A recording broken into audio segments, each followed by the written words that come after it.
Chapter 61. Huading City energy was rapidly draining. Most of the ghost chains had clearly broken, leaving only a few stubborn strands, yet they seemed to be the main force pulling Huading downward. As the city rose and fell, the animals in the area sought safe havens, experiencing the earth-shattering changes. As the city rose and fell, the number of ghosts outside the city's atmosphere fluctuated. Yunshin was anxious. Standing at the edge of the city statue, she could only watch the struggle between Huading and the ghosts. Huading's control of the floating city's movement consumed a tremendous amount of city energy. Based on her estimation of the little broken city's energy reserves, he would run out of energy if he held on for a while longer. Yunshin sensed the situation underground. The ghosts were already showing signs of decline. Their energy stones were replenishing much more slowly than before, and it would take time for them to contaminate the pure energy stones. Yunshin whispered, "Keep going." She didn't dare speak too loudly, fearing it would distract the little broken city. She always had to be ready, providing the small, broken city with its own energy. The city rose higher and higher, leaving only two of the chains formed by the vine ghosts pulling at Huading. The chains were shaky, and the energy stones in the leading ghost's mouth were almost exhausted. They were about to let go. Just then, Yunshin heard the energy stone's shrill, painful cry. Not only that, but the ghost's equally painful roars pierced through the ground and rose upward. One after another, the ghosts at the bottom swallowed the energy stones in their mouths. As the energy stones slid through their bodies expanded further, like rapidly inflated balloons.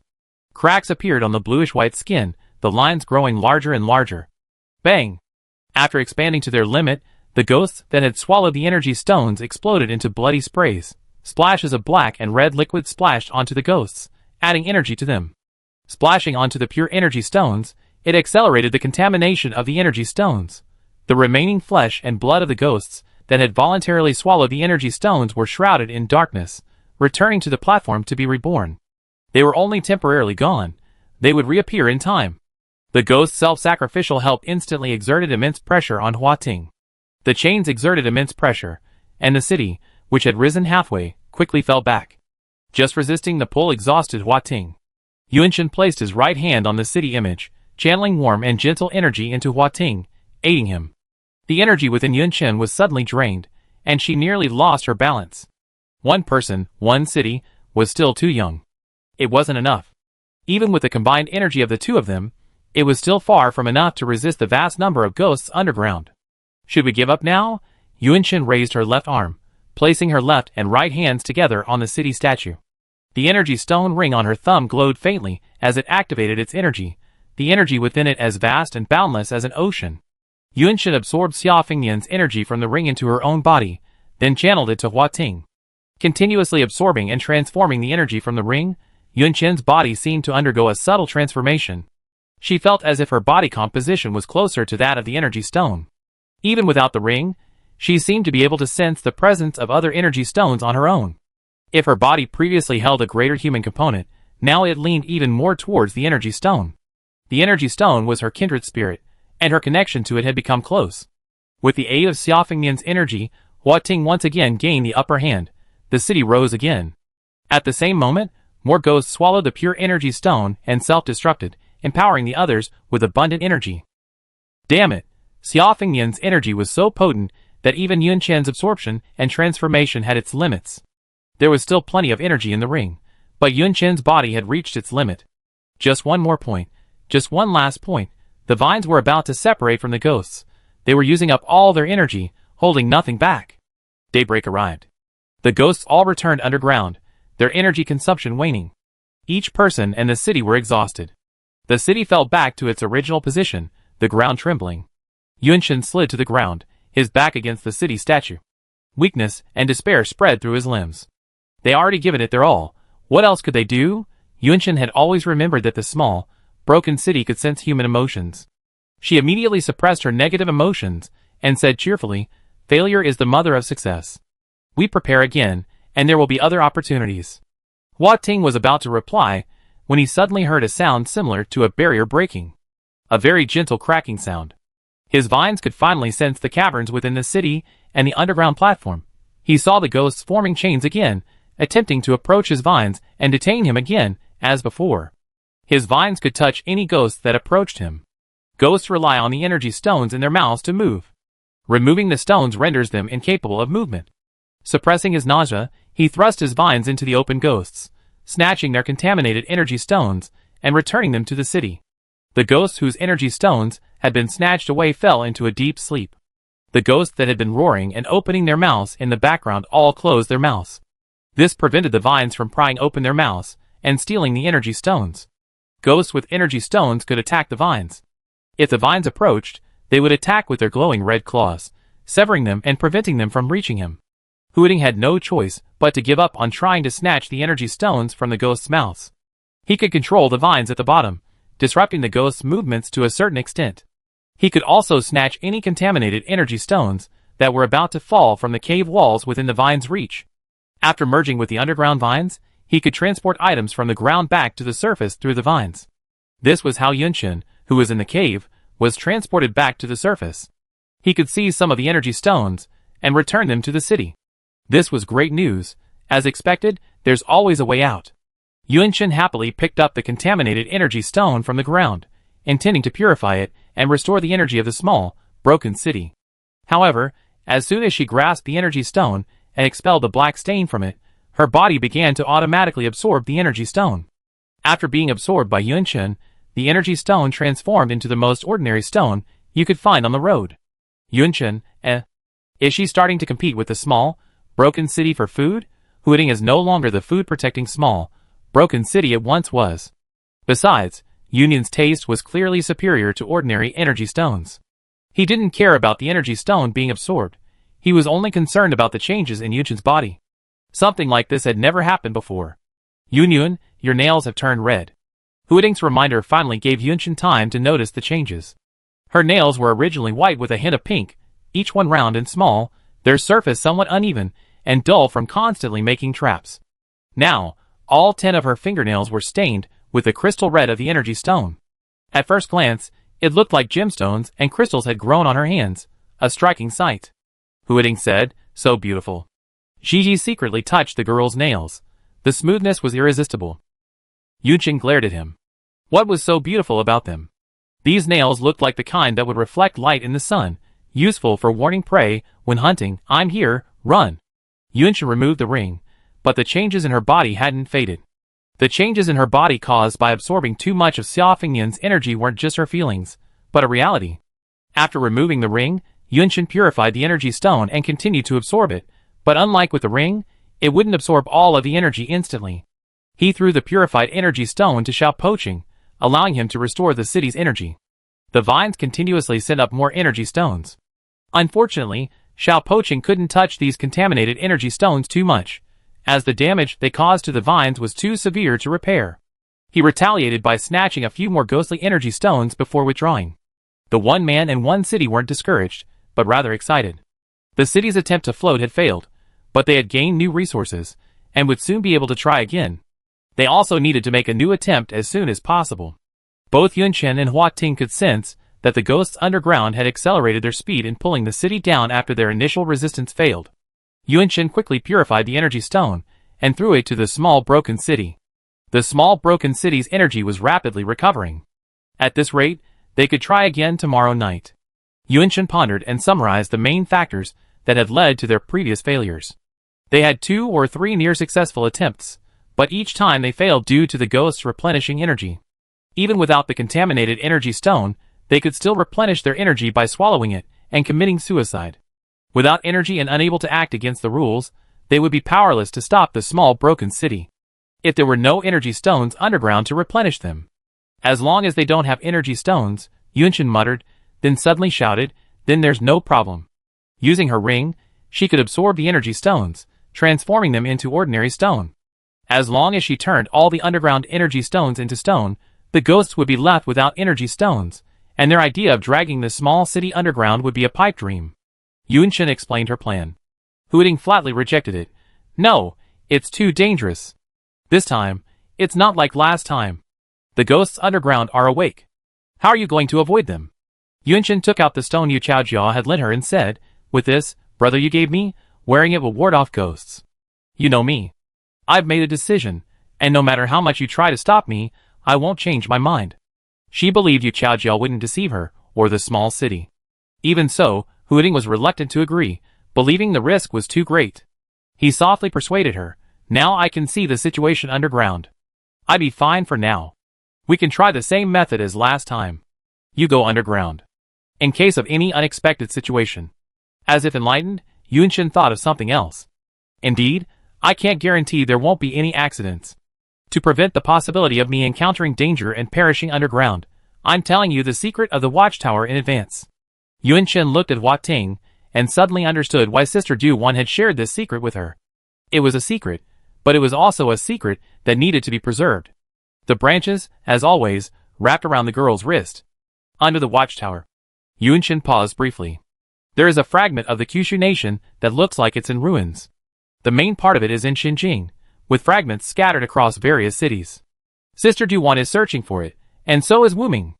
Hooting was surprised. Chapter 62. The fragments of the Jiuzhou national statue are actually beneath the watchtower. How did Sister Du Wan know this? Standing in front of the ruins of the watchtower, the appearance of the debris had changed due to the city's movement. Yunshin asked, do you feel anything? Hooting shook the vines. He had sensed the aura of Jiuzhou when he had come here with Yunshin before, but not this time. The watchtower was not covered by the city's aura, and he could not communicate with Yunshin verbally. After the watchtower collapsed, stone fragments of varying heights were piled in different places. Yunshin sighed softly. If the national statue was really that easy to sense, Xiaopoqing wouldn't have come here several times and still never known about it. If she told Xiaopoqing this secret, she could head underground without any worries. Let's go back. She took the branch, and just as she lifted her foot, the tool bag on her waist suddenly sank. She immediately opened the bag. What was so scary? On first glance, it was the stone Yu Chaojia had lent her. The stone was no longer ordinary. It glowed like a city, but it was so faint that, if it weren't for the dimness of the pouch, one wouldn't have noticed it. Yunshin took out the stone. The stone had returned to its original weight, as if it had been an illusion. She held the stone up, pointing it in different directions. When it corresponded to a certain direction, the stone grew slightly heavier. It wasn't noticeable, but Yunshin was very sensitive to such subtle changes. She glanced at the vines, and the branches nodded slightly in unison. They followed the stone, one by one, into the ruins of the watchtower. They followed the stone's instructions, moving and stopping. Finally, they arrived at a narrow space where piled stones had stopped weighing them. This is it. Yunshin observed the stone's stability from side to side. She carefully squeezed into the narrow passage, narrow enough for one person, and began searching. Stones, sand, grass roots, and more stones, stones. Suddenly, her hand paused as she touched a stone with an unusually irregular edge. This stone was more than a circle larger than the one she was holding. As Yunshin picked up the stone, her ears twitched slightly. She heard a faint sound. This place was about to collapse. Without hesitation, she picked up the stone and quickly retreated. Boom! The space collapsed completely. The branch still maintained its posture of rushing forward to save the person, but he sheepishly retracted it. Yun's skills were still as good as ever. The girl held up the stone in her hand and said, I found it. This should be it. She looked at the stone Yu Chaojia had given her with a complicated expression. She hadn't expected that what Yu brother had given her was actually part of the Kyushu statue. Did he even know that? The two stones in their hands couldn't be joined together. Back home, Yunshin rested for a moment, waiting for nightfall. She wanted to test the extent to which the stones Yu Chaojia claimed could ward off ghosts. Placing the two stones on the table, she asked, since they're both part of the Kyushu statue, do they both have the ability to ward off ghosts? Little Broken City Branch imitated the girl and leaned over the table, occasionally tapping the stones with the tip of his branch. He said, I don't know. Since the main body is in Xinjiang, do we need to send the fragments there later? Yunshin said cheerfully, I thought this would be quite a hassle, but you can levitate now, but we just don't have enough energy. When we have more energy, we can float to Xinjiang and give him the fragment. Xiaopoqing also said cheerfully, Yun, where is Xinjiang? I don't know the way. Yunshin, don't you city minds have any ability to sense each other? She didn't know the way to Xinjiang either. Huiting, we don't have that ability at all. Yunshin said, it's okay. We can ask the people at the tea house. They're more educated. We can capture them then. No, we can borrow a few educated people. As long as we get through this difficult time, everything will get better. Hooting hummed softly, raised the branch, and gently rubbed it against her face. It was dusk. Yunshin stood at the edge of the city's atmosphere. She picked up the stone Yu Chaojia had given her and placed it on her body. When the ghost appeared, she took a deep breath, chose a place where ghosts were relatively rare and could escape, and left the city's atmosphere. Just in case, she wrapped the vines of the small ruined city around her waist. If the ghosts could still spot her, they would be immediately pulled back. As soon as her hands left the city's aura, the ghosts looked towards her, or rather, towards the vines around her waist. They could sense the vines of the small ruined city. The vines had no choice but to release. The ghosts, previously fixed on Yunqin, shifted their gaze elsewhere. Even after Yunqin left the city's aura, they still ignored her. Yunqin made several attempts. If she made too much noise, the ghosts would focus on her direction. If she continued making noise, the ghosts would notice her, a human. She couldn't carry anything with a scent, as the moving scent would confuse some ghosts, drawing their attention and potentially leading to their detection. Also, she couldn't touch the ghosts directly, as that would also lead to their detection. The stone Yu Chaojia had given her, figuratively speaking, cast a mist over her, obscuring the ghost's sensitive senses to humans. If she continued to draw the ghost's attention, the mist would be of no use. Yunqin had a rough idea of the stone's evasiveness and effectiveness. In the apocalypse, it was the perfect survival tool. Brother Yu was not only a cultured man. He was also a kind-hearted and philanthropist. Yunqin handed the stone to Xiao Poqing for safekeeping, and wore a new stone, the one they had found at the watchtower today. There was no need to leave the city's atmosphere to test it. Just standing at the edge of the city's atmosphere, the ghosts noticed her, grinning sinisterly, waiting for her to leave. This large stone lacked the ability to help humans evade ghosts. Could it be that not every fragment of the Jiuzhou statue possessed a power, or did each fragment possess different powers, and she simply didn't know the stone's abilities? Yunqin hadn't considered this point in detail. After confirming the power of the stone Yu Chaojia had given her, she had to hurry underground to absorb the energy stone. She had two ways to enter the underground. One was to use the underground cave that appeared in the back courtyard and, as before, follow the cave and passage to reach the platform. The other was to utilize the mobility of the vines beneath the small ruined city to instantly appear underground, then use the vines and climb the cave walls to descend to the platform. The former is slower but safer, while the latter is more dangerous. A single careless move could result in a fall. One man, one city, carefully considered the matter and decided to proceed on the safe side. As they approached the cave, Hua Ting sensed an increase in the number of ghosts, making it extremely crowded. If Yunqin walked that way, he would pass directly by the ghosts, even if he carried ghost-avoiding stones. There's nothing we can do. Yunqin put on his helmet, checked his gear, food, and water, and smiled at Xiao Poqing.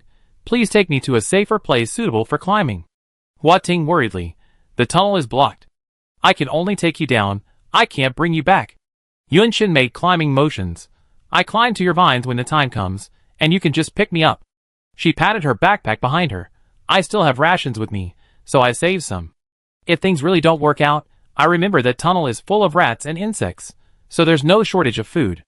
I stay underground for a few more days. Once there are no more ghosts in the tunnel, I come out immediately.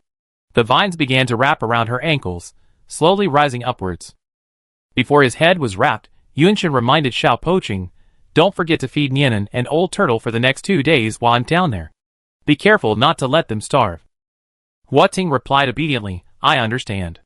The vines, despite being on hard ground, seemed to ignore it, carrying the human-shaped green cocoon through it. The human-shaped green cocoon descended.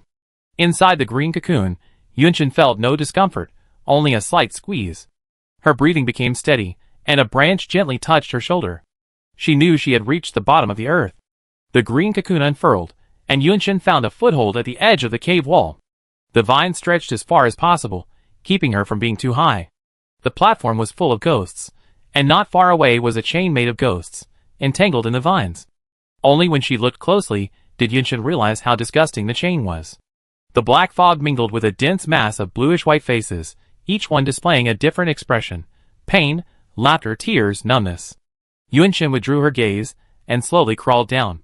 Occasionally, rocks would fall beneath her feet, attracting the attention of the ghosts on the platform. Huading watched the situation below, his heart pounding with fear, wishing it were Yunqin, not him, who was facing danger below. He hated himself for being so powerless and weak in the face of the ghosts, only able to watch Yunqin risk his life for him again and again. Yunqin landed steadily in front of a passageway. Ahead of her was the single plank bridge she had seen so many times before, the narrow stone bridge connecting the passageway to the platform. Yunshin waited for a moment, but no ghosts approached. As she stepped onto the stone bridge, she suddenly heard a rustling sound behind her. She maintained her balance, tilted her head slightly, and saw a ghost crawling out from the darkness. The ghost climbed onto the stone pillar behind her. Unable to fly, ghosts had to use the stone bridge to reach the platform. Just as Yunshin was about to speed up, another sound came from the front. A ghost, trying to move from the platform to the passage, stepped onto the stone bridge. There was a ghost in front, and another behind. She had no way to retreat. Yunshin clenched his fists, his eyes darkening. If Hua Ting had a human body, his heart would be in his throat. When he saw the girl leap directly from the stone bridge, he almost screamed in fear. Until he saw the hands clinging to the stone bridge, the crystal red nails gleaming faintly in the darkness. Yunshin hung on the stone bridge, waiting for the two ghosts on the bridge to meet. Because neither would give way, one of the ghosts was pushed off the stone bridge. Her gaze followed it as it fell into darkness. The ghost above her head vanished, and Yunshin exerted force with her arms, regaining her footing on the stone bridge. She dodged the ghostly liquid on the ground, avoiding the ghosts in her path, and walked to a cluster of giant energy crystals, redonning her ring. The moment her hands touched the energy stones, countless energies surged frantically into her body, and the ring on her left hand. The dimming light of the energy crystal cluster was reflected in her eyes. The energy crystals also reflected her current appearance like a mirror.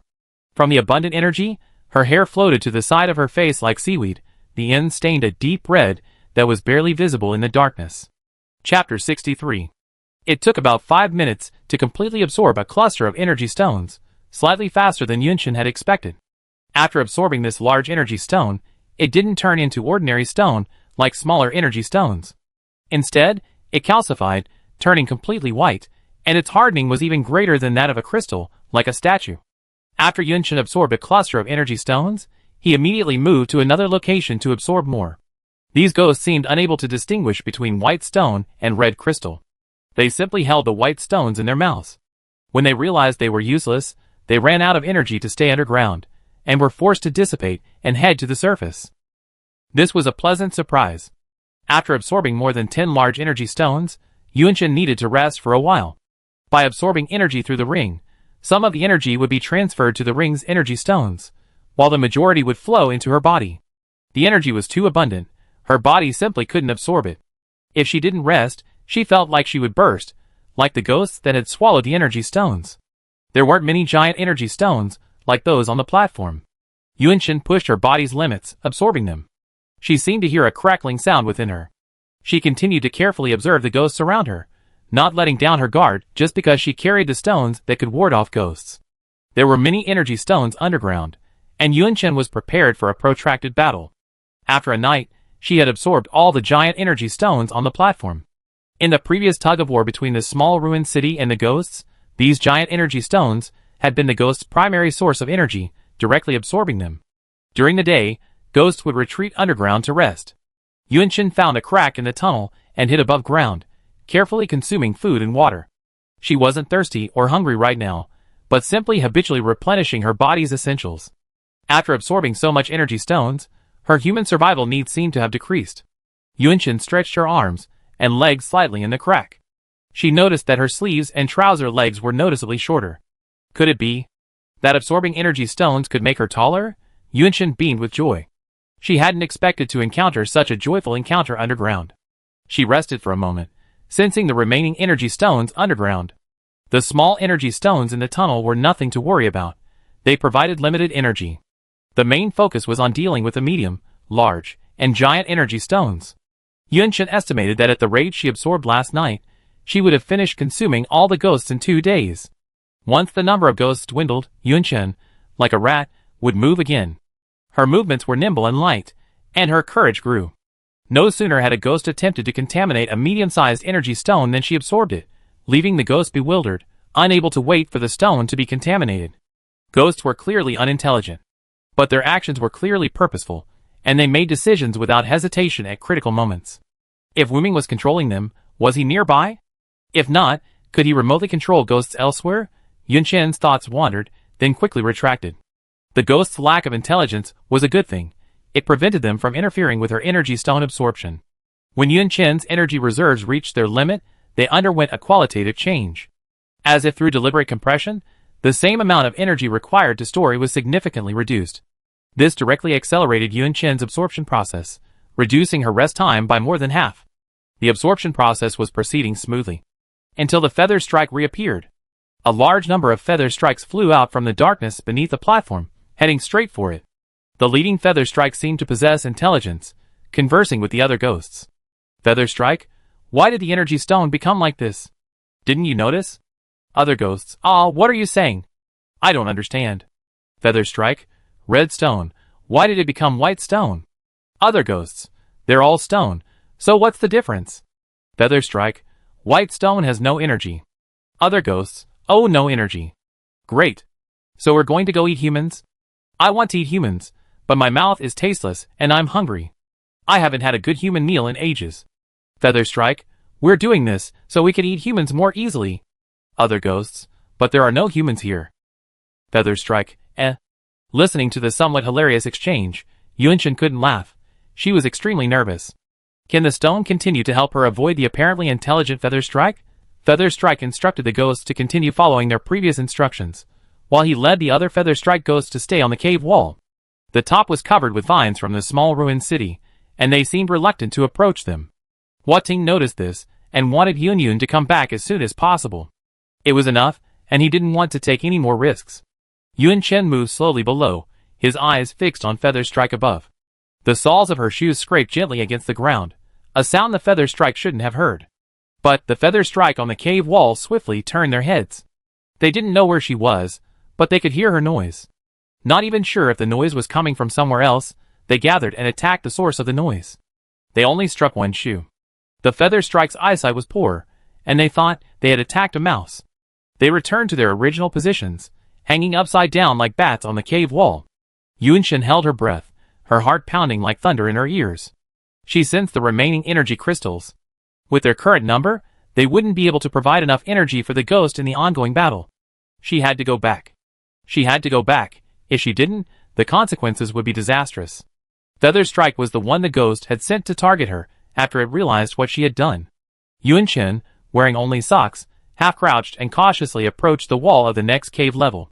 The passage was filled with ghosts, making it difficult for her to move. She had observed the nearby cave walls, and found the most suitable spot for climbing up to be the one she was heading towards. She moved slowly, making no sound. This group of feather strikes was more sensitive to the slightest sound than ordinary feather strikes. Even while climbing, Yunshin slowed down her movements. This made the climb more difficult, requiring her limbs to exert more strength than if she had climbed quickly. As she continuously absorbed energy stones, her height grew, and the length of her limbs changed repeatedly, causing her body control to become less agile than before. She hadn't yet fully familiarized herself with the new changes in her body, and she made minor mistakes during her climb. Fortunately, there was no sound, just a slight sting in her foot. Wait, sting? Yunshin looked down. Because she wasn't wearing shoes, the foothold she stepped on was too sharp, and she misjudged the force of her foot, causing a wound on her foot. The moment her blood flowed, the mist obscuring the ghosts from the stones dissipated, and all the ghosts looked at her in unison. Blood dripped down the stone. Falling into darkness, black air swirled incessantly. A delicious meal. Yunshin cursed inwardly and climbed quickly, hoping to reach the top as soon as possible. She was only a fraction away from the vines, about to touch the small, ruined fortress. The entire underground space was rapidly moving downwards. It truly was a movable space. This thought flashed through Yunshin's mind as she watched her fingertips drift further and further away from the branches, while the ghost screams rang in her ears. On the underground platform, black air surged high, immersing the girl in the fog. Huading unhesitatingly abandoned his resistance, even actively descending into the city. At breakneck speed, he pursued the sinking platform. Closer and closer, just a hair's breadth away. The vines pierced the fog, swatting away the ghosts and grasping the girl's slender wrist. Branches pulled her body back from the fog, completely shielding her within the vines and carrying her back to the edge of the city. The fog was furious, and so were the ghosts. They attacked the vines, tearing at them, each one recklessly pulling the vines and the city they represented downward. The city continued to descend, and descend again. The fog on the platform drew closer and closer. Beside the city statue, Yunshin vomited large mouthfuls of black, viscous liquid. She had been contaminated by the black mist, just like the energy stones tainted by the ghostly fluid. And it was the ring on her hand that cleansed her. She said weakly, "Why did you come down? Have you forgotten you have to protect the Jojo statue?" The previous movement had nearly depleted the energy of Hooting City. His voice was equally weak. I didn't even have time to think. My body moved on its own.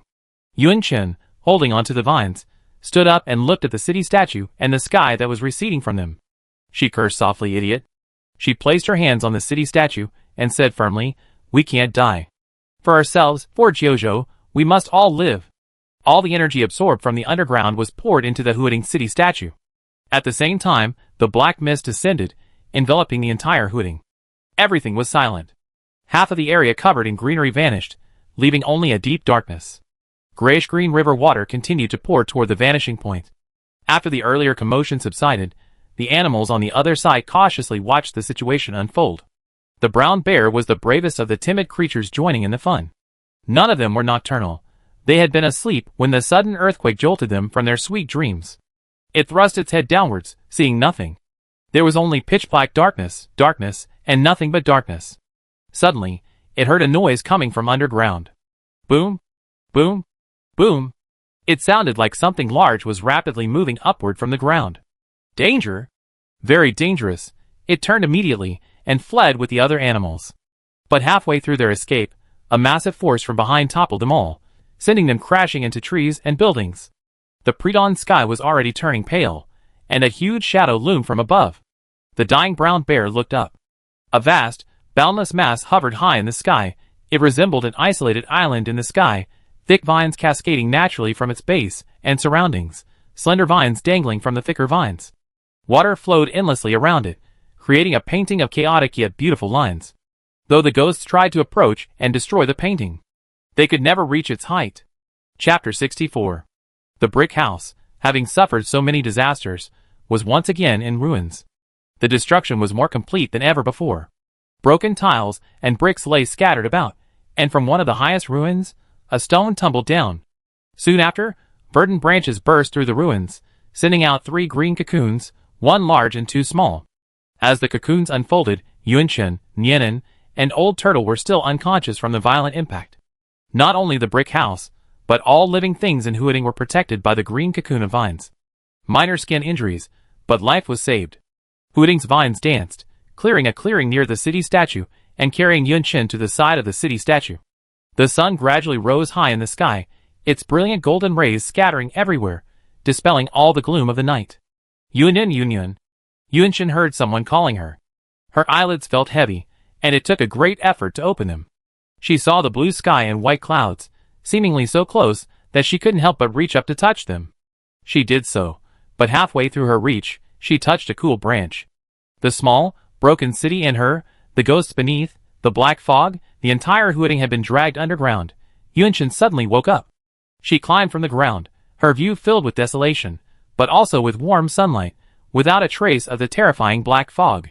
Yuan-Chen asked, still a little incredulous, "Did we succeed? Completely escape that underground space?" Hooting affirmed, "We did." He used vines to lead Yuan-Chen to the edge of the city. Yuan-Chen looked down. Hooting was now floating above the other side of the river, the ruined buildings below like tiny ants. The wind blew the girl's hair around her face, and her eyes widened. "You've risen so high. It's amazing." This place was beyond the reach of the city's aura, and Hua Ting couldn't communicate with her verbally. He propped up the vines, quite proud of himself. The area where Hua Ting had been had now transformed into a dark abyss. The abyss was bottomless, with no visible underground structures, no ghosts, no black fog, and no underground platforms. Hooting gestured with the vines twice. Yuan-Chen said, "Those things underground were chasing you. But after the sun came out, they sank into the earth, right?" Hooting tapped the vines, and he made 2 more gestures. Yuan-Chen was stunned. "Really?" She and Xiao Poqing returned to the city's aura to learn more.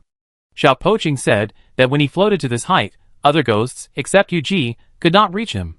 Even Yuji couldn't stay on his body for long, and had to touch the ground every once in a while to stabilize himself.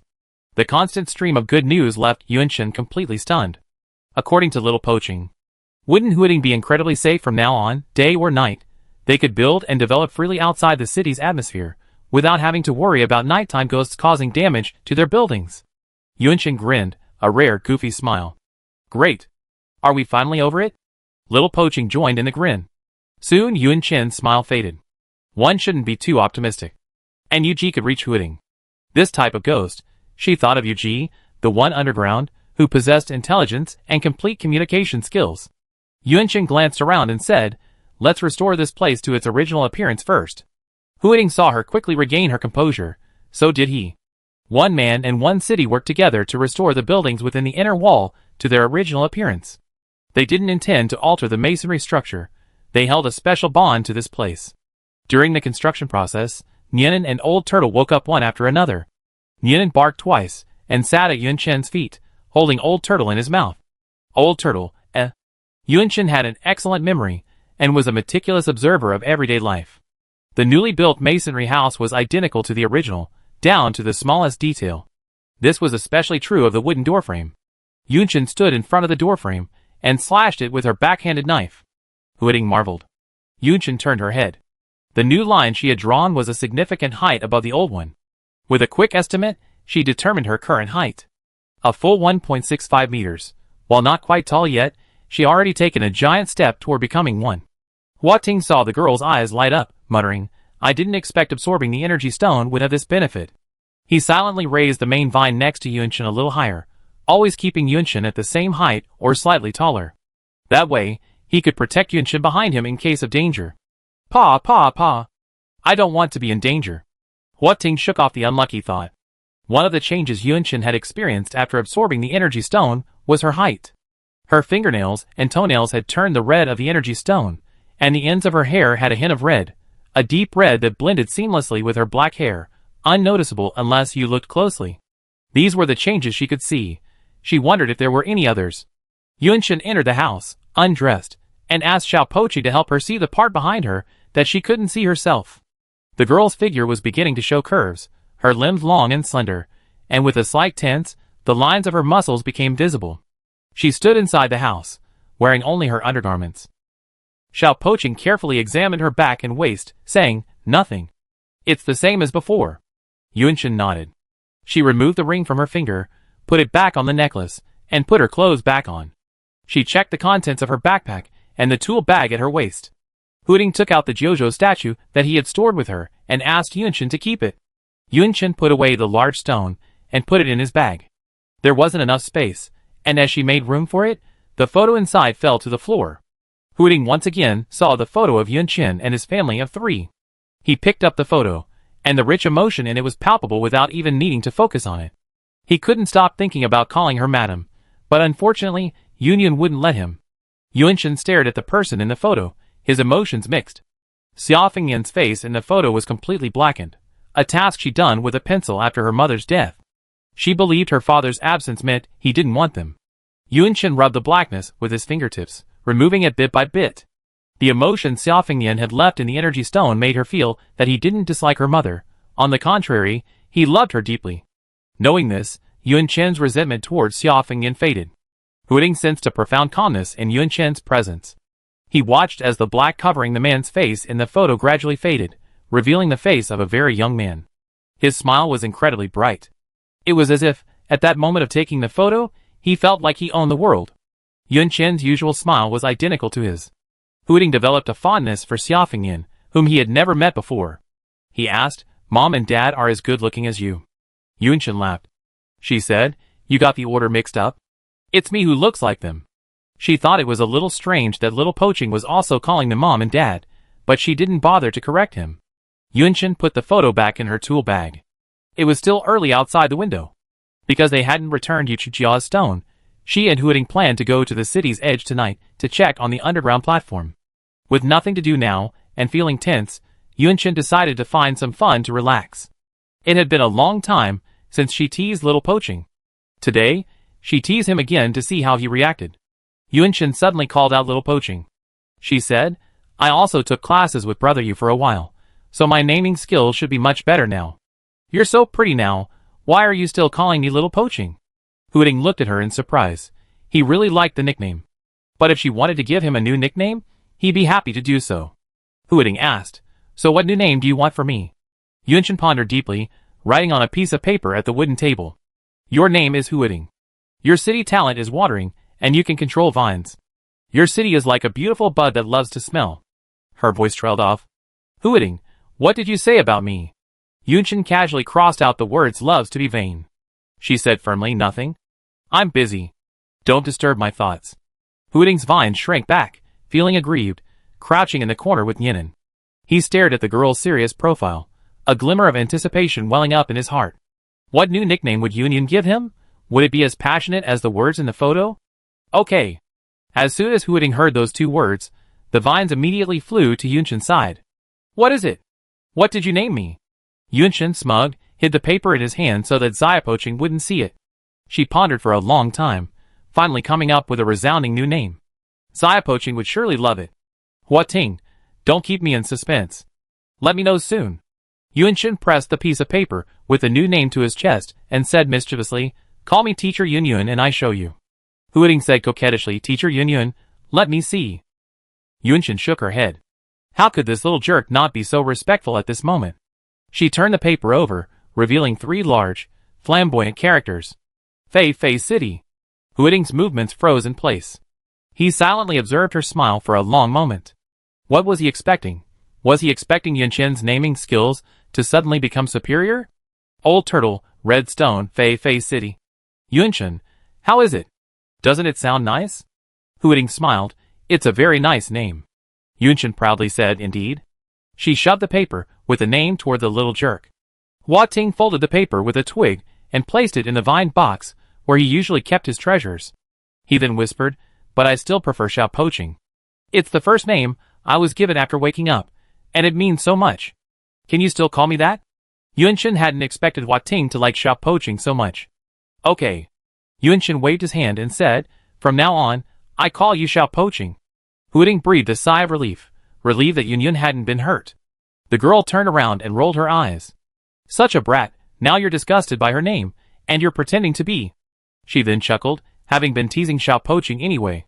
She looked down and saw a vine at her feet, its branches raised slightly, peeked at her. The vine had observed her expression throughout, and knowing her personality, it understood the whole thing. Hooting raged, you're teasing me on purpose. Yunshin, Chapter 65. Night fell, the moon was bright, and the stars were sparse. For the first time, Yunshin and Xiaopoching experienced how peaceful and beautiful the night could be. Walking along the road, they heard no ghostly cries, nor could they smell the pungent odor often left by ghostly liquid. After a long day of exposure to the sun, Hua Ting's original ghostly liquid had disappeared. Yunshin walked much more safely. As her body leaned more towards the energy stone, she would also be contaminated.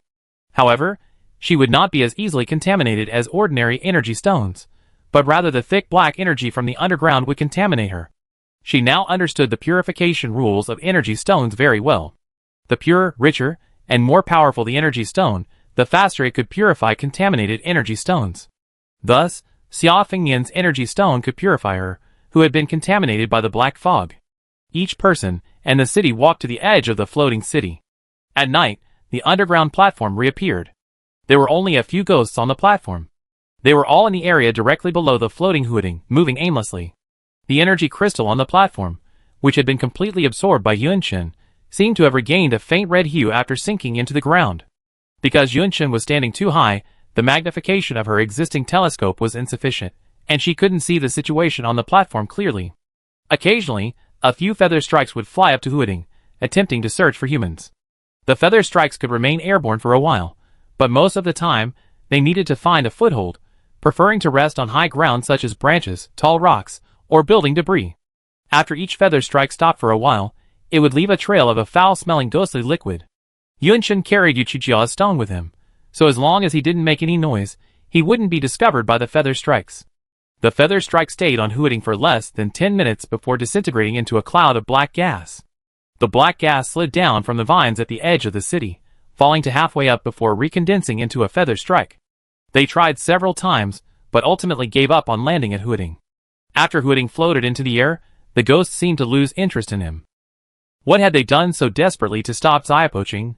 The ghosts seemed to have known about Xiaopoching's city talent long before it became a medium-sized city, having already made preparations underground to prevent it from levitating. Why did they know about his city talent before Xiaopoching? The remaining half of Xiaopoching remained above ground. He said the vines couldn't extend over that half, and couldn't carry that part with them. The girl and the vine sat at the edge of the city, feeling the cool night breeze. The night gradually darkened, and in the latter half of the night, the black gas below began to stir. Yunshin raised his binoculars, observing the situation below. The main vine of the Hooting Pavilion, resting on her shoulder, suddenly rose from its original position. The underground platform, a stone platform rising from the endless darkness, was connected by numerous narrow stone bridges, which in turn connected to the surrounding cave walls. Each of these walls held numerous passages. There were so many passages, comparable to those in an ant nest. The vines beneath the small ruined city had originally been in one of these passages, but that passage had collapsed after he merged. Black air swirled, rising above the platform. Many ghosts emerged from the hundreds of passages in the cave walls. Yuan Shenbin, holding a telescope in both hands, raised her hand to her mouth to prevent any sound. Those ghosts came from nowhere. The objects they held in their hands and chewed on were all human. They tossed human heads, shreds of clothing, and various other human-related items into the black air. The black air seemed delighted by the evening's bountiful harvest, churning with great force. As dawn approached, a number of ghosts emerged from the black air. At first, they consisted of only the upper halves of humans. The moment the black air formed their lower halves, they all opened their cold, grim eyes. They merged with the other ghosts and entered different passages, leading to unknown destinations. After completing these actions, the platform slowly sank into deeper darkness. A light shone from the sky, and the ghosts vanished from the ground. They had never seen such a scene before. Yunshin murmured, "Do I understand this to mean that this is the ghost's birthplace? Ignorance is fearlessness." The thought of this being the ghost's lair, where she had once scurried about, sent a chill down her spine. Hooting was speechless. He only knew that the first ghost had appeared from his location, but he didn't know. His basement seemed to be the ghost's lair. One man in one city sat in a masonry house, their eyes blank. Yunshin placed his hand on the city statue, replenishing the small, broken city's energy. Simply keeping the city in a low-altitude floating state wouldn't consume too much of Hooting's energy. Low-altitude floating wouldn't ward off ghosts, only high-altitude floating like this would. If he were to remain in this high-altitude floating state, with Hooting's current mid-level city energy reserves, he wouldn't be able to sustain it for long. But he had Yunshin. After absorbing the underground energy stone, Yunshin was now a massive energy stone capable of self-regenerating daily, providing the energy needed to keep the small, broken city aloft. Yunshin felt too tired to raise her hands, so she simply sat on the city statue. Energy rapidly flowed into Hua-Ting's body, making him feel as if he were about to pass out. He gently nudged Yunshin. "Yun, that's too fast." Yunshin then slowed the energy flow, and Hua-Ting felt much better. Originally, they didn't need this energy replenishment method. When Hua-Ting's main vine touched Yunshin's body, with her permission, it would slowly absorb energy from her, sufficient to maintain aloft. Seeing the scene of the underground ghost's birth, the two of them wanted to get away from this dangerous place. They came up with the idea of moving the city further away, at least away from neighbors, who could be seen by just stepping out of the underground space. However, after moving only 1,000 meters, the city had already consumed all of Hua-Ting's city energy, including half of Yunshin's energy. A distance of 1,000 meters to the entire city looked as if nothing had happened. Hooting explained, "City talents have different levels of mastery. At my current city level, I've reached the current limit of what city talents can achieve. Once his city level is higher, perhaps using city talents to move would consume less city energy." Yunshin thought of Yu Chaojiao and the tea house will and asked, "Brother, you can use city talents. Do you think when I use wandering, will my city energy consumption be lower, like before?" Hooting felt this was very possible. Why hadn't he thought of this? "Yunyun, you're so smart. I am the learned teacher Yunyun." After that, each man and each city recovered briefly before immediately beginning the experiment. Hooting meticulously instructed Yunshin on how to utilize his city talents. He needed to share his understanding and mastery of vines with Yunshin. Don't try to understand all the vines at once, and don't communicate with them. There are so many of them, and the sheer volume of information you receive would give you a headache. Simply channel your energy throughout them, and gently control them. His voice was clear, his tone gentle, and his ending mellow. Under Hooting's guidance, Yunshin gradually mastered the art of controlling the vines, reminiscent of the first time she used city energy to build a house. She mastered a thin, soft vine that Hooting had specially allocated for her, successfully transforming it into the shape of an old turtle. Hooting exclaimed, "Yunyun is amazing." His vine blossomed, a reward for the young woman's learning. He didn't mind the vine being controlled by Yunchen at all, revealing everything to her without any defense. Yunchen smiled happily. She controlled the vines to wrap around the vines of the little broken city lord, just as they had wrapped around her. Huiting felt a slight itch, but he let Yunchen play with it. After Yunchen understood how to use the city talent, she began to control the city's movement. Moving the city was a magical feeling. It was as if one and the city became one, soaring through the sky. It was irresistible. After the city had moved only 100 meters, Huiting's city energy, including her own, began to rapidly decline. It was no use.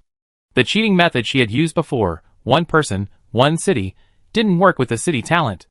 Yunchen stopped just in time, and the city moved less than a kilometer further than before. It seemed they would have to continue living next to the underground space for a while. Yunchen had considered setting fire to the underground space to see if the invulnerable and invincible ghosts could be reduced to charcoal. She didn't do it, fearing that angering the ghosts would be counterproductive. Yinan called out from outside the house. After Huiting floated high in the sky, the animals that had originally lived in the area were not adapting to the change in environment. Many of them were so uncomfortable that they chose to jump out of the city and commit suicide. Thankfully, Huiting's vines caught them and carried them to the surface below. He asked if there were other animals who were desperate and could be sent down there to live.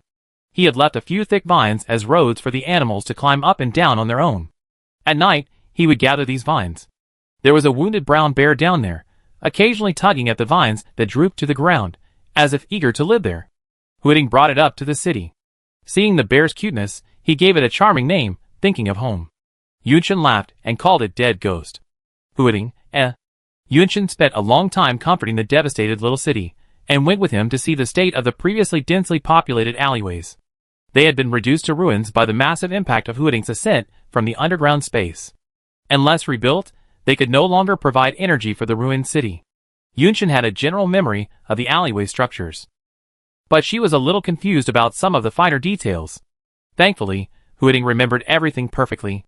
One man, one city, they restored the area to its original state, and these buildings slowly provided energy for the city.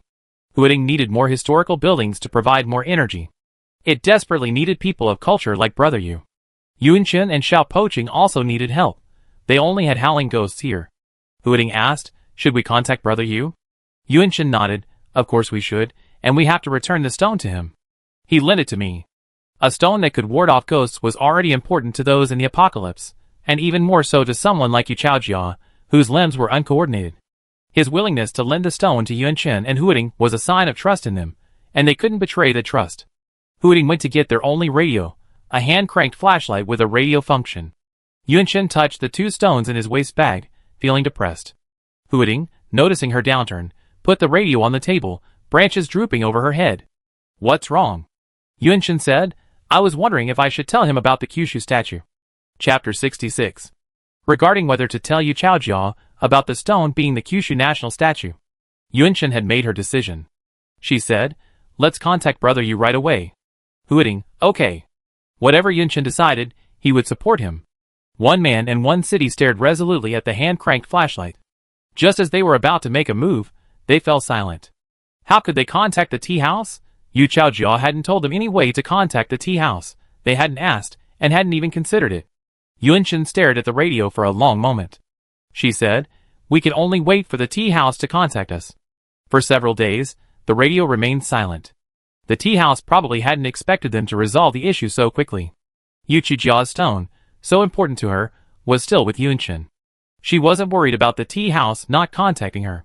While waiting for the tea house to contact them, Yunchen and Xiao Poching observed the underground space. They recorded the daily changes in the underground space. It immediately became clear why the ghosts didn't want the small, broken city to leave their sky. The underground platform was a movable space that could be raised and lowered. The black energy beneath the platform could be nourished by the food brought back by the ghosts, thus giving rise to new ghosts. Ghosts hate sunlight, and so did the black energy. Sunlight couldn't kill ghosts, but it could suppress the black energy that shared the same origin as the ghosts. It took several days of comparison to discover this. Huiting's current suspended position would block most of the sunlight reaching the darkness below, leaving the underground space still under his shadow. Part of the underground space was still illuminated by sunlight. It's not noticeable during the day, but at night, when the underground platform rises, a clear contrast becomes apparent. In areas exposed to sunlight during the day, the black energy swells in the latter half of the night, becoming much thinner, and the number of new ghosts born decreases. As the amount of sunlight accumulates each day, the underground platform rises lower and lower, not as close to the ground as before. When the underground platform was close to the ground, the black energy simply abhorred the sunlit areas. As the underground platform moved further away from the ground, the black energy's aversion to the sunlit areas shifted to fear, and it would never approach them. As the black energy weakened, the number of newly born ghosts decreased dramatically. However, as long as ghosts fed the black energy sufficiently, it could still breed new ghosts, though not as efficiently as before. The number of crystals on the underground platform was decreasing, as if the ghosts were consciously removing them from the platform. Yuan-Shen speculated, if the underground platform remains hidden beneath your city, will it eventually emerge above ground, no longer afraid of sunlight? Huiting, startled by Yuan-Shen, paused for a moment before saying, it's a good thing we've left. They seem to no longer consider me a target. They've completely given up. Yuan-Shen said yes. She and Xiao Poching had always suspected that the ghosts had given up because they had other goals, or perhaps found a new target. As for the underground platform, the black energy, and the ghosts, they were ultimately just speculations, unconfirmed. Another half-month passed, and there was no movement from the tea house. After Yuan-Shen and Xiao Poching recovered, they began a new round of city exploration. The other half of the city, previously blocked from exploration by the bridges and the city's atmosphere, now lay beneath them. To reach any point, Yuan-Shen could simply slide down from Xiao Poching's vines. The same process would be repeated on his way back. Huating asked, where are you going first? Yuan-Shen took out Li Duwan's full city map and her custom-drawn half-city map. She circled 2 points and said, I want to get some supplies here first. These are the 2 major supply points Sister Duwan mentioned in her letter. One is the warehouse of Watson Supermarket, and the other is in the underground garage next to Building 23 of the Garden Villas. There's an air raid shelter in the underground garage where she had previously stored a lot of supplies. Huating activated the vines, allowing him to use them to observe the city's topography below, thus determining his approximate location based on the map. Yuan-Shen asked, do you think there are still human survivors down there, like wanderers? When Sister Duwan wrote her diary entry about her wandering soul, she mentioned that she might be the last human left in Huiting. Thus, Yuan-Shen had always assumed there were no other survivors in Huiting. She realized she had been mistaken. Sister Duwan had been writing about ghosts for many years, and the situation might not be the same now. After Sister Duwan informed her of the 2 supply points in her letter, she also mentioned later that she wasn't sure if the supplies were still there. Just like if Yuan-Shen suddenly appeared in Huiting and took the supplies from the mine, she couldn't guarantee that they would remain there after he left. Huating shook his head, I don't know. The vines couldn't sense the lower half of the city. He added, we've made such a commotion. If there are any human survivors, they probably pay attention to this area. Yuan-Shen said, we find out when we go down. She packed her survival tools and supplies, changed into the lightweight, more durable clothing she wore during her expeditions, and slid down the vines, following the path indicated by Xiao Poching. From high above, Yuan-Shen glanced down, her heart pounding. She exhaled, grasped the vines with both hands, and inched her way down. She needn't have been so nervous. Xiao Poching's vines, wrapped around her waist, would prevent her from falling. It was just her first time climbing at such a height, even higher than she climbed on the underground platform, so she was inevitably a little nervous. The ghostly liquid had just evaporated in the sun as her thick rubber-soled shoes touched the ground. Yuan-Shen surveyed her surroundings. Dense greenery covered the ground, and the ruins of the city grew out of it. The 2 small deer nearby had already vanished in terror at the sight of the humans descending from the sky. Directly in front of Yuan-Shen was a shopping mall. On the 3rd and 4th floors, half-torn signs faintly revealed the large characters Watson. This mall was relatively well preserved among the nearby buildings. Even so, it had a sense of precariousness. The original entrance to the mall was impassable, completely blocked by a pile of fallen rocks. The building had a side entrance, which could be used. Yuan-Shen stopped in front of it, half-crouched, and picked up something from the ground. It was a thin, black, and dry human hair. The tail is lined with tiny hair follicles, resembling recently shed hair. Ghosts are half human and half hair, but unlike humans, they don't shed hair. They only drop ghostly fluid. Yuan-Shen looked toward the side door. Could there be any human survivors here? Besides the humans gathered in the city, there are also human wanderers outside the city, people like Sister Duwan. Some of these wanderers believe that the city's will, like ghosts, possesses a terrifying and unknown power and is untrustworthy. Others are unaware of the city's existence. For example, Zhongzhou once had a team dedicated to searching for survivors, targeting such wanderers. If there were humans here, what type would they be? Yunshin didn't rush into the side door. Sister Du-Wan had emphasized in her diary that humans with malicious intentions are no safer than ghosts. Meeting a kind person like Yu Chaojia and Chafu was a stroke of luck, but it didn't guarantee such good fortune every time. Yunshin paused at the side door for a moment, then moved, deciding to head to another supply point. After taking just 2 steps, a sound came from above. Yunshin dodged sharply, and a ball of cloth appeared on the ground. It fell to the ground and scattered. Scribbled on it in a messy mess of paint was the following: "I see, you are from up there. It is divine punishment that has brought us this. God will protect us. You, the devil's spokesperson, have brought more demons here. Do not even think of harming us. We will resist to the death." Yunshin was baffled. What kind of nonsense was this? She looked up and saw a figure flash by on the 3rd floor. This must be the thing that person had thrown. I hadn't expected there were survivors in Huading. They weren't very friendly, but no matter how unfriendly they were still friendlier than the ghosts. Yunshin remained calm, unfazed by the message on the banner. She wondered how these people managed to survive the nighttime evasion of the ghosts. Were they like Sister Du-Wan? Human life is fragile, yet also resilient. Since there are humans, friendly or not, it's imperative to let them know of the city's existence. Yunshin shouted inside, "If you need a safe place to live, you can find us beneath the city. The cities can resist ghosts and protect humans. They won't harm us." Yunshin went to another supply point, but the underground garage and air raid shelter had been completely cleared out. She returned to the city empty-handed and told the small, broken city the good news of human survivors. Huading was delighted to hear there were other humans. The city was desperate for shelter. Yunshin then told him what the banner said: "Maybe it's a madman in the apocalypse."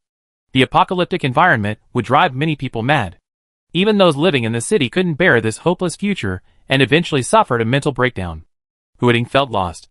Yunshin comforted him. "There might be other survivors. We can slowly search for them. Even if Huading doesn't, we can always move to other places. Now that our place is so safe, more people will come." Huading leaned on her shoulder, listening attentively as she described the prosperous city of the future. He wondered, should we let everyone know that it was safe here? Yunshin pondered. If there were still survivors in Huading, not every one of them knew about the city's will, or that it was safe. One person and one city said simultaneously, "We need to let everyone know that this place is safe." But how could they let everyone know? Yunshin didn't have a loudspeaker, and the voice of the small, broken city could only be heard above the city's atmosphere. How could they let the people below know that this floating city was actually safe and friendly? Yunshin held his chin in his hands and sighed. If we had a lot of paper, we could write on it and throw it down from above. Maybe someone would find it. The vines imitated her movements, holding onto them with 2 branches, miming their chins, and shaking their leaves with worry. Yunshin caught a glimpse of the dense, shaking leaves from the corner of his eye. Leaves, after all, can be used as paper. She suddenly said to the small, broken city, "Would you mind sharing your hair?" The branches of Huading raised their heads warily. What was Yunshin thinking of doing with his beautiful leaves? Chapter 67. The clusters of leaves on the vines are truly beautiful. They look even better when used as paper to write and transmit messages. The leaves are a perfect size and thickness, and their color is verdant. The city's energy is clearly visible on them. From the sky, they scatter down, like a rain of leaves. The wind blows the leaves to every corner. Among them are a number of flowers, creating a vibrant display of color in the sky. Yunshin said happily, "That's all." Huading, He said nothing. Yunshin assumed he was just in a bad mood. The leaves carrying the message had been scattered for nearly a week, and there had been no activity in the area below. This week, Yunshin hadn't been idle. She no longer focused on Sister Du-Wan's supply point, but cast a wide net to search for supplies. Unlike the area where Huading was, which still had plenty of supplies when she searched, this area, like the vines where Huading was now, was bare and bare. Every 2 steps Yunshin took, she see a vine leaf from the ruined city. The vine leaves, imbued with the city's energy, wouldn't decay as easily as ordinary plant leaves, and they last for a while. Like small advertisements promoting Huading as a completely safe place, the leaves were everywhere. In some places, they were dense, in others, they were sparse. I wonder if they were picked up by survivors, or if they were simply scattered after drifting from the sky.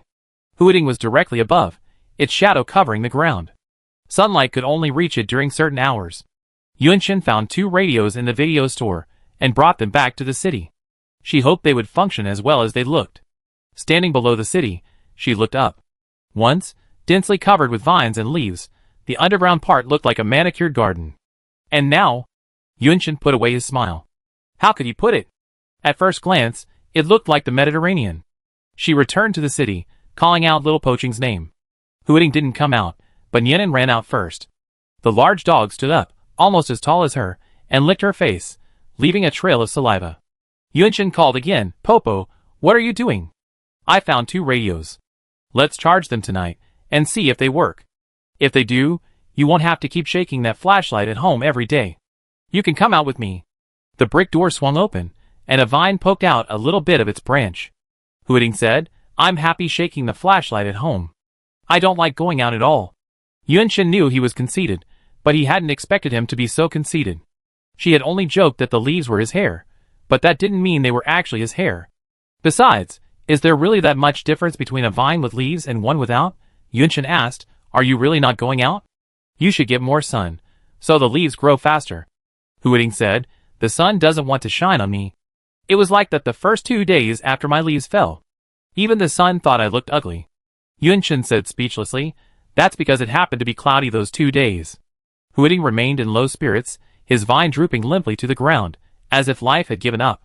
Yunshin said, so, don't you want to run hand in hand with me? The branches immediately perked up, then dropped back down in frustration. He didn't want to go out right now. Yunshin put the radio in the yard. She turned and said, then I go out for a couple of laps. You can follow me if you want. The branch watched her run away, hesitating for a moment before the main vine quietly followed. Passing by Nianin, Huating gently said to it, don't think I'm ugly, okay? Nianin was bewildered.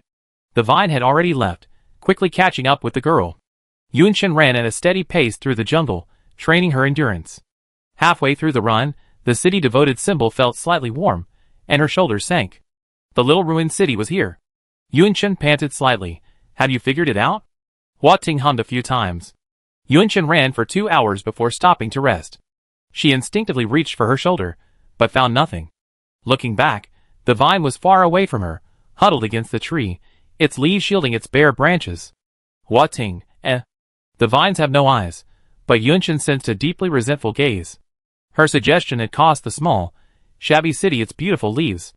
Yunshin coughed lightly and said, your main vine doesn't have so many leaves, but it's still beautiful. Don't hide there, get down quickly. Huating, no. He looked particularly ugly now. Until new leaves sprouted, he absolutely refused to leave the leaves of other plants when outdoors. The vines surrounding the floating city were leafless, like the Mediterranean Sea. Huating, thinking of this scene, felt deeply distressed by its ugliness. Yunshin decided to coax him into stopping his awkwardness.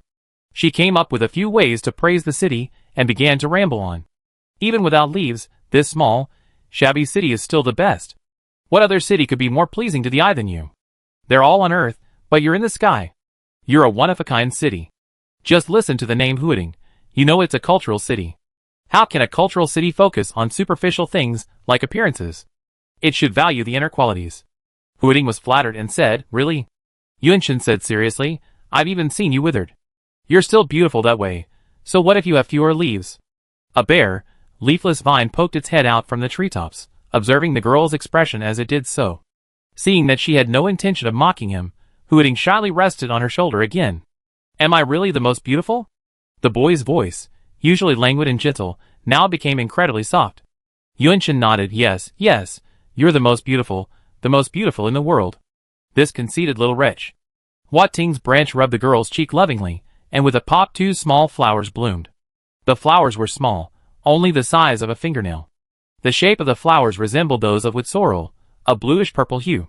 He reached out another branch, plucked a flower, and strung the 2 small flowers together with the branch.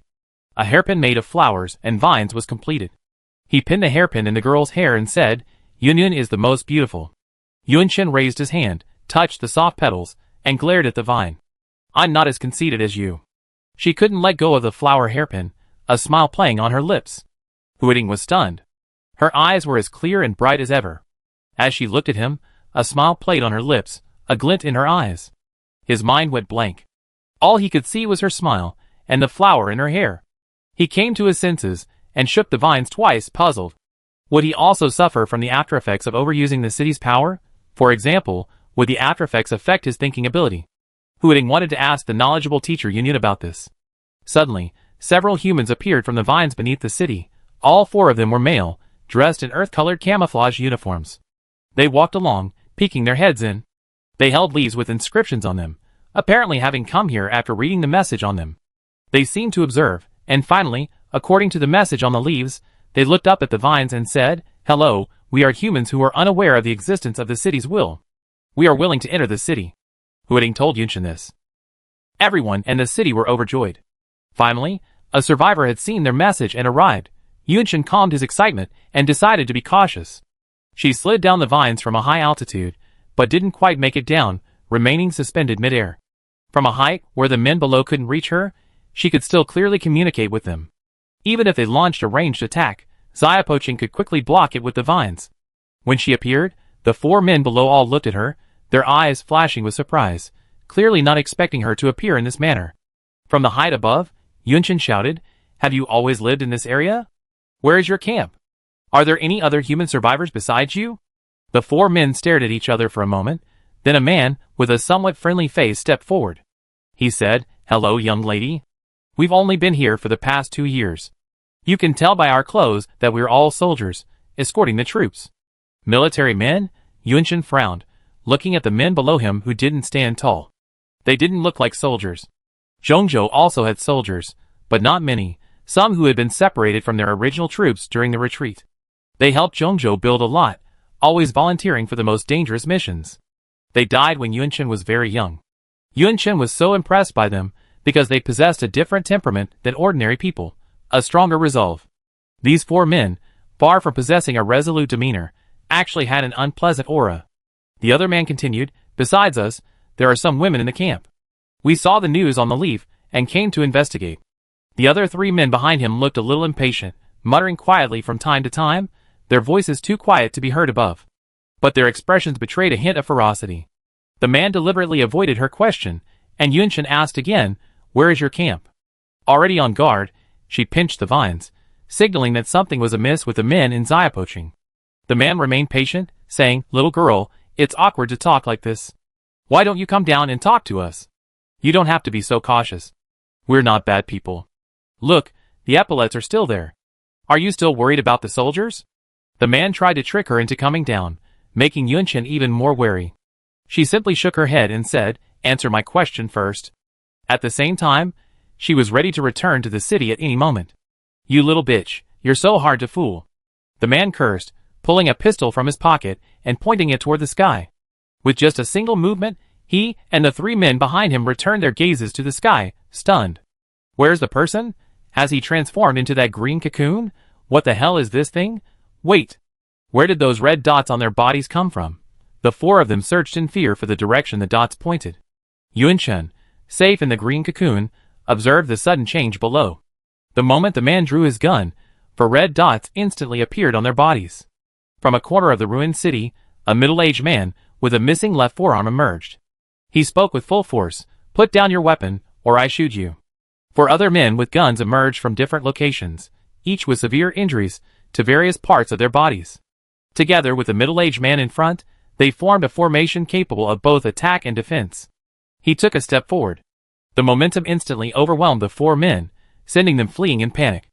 The 5 men didn't fire. They neatly sheathed their weapons. The middle-aged man who had spoken looked up at the city, bewilderedly asking the people behind him. "Shabwa, I remember seeing this thing in the sky last week. It wasn't quite this bald. TSK, now it looks like a bald donkey." Even when the man spoke normally, his voice was loud, like he was shouting through a megaphone. Yunshin touched the vine and stroked its fur. Hooting, He wasn't really that desperate for humans to live with him. Chapter 68. After the middle-aged man finished his teasing, he looked up at the sky with a solemn expression. The branches of the giant creature overhead drooped, protecting the little girl the 4 beasts had attempted to attack within a green cocoon of vines. The man he called Shabwa quietly answered his question. "Captain Zhang, you're still holding on to those leaves. Can't you figure out why?" "Yes, Captain. These 5 are true soldiers, the survivors. In 2012, strange monsters first appeared in Huiting, attacking humans. Later, these monsters appeared in Jiuzhou and even around the world. When the apocalypse arrived, Jiuzhou immediately assembled an army to fight against the monsters. The 312th Group Army quickly arrived in Huading, specifically to protect and assist the people of Huading in their evacuation. The 312th Group Army was a death-defying force. Humans at the beginning of the apocalypse knew nothing about ghosts. Ghosts were impervious to both fire and cold weapons, and would practically die on contact. The army's efforts to rescue and retreat were all at the cost of their lives. Working swiftly, the army evacuated many civilians from Huading, relocating them to Chafu, Shijiang, Xianan, Jiangyu, and Dongqiao. These cities were still relatively infested with monsters, giving humanity a respite. Jiuzhou would not simply allow Huading to fall.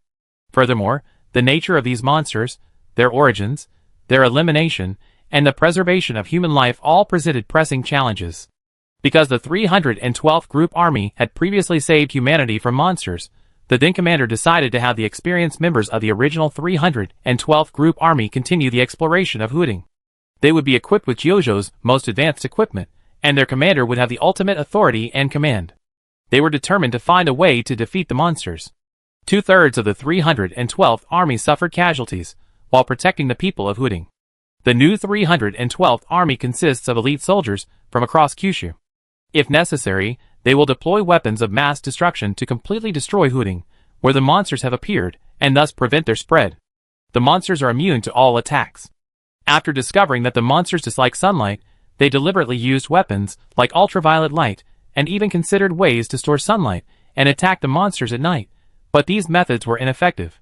However, many soldiers with close combat experience with monsters have discerned patterns in their movements, but their sheer variety makes it difficult to quickly identify them. If the monsters cannot be eliminated, then destroy the areas where they appear. All residents of cities that may be affected must be evacuated, as there are still a significant number of survivors within Huading. As the commander hesitated over whether to use highly lethal weapons, the monsters seemed to sense their intentions, and quickly launched a counterattack. Originally, hiding inside the military base at night was safe. Monsters couldn't penetrate buildings, but that time, countless monsters capable of traversing walls appeared. The viscous black liquid they spewed could directly destroy firearms, and slowly corrode military structures, leaving them with no usable weapons. Retreat! Retreat! They had no choice but to retreat.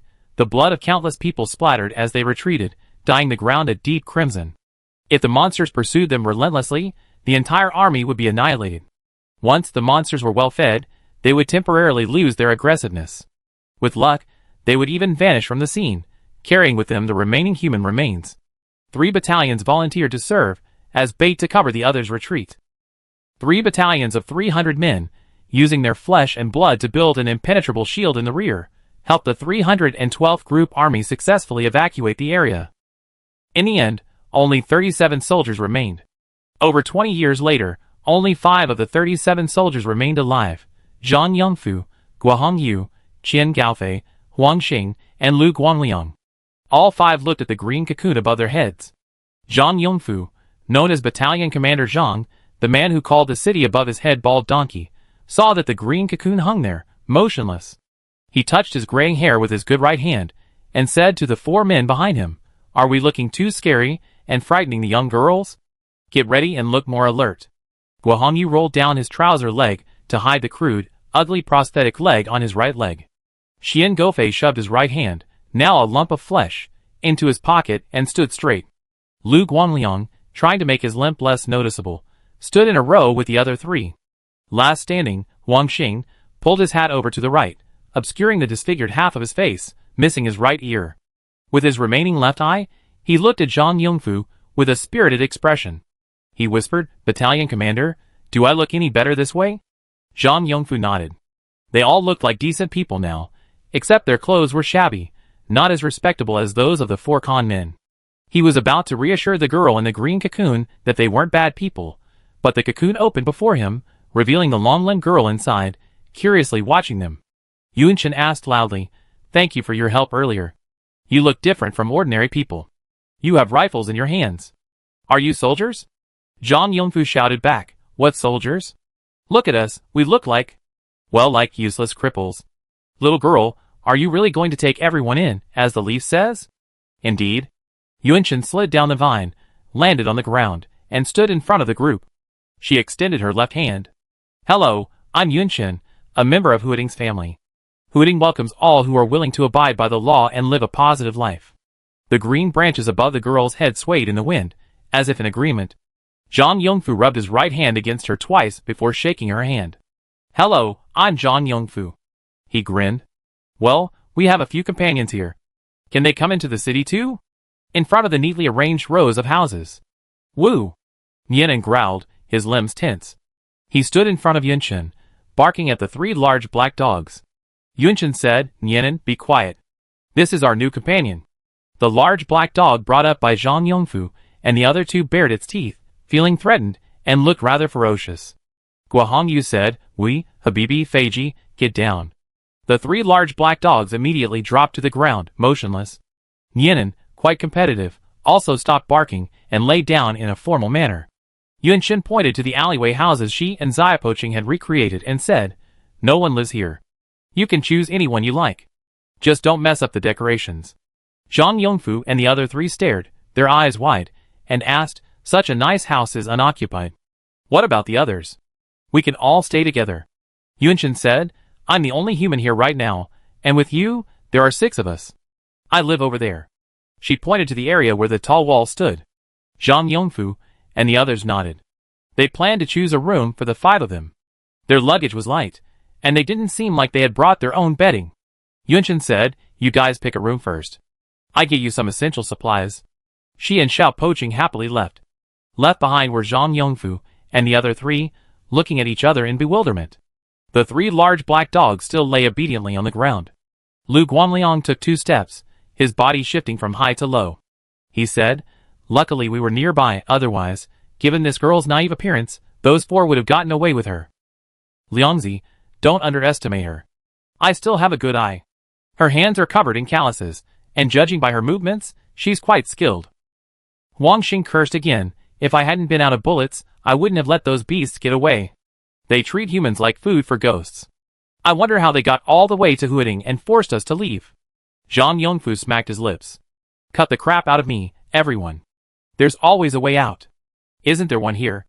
Stop calling me little girl, it's strange. Call me Xiaoyun. Anyway, tell Xiaoyun what we know."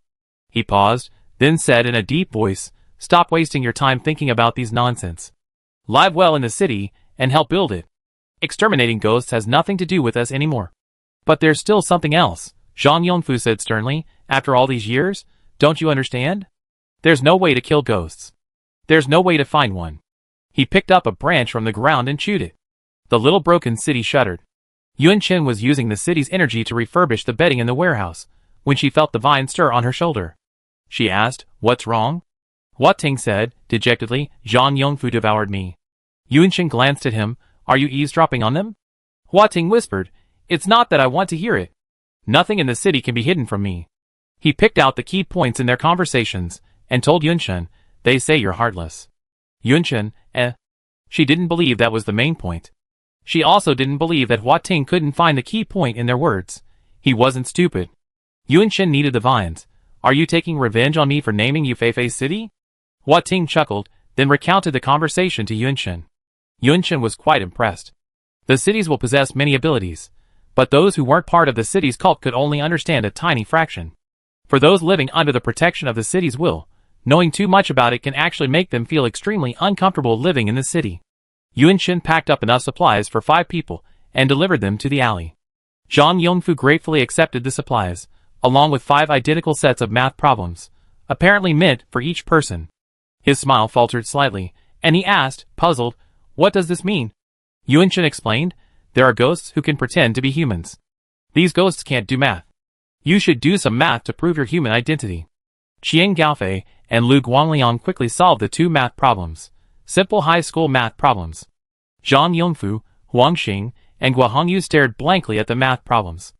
The last time they'd done math was during the compulsory education classes in the army, so they'd long forgotten them. Qian Gaofei politely asked Yunshin, "Can I teach them?" Yunshin replied, "I can teach them the method, but I can't just tell them the answer." She and Xiaopoching had decided that to prevent the possibility of women sneaking into the city in the future, they would follow the example of the tea house. Every human entering the city would first have to complete a set of math problems. Those who could do it would pass immediately. Those who couldn't would be subject to further review until their human identity was confirmed. After Qian Gaofei's instruction, Zhang Yongfu, who looked the most distressed, also solved the math problems. Yun Chen and Xiao Poqing were relieved. Huiting finally had a new human. Yun Chen invited the five to dinner, having prepared a large amount of food.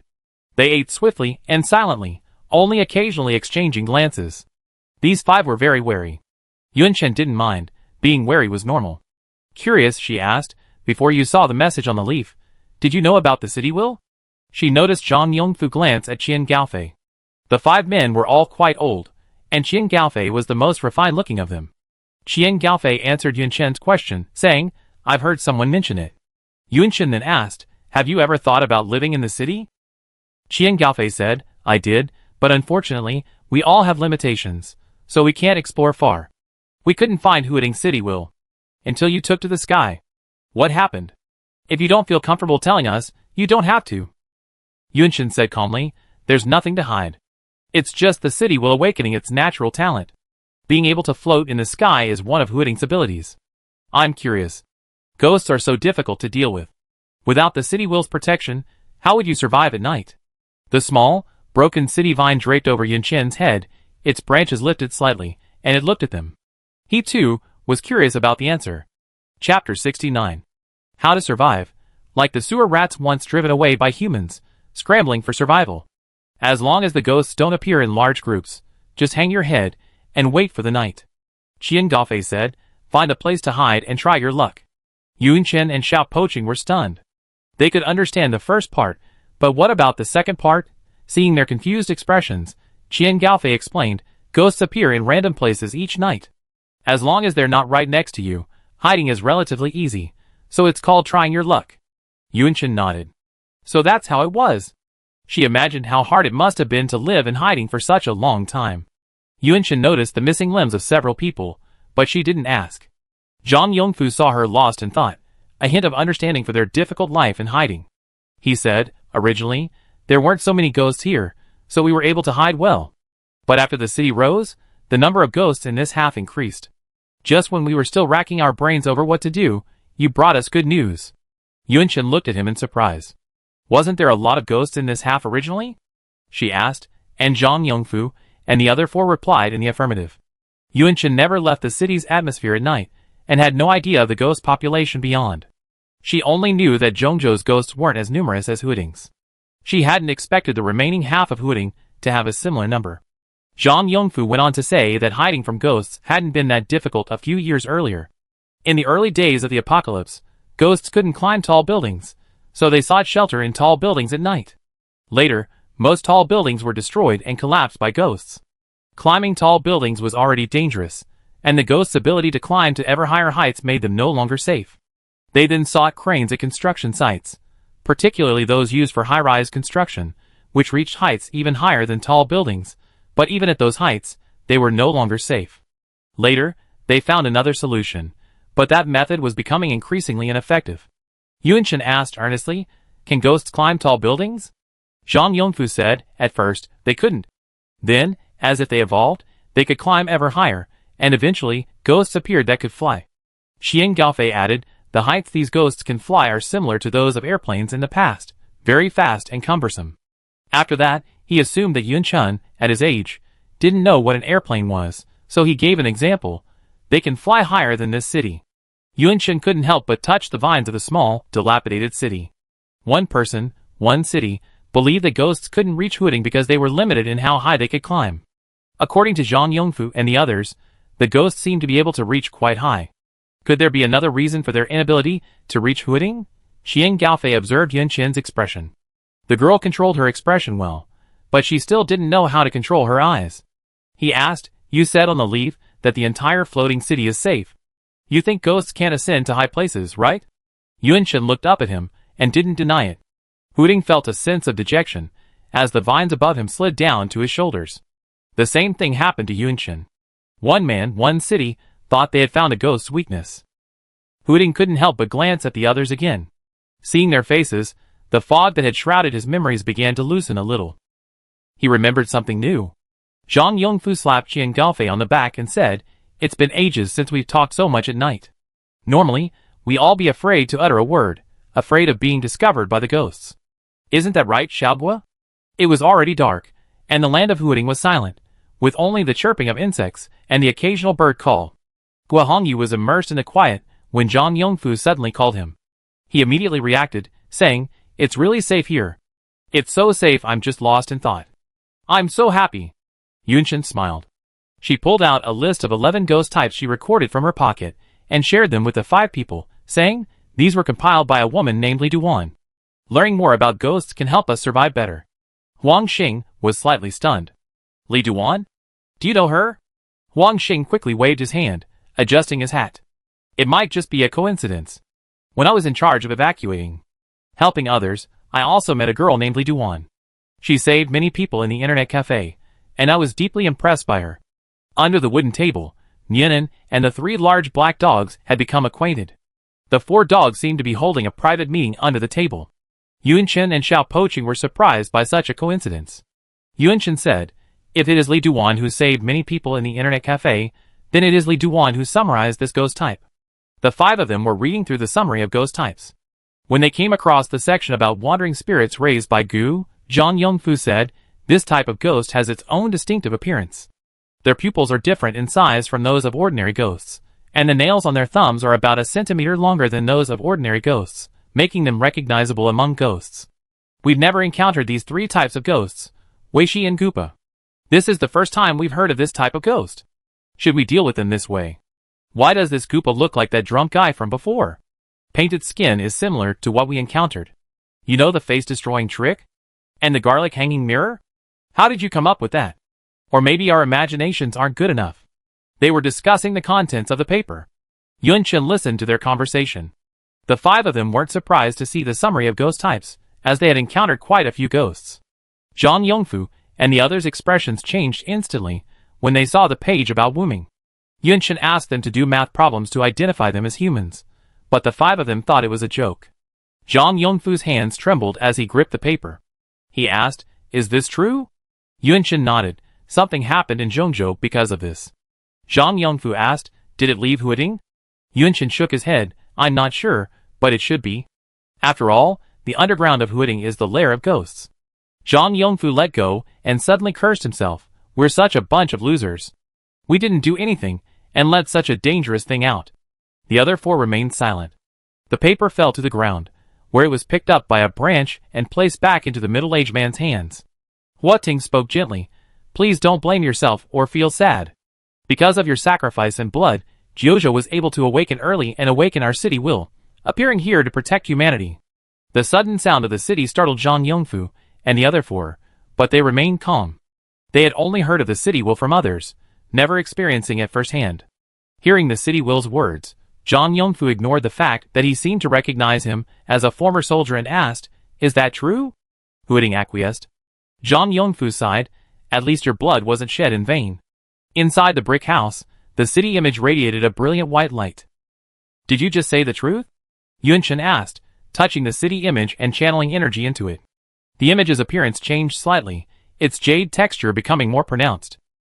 Huading said, "I wouldn't lie about such things." Seeing the 5 people, he recalled some of the events of his awakening. Jiuzhou awakened because of the children's cries and pain. The stronger one's convictions, the more intense the emotions they convey, and this is true of soldiers. Yunchen didn't have a deep understanding of soldiers. Aside from the few soldiers in Zhongzhou who had long since perished, she had never seen one. She couldn't help but ask, "Have many soldiers died?" Huading allowed her to access a portion of her own memories from when she woke up, a portion of the scene Jiuzhou had allowed them to see when they woke. Countless men in uniform fell, and countless others stood up. Even though they knew the enemy was too powerful to kill, they charged forward fearlessly for their long-lost families, for their compatriots behind them, and for the country they loved beneath their feet. The ground was covered in blood. The horrors of the early days of the apocalypse far exceeded Yunchen's imagination. She cried for a long time. The next day, Yunchen and Xiao Poqing met Zhang Yongfu and his companions again. Zhang Yongfu had calmed down, acting as if nothing had happened the previous day. He pointed at Yinan, who was playing so well with the 3 large black dogs, and asked, "Xiao Yun, you've never trained your dog before, have you?" Yunshin nodded. Zhang Yongfu chuckled. Let Xiaobo train your dog. He's quite skilled at it. This dog's abilities shouldn't be wasted in the apocalypse. Yunshin thanked him and handed Nianan over to Guohongyu. Seeing her about to leave, Zhang Yongfu asked, Where are you going? Yunshin said, Going downstairs to find some new supplies and see if there are any other survivors. Zhang Yongfu said, If there are survivors, you don't have to look for them. We're the only 5 normal people left here. Those 4 men who tried to attack yesterday were beasts, feeding human flesh to ghosts. Yunshin looked at him in shock. What do you mean? Zhang Yongfu said, All ghosts actually have a very obvious weakness. After they've eaten, they're very weak for a while and won't attack humans. Do you understand? Yunshin and Xiao Poching, they found it hard to accept that humans would do such a thing to a fellow human. Zhang Yongfu said with a smile, Human nature is inherently difficult to understand. You're still young and haven't seen much. Just be more careful. Anyway, don't you have any work for us? Yunshin always did things on his own, with Xiao Poching helping out at most. Even though there are a few more people in Huading now, she has never thought of assigning tasks to others. She figured that since Huading had people, she and Xia Poching could just take care of it. Yunshin whispered, somewhat guiltily, There's nothing I can ask you to do right now. She had already watered the fields early in the morning, cultivating the fields with vines from Xia Poching, and using the city's energy to build houses. As for further urban development, she had no idea. Zhang Yongfu also whispered to her, Think hard. Any job is possible. We know so much. Behind him, Guohongyu, Qian Gaofei, Huang Xing, and Lu Guangliang stifled laughter. They found the battalion commander's communication style with the young girl particularly interesting. They echoed, Yes, they know a little bit about everything, but nothing is mastered. Yunshin pondered, So does anyone know how to repair a radio? Zhang Yongfu raised his hand. Liangzi, it's time for you to take action. Yunshin's eyes lit up. Can you run wires and install lights? Lu Guangliang said, Do you have a generator? Yunshin nodded repeatedly. Lu Guangliang said, Then I can give it a try. Yunshin wanted to stay and watch, but she still had to search for supplies. Zhang Yongfu said, Do you prefer to act alone, or wouldn't you mind working as a group? Urjin, Huang Xing, and Fizi are both quite skilled, so you can look after each other down there. Yunshin looked at the 2 men expectantly. Huang Xing and Qian Gaofei smiled and nodded, secretly thinking their battalion commander was a pimp. Plus, Guohongyu was training Nianan. Zhang Yongfu patted his head and said, That way everyone has something to do. You can just make the same arrangements from now on. Don't be shy. Yunshin accepted the advice and warmly addressed them as uncle. Of the 5 men, Guohongyu, the youngest, was also 40 years old this year. Of course, his actual age, not the 2 years he had deliberately indicated on his ID card. The 5 were delighted to be called uncle. They loved the children who maintained both kindness and strength in the apocalypse. It gave them a sense of hope for the future. Yunshin, everyone, keep going. Zhang Yongfu clapped his hands. Did you hear me? Everyone, keep going. Be more energetic. The other 4 raised their hands in unison. Come on, come on, come on. Under the golden sunlight, Huating swayed its vines, blooming small flowers, a celebration for everyone. He could sense everyone's emotions, and they were all so warm. Chapter 70. In the open space, near the bamboo forest, some simple obstacles were set up, such as wooden stakes, rope loops, and a high wall. Guohongyu untied Nianan's leash and, after letting Nianan smell the cloth in his hand, began jogging, commanding him, Go! Because one of his legs was prosthetic, his running was unsteady. Nianan jumped over the stakes, dove through the thorn bushes, and sprinted over the high wall. Finally, among the deliberately created debris, he found Zhang Yongfu, half lying in the sun. He pretended to be a wounded soldier, and Nianan called out to him twice, waking him from his coma. Because Zhang Yongfu was near a piece of cloth stained with ghostly liquid, he warily barked at it, creating a noise to lure the ghost away. Finally, his loud barking called Guohongyu to the area. The wounded soldier was saved. Guohongyu, well done. He pulled a dried meatball from his pocket, and gave it to Nianan as a reward. After finishing the meatball, Nianan followed Guohongyu's instructions, and sat on the ground, awaiting his orders. From time to time, he glanced at the vines on the tree, and wagged his tail happily. Zhang Yongfu said, This dog is really smart. He's almost as smart as a human. He's already so good after just a few days of training. He's smarter than Habi and the others. Guohongyu patted Nianan's head and said, It's Habi, not Habi. Zhang Yongfu said indifferently, It's Habi, as long as you understand it. He glanced at the darkening sky and said, Xiaoyun, Fizi and Urgent should be back soon. As soon as he finished speaking, Nianan stood up and wagged his tail at the empty ground not far away. Zhang Yongfu and Guohongyu felt a slow sinking sensation, followed by 3 people and a pile of objects being carried out of the earth by vines. No matter how many times they watched it, Zhang Yongfu and Guohongyu still found the scene magical. It was like the special effects scenes you used to see on TV, where the earth god emerged from the ground. Zhang Yongfu checked the time on his wristwatch and said, You're back an hour and a half later than usual. Did something unexpected happen down there? Qian Gaofei said, The 4 guys we met earlier had their camp wiped out by ghosts. Dozens of people were wiped out. They had a lot of supplies, and it took us a while to get them back. Yunshin stood by, stroking the vines that were flirting with her on her shoulder. In the blink of an eye, Zhang Yongfu's 5 uncles had been living here for nearly 2 weeks.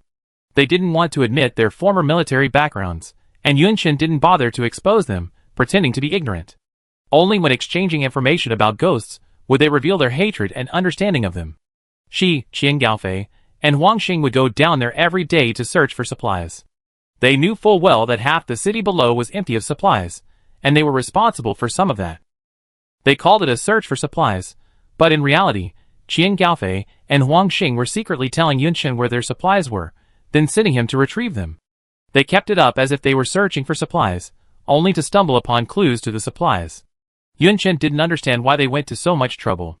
Having supplies was a good thing, and she was happy to cooperate. Today, she and her uncles Qian and Huang had stumbled upon the camp of the 4 villains from earlier. The smell of blood was so strong that it was obvious even with a dog's nose. Judging from the signs of life in the camp, there were an estimated 30 people living there. They lived on the rooftop of the supermarket Yunshin had visited earlier. Judging from the location of the black, viscous liquid, the ghosts had suddenly appeared in the camp, catching the group off guard. Death in the apocalypse was common. Yunshin had seen death, but she had never witnessed such a bloody scene. Even back in the city, she still felt a little nauseous. Ivy patted her head gently. With Xia Poching's comfort, Yunshin gradually calmed down. She sifted through the supplies she had found today and said, We finally have the batteries and storage tanks Uncle Liangzi was looking for. Zhang Yongfu clapped his hands and said, Great. Lu Guangliang used a generator to power the masonry house and the alleyway residence. The generator was a small one Yunshin had found in the basement of Haiqin apartment. According to Lu Guangliang, it lacked power and had low conversion efficiency, so it could only provide a limited amount of power, not to mention the limited diesel resources available. If he had the right materials, he could make a solar-powered generator. Yunshin opened his warehouse and let Lu Guangliang search it. They found a number of useful materials, but the crucial battery was one she and Xiao Poching had never collected. Thankfully, they had found it now. Lu Guangliang was running wires through the alley to install streetlights. Yunshin called out, Uncle Liangzi, I found what you're looking for. Lu Guangliang immediately looked at her, slid down the ladder, and limped over to her. Where are they? Xiao Poching Vine offered him the battery and storage battery. Lu Guangliang squatted down to examine the battery and said, It works. One person and one city followed him, enthusiastically asking, Would you let us watch while you assemble the generator? We like to learn. Lu Guangliang chuckled, As long as you can understand it. Hooting prepared all the necessary materials for him, and Yunshin brought him a small stool. One person and one city squatted nearby to watch. In fact, Lu Guangliang had already gathered most of the existing materials. The solar charger in the warehouse was only 10A, and useless without modification. He disassembled it, replaced the tubes, and added a heat sink, which enabled its charging function to be used. Of course, the troublesome items, like the inverter, were also prepared in advance. The driver board was a modified version of an existing board from Yunshin's warehouse. Modification tools were also available in the warehouse. The girl must have bought them from an electrician's shop. Lu Guangliang opened the box and briefly explained the functions of the various circuits to Huiding and Yunshin. The battery was used to store excess power.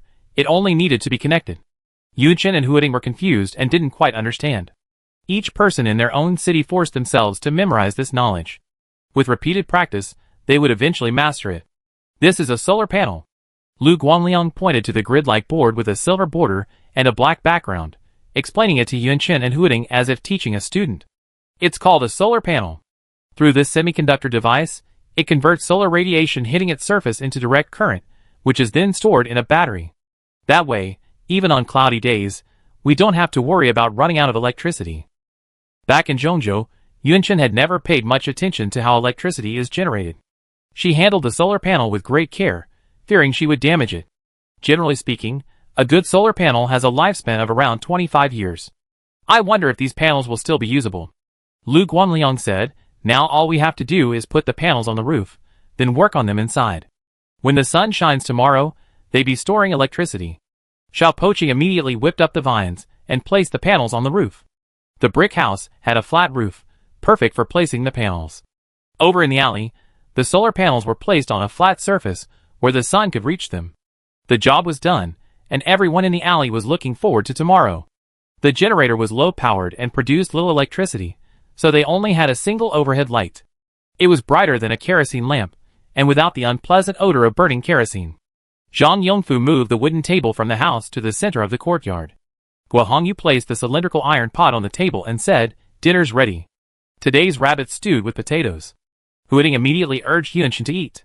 She ate at the table while the 4 dogs ate below, wagging their tails as they enjoyed their meals. From time to time, they would chat a bit, and Yunchen enjoyed the atmosphere. Yenin, woof! It suddenly darted away from under the table. Yunchen, still choking on a mouthful of potatoes, puffed up her cheeks and looked at Yenin in confusion, wondering what it was doing. Huiting whispered, it went to find the old turtle. Yunchen nodded, guessing Yenin was worried about the old turtle being lonely, and wanted to bring it here for a reunion. Yenin came running back, holding the old turtle in his mouth. Zhang Yongfu beamed, this dog is clever. After only a few days of training, he's already finding food for people. Xiaoyun, come and see. We can have some turtle soup tonight. Yunchen quickly said, you can't eat it. It's my pet old turtle. Old turtle, eh? Zhang Yongfu was stunned. Raising turtles is good, it brings good fortune. The old turtle became a frisbee plaything for Yenin, Habibi, Wei, and Feiji. It added many new creatures to its list of targets it wanted to kill. After dinner, Yunchen and Xiao Poqing listened to Zhang Yongfu, and the others recount their experiences before the apocalypse. Compared to the others' reserved nature, Zhang Yongfu was more talkative, and he loved talking about his fiancée the most. We met in high school. Then I went to military school, went through closed-door training, and then got drafted again. Anyway, that kind of thing took years. I sent her a letter saying we'd break up. I didn't know when I'd be released, and I couldn't delay her best years. Besides, I skipped a grade, and she was a few years older than me. She couldn't wait as long as I could. But she insisted on waiting. She waited until I graduated, and she still waited. She waited until I finished training, and she still waited. So I said we get engaged. By the end of this year, I'd be 26 and she'd be 28, exactly 6 years old. Sounds auspicious, so I file a petition and we get married. She's petite, with big round eyes. She's always joking. Xiaoyun is a bit like her in that way. Suddenly Yunchen, being described as joking, said, She's really calmer now. She used to be joking all the time. Huiting stifled a laugh. Zhang Yongfu's eyes softened. If we had a daughter, she'd probably look a lot like you. Yunchen didn't know how to comfort Uncle Yongfu. Zhang Yongfu quickly recovered. Pointing at Yenin, he said, we wanted a dog like this back then, but with black and brown fur. White fur doesn't get dirty. We wanted one a bit bigger than this one, with lots of fur and a majestic presence. Guo Hongyu asked, a Tibetan Mastiff? Zhang Yongfu nodded repeatedly, yes, that's what I want. I just want a cute puppy like that. Yunchen said, don't worry, Uncle Yongfu. I find you a puppy that looks similar. A black or brown dog, a bit bigger than Yenin.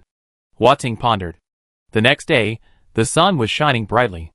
The solar panels were well fed, so the batteries must hold a lot of power. Yunchen didn't go searching for supplies today. Wang Xing wanted to teach her martial arts. Xiang Gaofei was recalling his middle school knowledge, preparing some simple teaching materials to teach these two poor little deserts, who only knew common characters. Lu Guanliang continued to adjust the generator. Vines lurked not far from each person, silently observing their every move. Zhang Yongfu sat in the shade, lost in thought. Suddenly, his muscles tensed, and he glanced behind him. He saw thick vines leading two docile animals. The two animals tried hard to imitate the way dogs sit on the ground. One of them didn't sit properly, and stood up to shift.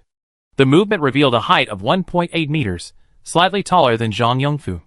They grinned and stuck out their tongues, smiling at Zhang Yongfu with a simple and kind smile.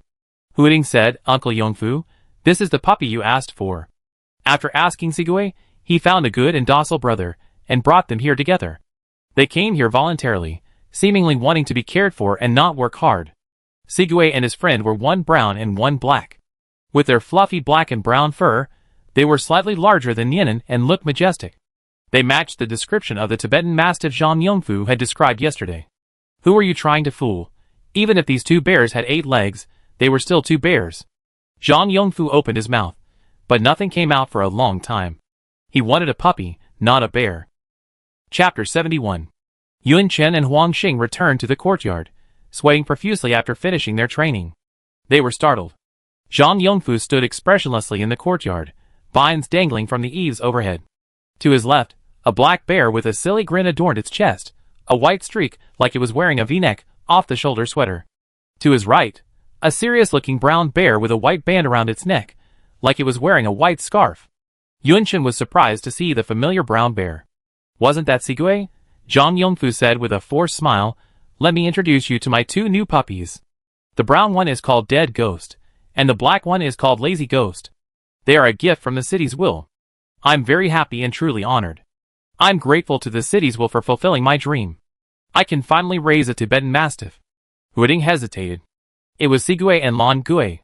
He felt as though Zhang Yongfu's words were insulting, but the emotion he sensed from him was genuinely touching, with a touch of helplessness. Qian Gaofei heard noises outside and emerged curiously. He happened to hear Zhang Yongfu's words and burst into laughter. Laughter is contagious, and Yunchen and Huangxing also found it hilarious and couldn't help but laugh. The entire city was filled with their laughter. Hearing the human laughter, Huating also grew happy.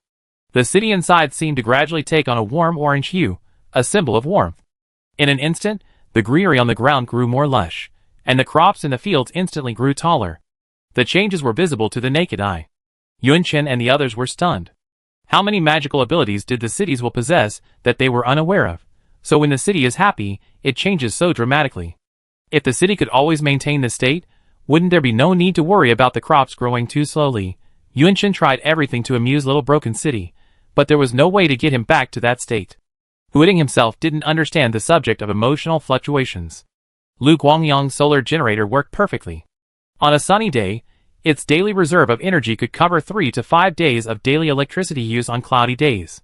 Residential buildings were equipped with electric lights, and simple streetlights were installed along the roads leading to different parts of the city.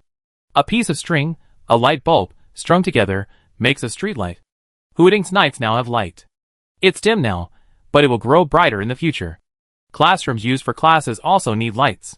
Daytime is for survival and development, while night is for quiet study and enrichment. Qian Gaofei wrote the first lesson, words, on the wooden board that served as a blackboard. Words, as the most important medium for cultural communication, play a crucial role in human daily life. Learning words isn't just about using them. The stories behind them are equally important. Yunchen and Xiao Poqing listened intently. City Will's memory and learning abilities are undeniable. As long as Yunchen isn't compared to someone like Yu Chaojia, she's also quite intelligent. Otherwise, how could she and Xiao Poqing have weathered so many crises? As Qian Gaofei continued teaching, he suddenly realized that his lesson plan wasn't comprehensive enough. Both Yunchen and Huating possessed exceptional learning and comprehension abilities.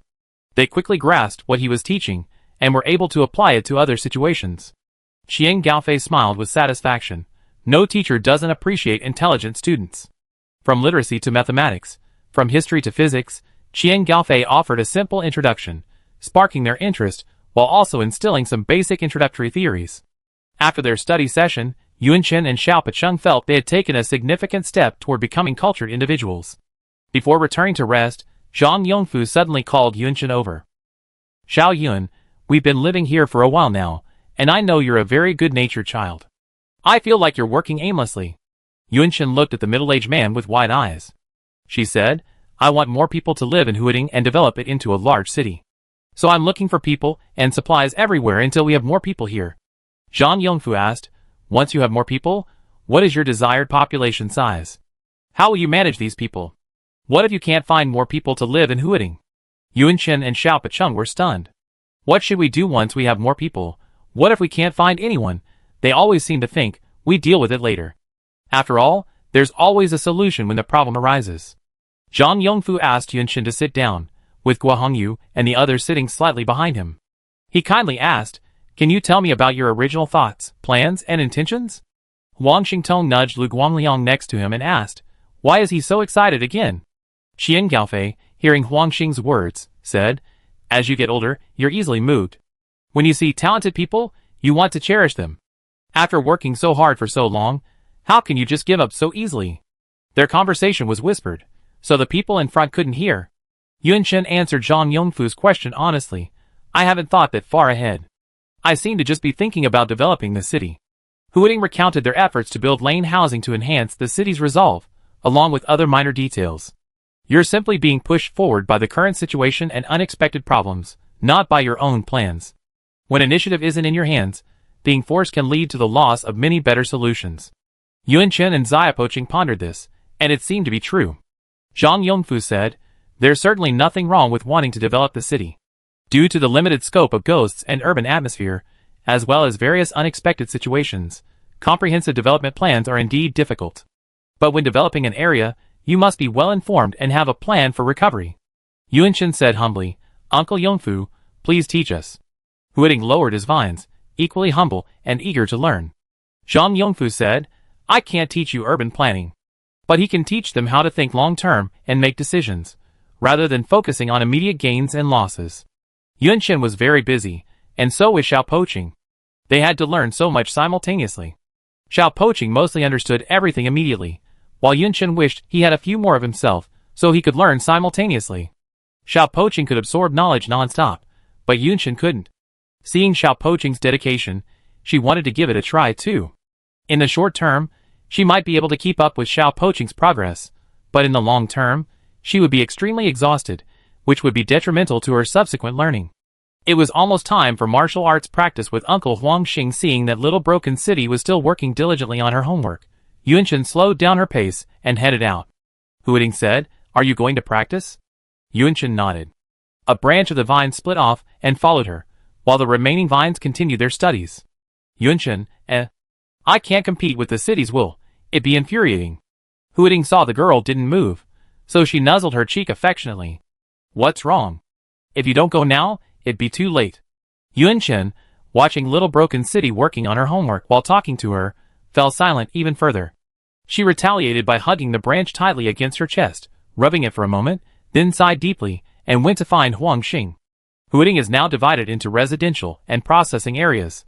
The residential area is primarily where people live, while the processing area is used for planting and future resource processing with complete facilities. A reservoir had just been built in the residential area 2 days earlier.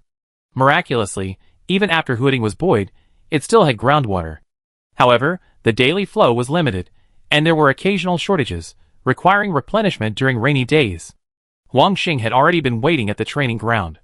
Yunshin stood still. After exchanging greetings, the two immediately engaged in combat. Learning martial arts and sparring training isn't just about training for fighting. It can also strengthen one's reflexes and body control. Halfway through the sparring session, Huang Xing hissed, clutching his waist, his face pale. Yunshin quickly withdrew her hand. Seeing that she had hit him, she jumped and rushed to support him. "Uncle Huang Xing, did I hit him too hard?" Huang Xing shook his head and said, "It's none of your business. My old injury is still aching, and today I accidentally pulled it. The pain is so severe that even I can barely handle it, ha." He grimaced for a long time before the pain finally subsided. He rubbed the guilty Yunshin with his hand and said, "I'm fine. Keep going. Let's finish training soon and go help Liangzi and Fei Gu." "Okay." After their training, they went to help, taking Sigui and Longgui, who were guarding the iron gate, with them. These two bears were very intelligent, seemingly able to understand human speech. They were also very docile, but they had huge appetites. Huiting used vines to find their food. They ate berries, young leaves, fish, and everything in between. Zhang Yongfu and his 4 companions were initially apprehensive about the 2 bears. Bears are truly terrifying. They can break a bull's spine with a single blow, and in a fit of rage, they can easily kill a person. They were truly obedient, even more obedient than dogs, even more obedient than the turtle in the house. When they were chased away, they would lie on their stomachs against the wall and refuse to leave. They refused to find food themselves, relying instead on Huiting to find it for them. Once, The broken city forgot about them, and they would rather faint from hunger at the gate than wait for the city's will to feed them. The two bears' names truly lived up to their names. Dead Ghost and Lazy Ghost. Dead Ghost, Lazy Ghost, follow me? Yunchen called out, and the two bears hopped up and hoisted her and Huang Xing onto their shoulders, as if they knew where they were going. On a flat stretch of land, dozens of wrecked cars, some of which were reparable, were parked. Lu Guangliang and Qian Gaofei were repairing cars. They had found a bunch of large jeeps with spacious back seats, making it easy to maneuver under one. Huang Xing could help with the repairs. Yun Chen's help involved using the city's energy to process the broken and unusable parts into new parts using other similar materials. Learn how to repair cars while you're at it. Qian Gaofei kicked off, sliding out from under the car body. Pointing at the radio next to him, he said, Xiaoyun, we've been giving you this radio, but it never works. Yun Chen's fingertips radiated city energy as she fashioned a piece of iron into a nut. She heard Qian Gaofei's words, but she didn't feel disappointed. Just leave it running like that, she said, so that the tea house doesn't get in trouble if they try to contact us. Qian Gaofei nodded, deftly taking some newly made parts with his now fleshed right hand, and slid back under the car. Lu Guanliang lifted the hood of a car and shook his head, saying, this one's completely wrecked. We can't fix it with our current conditions. Huang Xing waved him off, then fixed the next one. They each went about their business. On the cement floor lay several bottles filled with water, and a radio that was turned on, but muffled only by the hum of electricity. Zizi, zizi, zizi. Hello, hello? Can you hear me? Yunchen? Huading? Are you still alive? All of a sudden, everyone slid out from under the car. Yunchen stopped what he was doing and ran to the radio. Brother Yu. The vine on her shoulder looked up with joy. Brother Yu. You're still alive, that's great. Yu Chaojia, on the other end, was clearly relieved. He said, it's not that I didn't want to help you, but I've been so busy I can't even take care of myself here. He gritted his teeth and said, some people are so blind to their true feelings. They dare to do things that will cost them their lives, despite repeated warnings. They only care about the little things in front of them. Yunchen asked, what happened? Yu Chaojia said, the tea house also, zizi zizi. A hole has appeared in the ground. The voice was intermittent. The tea house, brother is a little tired now. The voice suddenly became clearer. I tell you more when we get to Huading. The radio was filled with only the crackling sound of electricity. Chapter 72. The jeep kicked up a cloud of dust and exhaust smoke as it sped along the sun-drenched road.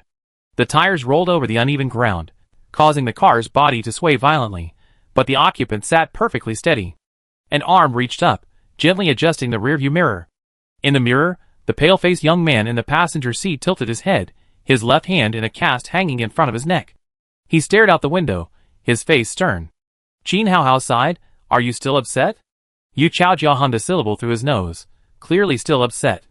He fiddled with the radio in the car and said, I don't understand why we didn't kick those bad guys out of the tea house. After all this trouble, they still had the audacity to stay and talk to my sister. Qin Haohao chuckled, Qingxia has protected you too well. There's no such thing as absolute bad guys or good guys. We just all have different interests. Yu Chaojia continued to fiddle with the radio, clearly disagreeing with Qin Haohao's words. What annoyed him most wasn't those people, but the attitude of the tea house brothers. A cave had appeared in the tea house. Unlike the cave in Huading, this one was more like a mine. Even standing at the entrance, one could see numerous energy stones within, without having to explore further. This delighted the tea house residents. They thought so many energy stones would greatly enhance their willpower. He and his sister were well aware of the situation in Zhengzhou, and believed that the caves were dangerous, and should never be explored casually. But another group believed that wealth and honor are to be found in danger. The lessons learned from Zhengzhou's past weren't a warning to remain timid, but rather to increase their experience in achieving success. When the two sides argued, the tea house brothers stood by their siblings without hesitation. The city's will should be impartial. It exists to protect humanity and provide assistance for its survival and development, not to interfere in its affairs, let alone treat it with partiality. He understood the rationale, but emotionally, he couldn't accept it at all. For this reason, Yu Chaojia distanced himself somewhat from the tea house brothers. As a city-affiliated individual, he developed a resistance to the city's will, which resulted in a greater consumption of his city energy and city talents, making it difficult for him to contact Huading. Qin Haohao, noticing his persistent sour expression, said helplessly, "You're about to meet Huading and Yunchen, and you're going to look like this when you see them?" Yu Chaojia put away his sour expression, raised his hand, and slapped his face hard to relax his muscles, then put on a carefree smile again. The jeep sped along the road. Suddenly, it screeched to a halt. What should have been hooting ahead had transformed into a bottomless abyss, its endless darkness terrifying. And what about hooting? Through the windshield, Qin Haohao and Yu Chaojia witnessed an incredible scene. The two men stared at each other and simultaneously got out of the car, hoping to get a better view. Above, a massive object stood suspended in the sky. It was like a vast forest growing in the sky, its vines drooping like silk ribbons, swaying slowly in the wind. For a moment, it felt like seeing a full-grown blue whale swim close by in the deep ocean. No, it was even more exaggerated than that. It was shock, surprise, and disbelief. Yu Chaojia's mouth opened wide enough to fit an egg. He remembered Huiting's urban talent, the ability to make the city float. To his surprise, it actually, truly floated. So cool, Yu Chaojia put all his unhappy thoughts behind him. All he could think about now was this amazing city in the sky. He had to go see it in Huiting right away. The flat road was gone, so they had to take a detour. Qin Haohao continued driving, the jeep plunging into the shadows. They stood in the shadows of the city above them, like an ant compared to an elephant. Yu Chaojia was just wondering how to tell Yunchen about their arrival, when the city above him suddenly and slowly began to sink, until the vines rose high enough to catch them. The entire car was enveloped by the vines, melting into the ground, and in the blink of an eye, it reappeared above ground. Yu Chaojia exclaimed, "It's like a movie." He and Qin Haohao got out of the car. Yunchen and the vines were already waiting outside. Yu Chaojia hugged Yunchen and the vines warmly. "I'm so glad you're all right. You've even made the city look so cool. You're amazing." Yunchen and Huiting smiled and greeted Qin Haohao. After carrying him, Yu Chaojia stepped back and looked at Yunchen with some confusion. "It's only been a month, and you've grown so tall?" Yunchen lied with his eyes wide open. "I've been eating well lately, and I'm at my prime. Isn't it normal for a child to grow taller every day?" Yu Chaojia thought that made sense, and stopped dwelling on Yunchen's height changes. He looked around. Here was a newly cultivated field, ready for planting. Not far away were several warehouses used for harvesting crops. Outside were tools and plows. Following Yunchen and Huating, they could see clearly separated residential areas. Clothes, bedding, and some preserved meat were drying in the open space. In the corner stood a water tank. For large dogs, 3 black and 1 white, lay on the ground, their eyes following the footsteps of the people walking. They didn't make any noise, just lay there obediently. Yu Chaojia had seen Huiting before. Although everything was there, it had a chaotic, childlike feel, rather than the functional, orderly layout it now had. He couldn't help but remark, "You've changed a lot here." Qin Haohao felt the same way. She noticed many clothes hanging out to dry that were clearly too large for Yunchen to wear, so she asked, "Have you found any other survivors?" Yunchen nodded, and led the two to the men repairing the car. "Uncle, this is Yu Chaojia and Qin Haohao from the tea house. They've helped Huiting a lot before, and are very kind people." Yu Chaojia was delighted to see many people, but he was surprised to see only 5. 5 disabled people at that. Yu Chaojia wasn't being disapproving, but he felt that life in Huiting was truly difficult. It was so hard to find any useful help. Immediately, he thought of the scoundrels at the tea house, who had all the tools, but only knew how to engage in power struggles. Then, looking at these upright, diligent men, he felt that character was more important. Zhang Yongfu and the other 4 discreetly examined Yu Chaojia and Qin Haohao. They exchanged a simple greeting and lowered their heads to continue their work. Yu Chaojia raised his right arm, unfazed by the slightest hint of being ignored. "Thank you for your hard work, brothers. I'm Yu Chaojia. You can call me Xiaoyu. Sister Haohao, and I will be staying here for a while." "Shit, this. Why are there bears here?" Caught off guard by the 2 bears raising their paws in response, Yu Chaojia jumped in fear, clinging to the vines around him. Zhang Yongfu rose from his small stool, pulled Sigui and Lan Gui back together, and said, "This is my puppy." Yu Chaojia looked at Zhang Yongfu in admiration. Raising a bear like a puppy, what a hero. Yunchen said to Zhang Yongfu, "Uncle Yongfu, let's go inside and chat for a while. I come back to help later." Zhang Yongfu hummed a sigh of relief. Before Yu Chaojia was dragged away by the vines, he saw Zhang Yongfu sitting back down at the stone table. There were 2 stone tables, each with a chessboard, a Go board and a Xiangqi board. Seated across from him were 2 silly bears. Yu Chaojia was stunned. Teaching two bears how to play chess? Is this a madman from the apocalypse, or the legendary sweeping monk? In reality, Sigui and Lan Gui were just sitting there, doing nothing. It was purely Yu Qijia's imagination that was overthinking things. Brother Yu, what's with the hole in the tea house you mentioned? Yuan Chen and Hua Ting found a seat at the long table. They had noticed Yu Chaojia's injured left arm, and wondered if it had anything to do with the hole. Yu Chaojia and Qin Haohao entered a room resembling a conference room. Numerous frames, inscribed in elegant handwriting, hung on the white walls. The contents listed the characteristics and weaknesses of various ghost types, each with the phrase discovered by Ms. Li Duan written at the end. Yu Chaojia marveled at the transformation once again. He pulled out a chair and sat down across from Yuan Chen, while Qin Haohao sat beside him. Tingman brought two beautifully polished stone cups from outside and placed them before them, and a plate filled with various fruits. More thoughtful than she had expected, Yuan Chen rubbed the branches of the little broken city tree in a gesture of appreciation, and he rubbed it back. Yu Chaojia observed their interaction, a flicker of envy in his eyes, then said, "Here's what happened. We've been trying to contact you for a week, just before we returned to the tea house from Huading, but for some reason, we couldn't get through. On the sixth day, while our supply team was out exploring, we discovered a cave on the edge of the city. It's different from the cave that appeared in Huading." Yuan Chen and Huading listened intently. The cave in Chafu was a sea of red, filled with energy stones. Chafu a few months ago. Chafu's younger brother, "You idiot, you can't even remember something so simple.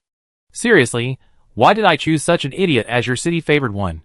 Yu Chaojia, based on your level of intelligence, I'm afraid you wouldn't even be able to choose a human as your city-favored one." Chafu's younger brother chuckled. Yu Chaojia was reading in his room, while arguing with Chafu's younger brother. He was used to this level of multitasking. A plate of snacks sat beside his book. He brewed hot tea, ate, and read. His day is leisurely. Chafu's younger brother's voice suddenly grew serious. "Jiar, something's wrong." Yu Chaojia was chewing a biscuit when he heard this and spat out crumbs. "What? What happened?" The Chafu brother remained silent, and Yu Chaojia anxiously asked, "What's wrong? Tell me." As they rushed out, The Chafu brother, "Ha. I fooled you. You look so miserable just now, ha. I remember this for a year." Yu Chaojia sat back in his seat with an expressionless face. Didn't he know how awful the Chafu brothers' personalities were? "Yu Chaojia, you're nothing." The Chafu brother said leisurely, "I'm nothing to begin with. I'm the will of this city." Yu Chaojia sneered. After a while, the Chafu brother said anxiously, "Jiar, something's really happened. Go to your sister?" Yu Chaojia, "I don't trust you." The T-man's younger brother said, "This time it's real.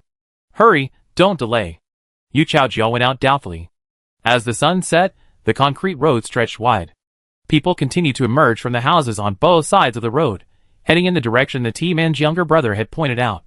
Yu Chaojia immediately quickened his pace, and at the T-man's younger brother's urging, he reunited with Yu Qingxia. This was already at the edge of the city. It was almost night, and with so many people standing here, weren't they afraid of ghosts appearing and hurting anyone? Yu Chaojia stood beside Yu Qingxia and said, "Sister." Yu Qingxia's brows were furrowed, but upon seeing Yu Chaojia, her expression softened slightly, but quickly turned serious again.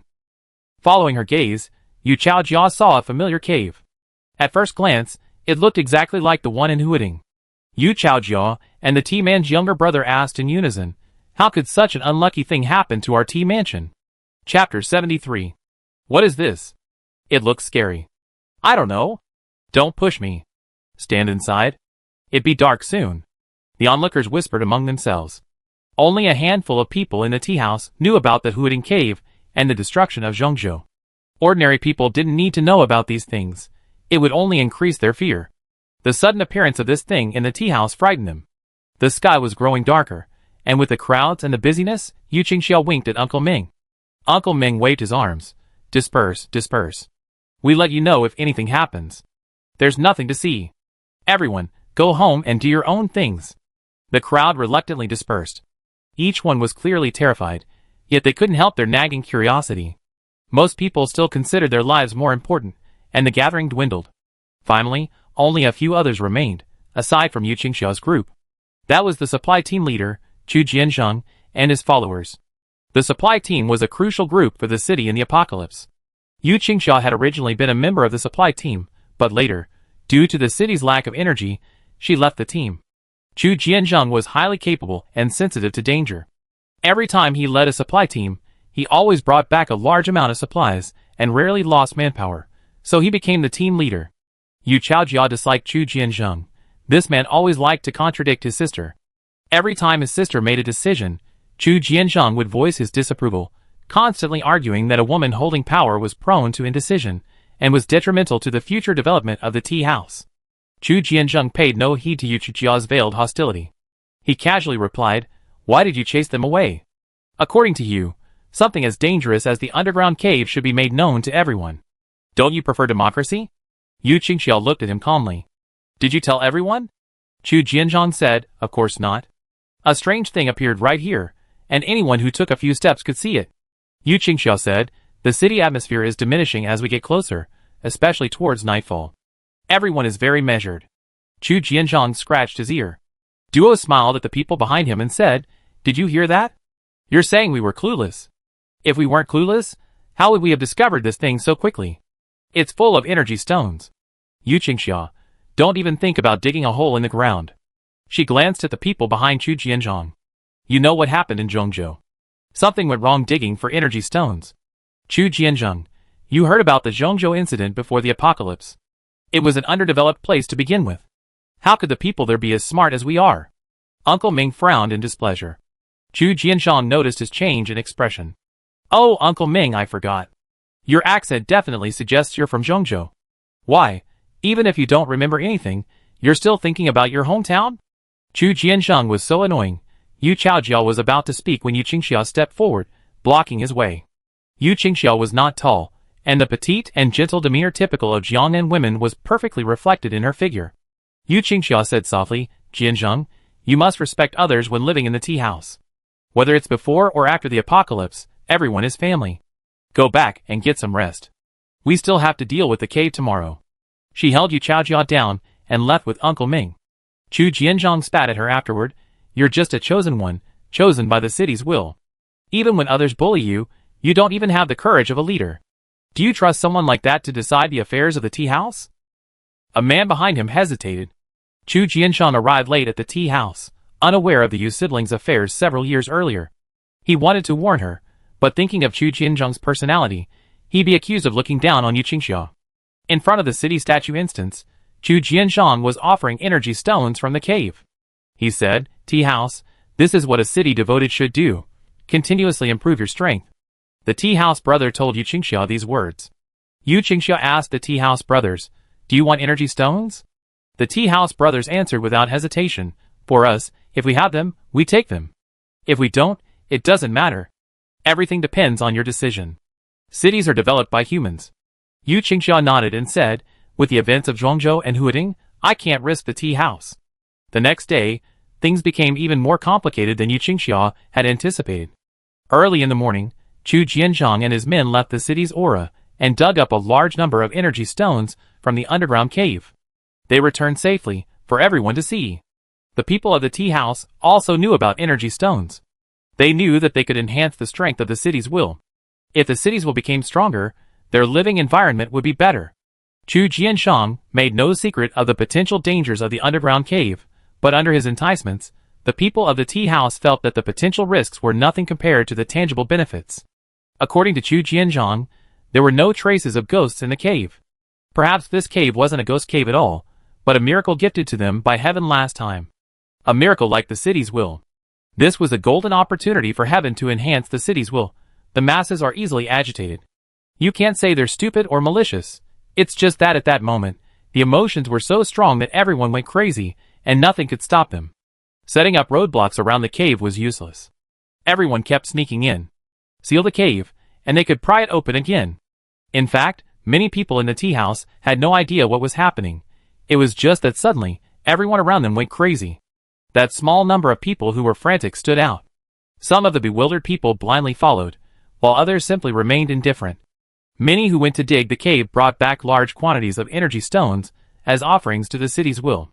The city's will couldn't refuse human offerings, especially well-intentioned ones.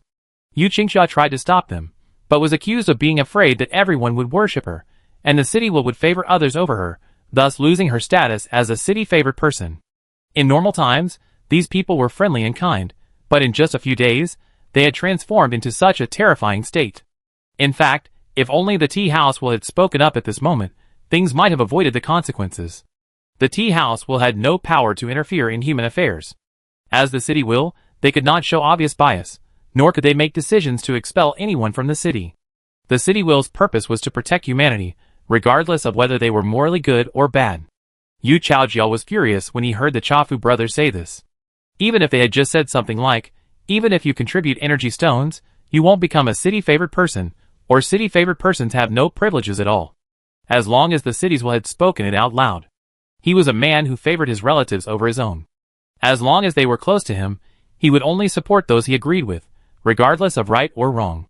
He couldn't understand the meaning of the Chafu brothers' actions. He only knew that his sister was in trouble again. Yu Qingxiao wasn't angry. While everyone was frantically digging, she had somehow managed to get a cement truck, and was going to fill the hole. Someone was deliberately staying in the hole, and refusing to come out.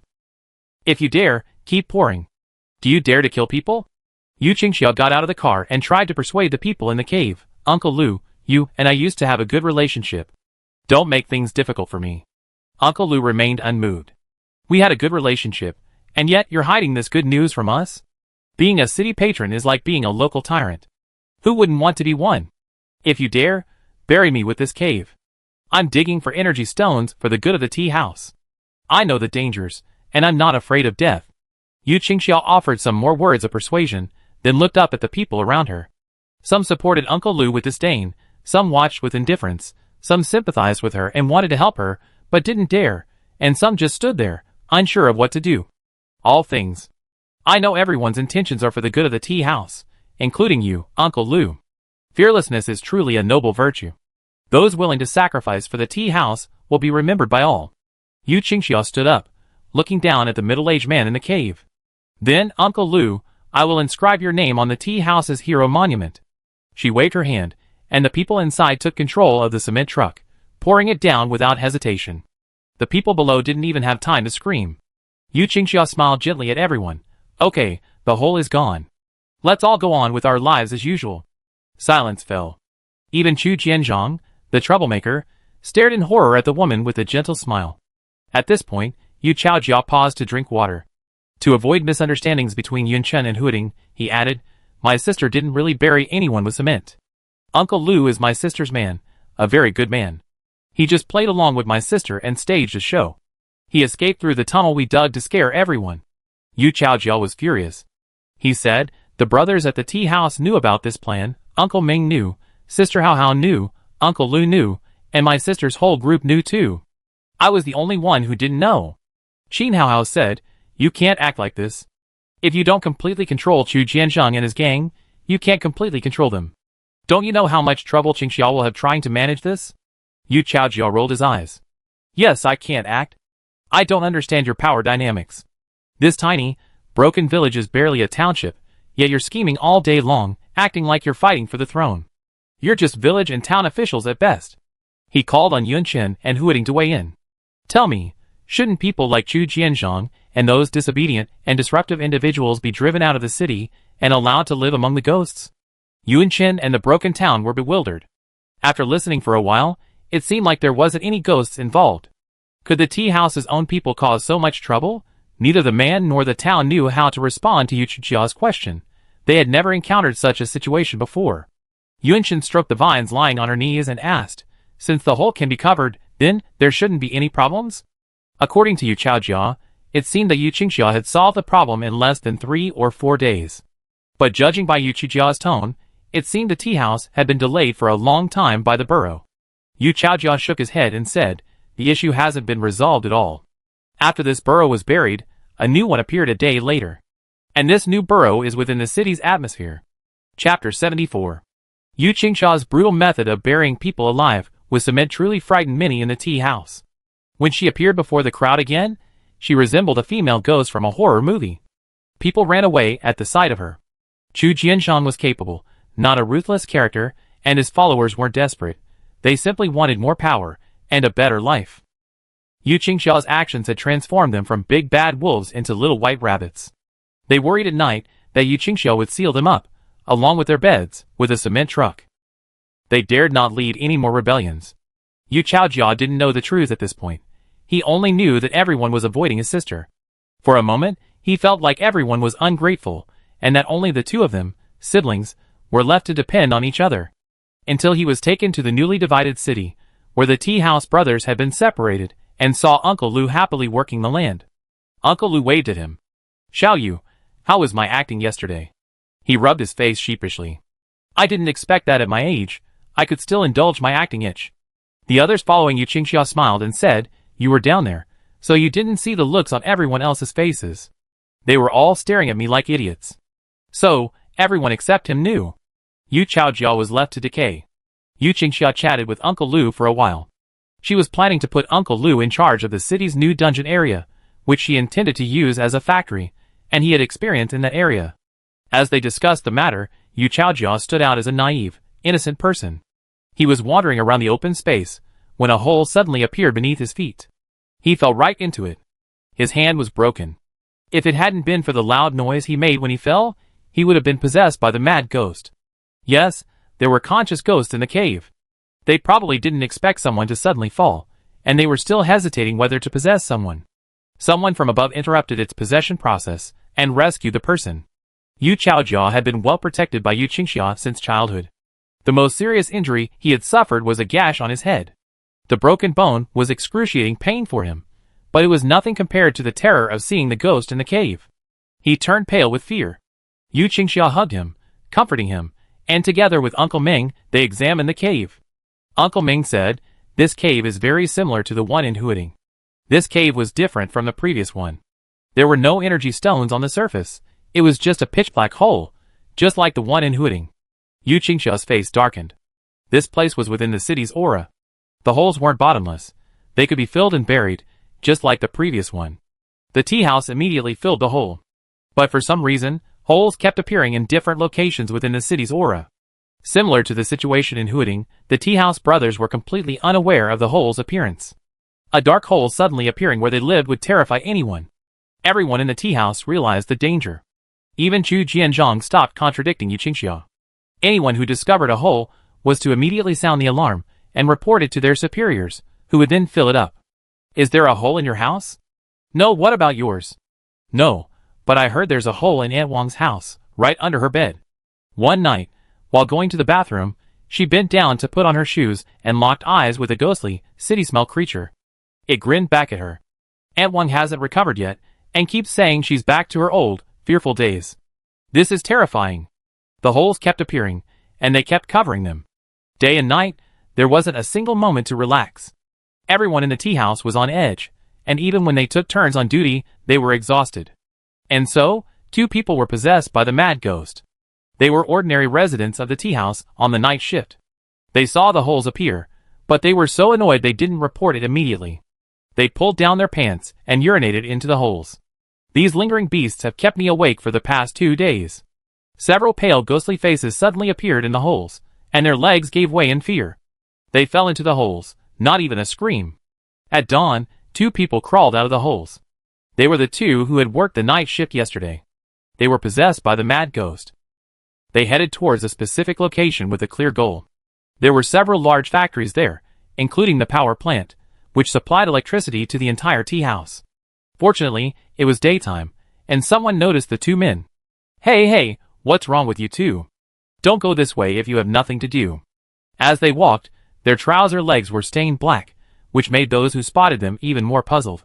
A closer look revealed that the black was actually ghostly liquid. A thing that appeared human and could produce ghostly liquid could only be a lunatic ghost. The types of ghosts had been explained in the tea house. Those possessed by a lunatic ghost needed to be photographed to end the possession. After taking the photo, the 2 lunatic ghosts briefly appeared. Then they vanished in a cloud of black air. The ghosts' plot seemed to be to destroy several power plants in the tea house. After they discovered their plot and deployed additional personnel near the power plants, neither the burrow nor the ghosts reappeared. They also turned a disaster into a blessing, harvesting a large number of energy stones. The people in the tea house also became very docile. Even though they knew Uncle Lu was not dead, and that it was all a show Yu Qingxia put on for them, they dared not cause any more trouble. Over a decade of protection under the city's will had always made them forget that ghosts still roam the world. This incident sounded a wake-up call for them. Survival was more important. After confirming the safety of the tea house, Yu Qingxia asked Yu Chaojia to contact Huiting, and they would send someone to help. That's about it. Yu Chaojia finished his entire glass of water, and Huiting refilled it for him. Yunchen asked curiously, "Your power plant is built outside the city's aura. Won't it be damaged by ghosts that appear at night?" Yu Chaojia said, "No, all buildings outside the city's aura will be damaged by ghosts, without exception. Our power plant is within the city's aura." Yunchen said, puzzled, "The idiot ghost isn't Wuming. Even a human possessed by the idiot ghost is still a ghost. Only by transforming into a human can Wuming deceive the city's will and enter the city's aura. Ghosts absolutely cannot enter the city's aura." Huiting tapped the vines beside him. "That's right. Even that cunning man-eating idiot ghost wouldn't dare approach the city's aura." Just like when Huiting's burrow appeared, ghosts couldn't penetrate the city's aura barrier and had to find other ways to deal with him.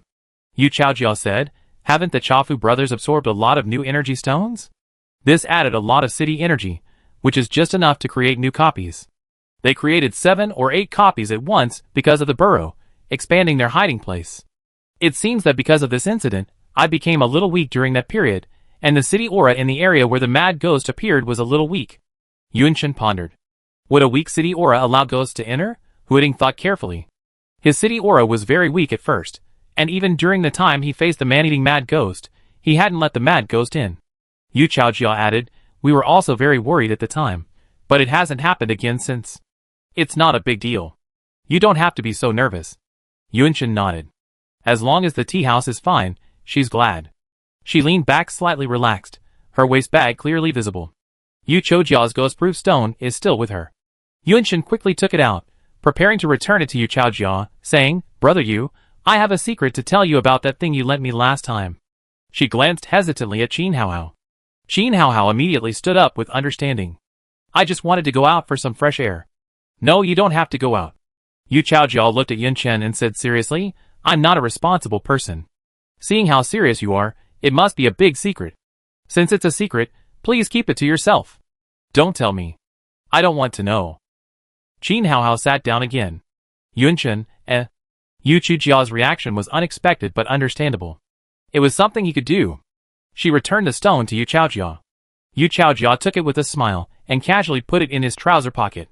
He didn't put it in properly the first time, and the stone fell to the ground. He put it in the second time. The pocket was so loose that it felt like the stone could fall out at any moment. Yunchen and Xiao Poqing were extremely worried. Yunchen couldn't help but say, "Brother Yu, please don't lose it." Yu Chaojia said, "How could I possibly lose it? This is my life.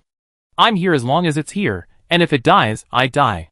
He patted his trouser pockets hard, causing the vines on the small, broken city to tremble. He felt pain for Jiuzhou. Those stones wouldn't feel pain. Yunchen said, "Brother, cherish it." Yu Chaojia was stunned. What secrets did this stone hold? Was it so important? He was curious but didn't want to know. Seeing that Yunchen and Huiting looked as if they were afraid he'd lose the stone, he asked, "Are you worried I'd lose it?" The man and the city nodded simultaneously, Yu Chaojia looking careless. Yu Chaojia said, "How about this? I drill a hole in it." "No!" Yunchen and Huiting said in unison. Yu Chaojia looked at Yunchen's eyes and the vine's movements, as if he were drilling a hole in the stone, and they were about to drill a hole in his forehead. He said, "Okay, you know how my motor skills are. They must be very important to me." Yunchen and Huating felt slightly relieved. Yu Chaojia leaned forward, half lying on the table, and said mysteriously, "Actually, I brought you something good this time." The good thing was energy stones. The tea house had indeed obtained a large number of energy stones from the underground cave. The tea house brothers remembered that Huating had run out of energy stones, so they asked Yu Chaojia to bring him some when he came. Yunchen was slightly surprised. She could indeed sense the presence of energy stones, but only a tiny amount. Yu Chaojia opened the trunk and lifted the lid of a large cardboard box. Dang dang.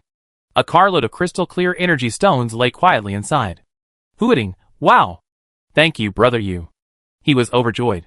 So many energy stones, he and Yunyun could eat them all. Yu Chaojia saw the expected reaction, then looked at Yunchen, but she didn't smile. Yunchen approached the energy stones cautiously. The number of energy stones she could sense was far less than what she saw. What were these numerous energy stones? Chapter 75. Huiting sensed Yunchen's nervousness, the same feeling he always had before descending the cave. Could there be something wrong with the energy stones that brother Yu had brought? He suppressed his delight and examined the energy stones again. To him, the energy stones looked just like the previous ones, perfectly normal. Yu Chaojia asked, "What's wrong? Why is it so quiet all of a sudden? Could the energy stones be bad?" Yunchen smiled and said, "Seeing so many energy stones all at once is a bit too exciting." She asked Huading to carry the energy stones back inside. Yu Chaojia and Qin Haohao stayed at Huading. They were there to help. Zhang Yongfu was annoyed by Yu Chaojia. This idiotic-looking guy kept asking him how to tame bears. He wanted to have two too. After he lent the bears to him, he finally had some peace and quiet. When it was time to play chess with Zhang Yongfu, the main character was nowhere to be seen. Zhang Yongfu asked, "Where's Xiaoyun?" Tingman sat in front of him. Hua Ting said, "Uncle Yongfu, Yunyun has something urgent to do. I play with you today." Zhang Yongfu smiled and looked at Tingman. "You just watched from the side. I didn't explain the rules to you, and yet you learned them." Huading said slowly, "I've been watching for several days." The middle-aged man laughed heartily at him. "The city will is so powerful." Even elsewhere, in the brick house, Xiaopoqing asked, "Anything wrong with these energy stones?" The young girl was squatting beside a large cardboard box. She was on the second floor, away from the city statue. Yunchen took out the energy stone through his gloves and carefully sensed it. The energy stone before her looked palm-sized, but the size she sensed was only the size of a finger joint. Yunchen removed his gloves and grasped the energy stone with his bare hands. Black flocks slowly appeared on the surface of the red crystal. Yunchen sent a little energy, and the crystal began to ooze a black, viscous liquid, similar to the contaminated energy stone. As the ghostly liquid flowed out, Xiaopoqing was surprised to see the energy stone gradually shrink in size. After it shrank to a certain size, the ghostly liquid ceased to ooze out. Huading asked, "It's only this small. How could ghosts counterfeit energy stones?" Yunchen shook his head, "It should be even smaller." She took out the necklace, removed the ring, and put it on her hand. The energy stone in her hand quickly melted, a layer of black, red, and smelly liquid peeling off, leaving only a tiny piece of energy stone. Yunchen pinched the tiny energy stone between his fingers. The sunlight filtering through the window shone on the energy stone, causing it to refract light beautifully. It was only 1/10 its original size. Each of the energy stones, kindly said by Yu Chaojia, was disproportionately sized. They were all disguised energy stones, coated in layers of ghostly liquid. Neither humans nor the city could detect them. Only Yunchen, half human, half energy stone, could sense that something was amiss. Why would the ghosts create fake energy stones? What consequences would result if fake energy stones were absorbed by the city will? Could the tea house will's inability to detect the idiot ghost be related to the absorption of these energy stones? Huading attempted to absorb a bit of the fake energy stone. Immediately, the vines underwent a transformation that was familiar to both the man and the city. The green vines began to tinge with yellow, a sign that the small, broken city had been contaminated. By absorbing the energy stones, the city's will could be contaminated. But the yellow soon faded on its own. It was only a small amount of the counterfeit energy stones, and it didn't seem to have caused any serious contamination. Huading said uncertainly, "I don't feel any changes." What he could sense, the city's energy, its aura, and the vines, was normal. Really? Yunchen observed various parts of the city image. She placed her hands on the image, attempting to climb up and peer above him. However, at that very touch, a mottled gray hue suddenly appeared on the surface of the city image. Yunchen and Huading were both stunned. When Yunchen first saw the small, broken city image, it looked like a gray dumpling that had been thrown and rolled on the ground. It took Yunchen a long time to rub the gray dumpling into a white one. She brushed her hand over the gray, staining it like ordinary dirt. So it's not dirt, but a manifestation of ghostly contamination. This kind of contamination is gradual, unnoticed even by the city's will. Yunchen and Hua Ting speculated that contamination might have caused the city's will to lose its ability to perceive its own situation, which is why the tea house couldn't stop the mad ghosts. Perhaps this was also the reason why Zhongzhou was attacked by ghosts. Thankfully, Yunchen could purify the contamination, whether it was the energy stone or the city's will. Huading asked, "Even if it absorbed only a little, it would still be contaminated. The tea house must have absorbed it too, and they don't even know about it. What should we do?" Yunchen said uncertainly, "I go help them. It's easy for brother Yu and the others to come and go, so it only take a day. You have enough energy to float, and I get the remaining energy stones out so we can use them in an emergency. You don't have to worry about running out of energy and falling." The city statue's small eyes looked at her with concern. I'm not worried about that. How are you going to explain that you can purify this matter, and tell them your life story? After 2 days of studying with Zhang Yongfu and Qian Gaofei, Hua Ting understood that humans don't really like aliens. Yunqin is half human, but the other half is alien. Perhaps in the eyes of some radicals, she's not much different from a ghost. As Yunqin sat on the city statue, she said calmly, "We can tell a lie." The vines looked at her. Brother Yu's stone can ward off ghosts, and the stone I found can purify the city's will. And only I can unleash its purifying power. Or maybe I'm just too stingy and unreliable to give it to anyone else. Huiting hesitated. Will they believe it? Yunqin smiled at him. There will definitely be those who won't believe it, but as long as I keep it to myself, who would think I'm half energy stone? Even you, and I have never considered that. She had promised Yu Qingxia that she would help the tea house if it faced any difficulties. Even if the tea house itself might not know about the difficulties. Yunqin stroked the city statue. You have to take in this garbage again. Huiting chuckled, and vines wrapped around the girl's arms. The city was covered in vines. Yu Chaojia had never seen a city with more greenery than Huiting. He was watching Zhang Yongfu and Tingman's game. He knew a bit about Go, and he occasionally played with his sister, but he was far inferior to her in calculations and strategy. Yu Chaojia had a terrible habit of talking nonsense while watching a game. It was really annoying Zhang Yongfu. He turned to Yu Chaojia, who was sitting in Sigui's arms, and shouted, "Can you please be quiet? Don't you know that watching a game is better without saying anything?" Yu Chaojia stared blankly ahead. Zhang Yongfu saw out of the corner of his eye that all the vines instantly withered and turned yellow. What was going on? The vines playing against Zhang Yongfu collapsed limply on the chess table, leaving the pieces in a mess. They quickly rushed to find Yunqin. But before they could take a few steps, they saw the vines slowly coming back to life. They heard the weak, youthful voice of the city will say, "Brother Yu, there's something wrong with the energy stones you sent. They've been contaminated by ghosts." Yu Chaojia and Qin Haohao were instantly tackled to the ground by Huang Xing and Qian Gaofei. They were horrified. This couldn't be possible. The brothers from the tea house had also absorbed these energy stones, but there was no reaction. Let them go. This has nothing to do with them. If I didn't have vines that could reveal the changes caused by contamination, I wouldn't have noticed anything contaminated by just looking at the city image. The ghosts are so despicable. They created these energy stones. The city will be contaminated as soon as they absorb them. It's impossible to prevent them. Yu Chaojia was filled with frustration. They had been warned by the events of Zhongzhou, so why did they make the same mistake again? He hurriedly asked, "Huiting, how are you now?" "He's fine now." Yunqin emerged from the house, clutching a gray, unremarkable stone. She sighed. "Luckily, I found this before." She briefly explained that the stone had the power to purify the city's will, and that she owed it to Brother Yu for lending her the stone. Yu Chaojia looked at her. "Can you lend me the stone?" "I definitely return it." "You have to trust my character." Yunqin looked at him awkwardly. "I certainly trust Brother Yu, but the Chafu brothers don't seem to have the best character. If the city's will could be contaminated, this stone would be incredibly important." Yu Chaojia's description of the Chafu brothers, and his apparent dislike for them, only served to highlight their awful character. Yu Chaojia froze. Was this their own fault? The Chafu brothers' personalities were certainly a bit awful, but they never made mistakes when it came to important matters. Qin Haohao suddenly said, "Can we invite you to Chafu? Take the stone. As soon as we restore the city's will to normal, we send you back to Huiting." Yunqin said, "That's fine." Yu Chaojia jumped up excitedly. "Great." Zhang Yongfu interrupted. "Xiaoyun, have Huang Xing go with you. He used to be from Chafu." Huang Xing nodded. "Yes, my ancestral home is also in Chafu, and I want to visit my hometown." Yu Chaojia looked at him in surprise. "Brother, your accent doesn't sound Chafu." Zhang Yongfu, His eyes darkened slightly. Humans couldn't be trusted either. They seen humans who believed ghosts were messengers sent by God to destroy the world, and therefore sought refuge with them. Having Huang Xing go along would reassure him. Zhang Yongfu looked at the girl again.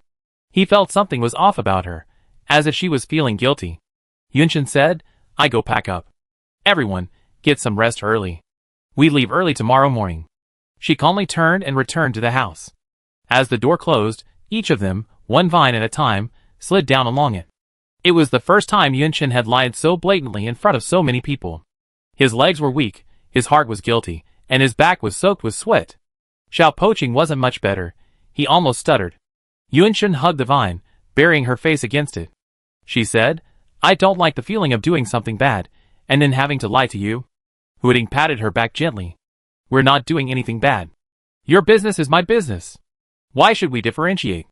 To calm the shame she felt after lying, Yunshin said, Don't lie to me again. Hooting whispered in her ear, Never. Chapter 76. A jeep roared down the road. Qin Haohao was driving. Yu Chaojia turned his back, and said to Yunshin and Huang Xing in the back seat, The areas radiating the urban atmosphere of our Chafu are relatively separate. Not everyone lives together. Yunshin nodded. She was silently memorizing the route. Huang Xing looked out the window, his left eye, the only intact part, reflecting the desolate scene on the road. We had arrived at Chafu territory. Like Hooting, the once exquisite and charming city was now in ruins. Glass shattered, tall buildings collapsed, and animals nested in the abandoned buildings. Hearing the sound of the vehicle, they pricked up their ears and looked around warily. There wasn't as much greenery here as in Hooting. At most, there were some weeds on the ground and creepers on the walls. The car ripped the spiderwebs off them as it flew past. The road ahead is quite steep. The car drove deep into the ruins of the building, onto a narrow, one-car-wide dirt road, riddled with potholes. The car bobbed and swayed, rocking along with the people inside. Yunshin reached up and grabbed the window handle. The rocking didn't last long. She opened her eyes wide. Ahead lay the urban area where the main body of the Tea House Will City statue lay. Beyond the flat concrete surface, a stream emerged. An arched bridge connected the cobblestone paths on either side of the stream, leading to the main street, where residential buildings lined the street. White walls, black tiles, and swooping eaves connected the stream in the back and the street in the front. Men and women washed clothes in basins by the stream, and on the street, people on tricycles delivered supplies to different households. A vibrant atmosphere of life. Yunshin and Huang Xing got out of the car. Huang Xing's eyes widened in amazement. This was a completely residential area, peaceful and tranquil. If it weren't for the ruins, it would have looked like a pre-apocalyptic place where people lived their daily lives. Yu Chaojia proudly said, I restored this entire area. Qin Haohao reminded him, Don't waste time. I go find Qingxia and tell her about this. You take them there first. Yunshin and Huang Xing followed Yu Chaojia. Since they were strangers, the people from the tea house kept staring at them curiously as they walked along the street. Yunshin felt a little uncomfortable. It had been a long time since she had seen so many humans. She asked Yu Chaojia, Brother Yu, why didn't you use your city talent to notify the tea house first? From what Qin Haohao had said, neither Yu Qingxia nor the tea house would have known about this. Yu Chaojia wasn't shy about it. He said, Because of the previous incident with the surname Chu, I'm having a falling out with the tea house brothers. This will affect the City Will's ability to utilize the City Will's power and talents. Yunshin asked, Why the falling out? From Yu Chaojia's account, she didn't sense anything wrong with the tea house brothers. They knew Yu Qingxia's plan and were cooperating with her. Yu Chaojia said, That's just their attitude. They treat all humans equally. Huang Xing asked, puzzled, Do you want special treatment? Isn't it good for the City Will to treat all humans equally? At least, as an ordinary human living in the city, he hoped the City Will wouldn't favor anyone. If the City Will did take sides, he couldn't say whether he would be frightened. Yu Chaojia shook his head. We never thought we needed any special treatment. The City Will isn't special. It's just that the City Will likes us. Human affairs should be resolved by humans themselves. I've actually come to some understanding these past 2 days. I just hope, he paused briefly, trying to formulate his words, that when things like this happen, they can stand behind us, sister and me. They don't need to offer us help, but simply let us understand. They're right behind us, they won't leave. But they can't. If they want, they can always replace their city devoted. After the young man finished speaking to Huang Xing, he looked at Yunshin. Do you understand how I feel? Yunshin understood. She too had her share of anxieties. It's just that the little broken city would repeatedly state his stance. He would always stand behind her. The main body is inside. The two brothers don't usually like to activate their human perception. I go in and explain the situation to them. You wait outside for a moment. Yunshin and Huang Xing waited in the courtyard. In the center of the courtyard stood an incense burner. Huang Xing surveyed the surroundings and said, This used to be a temple. You can still smell the incense. Yunshin had never seen a temple before.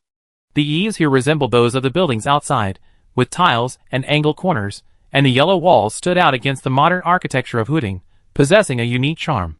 Yu Chaojia quickly emerged from the house, and waved to Yunshin, Come in.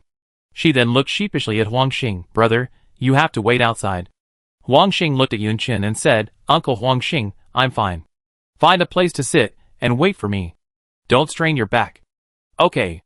Huang Xing grinned, surprised that Yun Chen was still concerned about his injury. Feeling relieved, he observed his surroundings. He casually rested his hands on his waist, seemingly standing with his hands on his hips, bored. There was a pistol.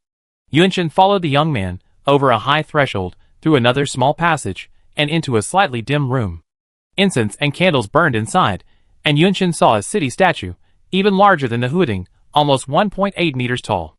Like a steep mountain, it spiraled upward. At the very top, a pavilion stood, its pillars intricately carved with intricate patterns. The pavilion was obscured by mist flowing from an unknown source, making it difficult to see inside. Only two figures could be vaguely seen through the shroud of white mist. But upon closer inspection, the figures disappeared, seemingly an illusion. Yu Chaojia said, the Chafu brothers are over there. By the way, their current state is invisible to ordinary humans except for their own city followers. I have them show you. Yun Chen hadn't expected this. So anyone who wasn't a pure human could see them even if the city statue was hidden. Yu Chaojia said, I've already made an agreement with them. Then, the voices of the Chafu brothers reached Yun Chen's ears. The elder Chafu brother said, Jiar said there's something wrong with the energy stones found in the cave. It's hard to detect after the city will absorb them. The younger Chafu brother said, since it's hard to detect the problem after absorption, how did you and Huading discover it?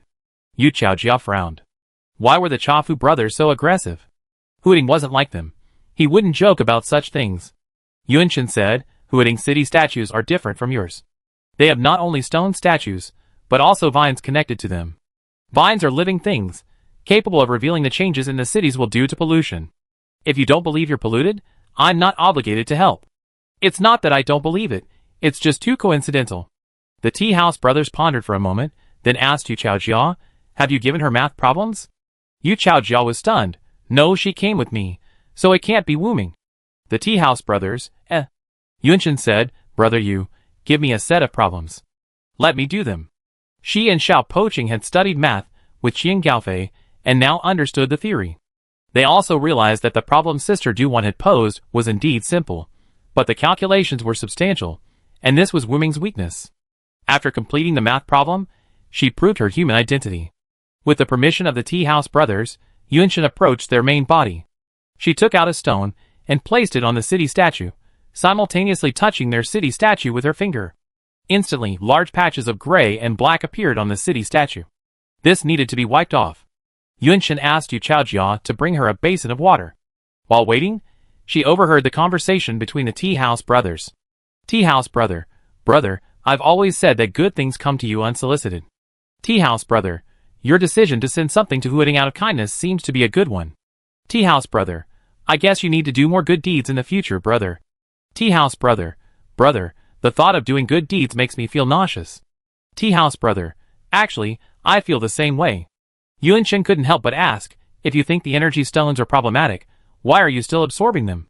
And judging by the Chafu brothers' earlier wariness of her, they weren't careless, and wouldn't make such a mistake. Chafu brother said, Huading City's loyalist, you're so curious. Could Huading refuse human offerings? Especially something like energy stones, offered before the instance, are absorbed by the main body during the journey. Even if our city's loyalists intercept many still secretly offer them. Only Huading City has a special image, possessing controllable vines. The other cities' wills don't have anything they can manipulate to act on their behalf. The younger brother from the tea house said, You're so foolish, brother. There are no humans in Huading, so how could they know about the replica offering being transferred to the main body? She's here to help. Don't discourage others' kindness. The brothers, Yun Chen, you think there's something wrong with the energy stones, and you're sending them to Huading? The brothers from the tea house laughed. If we're going to die, we die together. Yun Chen, She was a little skeptical. Could the city will act like this? Yu Chaojia walked in with a basin of water. He said, Don't listen to them. They didn't think there was anything wrong with the energy stones before. They just drooled at the sight of them, and nothing else occurred to them. They're saying this because they're afraid of losing face in front of you. They're worried you tell Huading about this, and they laugh at them. The brothers are most afraid of being ridiculed by the other city wills. The brothers from the tea house? Are you the only one with a mouth? Yun Chen raised an eyebrow. She held the stone in one hand, and used water to clean the city statue with the other. Yu Chaojia helped to wash the city statue with water, but his cleaning was ineffective, and he couldn't wipe off the black color. He looked at the stone in Yunshen's hand, and it seemed that he had to hold its stone. Worried Yunshen might be bored, he continued talking about the Chafu brothers. Though they're always snarky and playful, mocking Huiting for being small and shabby, they also saved the energy stones this time, and asked me to deliver them. Neither they nor we thought there would be any problems with the stones. They even spent the night calculating how many energy stones to give Huiting. They said Huiting could grow, but not grow bigger than them, and had to remain their younger brother. They also said that the cities must support each other, and they hoped Huiting would develop quickly. The Chafu brothers were like social deadbeats being read their junior high space diaries. Finally, the Chafu brother, visibly embarrassed, said, "I knew I shouldn't have chosen you as a city-devoted one. You just piss me off every day." Yu Chaojia said, then changed to a city-devoted one. "After all, there are so many people in Chafu now. It's no longer the case that I was your only choice." The Chafu brother was stunned. Yu Chaojia didn't argue with him. He was serious. "I don't want to be a city-devoted person anymore." Yuan Chen lowered his head and diligently wiped and purified the city statue, pretending to be invisible, a natural decoration here, non-existent. The T-Mansion brother muttered, "Jiar, what's wrong with you?" Yu Chaojia turned directly to Yuan Chen and said with a smile, "After you're done, I take you out for a tour. You treated me to roast chicken before, so I treat you to something else. Don't worry about running out of time. We'd definitely be back in Huiting before tonight." No matter what the T-Mansion brothers said, Yu Chaojia pretended not to hear them, completely ignoring them and speaking only to Yuan Chen. The atmosphere was eerie. All right. Yuan Chen silently wiped the city statue. She noticed that it was slowly tinged with a light purple. The city statue took on different colors, representing different emotions. Orange was happiness, pink was shyness, black was anger, and purple was anxiety. Has she gotten involved in someone else's family affairs? Chapter 77. Under the extremely oppressive atmosphere, Yunshen quickly finished her work. After confirming that the Cha brothers were free of any signs of contamination, she said, "It's done." Yu Chaojia asked the Cha brothers, "How do you feel?" The Cha brothers didn't feel much, though they seemed to feel a little lighter. The more this happened, the more frightened they became. The Cha brothers, upon hearing Yu Chaojia speak, quickly said, "Much better. The world is brighter now." Yuan Chen collected the stone and carefully placed it back in her waist bag. Looking up, she heard the young man say, "Let's go. I take you and brother Huang out for a while." He still ignored the Cha brothers. The Cha brothers, Yuan Chen politely said goodbye to the Cha brothers. She followed Yu Chaojia, wanting to ask a few questions, but stopped herself. Outside the house were not only Huang Xing, but also Qin Haohao and Yu Qingxia, who had arrived. "Sister, you don't really need to come. Yuan Chen and I have already taken care of things." Yu Qingxia stood on tiptoe, stroking the young man's head and praising him, "Thanks to you this time." She nodded again at Yuan Chen, gratefully saying, "Thank you for taking the risk to come. I heard you hope to return to Huiting as soon as possible." Yu Chaojia interrupted Yu Qingxia, "Sister, I still need to show them around the tea house." "Why are you sending them back? You should come too." Yuan Chen actually wanted to return to Huiting as soon as possible. Xia Poching was waiting for her at home. Yu Qijia's kindness was hard to refuse. Huang Xing was fine. His main purpose this time was to protect Yuan Chen. "I'd be there in a moment." Yu Qingxia watched helplessly as Yu Chaojia led the men away. She told Qin Haohao to follow. Leaving her alone in the courtyard, she and the incense burner were the only ones left. Yu Qingxia took a few incense sticks from a corner, lit them, and inserted them into the burner. She asked, "What happened? Why is Jiar so upset?" The brothers from the tea house exchanged a series of arguments, unrelated and unrelated, until they finished explaining the matter. The younger brother asked, confused, "Qingxia, why do you think he did this?" Yu Qingxia nodded and gently explained the reason to the brothers. "Jiar is just a sensitive person. He tends to retreat into his own little world. You see, Yunchen and Huating treat him well, so he treats them wholeheartedly." The brothers listened quietly to the woman's words. Yu Qingxia stared at the fading ashes of the burning incense. "He was always so kind to you, but your response hurt him. He doesn't want to be hurt again, so he wants to end the relationship." The brothers from the tea house were even more confused. When had they ever heard Yu Chaojia? They were asking this question. Yu Qingxia said, "You treat all people equally? Jiar treats you as family. This whole family or no family thing is so corny, it gives me goosebumps just thinking about it." But they were also a little secretly delighted. The Chafu brothers said, "We are the will of the city. Jiuzhou awakened us only to protect humanity. We see all humans as equal. If we give in to selfish desires, the consequences will be dire." Yu Qingxia nodded again, looking very understanding of the Chafu brothers. The Chafu brother said, "Qingxia, you're more reasonable. Please try to persuade Jiar. What he's doing isn't right." Yu Qingxia, we in the Yu family have always held the principle that whatever family members do is right. I won't try to persuade Jiar. But Yu Qingxia had just said they were family too. The brothers from the tea house were stunned. Yu Qingxia tucked her hair behind her ears and said with a smile, "I guess you misunderstood what I said just now." The softer her smile, the more ruthless her words. "Jiar treats you as family. My family has always been Jiar. Family is someone you can trust with your back without a care in the world. As for you and me, our relationship is merely a transaction. I borrow your place to hide from ghosts, and in return, I help you manage and develop this area." Finally, her expression was indifferent. "You chose us siblings to be managers, and we manage this place well. If someone better comes along, you can replace them at will. We don't need to invest too much emotion in each other. Emotions only hinder judgment." She left. The younger brother from the tea house was stunned and said, "Brother, your question is much bigger than mine." The older brother from the tea house remained silent. Purple represents anxiety, and blue suggests melancholy. The city of the tea house was now a mixture of blue and purple. The same color scheme as the neon sign that used to keep people awake at night in Huading. Yun Chen was eating meatballs, soft and fragrant. One skewer held 5 meatballs, each a different color, made with different ingredients. Huang Xing was also enjoying his meal. Yun Chen's cheeks puffed up. "Can I take 5 home?"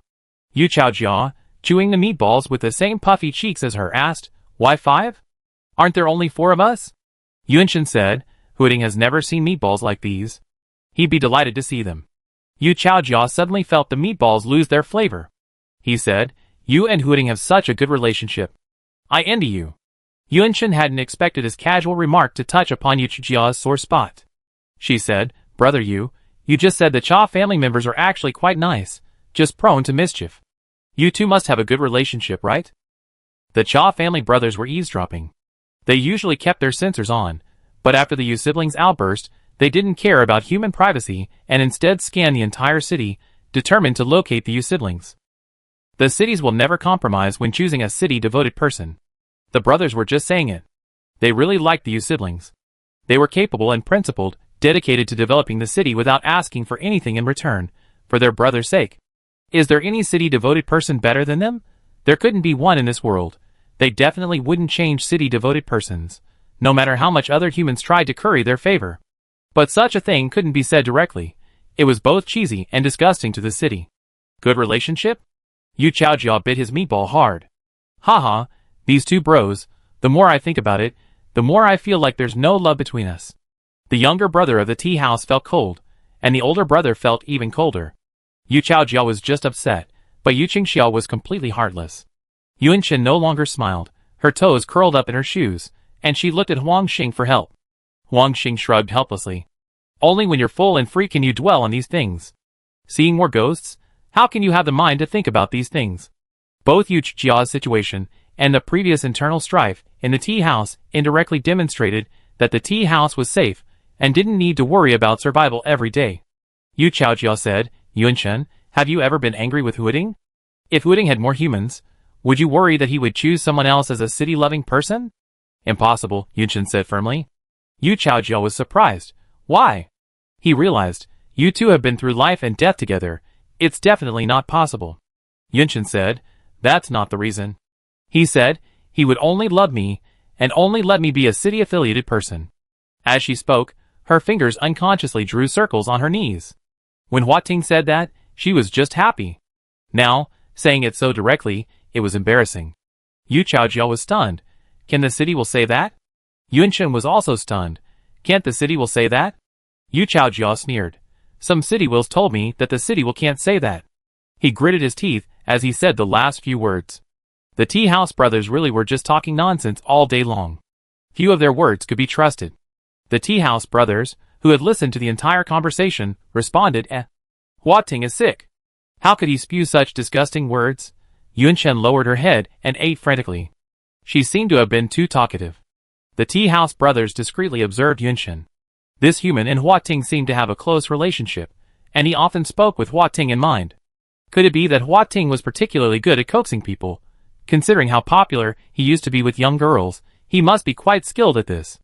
Hua Ting hadn't even reached a medium-sized city before, so it seemed his gift for gab was in his genes.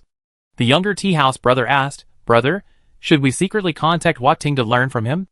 The older tea house brother said, "We haven't fully mastered flying dragon riding cloud yet. If we contact the wills of the nearby cities now, we just look like two little kids. Our appearance won't be impressive enough, and the space we create won't be stable. What if they laugh at us?" The younger brother of the tea house roared, "It's already this late, and you're still thinking about looking good and saving face? You can mock us all you want. We look like children, and Huading will be even younger. We can't contact Zhejiang, and the other places aren't close enough, so there's no need to worry about other city wills emerging. I don't care. I don't want other city followers. I just want GR." The older brother of the tea house muttered, "You sound like I change." The younger brother of the tea house said anxiously, "Then it's settled. Gathering energy for another 10 days, or half a month will be enough to fly a dragon and ride the clouds." The older brother of the tea house suddenly sneered, "With GR's resistance, won't the symbol be gone by the time you finish your inquiry?" The younger brother of the tea house sneered, "Do you think Qingxiao will still be your city follower if GR doesn't become my city follower?" The older brother of the tea house said, "And the same goes for the city follower of Huading, right?" Yuanchen suddenly felt a little cold, even though the weather was warm. She glanced at the sky. It was still early. Yu Chaojiao was explaining the architectural features of the tea house. Yu Qingxiao was not far away, chatting with Qin Haohao, while looking at the scene with a friendly expression. Huang Xing was fishing on the bridge when he saw a boat pass by with a man standing on it. The figure looked familiar, and he couldn't help but look again. The man was tall, with thick hair. He seemed to notice his gaze, and looked up. He had a square face with regular features. Huang Xing's eyes met his, and surprise filled his eyes. He couldn't help but ask, "Ming Ranlin, I remember you said you returned to Zhongzhou as soon as you found the person. Why are you so leisurely in the tea house? Do you know me?" "Uncle Huang Xing, do you know Uncle Ming too? What's going on? Have you met before?" Huang Xing was surrounded by several people, Yuan Chen, Ming Ranlin, Yu Chaojia, Yu Qingxia. They all wanted to know why he knew Ming Ranlin, whether they had met in Huading and when. Everyone had so many questions. Huang Xing pushed his hat down a bit, and said uncomfortably, "Brother Zhang was a bit more familiar with him. I only spoke to him briefly when he left. I was injured and my mind was still hazy. He left us a lot of supplies. He was a benefactor." Yuanchen asked, "Uncle Huang Xing, do you know why Uncle Ming went to Huading?" Huang Xing looked at her and nodded. "I know. He was looking for someone, and we happened to have met that person before. I remember his name was Xia Fengyan." Chapter 78. Huang Xing didn't know much about either Ming Ranlin or Xia Fengyan. He had to ask Zhang Yongfu for more details. Yuanchen had no desire to linger at the tea house. She hoped to return to Huading as soon as possible. Yu Qingxia didn't know who Xia Fengyan was, but she could see the girl's urgency, so she immediately asked Qin Haohao to prepare the car. Qin Haohao drove the car over, and Yu Chaojiao got in first, followed closely by Yuanchen and Huang Xing. Yu Qingxia said to Ming Ranlin, "Uncle Ming, you should come too. This is something that concerns you." Ming Ranlin hesitated. "Is that okay? They're not here right now. Can you handle it alone?" "No problem. It can be handled in the next 2 days." Yu Qingxia smiled. As the middle-aged man approached the car, she said, "Uncle Ming, please help me build good relationships with the people in Huading." Ming Ranlin looked at her in surprise. "Why?" Yu Qingxia said nothing more. She watched the car drive away. The brothers from the tea house, who were about to seek advice from the Huading city family, were stunned. They hadn't even prepared themselves when this person left without a second thought, giving them no chance to stop. Yu Qingxia remained standing until the vehicle was no longer in sight. The cities could sense human emotions, and the brothers from the tea house sensed Yu Qingxia's reluctance to leave and her worry about her family's departure. The elder brother from the tea house whispered, "Qingxia, why did you ask Uncle Ming to build good relations with the people of Huading?" The younger brother from the tea house whispered even more quietly, "Are you worried Jiar isn't doing well over there?" Yu Qingxia smiled and greeted the passing tea house residents. Many of them were too ashamed to look at her. They were the ones who had been digging for energy stones against her when the underground cave appeared. Seeing her attitude remain kind, unconcerned about the past, and leading everyone through a difficult situation, she felt much better than that instigator, Chu Jianzhang. "Oh Qingxia, I'm so sorry about what happened before. If you want to blame us, just go ahead. Yu Qingxia supported the person, smiling. What's there to be embarrassed about? What's there to blame? I know everyone is thinking about the tea house. It's all just a misunderstanding. Once it's resolved, everything will be fine. The person she supported immediately spoke ill of Chu Jianzhong. Yu Qingxia quickly told them not to. They were all members of the tea house, and there was nothing wrong with wanting to help them. Just be kind and don't be impulsive. The people nodded in agreement. They felt Yu Qingxia had done a great job, and they had proactively asked if she needed help. They were almost done with their work. Only after Yu Qingxia had no one else around her did she answer the tea house brothers' questions. Don't worry. Yunchen is someone I can see through at a glance. She's a pure child, just like Jiar. With her around, I don't worry about Jiar. She murmured. Li Duan will help her for the same reason I do. Having seen calculations and human nature in the apocalypse, I'm particularly fond of her. It gives me a sense of hope. The tea house brother said, Li Duan saved you and your sister, proving she loves you. You've always wanted to repay her, haven't you? I want to repay her kindness as soon as possible, but I just don't want to owe anyone anything. Yu Qingxia smiled. We dislike each other. She thinks I'm living a miserable life, and I think she's living like a target. Leaving the conversation, Yu Qingxia said to the tea house brothers, I have some arrangements to tell you in advance. I be transferring some of the tea house staff to Huading to help with construction. They're all my own staff, and the supplies were collected separately by my staff. They're not included in the supplies list for the tea house construction plan. The tea house brothers were shocked. Why? Do you prefer Huading? Yu Qingxia said, Jiar seems to go there often. I can't let him suffer any injustice. The tea house brothers were still shocked. Then what should we do? Yu Qingxia said, you still have Chu Jianzhong. The tea house brothers were horrified. What can he do? He's no good at planning. All he does is fight and collect supplies. Yu Qingxia, what about the city's will to treat all humans equally? The tea house brothers, fuck. While Yu Qingxia and the tea house brothers were talking, Yunchen had already returned to Huading. The car was hoisted up to the city by vines, and the girl got out. Nianen and the vines rushed towards her. Nianen fluttered and spun around her legs, sniffing carefully to see if she had picked up any stray dogs while she was away. The latter buried himself in her arms, twisting and turning. A young man whispered coquettishly in her ear, Yun, you're finally back. I missed you so much. Why did you come back so early? Huading noticed that 4 people had gone out, and 5 had returned. Ming Ranlin had also arrived. Was he here again to offer his kind help? He was delighted. Yunchen touched Nianen with one hand and Xiaopoching with the other. She asked, where are Uncle Yongfu and the others? Huading led them to where Zhang Yongfu was. Yu Chaojia and Qin Haohao did not follow. They had been given time to rest. It wouldn't matter if they found out about this later. Zhang Yongfu, wearing a straw hat, was plowing the fields. He was training Sigui and Longui, 2 bears, to plow the fields like oxen. Seeing this scene for the first time, Ming Ranlin couldn't help but sigh. The end of the world was truly eye-opening, with all sorts of bizarre sights to behold. Zhang Yongfu heard the commotion and stopped plowing. He glanced at the others, his gaze instantly fixed on Ming Ranlin. He said, somewhat bewilderedly, it's you. Zhang Yongfu stood high up, his face dark against the sun, his expression unclear. Uncle Yongfu, Yunchen called out. Uncle Huangxing said you've met Xia Fengyan. Is that true? Zhang Yongfu frowned and looked at her.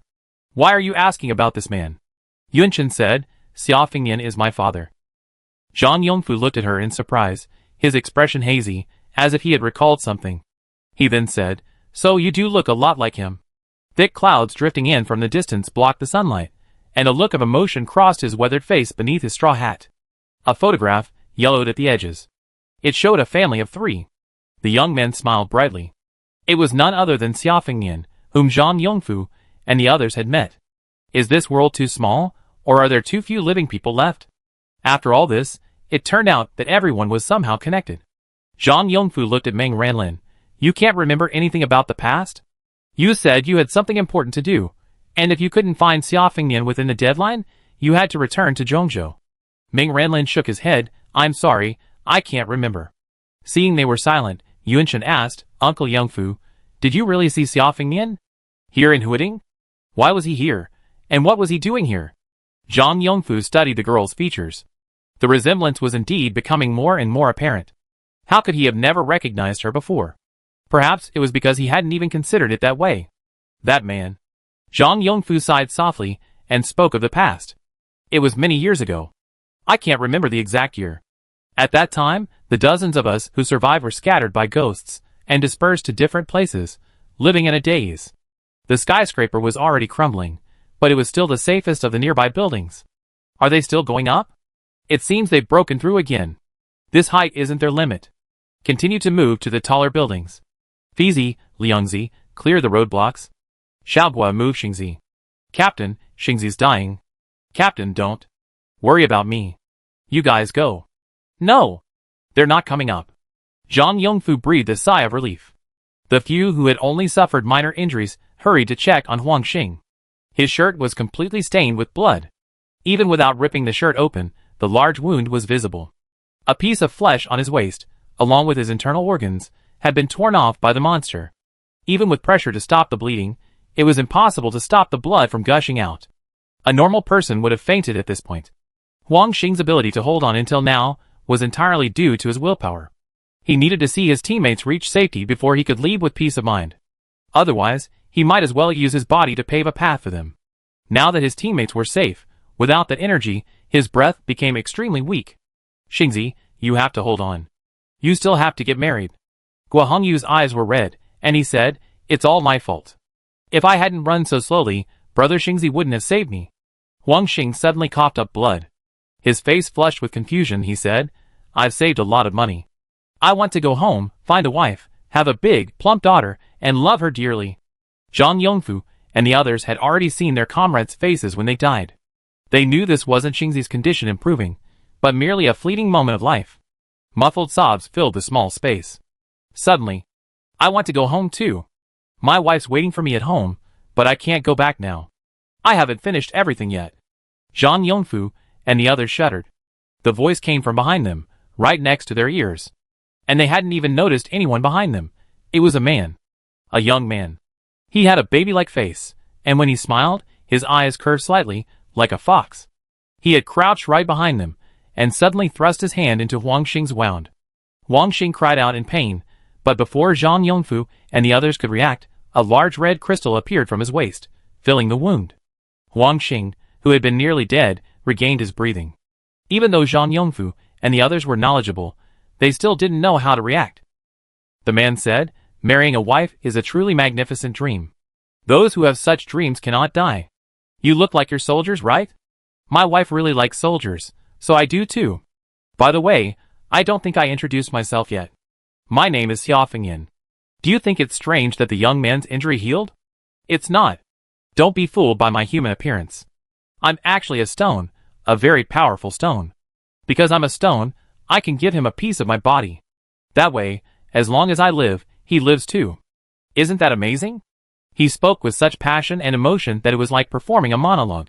His voice was so loud that it was obvious in the quiet night, as if he were competing with the monster downstairs to see whose roar was louder.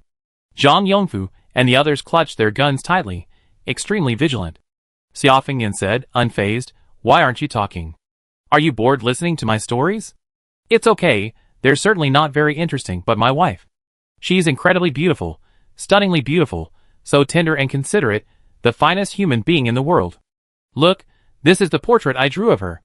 It only captures 1/10, no 100th, no 1/10,000th of her beauty. Zhang Yongfu and the others glanced at the wrinkled white paper Xiaofengyan had produced. There was no human figure on the paper. It was just a peach, nothing resembling a human. Xiaofengyan was deeply frustrated when Zhang Yongfu and the others didn't agree with him at all. If you don't join me in praising my wife, I retract my body and let your companions die. Zhang Yongfu, Qian Gaofei, Guo Hongyu, and Lu Guangliang all said in unison, your wife is absolutely beautiful. Xiaofengyan beamed, actually, I was just joking. How could I do such a cruel thing? I'm an incredibly kind and selfless person. My wife said so. Zhang Yongfu and the other four responded, Is this guy mentally ill? Xiaofengyan pulled out a new painting and chuckled, this is my daughter. She's my precious. Don't you think she's adorable? Zhang Yongfu and the others took a look. Okay, this time it's not a peach, it's a bud. If you insist that bud is a person, then you can only say he's a master of modern abstract art, and his painting is too abstract. Chapter 79. The tall buildings still stood, though their exteriors were corroded, their paint peeling, or covered in rust. The buildings no longer stood tall, like hunched old men. Amidst these buildings, a group of people moved swiftly. Another person trailed at the tail, following slowly, seemingly on the verge of falling behind, yet never falling behind. Zhang Yongfu finally couldn't help himself and said to the person behind him, "Why are you still following us? We saved them to the bitter end, and we see the Buddha through to the west. I see black spots on your foreheads. Without my help, you wouldn't survive for many days. How about I tell you about my wife?" Zhang Yongfu and the other three, Wang Xing hadn't fully regained consciousness yet. It was said that he wouldn't fully regain consciousness until his skin grew back, covering the red crystals that served as his body parts. Xia Fengnian couldn't be shaken off, so he followed them, rescuing them from danger countless times, asking nothing in return. Just to listen to his love stories with his wife, and feed them the sweet talk. Slowly, Zhang Yongfu and the others began to dispel their prejudice against Xia Fengnian. His eccentric personality was just a side he deliberately displayed. He said that life in the last days was too miserable, everyone was gloomy and filled with hatred, and that he could liven up the atmosphere. He could speak to them using a different personality every day until he found one they liked better, and then he would use that personality to talk to them. They couldn't see Xia Fengnian's true character. Xia Fengnian wasn't a human, he was a power stone. He said he had lived for a long time, so long that he felt bored with everything in this world. The world seemed to him only black and white. Until he met a human. From that human's place, color spread. How could a human and a stone have a child? Would the child be both human and energy stone? Zhang Yongfu didn't actually believe Xia Fengnian. He felt that Xia Fengnian had lived too long, so he had imagined such a beautiful family for himself. He knew that the end of the world would drive people mad. Stones would be driven mad too. He finished his last cigarette, threw the butt to the ground, and crushed it with his foot. From now on, he had to quit smoking. He said, "You're a stone, able to protect yourself. You're not afraid of others knowing you're a stone. So what about your daughter?" Xia Fengnian smelled cigarette smoke on him, and waved it away with his hand. "What happened to my daughter?" Zhang Yongfu said, "According to what you said, a city will have emerged outside that can protect humanity. With energy, the city can grow even faster. To be honest, before the apocalypse, I carried out some rescue missions, where some people secretly conducted human experiments. You're incredibly powerful, and no one can stop you. What about your daughter?" Xia Fengnian held out his hand toward the setting sun, his nails a vibrant red. He said, I, like the city will, can read people. Do you believe me?" Zhang Yongfu chuckled. "Are people that easy to see through? That wouldn't mean people are constantly studying human nature. And they wouldn't come up with anything." Xia Fengnian said, "Human nature is indeed a very complex thing. Stones aren't like that. Stones can easily read people. If your energy makes people feel comfortable, then at least you're not a bad person." Zhang Yongfu burst into laughter. "I don't know if I become something different in the future just to survive, but you trust me." Xia Fengnian looked at him with disdain. "Your smile is so ungraceful. My wife prefers quiet people." As the sky darkened, Zhang Yongfu stepped off the bridge. He asked, "You haven't told me yet? What exactly do you want to do in Huading?" "I want to do something big," Xia Fengnian said mysteriously, "something that, if successful, will make ghosts disappear from Jiuzhou." Zhang Yongfu stopped in his tracks, and looked at Xia Fengnian. "Do you have a way to kill ghosts?" Xia Fengnian said, "They can be driven out of Jiuzhou." Zhang Yongfu asked, "How? Can we help?" Xia Fengnian glanced at him, and shook his head. "At least for now, you can't help me. Later, you have to do something big for me." Zhang Yongfu asked hurriedly, "What?" Anything they could do to help Jiuzhou, they would do regardless of their own safety. Xia Fengnian said with a grin, "Help my daughter build an amusement park. I want to make it the largest amusement park in Kyushu." Zhang Yongfu, He gritted his teeth and said, "This is a matter of national and ethnic destiny. You can't joke around like that." Xia Fengnian looked at him in surprise. "I'm just a stone. What does your nation and destiny have to do with me? My only goal has always been to help my daughter build an amusement park. It's simply because building this park requires Kyushu to be free of ghosts." "Ah." Xia Fengnian noticed the sky. "It's getting dark. Go back and hide quickly. Don't let ghosts see good people. I'm busy now. See you later." Zhang Yongfu was acutely aware that Xia Fengnian was a madman. He wasn't really a person. He was just a piece of stone with a different way of thinking than humans. Xia Fengnian had spent quite a while in Huading, saying he was searching for Huading City Will. Jiuzhou had awakened the City Will, but if it wasn't found by humans and received no help, it would fall back into slumber. He was here to feed the City Will. To complete his plan, all City Wills had to be awake. This little thing in Huading is awake, but too weak. Its abilities are also strange. Its scent is everywhere, but its true form is nowhere to be found. No wonder it's been able to survive among the ghosts for so long. But I did find this cunning little thing, and gave it some energy. Unfortunately, it's too weak, and needs to be fed several times. This little thing is quite charming, and as adorable as my daughter. I plan to feed it more. One evening, Xia Fengnian said this to Zhang Yongfu. Zhang Yongfu asked, if Huading City Will awakens, do we need to go over and help? Xia Fengnian said, if you're not afraid of death, go ahead.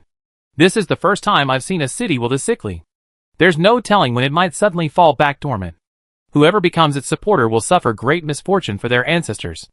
Zhang Yongfu couldn't help but ask, is that really that exaggerated? Xia Fengnian looked at him. Huading's location is more dangerous than you can imagine. It's not a city will suitable for human habitation right now. It's very likely to fall dormant again. I come back one last time. Zhang Yongfu sighed. Xia Fengnian said, there's a fierce, snarling woman on the other side of the river. She's a nice person and quite skilled. Do you want to go find her? But she's really fierce, and you might get killed by her. Zhang Yongfu, now that you've said that, is it even possible for us to get there? Xia Fengnian said, the city spirits of Zhejiang and Chafu are both awake. If you want to go, I can take you to either of them. Zhang Yongfu shook his head, biting a cigarette stick between his teeth, shaking it vigorously. He said, we just want to stay in Huading. We leave it to fate. There was a long silence, and the sun over the bridge began to set in the west. Zhang Yongfu, how long will it take to complete your plan? Xia Fengnian said, 3 years at the fastest, 5 at the slowest. I don't need to worry about the area around Xinjing. Once Xinjing has enough energy, even if the nearby city spirits are dormant, I can awaken them. The city spirits of Zhongzhou, Qianhu, Sanxiang, Shijiang, and Chafu have already awakened. I assume Huading is awake for now. Next, I go to Xian and Jiangyu. Zhang Yongfu said, if your plan succeeds, I'd be the first to sign up to build the amusement park. Xia Fengnian laughed. He usually smiled like a fox, but his smile only warmed up when he mentioned his wife and daughter. Zhang Yongfu gradually believed him. A few days later, Xia Fengnian suddenly appeared in their camp. Huang Xing had regained consciousness by this time, and was deeply grateful to his rescuer.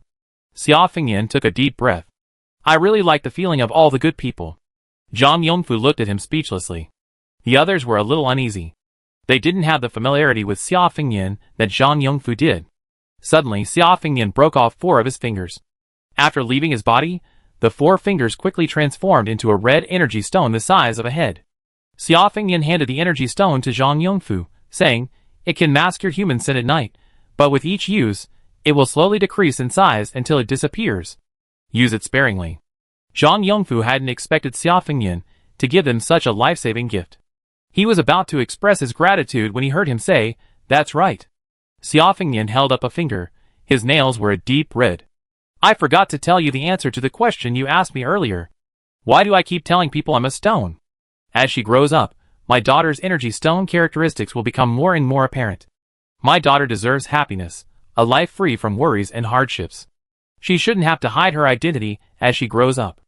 Zhang Yongfu, who considered Xia Fengnian a friend, said, but human selfishness can sometimes exceed your imagination. You've undoubtedly heard the saying not of my kind, but have you ever considered that this could harm your daughter? Xia Fengnian smiled broadly. So, I'm going to tell you, kind people with a heart of justice. Zhang Yongfu and the other 4 were puzzled. Xia Fengnian said calmly, I can give the city will energy, allowing them to expand rapidly and provide shelter for humanity.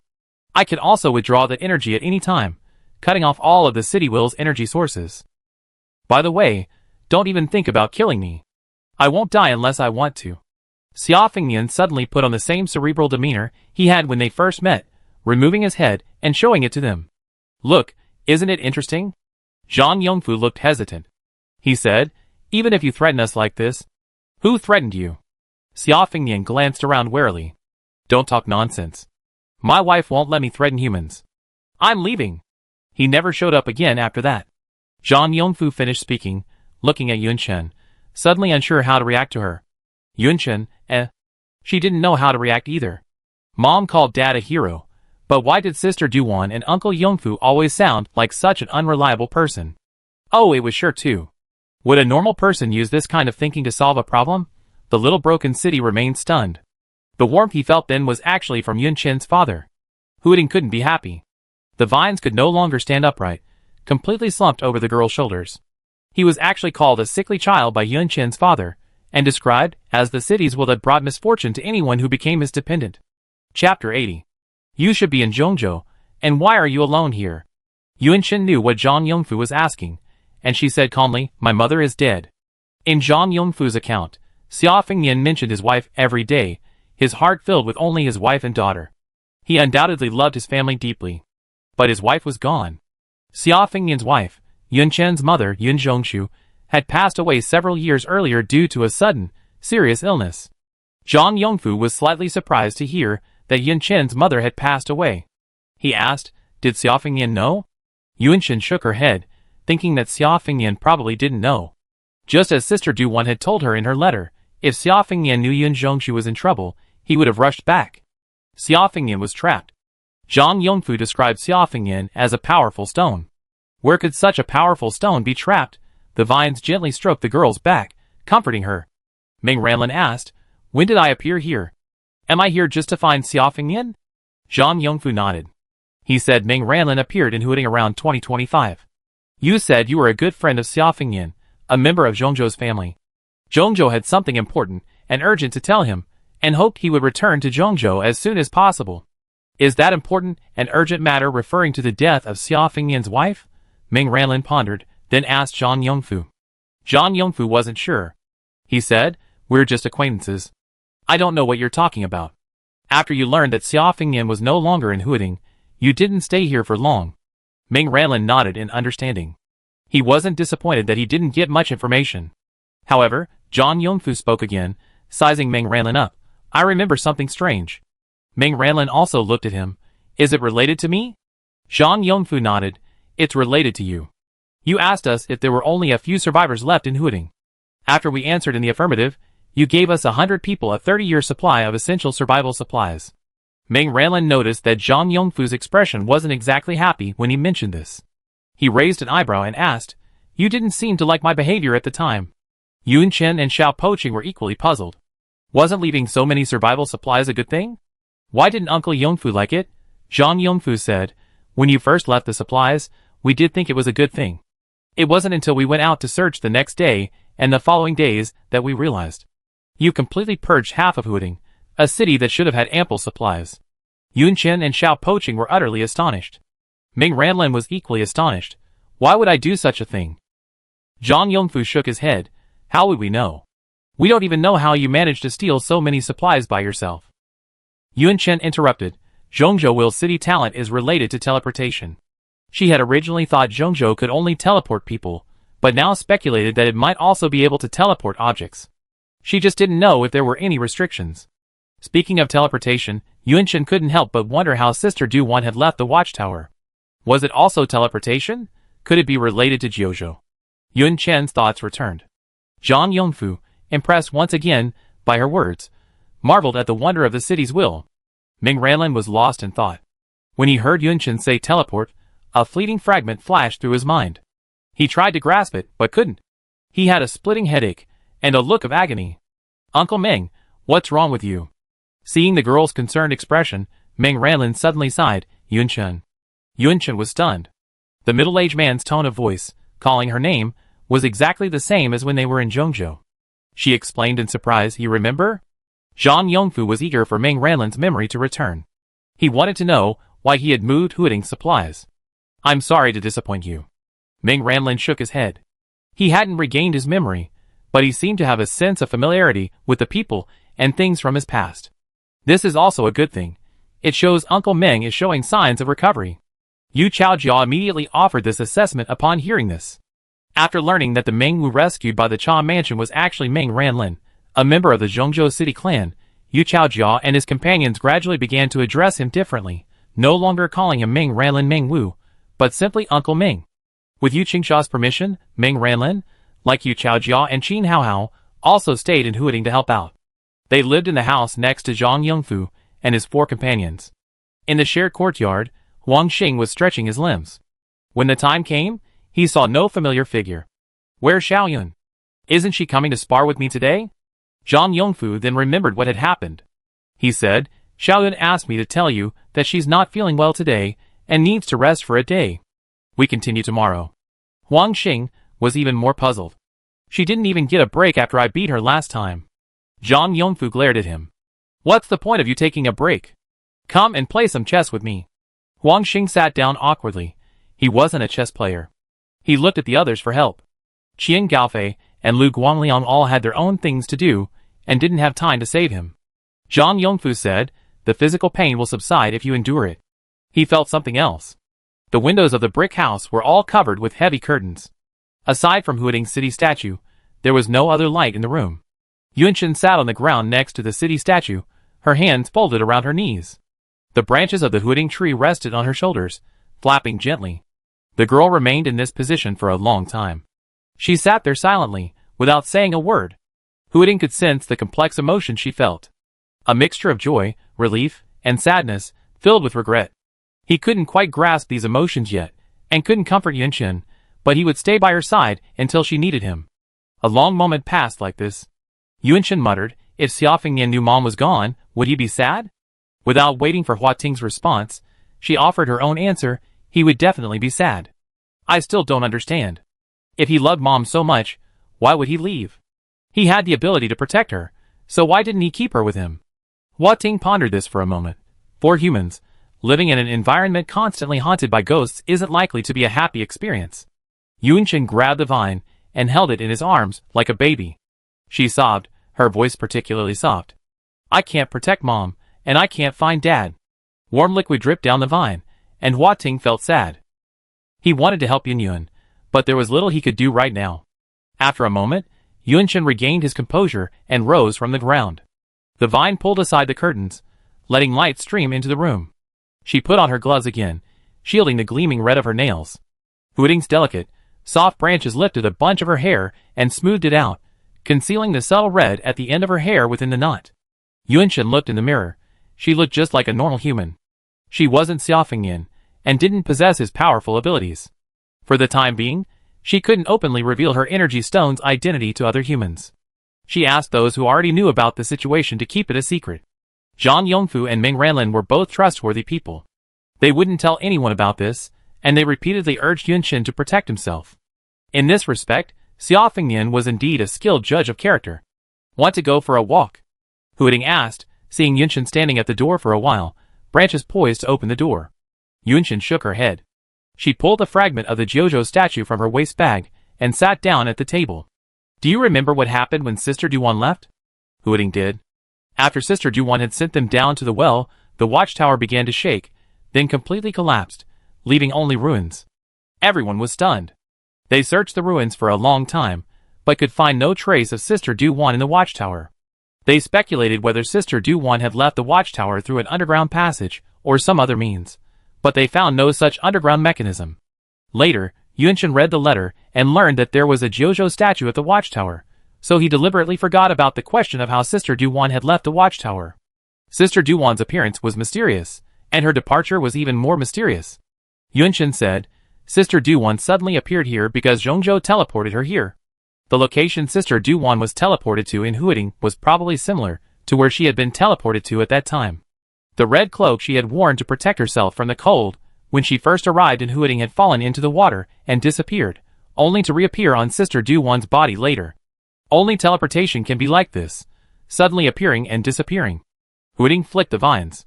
Suddenly, he seemed to understand what Yunqin was trying to say. You mean Sister Duwan was teleported away from the watchtower? Yunqin nodded. Hua Ting asked, puzzled, but there's no city will here that can teleport her. She's human, so can humans teleport too? Has she become Zhongzhou's city favored? That's not right. Uncle Ming still has the city favored symbol on him, so he's still Zhongzhou's city favored.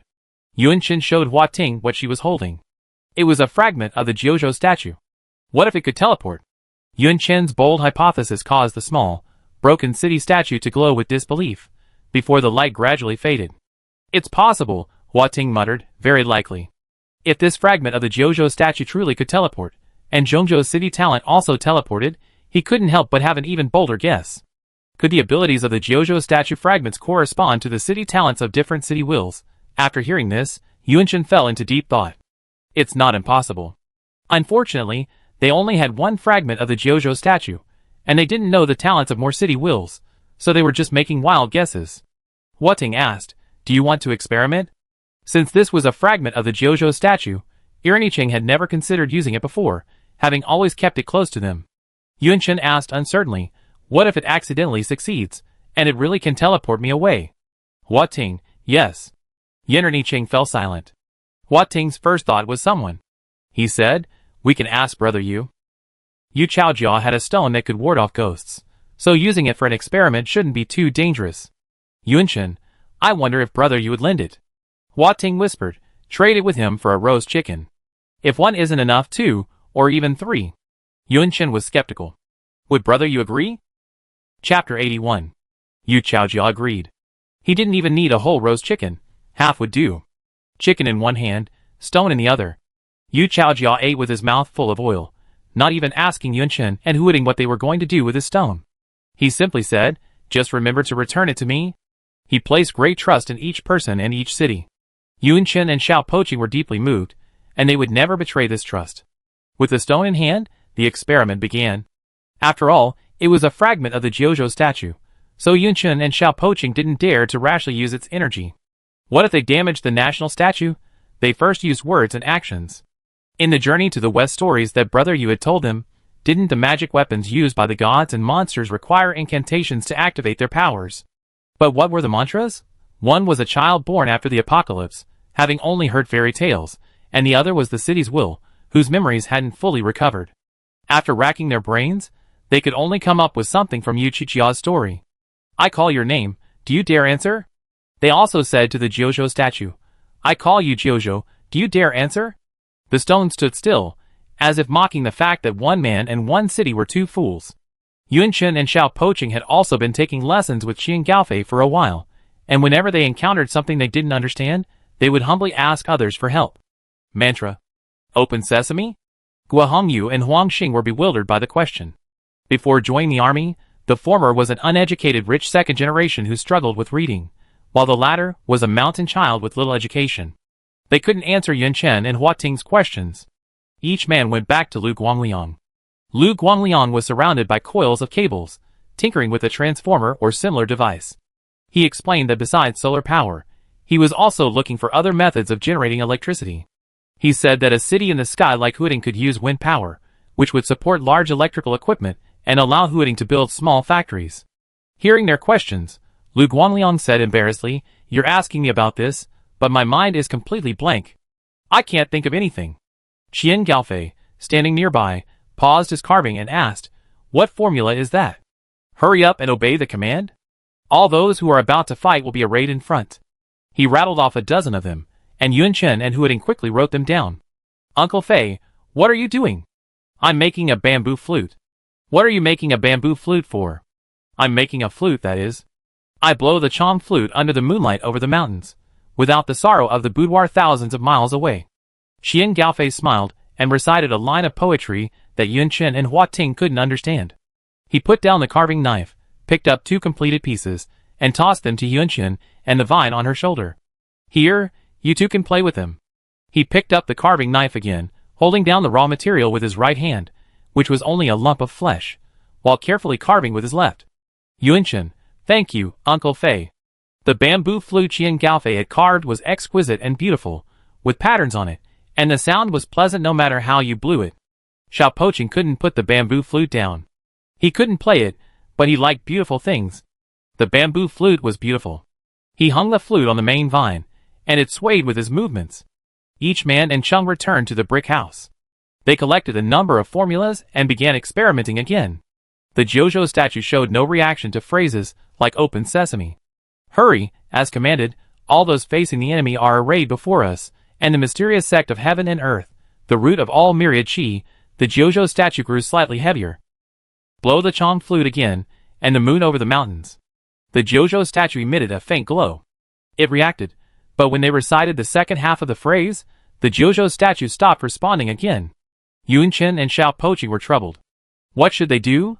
The Jojo statue seemed to be able to be activated by things like mantras, and currently, the one that most reacted was poetry. They asked Qian Gaofei for other verses, and recited them to the Jojo statue. The Jojo statue's previous reaction to the poetry seemed like an illusion. Afterwards, no matter what they recited, the Jojo statue remained motionless. After trying the mantras and movements, Yunchen and Hua Ting decided on a final method, infusing energy into the Jojo statue. First, it was Hua Ting's city energy. Hua Ting carefully injected a small amount of energy into the Jojo statue, fearing damage. He soon discovered that there was no need to worry about the energy damaging the Jojo statue. The city energy entered Jojo, but it was like a stone sinking into the ocean, with no reaction at all. It was Yunchen's turn to inject energy into the Jojo statue. She was better than Hua Ting. She could faintly feel the Jojo statue's faint reaction when she injected energy. It was very weak, not even as strong as the reaction when reciting poetry. The energy injection method was also not working. Yunchen asked, could there be other conditions? The city will use its city talents. Hua Ting needs vines to float, and the tea house needs conductors to communicate with other places. Could this stone that wards off ghosts also require some conditions to activate its other functions? Or perhaps its ability had already manifested, allowing it to ward off ghosts simply by wearing it, eliminating the need for activation. Another fragment of the Jojo statue, which might have teleportation capabilities, had no special effects when worn, but they didn't dare to experiment. Each person in city made several more attempts, all to no avail. They spent considerable time on this, ultimately abandoning their pursuit of the Jojo statue fragment's abilities.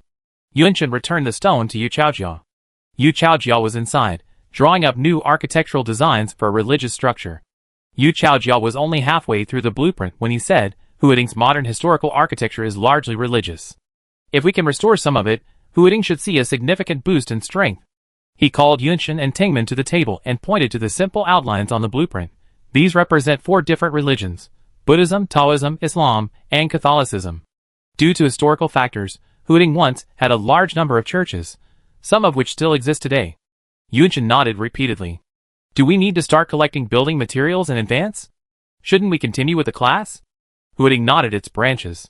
Yes, Brother Yu, we have to continue with the class. Yu Chaojia looked at them amusedly. Do you enjoy classes so much? Yunchen and Xiaopoching nodded in unison.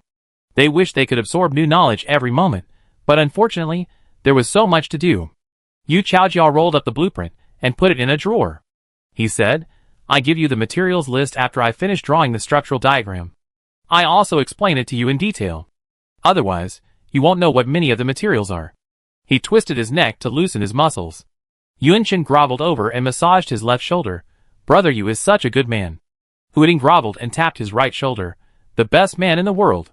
Yu Chaojia sat there, grinning foolishly. You 2 students are such good people. Yunchen and Xiaopoching said, it's all thanks to Brother Yu's teaching. After that, every evening after finishing Huading's daily development work, Yunchen and Huading would not only study middle school knowledge with Qian Gaofei, but also study architectural history and architectural knowledge with Yu Chaojia. When Qian Gaofei taught Yunchen and Huading math, except for Yu Chaojia and Huading, who were genuinely happy, everyone else seemed completely numb to the math. You have to learn. Without math, you can't prove your human identity. Zhang Yongfu thought, damn it. Pre-apocalyptic math isn't as important as post-apocalyptic math. Qian Gaofei and Yu Chaojia couldn't have met earlier. They had a lot in common about math, and every day they would find time to work together on any math problems they remembered. Yunchen couldn't understand their hobbies, just as they couldn't understand her and Wang Xing's passion for fighting. Hua Ting, on the other hand, loved everything. He could learn anything, so he didn't have to worry about running out of energy. He pestered Qian Gaofei, wanting to learn to play the flute. Qian Gaofei, you don't have a mouth. How can you use air to play the flute? Hua Ting confidently said, I don't have a mouth, but I can still speak. I can use city energy to play the flute. Qian Gaofei held his forehead. Wasn't city energy a precious energy that should be conserved for urban construction? How could it be used for such a thing? He refused to teach Hua Ting how to play the flute. Huading was in a bad mood. He didn't show his bad mood outwardly, but rather subtly. He knew he shouldn't be so willful, but he just felt wronged and sad. He wanted to learn to play the flute. The city's bad mood directly affects the environment within the urban atmosphere. Zhang Yongfu looked at the rice he had planted with a gloomy face.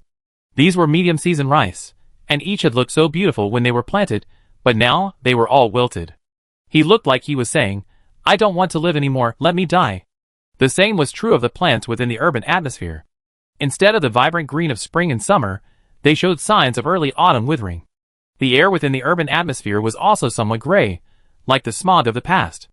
Even Yun Chen's attempts to persuade Huiting were useless. Xian Gaofei said, "Then I teach you to play the flute." Huiting was squeamish and didn't want to learn. He felt that he was too willful and was making things difficult for everyone.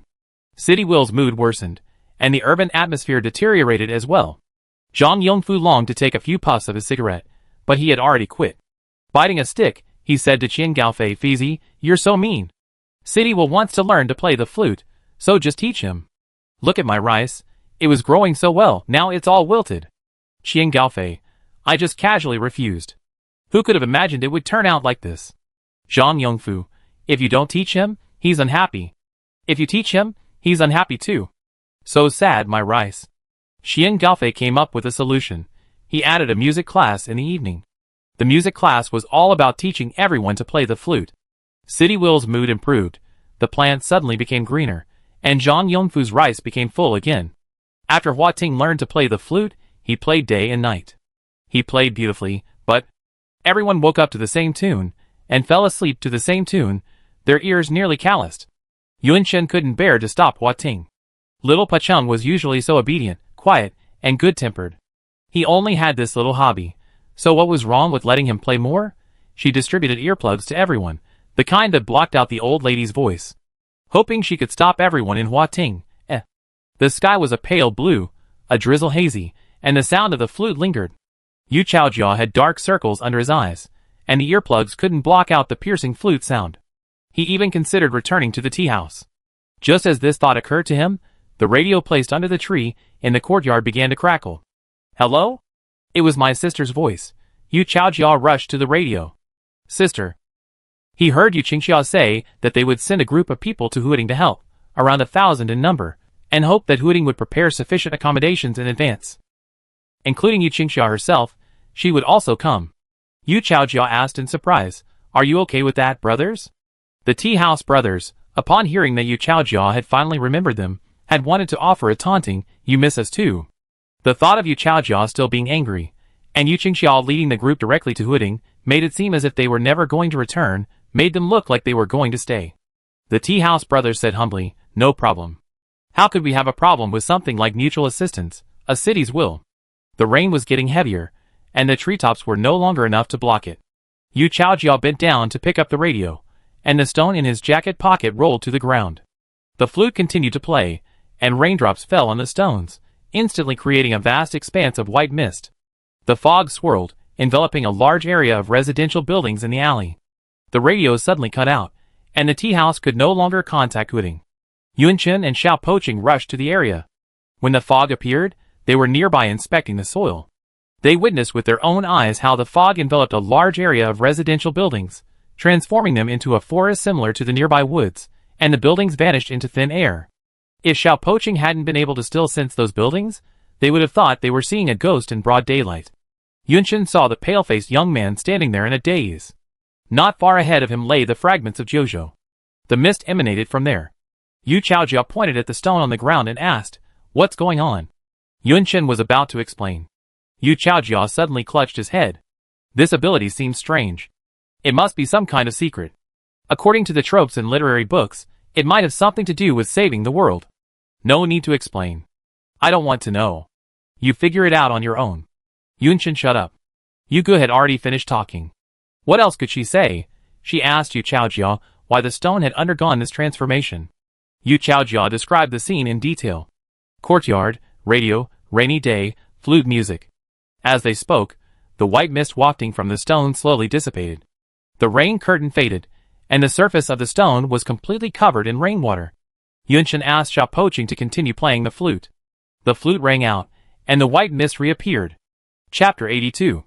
Yun Chen and Xiao Poching roughly understood the abilities and triggering rules of the Jiuzhou statue fragments owned by Yu Chaojia. The fog generated by the Jiuzhou statue fragments, once triggered, can render the area covered by the fog invisible to the naked eye, regardless of whether it's humans or buildings within. Once the fog covers the area, even communication capabilities, like those of the Chafu brothers, cannot penetrate it and communicate with the area within. The most powerful aspect of this fog is its effect not only affects humans, but also ghosts. Yuan Shen took the stone and risked his life to conduct an experiment in the area below Huading, confirming this. The fog also has its flaws.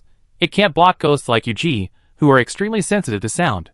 Yuan Shen and Huading speculated that the fog might also be unable to protect against ghosts like Quan Qian, who are sensitive to scent. Even so, this stone is quite powerful. The most common type of ghost is wandering spirits. The fog's ability to block their perception effectively blocks most ghosts. It was a truly life-saving artifact for the apocalypse. Previously, it could only protect one person, but now, knowing its power, it could protect everyone within the fog's reach. Yu Chaojia didn't want to know the stone's origins, so Yun Chen and Xiao Poqing kept it a secret. But they couldn't help but share the stone's powerful abilities. It was a valuable item that would improve his and the entire tea house's survival rate. Each man and each city, without reservation, shared with Yu Chaojia every bit of the stone's abilities they had discovered. The young man was stunned. Yuan Shen nudged his arm, reminding him, "Brother Yu, don't be distracted. This is very important. Can you remember it? If not, write it down on paper. You yourself told us that a good memory is no match for a poor pen." Yu Chaojia was brilliant academically, but when it came to matters of survival and combat, he seemed to lack a knack. Huading considerately offered the young man paper and pen. When he refused, he used a vine to hold the pen and wrote down what they had just discussed. The paper was tucked into the pale-faced young man's arms. Yu Chaojia instinctively took it and glanced down. The handwriting on the paper was neat and impressive, but its style and individuality were still lacking. In addition to describing the stone's abilities, it also listed the conditions for triggering it. First, the weather. It must be rainy or cloudy. This stone dislikes sunny days. Second, water that can wet the entire stone. This isn't a concern on rainy days, but on cloudy days, extra water is needed to soak the stone. Finally, the sound of a flute or shao must be sustained. Whether the music is melodious or not doesn't affect the appearance of fog, but the beauty and type of music do affect the density of the fog. Hua Ting learned 4 pieces of music from Qian Gaofei. 2 were traditional Kyushu music, and 2 were modern adaptations. The stone preferred the former, producing thicker mist. Since Qian Gaofei only knew how to make bamboo flutes and bamboo shao, Yuan Shen and Hua Ting only experimented with these 2 instruments. They were unsure whether the stone could be triggered by other musical sounds. The above 3 conditions must be met simultaneously to trigger the stone and cause it to produce mist. Furthermore, Yuan Shen and Hua Ting had not yet tested whether the thickness of the mist had any additional effect on ghosts. The contents of the paper ended here. Yu Chaojia's eyes reddened slightly. He knew Yuan Shen and Hua Ting were good children, nothing like the scumbag brothers at the tea house. The feeling of receiving something in return after giving is healing. Yu Chaojia no longer felt that his act of helping others was foolish. Look at him helping others wholeheartedly, treating them with sincerity, and he received a sincere heart in return. Woo woo woo. Yuan Shen was suddenly hugged by the young man, and she was a little overwhelmed. Yu Chaojia was tall, much taller than her. Even though he was a thin man, he could still hold her whole body in his arms. Yuan Shen could smell the faint scent of soapberry on Yu Chaojia. And there was something completely different from a woman. For the first time, she clearly realized that Yu Chaojia was of the opposite sex. Men and women are different. She felt oppressive, uncomfortable, and a little shy. It wasn't any emotional shyness, but the discomfort that came was suddenly realizing the difference between men and women. She thought of something else. Is the city's will gendered? Yuan Shen's eyes darted around, unsure where to look. She caught a glimpse of the young man's profile from the corner of her eye. Yu Chaojia was handsome, his features exquisite, the kind you find scouting for stardom if you were walking down the street in pre-apocalyptic times. The patterns on Little Poaching's city portrait were as delicate as his features. Yu Chaojia held her like this, crying softly. His Adam's apple was prominent, moving noticeably with the sound. He's a man. Yuan Shen was lost in thought. Where's Little Poaching? When Little Poaching first learned to speak, his voice was a child's, almost indistinguishable from his gender. As he grew older, his voice became that of a teenager, clear and bright with a hint of laziness, a very pleasant sound. It's just that he always spoke like a child, so she always treated him like one. Her mother had taught her that there were differences between men and women, but she had never had any sense of gender. Being hugged by Brother Yu like this, she suddenly realized that there really were differences between men and women. Xiao Poqing was a boy. Huiting was a man. Whether bathing, changing clothes, or doing anything else, she never avoided him. Yuan Chen's face flushed red, and a tangible heat wave seemed to be rising from his head. Oh my god, why did she realize something like this at this moment? Huiting, Yun Yun was puzzled. Why did she become so shy when brother Yu hugged her? Xiao Poqing was no longer the silly little desert boy he used to be. Studying with Qian Gaofei and Yu Chaojia, and with his memories slowly awakening, his understanding of human nature was growing stronger. Huiting suddenly realized with horror. Could it be that Yun Yun liked brother Yu? Tung Man suddenly felt annoyed and forced his way between the two, hugging. What ting, brother Yu, you can't just hug Yun Yun and not me. Yu Chaojia quickly embraced the vines as well. Hold both of us. The vines separated the girl and the young man, making the hug seem strange. Her clothes were thin, and the cool touch of the vines penetrated her clothes and spread across her chest. Chest? Yunshin abruptly pushed the vines and Yu Chaojia away. She took a deep breath, suppressing the blood rushing to her face. She said calmly, just hold me for a while. I have other things to do. With that, she turned and left. Her hair was tied up, revealing her slender neck. Neither Yu Chaojia nor Hua Ting missed her earlobes, which were red and dripping blood. Yu Chaojia suddenly slapped his head and said, "Oh, I was so inconsiderate. Yunshin is already 16 years old. I shouldn't hug her so carelessly. I'm not going to be taken for a pervert, am I?" He narcissistically said, "It's all my fault for being so good-looking. I easily make little girls shy." The branch glanced at Yu Chaojia's features. Does being good-looking make others shy? Huiting shook the leaves from the vine and followed the girl. Yunshin's shoulder sank. She knew the little broken city had followed. At this moment, Yunshin had lost her previous shyness. She had figured it out. The city's will shouldn't be determined by a person's gender. They couldn't see anything. Even if she stood naked before them, she was still just a human in their eyes. That's it, don't overthink it. Yunshin's eyes were firm.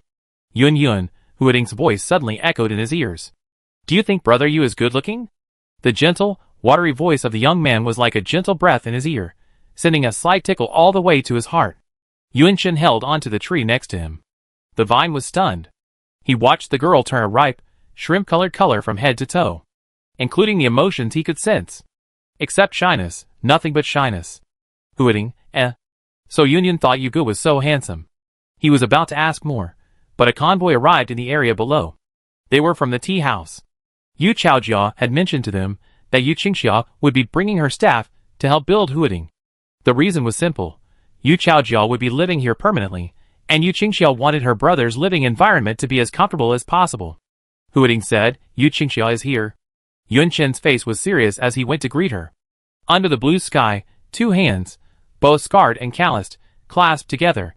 After a moment, they released their grip. Yunshin led Yu Qingxia and her men to the accommodation they had arranged for them. The accommodation was located on the edge of the residential alleyway. Under Yu Qingxia's guidance, she and Hua Ting had already rebuilt several skyscraper-style apartment buildings there, using city energy and building materials from the existing, dilapidated apartments below. The rooms were ample, more than enough to accommodate Yu Qingxia's men. In addition to the men, Yu Qingxia also brought a wealth of supplies, a wide variety of items. The impoverished Yunshin and Hua Ting even suspected that Yu Qingxia had taken the entire tea house's inventory. However, these supplies were merely the private possessions of Yu Qingxia and her men. This contrast only highlighted the current state of Hua Ting. Its poverty and desolation. Yu Qingxia and her group needed to rest well on their first day in Hua Ting before discussing how to get their group to help with the construction the next day. Yu Qingxia didn't stay in the apartment. She went to Yu Chaojia's house, where there were still many empty rooms. She looked around Yu Chaojia's quarters. They were no worse than those at the tea house. When she'd been to Huiting before, the only lights at night were bonfires and kerosene lamps. Now, electric wires had been pulled, providing ample lighting. Huiting also provided Yu Chaojia with pets, something the tea house didn't have. 2 large bears. Yu Qingxia stared at Yu Chaojia, who sat in the bear's arms, playing chess with another middle-aged man, wanting to say something, but stopping herself. She sat quietly beside Yu Chaojia, the radio crackling. The tea house brothers enthusiastically asked, Qingxia, you're in Huiting. Yu Qingxia turned off the radio, and the tea house brothers' voices vanished. How could there be such a chaotic noise disturbing her brother's chess game? The tea house brothers, Grief and anger turned into strength. They diligently accumulated energy to improve their city talents and contacted Hua Ting directly to ask for advice on how to please the city's followers. Unbeknownst to them, Hua Ting was also distressed. Why? Little Poaching stared at Yunchen eagerly. She mobilized her city energy, controlling the vines and moving the hammock to the other side.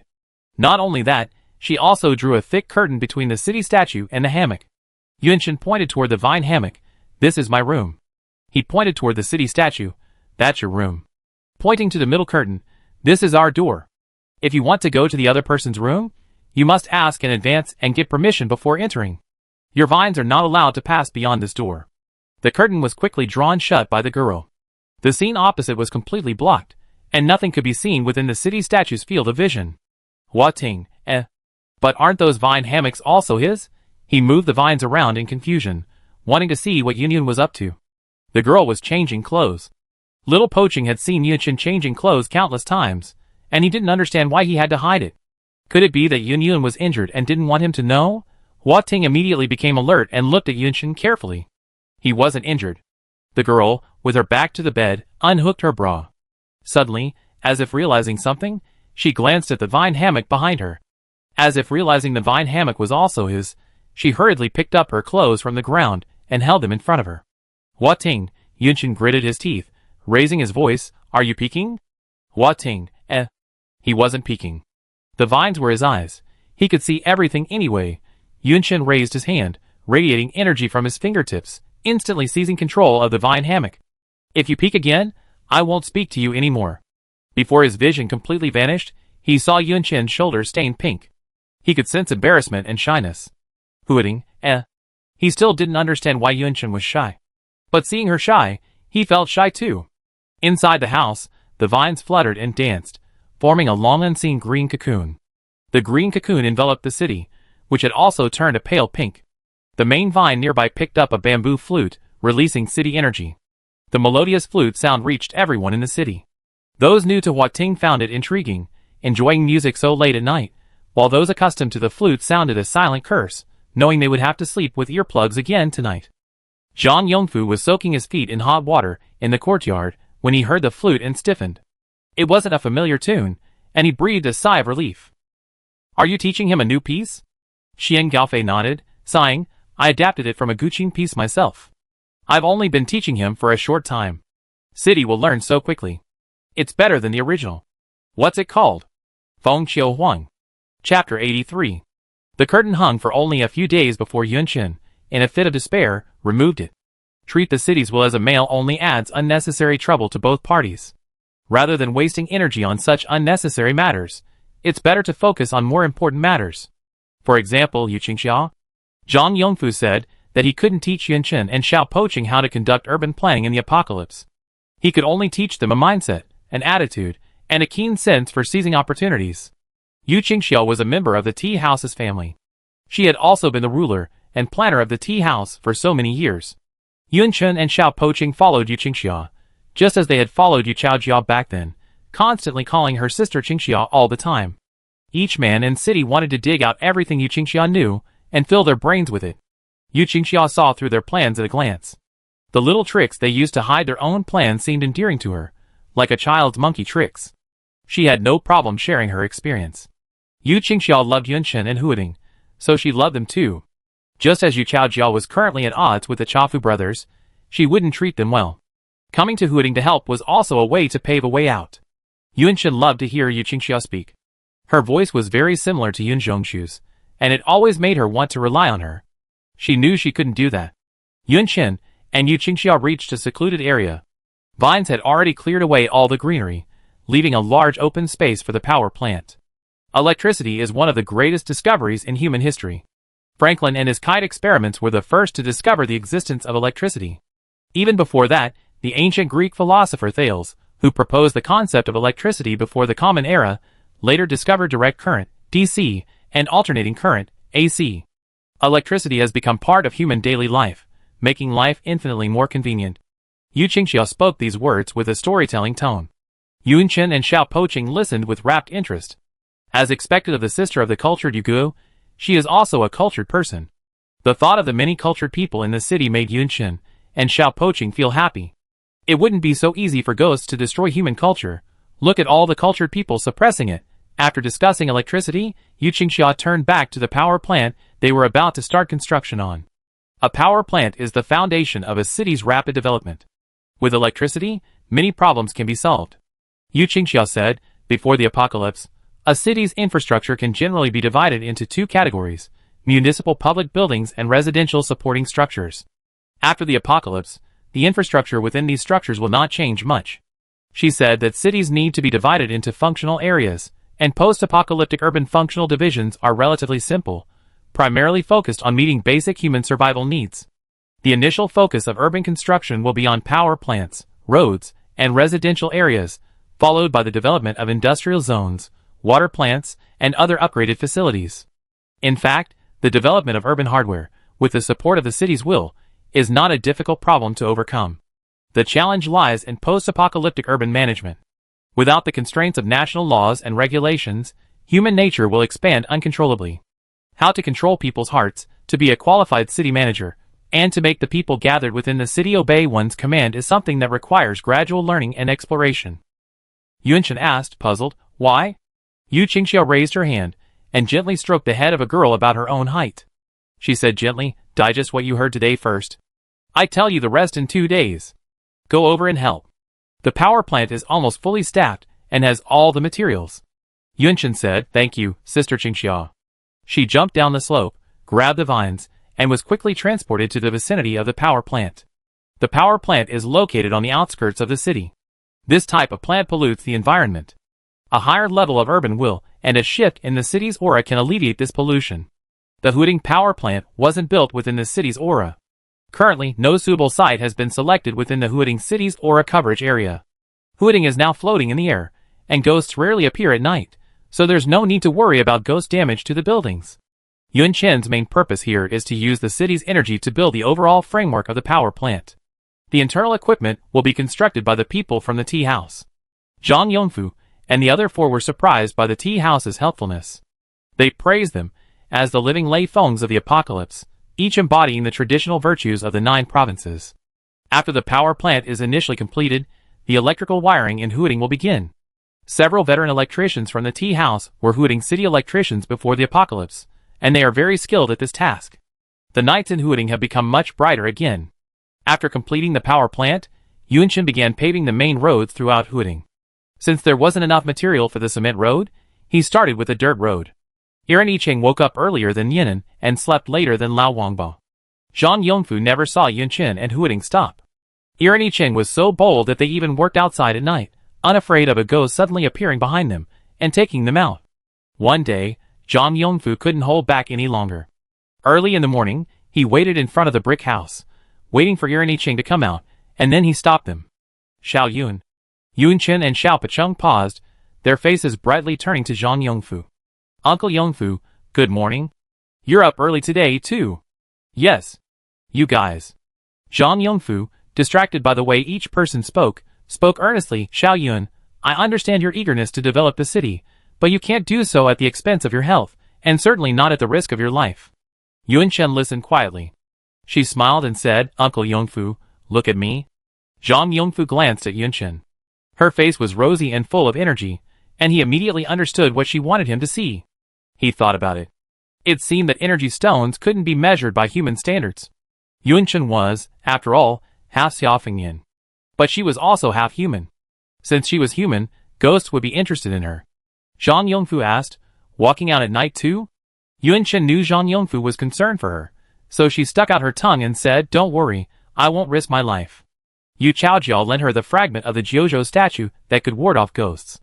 Hua Ting also vowed, Don't worry, Uncle Yongfu. I won't let Yun take any risks.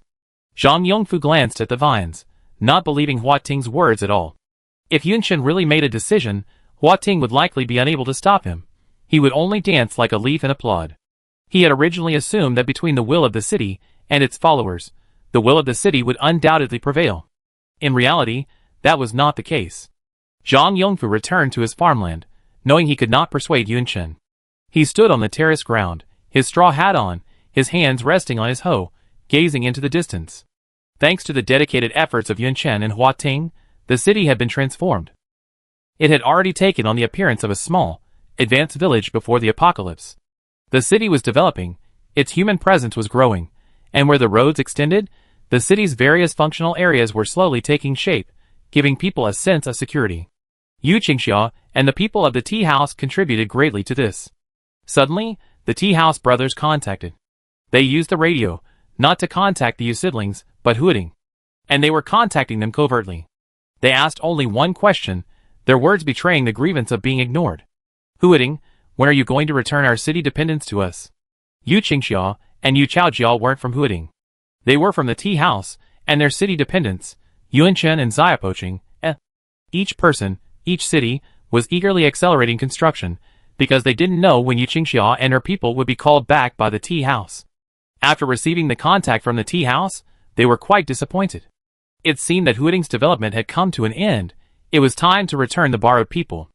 But the problem was, Yu Qingxia and Yu Chaojia didn't want to return to the tea house. The two siblings lived comfortably in Huading, treated like honored guests every day. They only had to teach innocent and intelligent children, never mind engaging in intrigue. To put it simply, that was the reason Sigui and Lan Gui stayed in Huading. Suddenly, they didn't want to work hard anymore. Yuanchen and Xiaopoqing sadly told the tea house about this. If Yuanchen hadn't tried so hard to suppress the upward curve of his lips, and if Huading hadn't tried so hard to control the vines waving like a dog's tail, they would have been truly heartbroken. The tea house brothers responded, no, we can't save face anymore. If we keep any more, the city-loving people will be kidnapped by Huading and won't return to the tea house. Even if the city talent is currently weak, we must use it to contact Huading. The radio buzzed for a moment, and the tea brothers said with determination, Huading, we see you later. Huading was bewildered. Yuanchen, what do they mean? Huading shook the vines. I don't know. As soon as he finished speaking, part of his consciousness seemed to be pulled away somewhere else. His vision was torn. On one side, he could sense the city's situation and hear the girl asking him questions. On the other side, he was in a place he had never seen before. The sound of flowing water filled his ears, and before him, a towering mountain reached the clouds. The cities could process a lot of information simultaneously, and being pulled into this strange space didn't affect his actual actions. Huading didn't feel any danger. Suddenly, his eyes flashed, and he appeared in a pavilion on the mountain peak. Two faceless black figures in the pavilion said in unison, Huading, you're so slow to react. Your talent is still being mastered. We can only meet in this ghostly form for now. We have something to ask you. It was the tea house brothers. Huading saw their current appearance through the water flowing beside the pavilion. The figures resembled the tea house brothers, but also faceless, a swirling darkness. He was silent for a moment, then said, I don't want to stay here. Can't we ask the same question as before? The tea house brothers were surprised. Why? There's no danger here. It won't affect the outside world.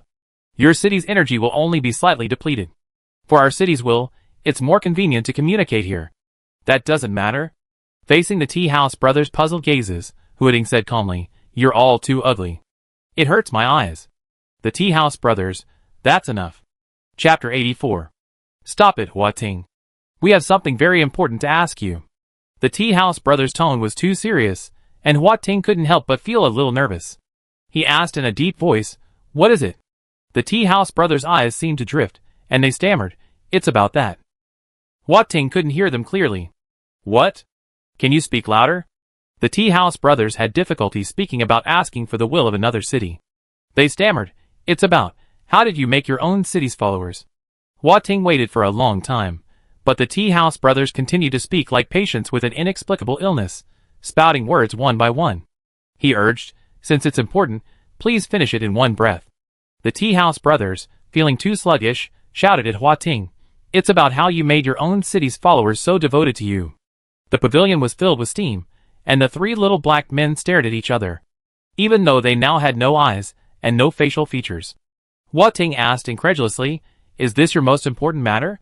The brothers from the tea house shouted at him again in unison, isn't this important? Like a crosstalk duo, they relayed the entire situation to Huating. It's Qingxia and Jiar. They were fine before, but now suddenly. Huating had heard a little about the affairs of the brothers from the tea house and the Yu siblings. When Yuanchen returned from the tea house, she complained about her awkward situation, caught between the city's loyalists and the city's will. Yu Chaojiao later told Huating about this as well. Yu Chaojiao asked Huading only one question, how does the city's will truly view humanity? Huiting's answer was that the city's will loves all humans. Yu Chaojia then asked, what if Huiting's population grows in the future, and someone appears who disagrees with Yun Qin's philosophy of city management and wants to overthrow her and harm her? Huiting didn't answer at the time. He had never considered such a question. The Chafu brothers had already explained the situation. They cared deeply about the Yu siblings, but they also felt that they were exploiting their affection and acting unreasonably. That's why they wanted to ask Huiting how he managed to keep the city's loyalists so obedient. It wasn't about how to please them. They were constantly engaged in a struggle. The Chafu brother said, as the city's will, if we, because of our own preferences, actively interfere in human affairs, it will only amplify our selfish desires. Selfish desires influence emotions, and whether our emotions are stable or not will have a significant impact on the living environment of the people in the city, causing them greater distress. This is not Jiuzhou's original intention in awakening us. He paused briefly. Our mission ultimately boils down to one thing: protecting humanity from demons. Huiting's heart sank. He couldn't help but think of the previous incident. He was depressed because Qian Gaofei wouldn't teach him to play the flute. The crops and greenery within the city were all showing signs of withering. At this point, the people within the city were forced to obey his will and preferences. They were using this behavior to appease him and restore his composure. Huiting suddenly felt like he'd been shot. Without waiting for his reply, the younger brother of the Cha family continued, we've discovered something else. After absorbing the contaminated energy stone, our human emotions have become particularly pronounced, so much so that it's influencing our decision. That is, their decision on whether to replace or retain the city's favored ones. They've been struggling for some time, but in the end, the absolute rationality of the city's will couldn't outweigh their emotions. They needed Yu Qingxia and Yu Chaojia as city's favored ones. They preferred these two humans to other humans. The older brother of the Cha family said, you've been contaminated longer than we have, so your situation is probably more serious. Sister Qingxia and brother, you haven't made any demands, demanding that you do anything about humans. Huiting suddenly interrupted the older brother of the Cha family, sitting on a chair in the pavilion. They just want you to express your attitude towards them. You're overthinking it. The brothers of the Cha family asked in unison, what attitude? If they're asking for an attitude, doesn't that mean we have to do those things? Huiting shook his head and said, just a supportive attitude, to let them know. Whether she's right or wrong, he always stand behind her and support her. The tea house brothers sat down beside Huating, one on each side, and surrounded him, asking questions. The elder tea house brother asked, what if their ideas are wrong? The younger tea house brother asked, what if what they're about to do harms other humans? Don't you trust the city devoted you chose? Huiting, unable to bear it, rose from between his brothers and walked to the other side of the pavilion. The tea house brothers were suddenly enlightened. Why would they not trust their own city devoted? The city devoted they chosen would never do such a thing. I see. The Cha brothers were suddenly delighted. They planned to go to the Yu siblings and express their stance shortly. Of course, they would support their city devoted's decision. There was no doubt about that. The elder Cha brother, so it's such a simple matter. The younger Cha brother, it seems Jiar will forgive me soon. As the two brothers talked, Huating couldn't help but catch a glimpse of his own reflection in the water outside the pavilion. It was so ugly. Huating raised his hand to his chest and whispered, even if it were a city statue, why use such a lousy human form? The Cha brothers had no need of Huating at this moment, and their attitude immediately turned savage. What a lousy humanoid. A humanoid form will naturally appear after the city will reaches its highest level. We two brothers are letting you see your human form in advance, and you're still not satisfied? Huiting was clearly frantic. He said, is the city will's humanoid form just a mask worse than a ghost, like something casually drawn with charcoal? If you have to appear like this in future meetings, please don't contact me anymore. We can communicate over the radio. The Chafu brothers, you're fine. Once we master our talents a little more, the humanoid form will return to normal. If you think it's ugly then, it's just your own form that's ugly. Chafu hadn't expected that even though Huiting's memories hadn't fully recovered, his egotistical nature hadn't changed at all. In the city will, only two people cared so much about their image. One was Huiting, the other was Baiwei. Both of these two cities, modern and prosperous metropolises that developed in a mere century, were equally fussy about their city images, something the other cities found baffling. The tea house brothers unlocked the space. After asking Huiting, Yu Qingxia, and Yu Chaojia if there were any nearby communication conductors, they immediately contacted the siblings to make their position clear. Huiting's consciousness returned to him. You seemed distracted just now. Just as he returned, He heard Yunchen say this. He recounted how the tea house brothers had used their city gifts to communicate with him. Yunchen raised an eyebrow and said, "It seems Brother Yu has finally reconciled with the tea house." She walked along the ravines and ridges in the middle of the farmland. The seeds for these crops, hidden away by Zhang Yongfu and others, were growing well in the fields. They looked lush and green, and it was unclear when they would yield yellow fruits. Huding waited for a long time, but Yunchen didn't ask him about the humanoid form of the city's will. Was Yunyun not interested in his humanoid form? She was always the first to notice and rejoice over every small change in his city. Just like how his city had grown a bit taller the other day due to the city's development, Yunyun noticed it before he did. How could she not care about him? That's impossible. After waiting a moment longer, Huating quietly reminded Yunchen. "Yunyun, I have a human form someday too. Don't you want to know what it looks like?" Yunchen was surprised. "Can I see it too?" She thought it could only be seen in the communication space created by the tea house's innate talent, so she didn't pay much attention. She could hear Xia Poching's subtle reminder. Yunchen didn't really care. Good looking or not, it was still just 2 eyes, a nose, and a mouth. What else could there be? Human or not, Little Broke City was still Little Broke City. In her eyes, they were all the same. But Little Broke City seemed very concerned about his future human form. Yunchen paused, pushed the vine off his shoulder, and let him stand in front of her. The setting sun cast a glow on the girl's face. She narrowed her eyes and examined the vine. "Our Broke City, who loves dressing up so much, will definitely look great in human form." Huating nodded happily. The vine blossomed with a small flower, which she held in front of Yunchen. "I'm sure I look great, even better than Brother Yu." Yunchen took the flower. Upon hearing his words, she laughed and said, "Why are you comparing yourself to Brother Yu? Shouldn't you be comparing yourself to the human forms of other city wills?" Huating slumped back onto her shoulder. "Since it's a human form, it must be judged by human standards. Brother Yu is a very good-looking human, and I'd be even better looking than Brother Yu. You're always thinking about looking good. You're so conceited." Yunchen rubbed the vine, as if it were a child's face. Huating cooperated, making indistinct noises from having his face rubbed, which made Yunchen laugh. He then whispered, "Brother Yu said that girls get shy when they see attractive people." Yunchen paused. "This guy." She pulled the vine off her shoulder and squinted at him. "You're still thinking about turning into a human so other girls will think you're attractive. I didn't realize you, a city will, have such a wide range of interests." After saying that, she shook the vine vigorously up and down. She didn't know why she suddenly became angry. Seeing Yunchen so angry, Huating didn't dare say anything else and let her shake him, feeling aggrieved. Yunchen shook for a long time, feeling more and more that Xiao Poching was feeling guilty. Pinching the vine, she asked, "Tell me, which girl do you want to make shy?" She thought about it, and realized that the only girls she and Xiao Poching knew were Sister Duan, Sister Qingxia, and Sister Hao Hao. Well, they were all very attractive women. Huating hesitated, his voice low, so Yunchen couldn't hear him. The more she pressed, the less Huating dared to speak. Until she narrowed her eyes and threatened, "Some city wills told me they would never lie to me." Huating then muttered, "You." Yunchen thought he had misheard. She released the vines and asked, "Who? You?" He raised his voice several notches. "You blushed last time just because I looked at Brother Yu. As long as my human form is better looking than Brother Yu's, the best looking of all humans." Even when Huating spoke louder, his voice remained gentle and soft. "You're only shy around me." His voice faded further and further. Under the crimson sun, the girl's eyes widened. Chapter 85. Why do you want me to be shy with you?" Yunchen asked, stuttering a bit. Huating also stuttered. "Yunyun is very, very pretty when she's shy. I like looking at pretty things."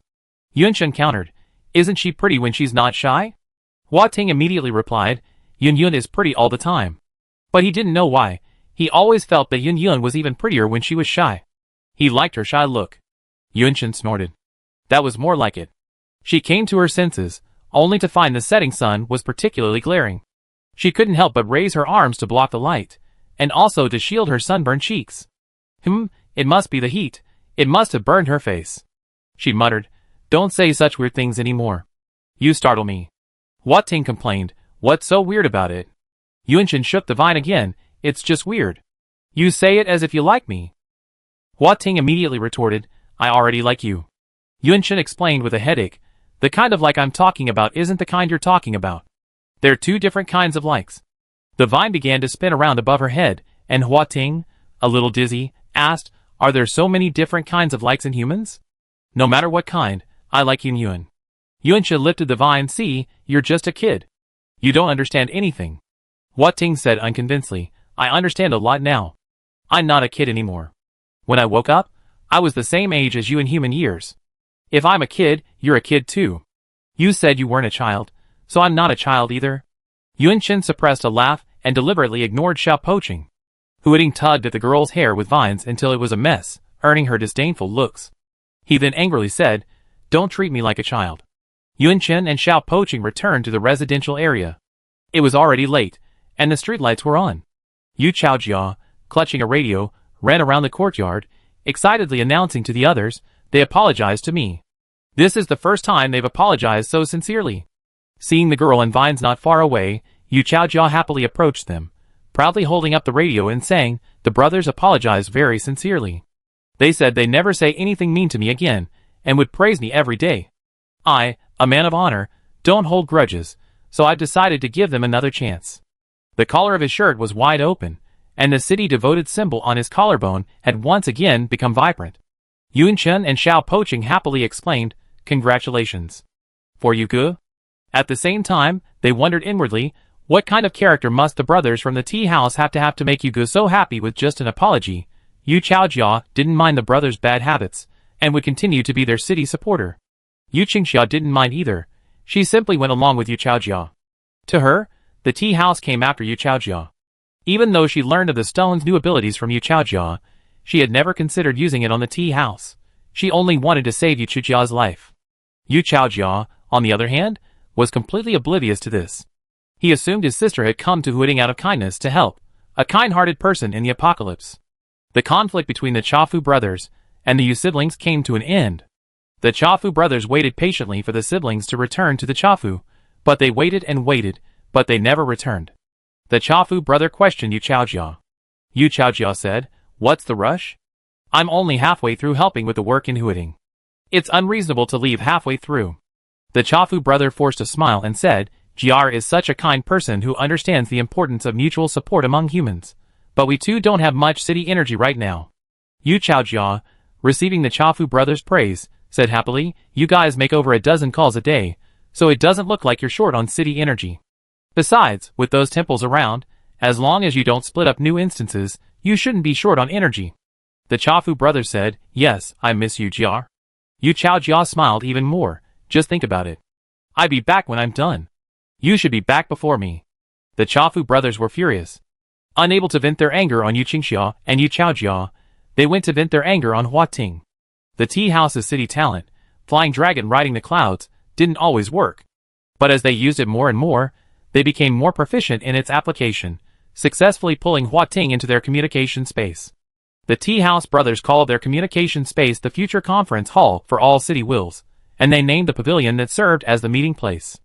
It was called Sanwang Pavilion. A daily routine for the tea house brothers was to antagonize Hua Ting in Sanwang Pavilion. Hu Ting simply ignored them. After being pulled in, he would simply lean against the pavilion's railing, facing the flowing water and gazing at his reflection. The longer the tea house brothers complained, the longer he looked at his reflection.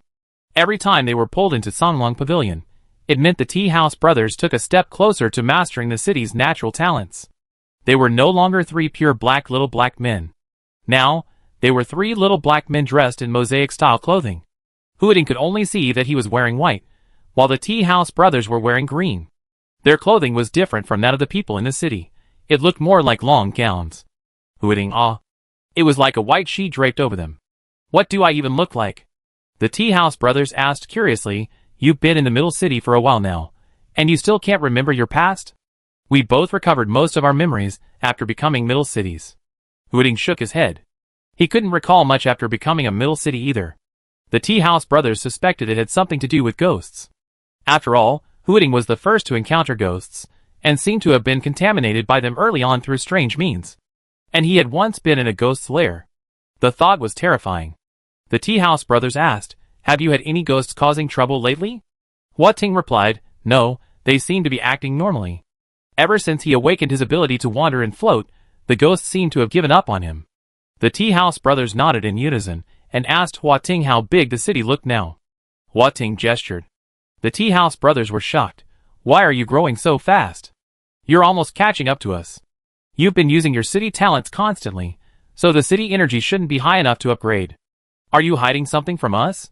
Hua Ting said calmly, my vines can also help me restore the city energy. The brothers of the tea house were envious. Were the vines so useful? They could both provide instant feedback on contamination and help restore energy. Huiting hadn't expected him to lie so calmly. He hadn't even bothered to tell the city will about Yun Chen's involvement with the energy stone. This was actually quite strange. He should have been one with the other city wills, and such an important matter shouldn't have been kept secret. The brothers of the tea house kept talking, and Huiting was distracted. Every city will has a scale in their heart, measuring their fair, impartial, and selfless approach to matters as a city will. Huiting was no exception. He had a scale in his heart. He had spent so long among the ghosts. That day, when Yun Chen entered the city with the sunshine. On the left side of the scale was only Yun Chen, and on the right was everything except her. The scale had always been balanced. But as she did more and more for him, the scale began to tilt, tipping towards her. As the city will, he should have stopped this tilt, and promptly set the scale back to its original state. But a strange thought prevented him from returning the scale to zero. Is that a selfish desire? A desire that shouldn't belong to the city's will? Yu Chaojia had asked him what he would do if someone appeared who disagreed with Yun Chen's philosophy of city management and wanted to overthrow her and harm her. So what are you going to do? Huiting blurted out, drive them away. After answering, he suddenly looked up at the brothers from the tea house. The brothers scoffed at his response, you're right under the haunting of ghosts, and you still want to drive them away? Why don't you just kill them all? Hua Ting sorted out his previous conversation. It then occurred to him that the tea house brothers were discussing the underground platform. They said he was always hovering near the platform. Didn't he find it dangerous? Huiting said, we're slowly moving away from the underground space, a little more every day, much further than we started. He and Yun Chen had a common understanding of moving away from that underground platform. Every day, they expended a portion of their energy to move the entire city. The tea house brothers enthusiastically suggested, why not move closer to us? There aren't many humans left in Huiting anyway. If you come to us, we can grow and develop together. But this time, we want to be the boss. Huiting laughed. Do you think it's that easy for me to use my talent to move? If I really want to move to your place, it'd take years at my current rate. The tea house brothers were momentarily disappointed. They muttered, really? Even our communication talent is so troublesome. They then said cheerfully, in 2 days, our communication range will be much wider. If Shijiang and Xianan are awake, maybe we can contact them. Huiting wasn't particularly interested in meeting with the wills of other cities in the guise of a little black man. After the tea house brothers finished speaking, he said, Union's training is over. He left Songlong Pavilion. The tea house brothers rolled their eyes. Huiting had changed so much. Tingman raised a towel and wiped the sweat from the girl's forehead. He noticed a break in the skin on her palm, faintly oozing blood. How did you get hurt? Yun Chen excitedly grabbed the vine and said, I know how to teleport. The blood from her palm rubbed directly onto the vine. The vine, once standing tall, a head taller than her, instantly collapsed onto her shoulder. Yun Chen hugged the vine in surprise. Don't be so happy. I discovered this by accident while sparring with Uncle Huang Xing. I almost scared him sick. The more she hugged it, the more blood stained the vine. Hua Ting hummed weakly. Yun, your blood also has energy. Yun Chen immediately raised his hand. She stared at the blood on her palm. So her blood also contained energy. For a moment, she wondered whether to wipe it off. Wouldn't that be a waste? Yun Chen had a good idea. I apply it to your city statue? Hua Ting, This tiny amount of blood was much more powerful and dense than the energy she had directly transferred into the city statue. It even felt difficult to absorb. He couldn't bear to paint directly on the city image. After listening to Hua Ting's words, Yun Chen was silent for a moment, then sighed. Xia Fengnian seems to be right. Hua Ting, I'm not a sickly person. After a pause, he emphasized, I have a very strong city will. Go ahead and paint it. Chapter 86. Yun Chen didn't smear the blood on the city statue. Halfway through, the blood on his palm had almost dried. Hua Ting felt deeply sorry. He missed an opportunity to prove himself a strong city will. Yun Chen stared at him for a long moment. She rested her hand on the straight knife at her waist and said, It's just a small cut. Don't do anything that hurts yourself. Hua Ting said this earnestly, then immediately changed the subject. Do you know how to teleport?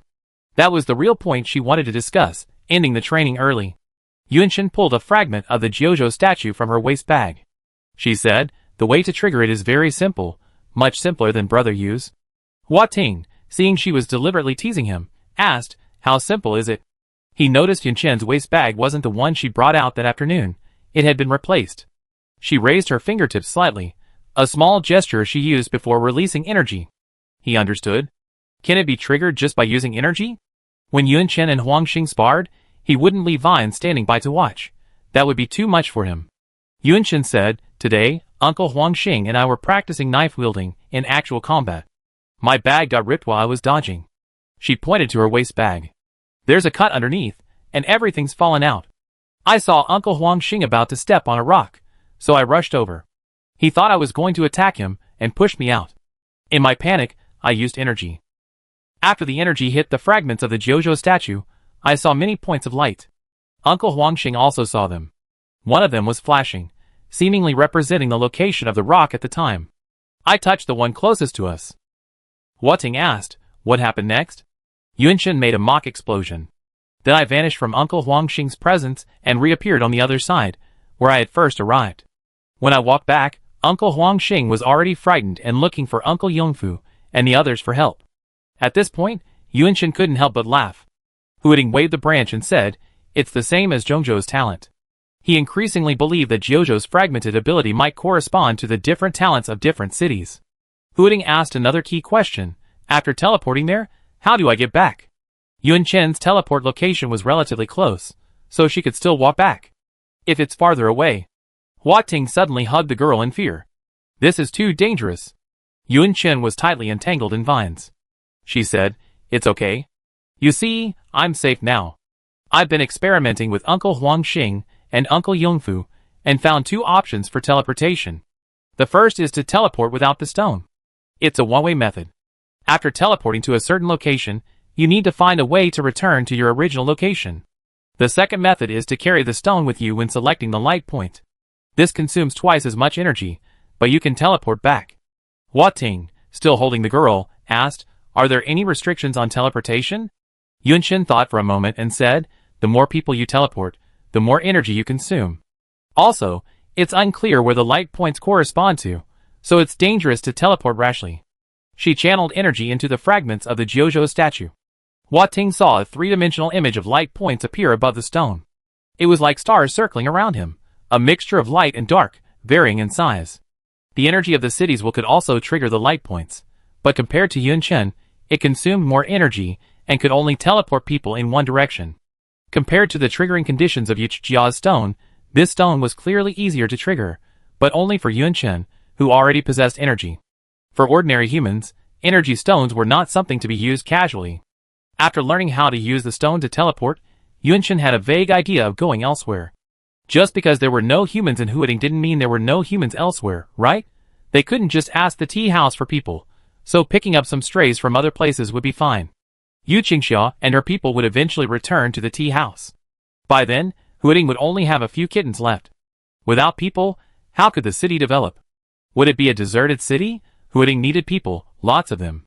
Yunshin told Huiting her thoughts, her tone firm, as resolute as when she decided to go down into the cave.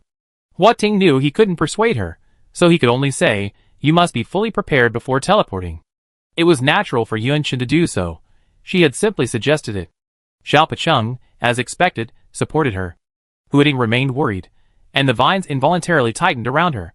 From the girl's legs to her front, they were all wrapped in his vines. The vines moved slowly, and suddenly, Yunshin's expression turned strange. She raised her arms, then lowered them. You can let me go now. Huiting asked, puzzled, why? He often hugged Yunshin like this. It shouldn't be uncomfortable for her. Yunshin pulled the vines away from his chest and muttered something. Hua Ting listened carefully and finally heard her say, it's pressing against my breasts. The girl's curves looked like they were just beginning to develop, but they were indeed developing. She had grown much taller, her figure gradually taking on feminine features, no longer the tiny, childlike figure she once was. She still treated Xiao Poching as the opposite sex, and began to feel uncomfortable with him touching her. Before, Xiao Poching would often rush into her arms and roll against her chest, and she wouldn't have felt this way. Before, she wouldn't even have minded showering in front of Xiao Poching. Now, She would deliberately avoid his vines before changing clothes. She didn't want Xiao Poqing to see her body. Was she so shy just because he was the opposite sex? Yuanchen imagined a scenario in his mind where Brother Yu accidentally touched her. She wouldn't feel anything, would just think that Brother Yu was too weak, and wouldn't have any other thoughts. Yuanchen, expressionless, vigorously pulled at the vines on her body. Why did she feel ashamed of Xiao Poqing? Why, exactly? The vines were obediently waved off by the girl. Huiting observed Yunchen's expression with curiosity. She was expressionless, and nothing seemed out of the ordinary. But the emotion he sensed was shyness. The one she was shying away from must be him. He hadn't become attractive yet, so why was Yunyan shy? He had a feeling that after clarifying this matter, he and Yunyan would be different. Huiting was about to ask when his consciousness was pulled back to Sanlong Pavilion. Yuanchen noticed his absent-mindedness and realized he was probably being distracted by the tea house brothers. Yuanchen said something to Xiao Poqing and left the room. Her steps were brisk, clearly reflecting on the bright future that Hua Ting would possess with the teleportation stone. Hua Ting could only watch helplessly as Yuanchen's shyness completely vanished. He completely missed the opportunity to ask. He also missed the chance to change his relationship with Yun Yuan. Inside Sanlong Pavilion, mist lingered. The Tea brothers were about to show off their city's talent to Hua Ting, but the low pressure from the other party prevented their bows from getting stuck in their throats. The Tea brother asked, "Are you in a bad mood? Did you have an argument with your city followers?" Hua Ting looked at him calmly. "If it's nothing particularly important, can we use normal communication methods? I don't really want to see your two faces." He paused briefly before the word face, then vaguely mentioned it. The Tea brothers suspected he meant ugly face. The tea house elder brother said, "Haha, our talents have improved." Huiting was uninterested. "So?" The tea house younger brother said angrily, "Brother, look at him. He's looking down on us." The tea house elder brother said, "Let him see for himself, and he know." Huiting chose a spot to sit down and calmly looked at the two troubled little black men. The Sanlong Pavilion was surging with the urban energy of the tea house. Soon, the communication space constructed by the entire tea house shifted. The mountain peak rose noticeably, the pavilion grew larger, and the once empty pillars were covered with intricate patterns, and the roof gained 2 raised corners. These were just a few of the changes. The tea house brothers were no longer 2 little black men. They had faces, and their clothes were complete, similar in shape to the long crown and robes, but different. The 2 brothers shared the same face, their signature phoenix eyes occasionally flickering with a hint of evil intent. Each had a red teardrop mole, facing a different direction. They winked at Hua Ting, each revealing 2 small canine teeth. The elder brothers was on the left, the younger brothers on the right. "Huiting, don't you want to see what you look like now?" Huiting lowered his eyes, and saw that he was no longer the little black man. Instead, he wore a long white robe, simply cinched at the waist with a belt.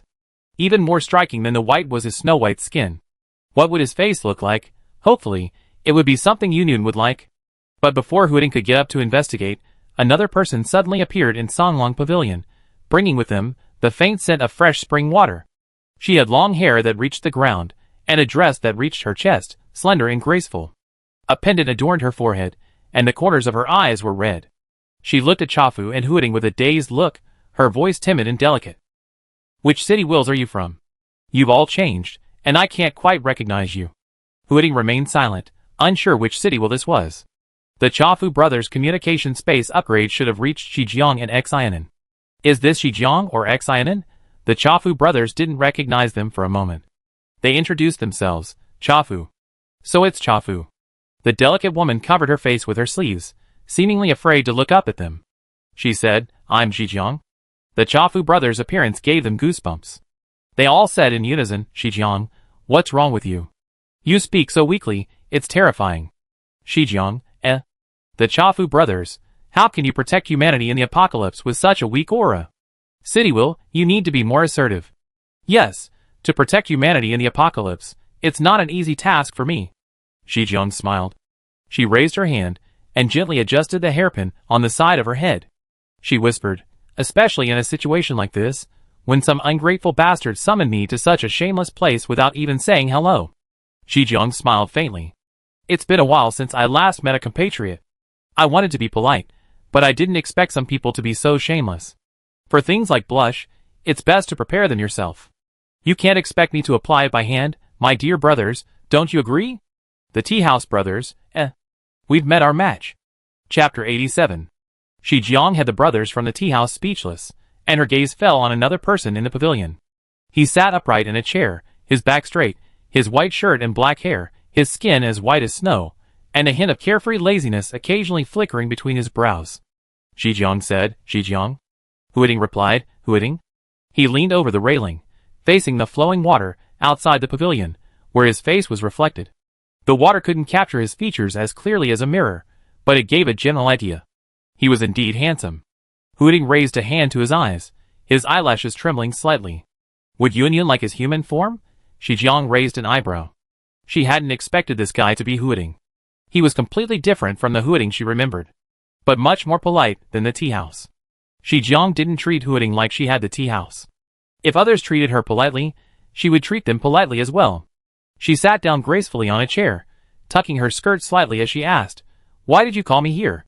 The Tea brothers sat down across from her. They paid no attention to each other's previous words and casually asked, Why do you want to talk business right away?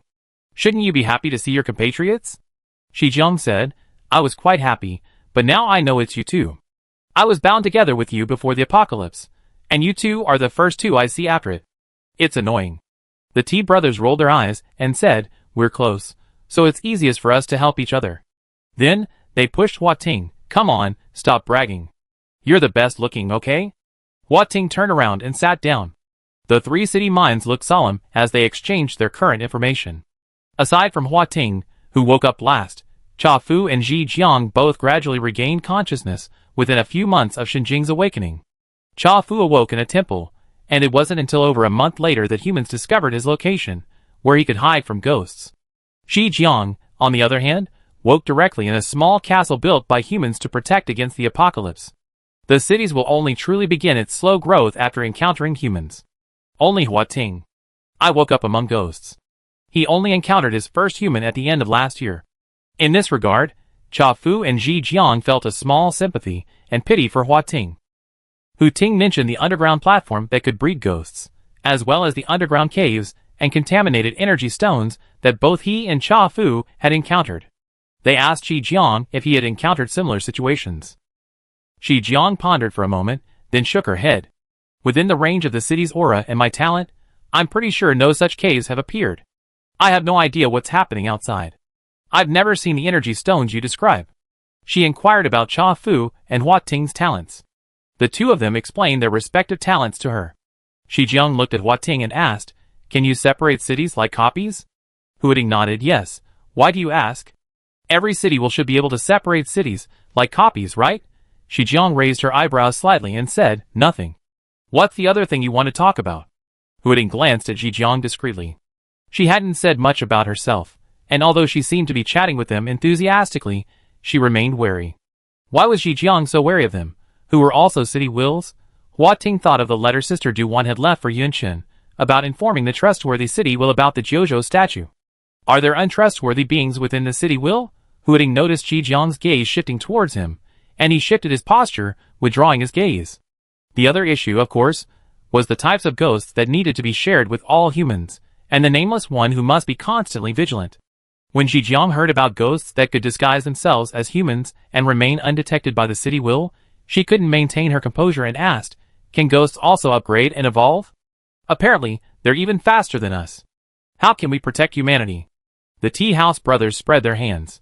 No matter how excited you are, it won't change the facts. Maintaining this kind of communication is quite energy-consuming. We need to rest for a while. See you tonight? Remember to tell the other humans about the ghost types. Shi Jiang nodded and disappeared. As the Tea House brothers were about to leave, they suddenly felt something strange and asked Hua Ting, who hadn't left yet. Do you think Shi Jiang is being very wary? We told her about the city's development and talents, and she seemed to share a lot with us. Now that I think about it, she didn't tell us anything useful. Huiting said calmly, You just realized it. Ask next time. Maybe we're still unfamiliar with each other after just meeting. He left. The elder and younger Cha Fu brothers met eyes. They were utterly puzzled. We are all the city wills of Jojo. Even if we're not familiar with each other, there's no need to worry. They also inexplicably unlocked the Songlong Pavilion space. Their consciousness is returning to the city image, resting and gathering strength for the next contact. Huiting controlled the vines and located Yunchen's location. She was eavesdropping on a discussion between Qian Gaofei and several electricians from the Chafu. He expertly rested his head on the girl's shoulder. After the discussion concluded, Yunchen stood up and headed to the edge of the city. He found a tall tree and climbed to the top. In a voice only she could hear, he boasted, Yunyun, Chafu's talent has improved. My human form is incredibly beautiful. How beautiful. Very beautiful. You definitely like it when you see it. Even if you weren't pretty, I still like it. The branches immediately rubbed the girl's cheek, and the little city was delighted to hear this. Okay, that's itchy. Yunchen held down the playful vine. From her current position, she could overlook the ruins below. After hooting floated, the blue sky and white clouds were close at hand, and the air was barely permeated with tiny gray particles. Birds chirped, leaves rustled, and each person, each in their own city, quietly admired the distant scenery. After the apocalypse, the once prosperous city took on a desolate and tragic beauty. Yunchen said, I haven't heard ghostly cries in a while. I'm a little uncomfortable. It turns out that an overly safe environment can gradually make people lose their sensitivity and sense of danger. She hurriedly tried to explain, I'm not saying. Huiting interrupted, I understand what you mean. He agreed with Yunchen. Yunchen smiled at the vines, dimples visible. Don't they understand each other well enough? Many things don't need explanation. One person and one city changed their positions again, this time heading towards the underground platform. Ever since Huiting rose from the ground, the abyss has always existed, casting a malicious gaze in all directions day and night. Huiting moved a little more each day, gradually increasing the distance from the underground platform. Yunchen whispered, Sister Qingxia and the people from the tea house will be leaving next week. Hua Ting asked, Are you planning on teleporting using the Jiuzhou statue? If Yu Qingxia and the others return to the tea house, construction would halt again. Hua Ting wanted to keep them here. Yunchen nodded and said, I go to the nearest light spot first. I can now use both a gun and a car. If I'm in real danger, I teleport back immediately. Yunchen never stopped training. Her skills would even be praised by Uncle Huangxing. This was the fundamental reason she dared to explore alone. Hua Ting knew he couldn't persuade Yunchen, so he said, the nearby light spots might be in the tea house, Shijiang, and Xinan areas. Shijiang is awake now, so it's relatively safe. Yunchen asked in surprise, How do you know Shijiang is awake now? Xia Fengyan had once said Shijiang was awake, but that was many years ago. It didn't mean he was still awake. This was the consensus between her and Xiao Poqing. Hua Ting realized he hadn't mentioned Shijiang. He immediately said, the tea house's talent has improved, and their communication range has expanded, so they were able to contact Shijiang. Yunchen, you didn't tell me something so important earlier. I thought the tea house's talent improvement meant you could see your face. Hua Ting retorted, How could this matter be as important as my face? Yunchen complained, You conceited idiot. What's Shijiang's current status? How is it developing? Does it have a large population? Is it as big as the tea house? Are there any city-devoted followers? If there are, we can contact them. She inquired about Zhejiang's situation, but didn't get much information from Hua Ting. Shijiang was willing to share very little information, and Hua Ting had no intention of actively seeking it, so there weren't many questions he could answer. Yunchen looked slightly disappointed. Hua Ting tentatively asked Yunyun, Do you really want to know about Zhejiang? Of course I do. Yunchen said, Don't you want to know about the other city wills? Knowing how other humans are faring will give you some peace of mind, knowing we're not fighting alone, that many are still alive. Hua Ting, yes. Yunchen raised his index finger and tapped the vine. Papa, you're strange. In the past, you would have cared about the other city wills before I did. Why do you seem so indifferent to them now? Do you remember what you said? We are all Jiuzhou's city wills, compatriots, brothers and sisters who trust each other. How can family be so indifferent to family? Hua Ting stared at Yunchen in amazement. As his city will level increased, his memories returned, and knowledge flooded in. He seemed to have forgotten Jiuzhou's original intention in awakening them. Hua Ting said, Right now, I seem to be only thinking about developing myself. He whispered, Just now, after you said Sister Qingxia and the others were going back, I even considered forcing them to stay here. Yunchen glanced at the vine in surprise. The vine flinched. He thought it was ugly to have such a thought. Would Yunyun feel the same way? Yunchen grabbed the vine and held it in his arms. I understand how you feel. It's nothing. I've had the same thought. She found a large tree and sat down beside it. She hugged the vine and said, I've often wondered if the tea house kept arguing with Brother Yu and the others. Would brother Yu and sister Qingxia stay here forever? Would their people stay here too? Then we wouldn't have to worry about manpower. It's desire. Hua Ting buried his head in the crook of her neck. As the city's will, he shouldn't have selfish desires. Desire isn't a bad thing. If it weren't for the desire to live, how could I have survived until now? If the city's will didn't have the desire to protect humanity, how could such a miracle have occurred? Like my desire to see brother Yu and the tea house continue their quarrel, or your desire to force the tea house's people to stay, we controlled our actions and didn't act on them. Uncle Fei just told me a saying today, if a man doesn't work for himself, he will be punished by heaven and earth. He said this could be seen as a representative quote of the selfish camp, but it could also be interpreted in other ways.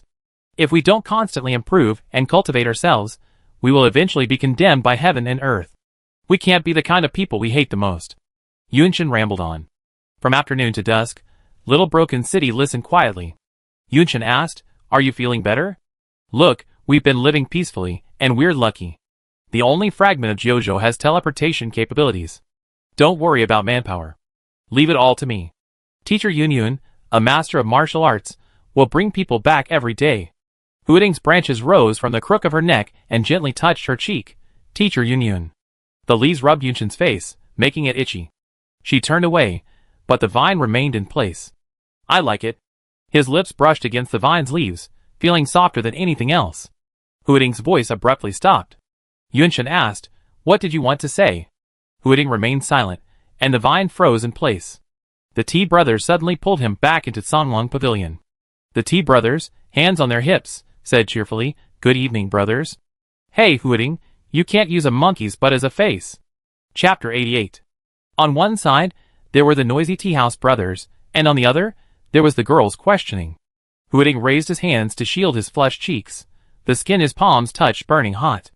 Logically, he should have been able to repeat what he had just wanted to say without hesitation. "I like you." He and Yunshin had said these words countless times. After the branch accidentally touched her, for some reason, those words suddenly became impossible to say casually. The weight of those 4 short words suddenly increased. Was it because they touched Yunyun's lips? He moved his fingers and pressed against his own lips. They were soft. Yunyun seemed even softer. He wanted to touch them again. He thought so, and so he did. Yunshin didn't care at all that the vine brushed against her lips. She felt the branch swaying around her lips, and she pursed her lips firmly. The branch sank in, and the will of the entire city seemed to sync with it. Inside Songlong Pavilion, Hua Ting was even more dazed, a single, unruly hair sticking out of his half-tied bun. Yunshin noticed the vine's slow response and guessed that Hua Ting had been dragged off by the tea house brothers for another chat. She stroked the vines, caring like an old mother, "Have fun with your friends. No need to rush home." Hu Ting wanted to say something, but he didn't know what to say. Plants aren't supposed to have a temperature, but he felt the branches the girl had just licked were burning. Inside Songlong Pavilion, the consciousness of the city's will could be infinitely fragmented, otherwise, they wouldn't be able to fully grasp the entire city's situation. The tea house brothers had, without warning, pulled the other city's wills into the communication space. While this wouldn't affect the city's will, it still left the city feeling very upset. Both Huiting and Zhijiang looked a bit grim. The Cha brothers were oblivious. City wills, after all, should have met frequently. Otherwise, how could they foster rapport? Huiting suppressed his displeasure. He would treat all city wills with kindness. They were fellow citizens of Kyushu. The 3 city wills continued their morning intelligence exchange. The Cha brothers stood before the seated Zhijiang and leaned over. "We and Huiting have been sharing the information. Now it's your turn to tell us about Zhijiang." Zhijiang smiled. "I'm not hiding anything from you. My story isn't worth mentioning. If you're not bored and really want to hear, I can tell you." Huiting looked up. Zhijiang's sense of alienation between them had lessened considerably. The Cha brothers raised their arms and cheered. "Of course you should tell us. That way, if you have any difficulties, we can hear about them and offer solutions to help you. Isn't that right, Huiting?" They sat cross-legged on the floor. Hua Ting, Zhijiang stared at the 2 identical smiling faces. They looked sharp and cunning, yet why were their smiles so innocent now? Her city-loving friend was right. She couldn't resist the will of all other cities just because of the will of one city. Zhijiang said, "I have a very worry-free city-loving friend, Ji Luotian." The very first sentence made the tea house brothers curl their lips. Zhijiang said she hadn't worried about the city's development. When she woke up, she was in a well-developed city. Zhijiang's city-loving friend, Ji Luotian, was the son of a survivalist entrepreneur before the apocalypse. Survivalists are people who plan for the possibility of disasters at any moment. Their hobby is studying survival, hypothesizing how they should prepare themselves for various disasters and survive longer. There are many different types of survivalists, one of which even they themselves find difficult to fully understand, the hoarder type. This entrepreneur is a hoarder type of survivalist. He loves hoarding supplies, and began continuously stockpiling large quantities of survival supplies long before the Mayan prophecy of the end of the world in 2012. Because of his excessive stockpiling, he was even sued by government agencies. To manage his stockpiling, he later opened a business similar to a procurement company, allowing him to purchase supplies without restrictions. All his personal funds were used to stockpile supplies. Every year he purchased and stockpiled. The survival supplies he stored in a safe area somewhere in Yuanzhijiang were enough to feed a small city of hundreds of thousands of people for 30 years. Furthermore, when ghosts appeared in Huading, before they reached Xinjiang, and the rest of humanity was skeptical, he sold all his possessions, and spent a fortune building a doomsday survival shelter with its own circulation and power system. The shelter resembled a castle, divided into above-ground and underground sections, constructed using the most durable and advanced materials of the time. The above-ground portion looked like an ordinary wealthy mansion, but the interior was a hidden world. After completing all this, he planned to take his family into the shelter. His family believed he was ill, so he ended up taking only Ji Luoshan with him. The ghosts appeared in Zhejiang, instantly sweeping across the entire region, plunging humanity into despair. As his family fled, they remembered this place and brought many others with them, hoping to take refuge there. He didn't open the door, fully aware of the madness of these people. He took Ji Luoshan and hid in the bunker. Even if those people found the entrance, they couldn't get in without the password and voice print. He hid in the survival shelter with Ji Luoshan for a long time. After years of fighting in the business world, his health wasn't good. Minor ailments accumulated into major ones. Before his death, he handed the survival shelter over to Ji Luoshan. Ji Luoshan lived in the bunker, and compared to the plight of others in the apocalypse, he lived comfortably. He would monitor the outside world through surveillance cameras, and occasionally, when he saw a dying human, he felt a strong desire to let them in. He remembered his father's words: one shouldn't carelessly rescue other humans without complete self-preservation. Ji Luoshan led a dull and boring life in the survival shelter. There was only him, and a pile of books and videos he had read countless times. He grew up and developed his own thoughts and ideas. Was he going to live his entire life hiding in the shelter? Like an ant afraid of the light. Alive, but nothing more. Ji Luoshan felt utterly empty. He needed to do something else to enrich himself, to realize his self-worth. Every time he saved a human, he felt a surge of immense accomplishment, a feeling that became addictive.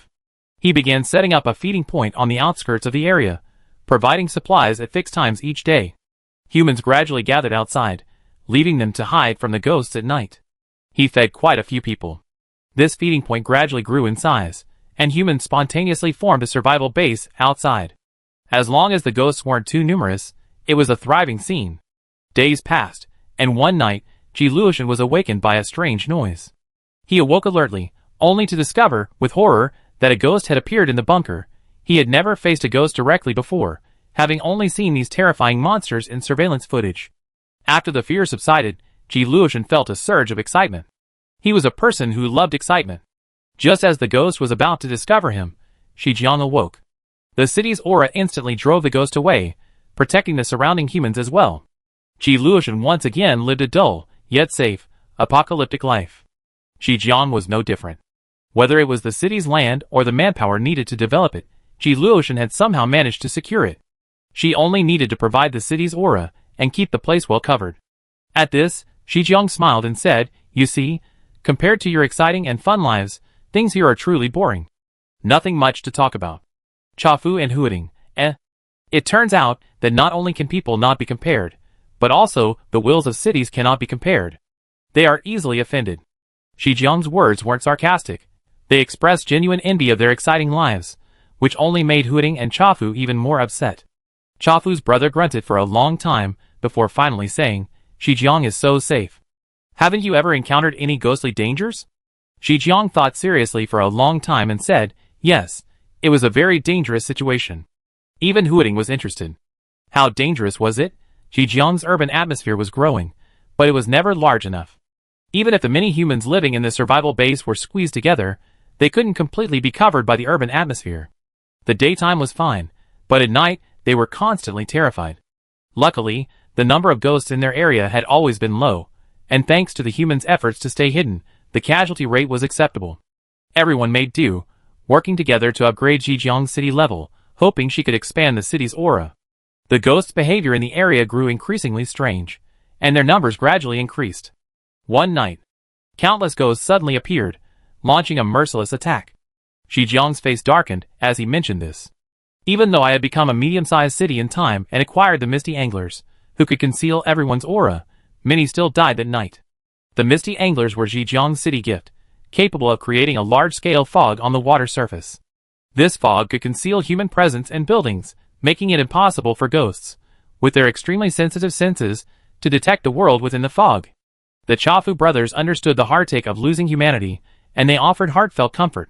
Don't be sad, you can protect humanity now. Chafu had also experienced the loss of a large number of humans due to ghost attacks. That time, at least tens of thousands of people were torn apart and devoured by the ghosts, and they were powerless to stop them. Zhejiang then added the rest of his sentence, at least 70 or 80. Huading exclaimed in horror, so many people died. The total number of people in Huading was only. You could count them on 10 fingers. Zhejiang had lost 7 or 8 times as many people to the ghost attack. The thought was heartbreaking. The elder Chafu brother felt his sincerity had been wasted. The younger Chafu brother said expressionlessly, 70 or 80 people? How many people did you have then? Zhejiang said, there were less than 600,000 then, and now it's only just over 1 million. My city's atmosphere is completely overwhelmed. Huading lay desolate. Only less than 600,000. Now, 1 million people have just arrived, and the city's atmosphere can't accommodate them all. Huading, to date, has a total population of 6. There are only 6 people belonging to Huading. Add in Old Wanghua, Nianan, Sigui, and Lan Gui. That's a number you can count on 2 hands. Chapter 89. Really? Zhejiang said, as long as we can get the people safely to Huading, we can take as many as we want. Little Poaching had a good time with his friends, and brought back such great news. What did Huading need most? People? Yunshin happily hugged the vines and jumped. After the excitement wore off, she asked in confusion, why? Doesn't Zhejiang need people? Huading said, Zhejiang's talent is Misty Fisherman, which creates fog to confuse ghosts. It's similar to the function of the Jiuzhou statue fragment in Brother Yu's hands, but her use of the talent isn't as restricted. All she needs is enough water flowing around her. Combined with Zhejiang's city talent, the concept of one person, one city became increasingly clear. The Jiuzhou statue fragment function corresponded to different city talents. Yunshin nodded. Zhejiang's city talent was perfectly suited to protecting humans. She was even more puzzled. If that was the case, why would Zhejiang be dissatisfied with a large population? She listened to Huading's next words. Zhejiang means that her gift prevents her from separating the city image replica. The city's aura is limited to those radiating from the main body. The fog created by her gift can't keep out all ghosts, and most humans are still suffering. Zhejiang won't have her people come voluntarily. She's too far away, and the long journey would cost many lives. It's not worth it. As long as we can get humans safely to Huading, we can take away any humans she can't protect and who wish to leave. So that's what happened. Yunshin hoped that Zhejiang would be on the teleportation point of the Jiuzhou statue fragment. If luck wasn't on their side, and they couldn't find Zhejiang, they would have to wait for the small, broken city's city gift level to increase. Then they would lead the entire city to Zhejiang to retrieve her. Yunshin said, it's almost time for me to start preparing. She wanted to trigger the points of light on the fragments of the Jiuzhou statue to see where they corresponded. Going on an expedition, especially one this far away, requires a lot of preparation. Not to mention the basics like food and water, but also expedition gear, weapons, first aid supplies, items that target ghostly weaknesses, and so on. Yun Chen's intention to leave Huading for another place couldn't be hidden from the people of Huading. As for the stone's teleportation ability, Yun Chen's explanation was similar to that of Yu Ji's. Carrying the stone could purify the city's will, and teleportation could be triggered according to certain conditions. She hadn't disclosed the triggering conditions to anyone. As for those who didn't know about the stone's existence, they simply assumed it was a special ability of the city's followers, and didn't think much of it. Are you ready? Zhang Yongfu asked Yunshin in a deep voice. Seeing her nod, he said, be cautious and careful. Humans in the apocalypse, especially those surviving outside, may possess animalistic tendencies far more terrifying than you imagine. Always assume the worst. Yunshin replied, okay. On her outer belt hung her most comfortable cold weapon, and on her inner belt tucked the pistol Uncle Huang Xing had given her, with 12 rounds of ammunition. Huang Xing said, Xiao Yun, I'm telling you, you can't just rely on your current skills and become bold. A random punch can kill a master, and most people who drown are good swimmers. These words aren't just slang. Yunshin said, don't worry, I'm actually quite timid. Her backpack contained many supplies, including citrus fruits, garlic, and earplugs, good things for warding off ghosts. Her plan was to teleport from Hooting to different points of light at dawn, and back immediately at dusk. Thinking carefully, this would be extremely inefficient. If the number of ghosts outside wasn't as terrifying as in Hooting, she might consider spending the night outside. Zhang Yongfu heard the girl call her timid, and raised his hand to ruffle her hair. You call that timid? Would a timid person dare to teleport to a place where they had no idea what was going on? Yunshin scratched his head and smirked. Uncle Yongfu was about to braid her hair. Ah, she had cut her hair short again for easier exploration. She was indeed a timid person. Yunshin's gaze fell on the vines. She only became bolder when she had something she wanted to protect. Yunshin said solemnly, I'm leaving. Energy emanated from his fingertips, triggering the fragments of the Jiuzhou image in his hand. Points of light emerged like stars, enveloping her. Yunshin selected one of the bright points closest to her. She heard Little Broken City say, I wait for you at home. Yunshin smiled at the vines, and disappeared from Hooting. The sky was grayish-white, the ground a khaki, strewn with the wreckage of buildings and the remnants of human life. A strong wind blew, sweeping up objects on the ground, revealing dark crimson stains beneath them. Yunshin scraped up a bit of dirt and smelled it. It smelled of blood. Thick gray particles hung in the air, like the ash left by burnt straw, only instead of on the ground, they floated in the sky. The sheer volume of ash made breathing difficult. Yunshin put on his mask, and followed the traces of human life on the ground. These traces were fresh, indicating human life nearby. Where could this be? The situation looked dire. After walking for about half an hour, she spotted a few scattered tents in the distance, pitched around a bonfire. Yunshin didn't rush in. Instead, she found a secluded mound, and used binoculars to survey the area surrounding the tents. There were 5 people in the tent. 3 adults, 2 men and 1 woman, appeared injured and lay at the tent entrance, their lips pale, and their complexion unsightly. The other 2 were emaciated children, caring for the 3 injured adults. One of the adults seemed to want a drink of water, and the child went to the water tank next to the tent, only to find it empty. The 2 children seemed to be arguing. After the argument, the little boy entered the tent, pulled out 2 empty water bottles, and appeared to be fetching water. The little girl tried to stop him, but to no avail. She shook the unresponsive adults, tears streaming down her face, as she watched the little boy leave. Yunshin didn't understand why the little girl acted as if the little boy was about to die. She thought for a moment, then stopped observing the tent, and followed the boy's steps. The boy was truly frail, his exposed arms looking vulnerable to breaking. He walked quite a distance. Yunshin spotted a water source, a puddle that was clearly not particularly clean. She frowned, not because the water was unclean, but because she noticed the messy animal tracks near the puddle. Was this the only water source nearby? Yunshin held his breath. As the boy drew water, he kept a vigilant eye on his surroundings. As he drew his second bottle of water, Yunshin finally understood what he was wary of. There were several stray dogs, not the well-fed ones, like those in Hooting, but famished ones. These stray dogs were more like wolves, their eyes full of savagery, none of the gentleness of domesticated dogs. The little boy grabbed his water bottle and ran. He was so thin, and carrying what was a heavy object for him. There was no way he could outrun the stray dogs. The stink of the dogs was so close, the little boy was suddenly tackled. He could feel the dog's teeth pressed against his neck, about to bite. A sharp cry of pain followed, and scalding blood poured down his face. Followed by several more shrill dog barks, the little boy scrambled to his feet from the blood.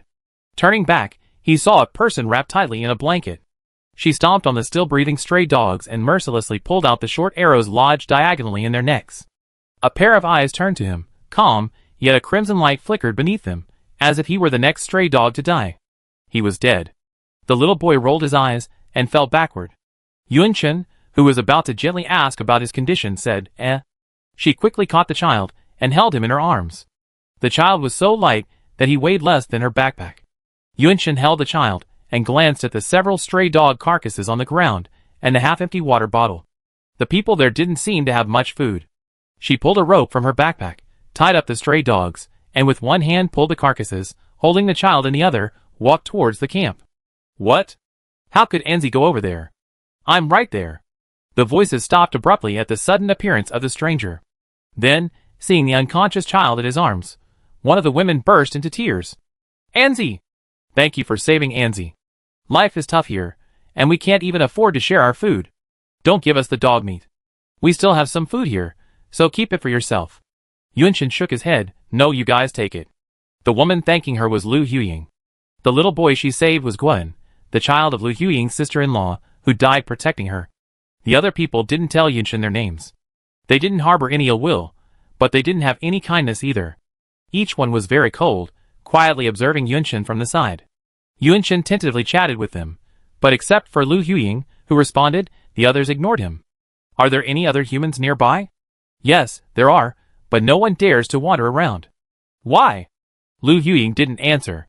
Yunshin's gaze fell on the 3 injured people. Their wounds were covered only with slightly cleaner strips of cloth. The wounds were long, oozing pus and smelling of sulfur. The same smell as ghostly fluid.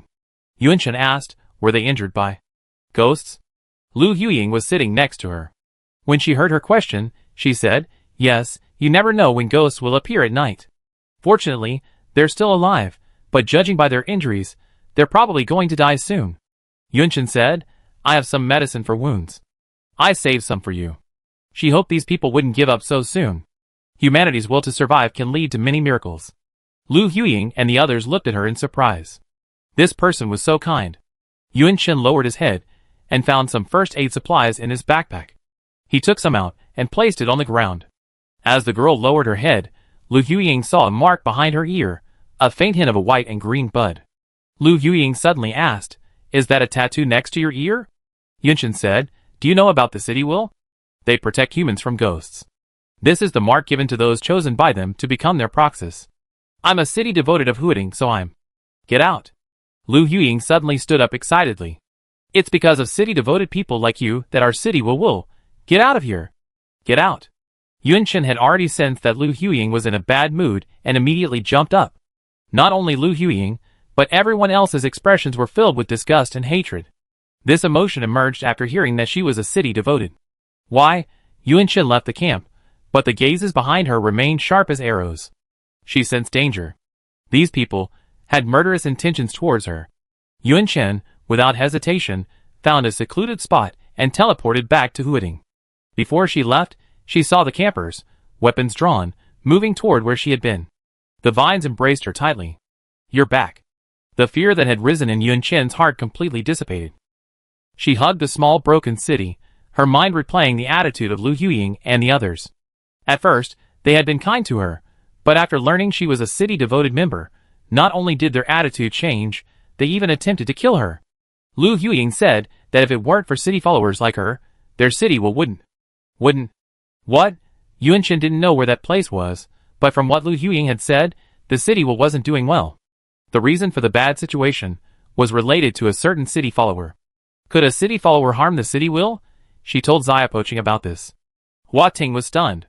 Even if the city followers chosen by the city will have our personal preferences, they are definitely humans with impeccable character. Such people wouldn't actively harm the city will. Yunshin stroked the vines. It seems they really hate city followers. Hua Ting said, could it be a misunderstanding? Did they encounter someone pretending to be a city follower? Yunshin shook her head. She wanted more details, so she could only ask the people there, but they were extremely hostile to city followers. And very dangerous. Her main task now was to find Zhejiang's light spot, and find a way to remove the extra humans from Zhejiang. As for this strange place, she would go back and explore it later when she had time. Yunshin had been tense all day, and was extremely exhausted upon returning to the masonry house, but she still had to clean up the dirt. Huading, sensing Yunshin's fatigue, volunteered, Yunyun, I help you wash. He had bathed Nianan many times before, and his technique was quite adept. Yunshin, She expressionlessly dismissed the eager vines, and slammed the door of the newly built bathroom shut. She snorted coldly. Huading was dazed outside. He was being despised by Yunyun. Chapter 90. Yunshin once again used the teleportation function of the Jiuzhou statue fragment. She selected another bright spot, but the dark spots remained unresponsive. After this teleportation, she appeared in a familiar place. Chafu. She had come here once before with Brother Yu to purify the Chafu Brothers city statue. She remembered that the main body of the Chafu city statue was located in a temple not far away, halfway up the mountain.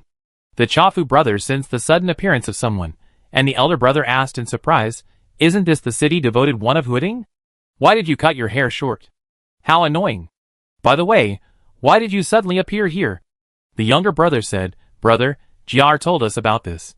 She also has that strange stone." The elder brother remembered the incident. Yuan Chen didn't need to explain it again, but he still had to do a set of math problems to prove her human identity.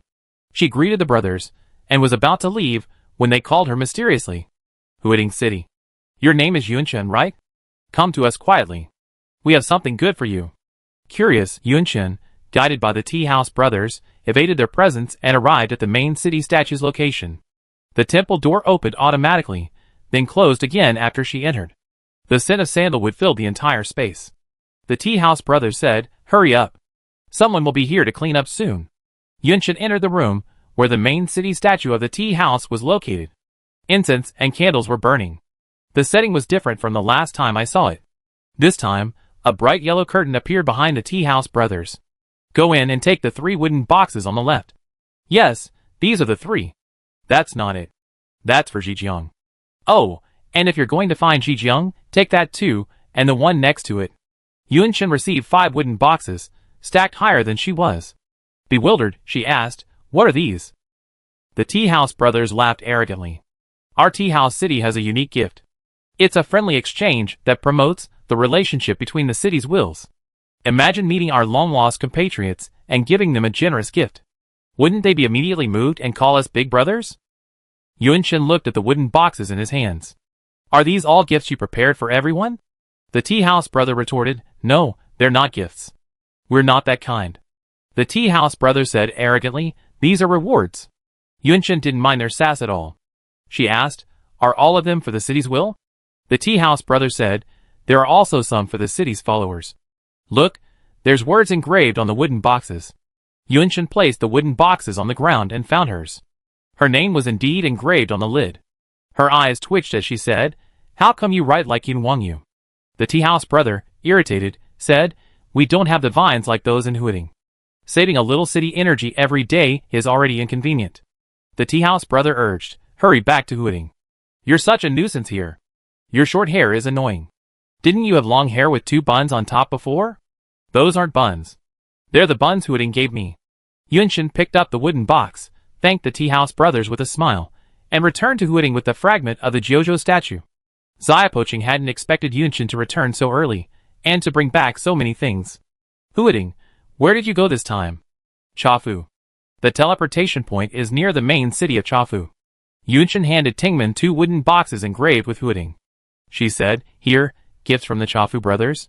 She shook the box in her hand. "I have one too." She pointed to the ground. "Zhijiang has one too." Huading asked, surprised and suspicious, "Did they put insects or something in there to scare us?" Yuan Chen paused as he opened the box, and asked suspiciously, "No way." Huading hesitated for a moment, then decided to trust his compatriots. He and Yuan Chen opened the box together. Each person, the city, was stunned. Yuan Chen received a pair of jade hairpins in the shape of butterflies. The carving was a bit crude, but it was obvious that they were made with great care. The hairpins were short, like combs, and if she had kept her hairstyle, they would fit neatly in her hair. Yuan Chen said, "No wonder they keep asking why I have short hair. So this is why." She looked at Huating's gift and couldn't help laughing. "Chafu knows your hobby very well." Shitiao picked up the jade flute from the box. The flute was pure white, with only a hint of green at the perforations and the ends, and a tassel dangling from it. In another box was a mirror that could be folded in 3. When the mirror was folded, it formed a long strip, only 1/3 the size of a palm. When it was flattened, it formed a complete mirror with a hole in the top for hanging. The Chafu brothers included a note, "Your bamboo is certainly not very good, it's shabby.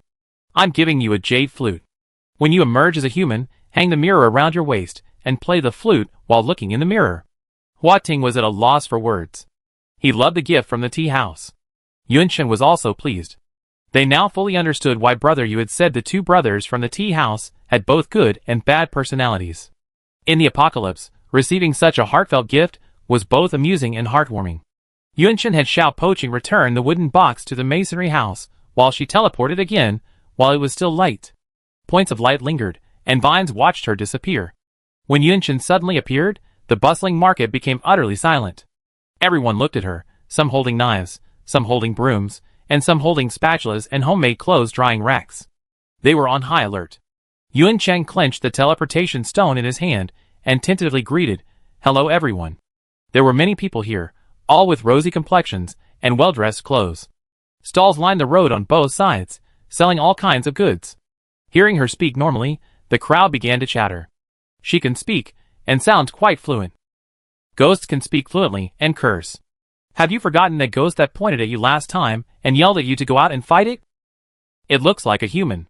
It shouldn't be that crazy ghost that Luoshan mentioned a while ago that can possess humans. No, I remember Luoshan mentioning a ghost that can transform into a human. Where's that booklet? Take it out and flip through it. Yunshan had just heard a key name, Luoshan. She remembered Xiao Poqing saying that the city goddess of Zhejiang was called Ji Luoshan. She was about to ask when she saw these people pulling small booklets from their pockets.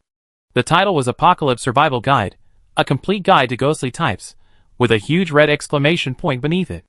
I found this one, Wuming. She can transform into a human form, and can kill in this state. Wuming can't do math. Let her do a math problem. Yun Chen was handed a pen and the booklet with the exclamation point. The thick booklet was half filled with math problems. The young man who handed her the booklet smiled friendly. Girl, do a math problem. From elementary school arithmetic, addition, subtraction, multiplication, and division to university calculus, across different age groups, there's always a math problem you can solve. The person next to her had an expression that said, if you can't solve a math problem, you're going to die here today. Yun Chen was speechless with shock. She flipped to a random page and quickly solved the math problem. Fortunately, she had been studying math with Qian Gaofei and Yu Chaojia. Great. It's a human, not a ghost. Seeing her successfully solve the math problem, the answer matching the standard answer later, the group cheered. Yunshan asked, is this Zhejiang? Yes, welcome to Zhejiang's Camp 2. My name is Ning Rui, and I'm the head of Camp 2. The young man who had just handed over the notebook and the questions asked very kindly, why did you suddenly appear? Is it some kind of power of the city's will? Without waiting for Yunshan to answer, Ning Rui clenched his left fist and tapped the palm of his right. I see. You're a city follower, right? Only a city follower could do something so unnatural. Due to the previous incident, Yunshan was unsure whether to admit she was a city follower. After some thought, she finally admitted it. Wow! The crowd exclaimed, whispering to each other, there's even less need to worry about the city-loving ones. They must all be good people. Yunshan was relieved. This was the normal human reaction upon hearing about the city-loving ones. This made her even more curious about what had happened in that place earlier. She had no time to think. The Zhejiang people before her were all so hospitable and inquiring. Which city-loving one are you from? What's the situation out there? Have you eaten or drunk? Would you like to sit down for some tea? Are you here to see our city-loving ones? Yunshan was so overwhelmed by the crowd's enthusiasm that she could only maintain a calm expression. She couldn't show any panic. It would embarrass Hua Ting. Ning Rui pulled out a loudspeaker and shouted, everyone, be quiet. Don't scare her. I'm taking her to see Luoshan now. You all go about your business. The people retreated one after another. As Yunshan followed Ning Rui, someone secretly slipped melon seeds, candy, and other items into her hands. Come and play with us later. Our Camp 2 is the best. Remember to tell us about the people there. Yunshan was amazed. Ning Rui smiled, don't be afraid. We evaluate our performance every once in a while. Camps that pass the test can move to the city for a safe life. That's why everyone's working so hard. Which city are you from? They boarded a 3-wheeled electric scooter, which chugs along. Yunshan said, Huading. Ning Rui's eyes widened. Huading? I heard from adults that it was the first city where ghosts appeared, and the people of Huading later evacuated to other cities. Do the people there live well? Yunshan replied, it was a bit hard at first, but later on, we've been very happy and it's developed very well. She said that Huading now has all the necessary amenities, and since it's a floating city in the sky, ghosts can't get close, so it's quite safe. Ning Rui, even more curious, asked, If it's so safe, then aren't there many people in Huading who can't squeeze into the city life like us? Yunshin said, everyone lives in spacious rooms, with small courtyards for several people. She diligently promoted Huading, and even the people driving the electric scooters ahead pricked up their ears to listen. The scenery on both sides passed by, and white mist began to rise around them.